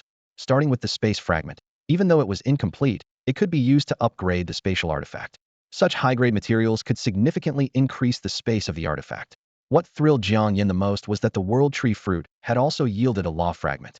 Absorbing it could help comprehend a law, which was simply unbeatable. Unfortunately, it required a certain level of cultivation. He tried to extract the law fragment, but found he couldn't absorb it yet. However, this wasn't urgent. It was in his inventory and could be used anytime. It was like finding a high-level piece of equipment that he couldn't use yet, but would be able to once he leveled up. It was far better than having nothing, and his mood was entirely different. Overall, today's gains were incredibly rich, making the trip immensely worthwhile. Meanwhile, in a grand and opulent hall somewhere in the myriad worlds, two elderly men were sitting and playing chess. A gray-robed elder asked. The 37th secret realm should have opened by now, right? The bearded old man replied. I arranged for the secret realm to be set up 3 months ago. By the time you think of it, it'll be too late. The gray-robed elder continued. I want to ask, how is the world tree? Recently, my understanding of the spatial laws has deepened a bit. Maybe in some time, I'll be able to retrieve the core, the bearded old man said. The bearded old man glanced at the elder in the gray robe, a hint of a smile playing at the corners of his mouth. The world tree has been in Secret Realm 37 from the very beginning. If you have the ability, go ahead and take it. Who in the sect could possibly stop you? He continued. The entire Secret Realm 37 is the property of the sect, including all arrangements, tools, and the space that constructs the Secret Realm, as well as the annual rewards all organized by them. As for the world tree, it's been placed there long ago. Without the ability to comprehend the laws of space, they can't utilize the world tree. At most, it's just a decoration. They're not worried about anyone stealing the core of the world tree. In the myriad worlds, those who understand space laws are few and far between, especially since the Secret Realm limits the age of those who can enter. Keeping the world tree in Secret Realm 37 is much safer. This is the first time we're opening the space around the world tree to outsiders. I wonder how those young people, who've never even left Earth, will feel when they see such a magnificent landscape. They'll definitely be speechless with shock. There was a hint of pride in the bearded old man's tone. The elder in the gray robe seemed less impressed. He shook his head. Offering the alchemy furnace and notes of a heavenly realm alchemist as rewards this time is quite inappropriate. Even though they were used by your 734th disciple in his youth, on a planet not even at the spiritual level, it will surely incite a scramble among the major powers. Doesn't this go against the original intent of creating the secret realm? I did it because I noticed the quality of young people participating in our secret realm was declining year by year, so I came up with this method to stimulate their fighting spirit. I believe that whoever can obtain the ultimate reward will definitely overcome all crises, which is also part of their training. The bearded old man replied with a smile. Forget it. The gray-robed elder waved his hand, appearing somewhat helpless. It's not my place to manage this anyway. Send someone to check on the world tree after this secret realm closes. I'll try to retrieve the core of the world tree. With its protection, our sect will surely advance to a higher level. No problem. The bearded old man cleared his throat and continued. But I think you're still lacking a bit. Maybe in another decade or so, you'll have better chances. Are you looking down on me? The gray-robed elder glared at him, dissatisfied. Let's make a bet. If I succeed this time, you'll give me the northern 3 mirrors medicinal fields. If I fail, I'll give you the 7-star furnace you've always liked. How about that? Really? The bearded old man's eyes lit up. Of course, really, the gray-robed elder nodded. Then it's a deal. The bearded old man agreed readily. However, neither of these elders knew that what they were betting on had already fallen into someone else's hands. After obtaining the core of the world tree, Jiang Yan hurried back to the surface as quickly as possible, only to be stunned by the sight before him. The ground was littered with animal corpses, but Su Mingran and Tao Xiling were nowhere to be seen. Jiang Yan knew the capabilities of these two girls, so he wasn't worried about their safety. As long as they reached the 3rd stage, he would eventually reunite with them. He decided not to wander aimlessly anymore. In this abandoned city, various plants were everywhere. He planned to search nearby for plants similar to the blood-sucking vine. After all, compared to the Blood Sea Purgatory diagram, various divine powers, the Sea God's Order, and the Spirit of Water, the blood-sucking vine, and the Doom Sea Demon were used more frequently. Jiang Yan knew that the Doom Siren no longer needed any enhancement, but the blood-sucking vine still held great potential. Taking this opportunity, he decided to gather more synthesis materials. After searching beneath the world tree for a while, Jiang Yan failed to find any plants resembling the blood-sucking vine. Although the city wasn't large, it was quite a challenge for him to search it thoroughly within 3 days. After some thought, Jiang Yan summoned the water spirit, the shrimp soldiers, the crab generals, and the blood-sucking vine. His little crew could finally be put to use. Find everything related to vines, all of it, Jiang Yan commanded with a wave of his hand. For the next 2 days, Jiang Yan settled into a relatively intact low building, seemingly indifferent to the outside world. As time ticked away, Jiang Yan lay back in his chair, glancing at his phone, thinking to himself that only a few hours remained. By now, half the room was piled with vines, but upon inspection, almost none were usable. Though these plants contained a hint of spiritual power, they had no offensive capability. Synthesis with them would barely aid the blood-sucking vine, and might even waste his spiritual energy. It seemed that even around the world tree, no plants similar to the blood-sucking vine had emerged. He would have to find another opportunity to visit the soul-cutting forest. Just then, a small blue figure flew in from outside, dragging a plant as thick as an arm, and landed wearily in front of Jiang Yan. Squeak! The water spirit placed the item down and collapsed into Jiang Yan's arms, looking very tired. Master, master, the water spirit stammered. I just saw someone fighting outside, and there was a really big flower. It looked a lot like the blood-sucking vine, so I stole a sprout back. Looks like the blood-sucking vine. Jiang Yan was skeptical, looking down at the slightly wriggling plant on the ground, thinking to himself how unpleasant it looked. If he guessed correctly, the water spirit was referring to the giant plant monster from before. Though he wasn't fond of that thing, since it was brought back, it needed to be identified. Jiang Yan opened the synthesis platform and placed the root on it. The system prompt read, mutated blood-sucking vine root. Influenced by the world tree, the vine's form is becoming humanoid, possessing strong corrosive and regenerative abilities. If not completely destroyed, it can regenerate infinitely from even a single root. Observing the sap flowing from the roots cut and the large pit corroded into the ground in a short time, Jiang Yan couldn't help but ponder. Blood-sucking vine. This is actually a blood-sucking vine. That's all for today. Thank you so much for watching. I hope you guys enjoyed. If you wish to have another part of this recap, please give us at least 1,000 likes. Please don't forget to comment and subscribe to our channel for more content like this. Until next time.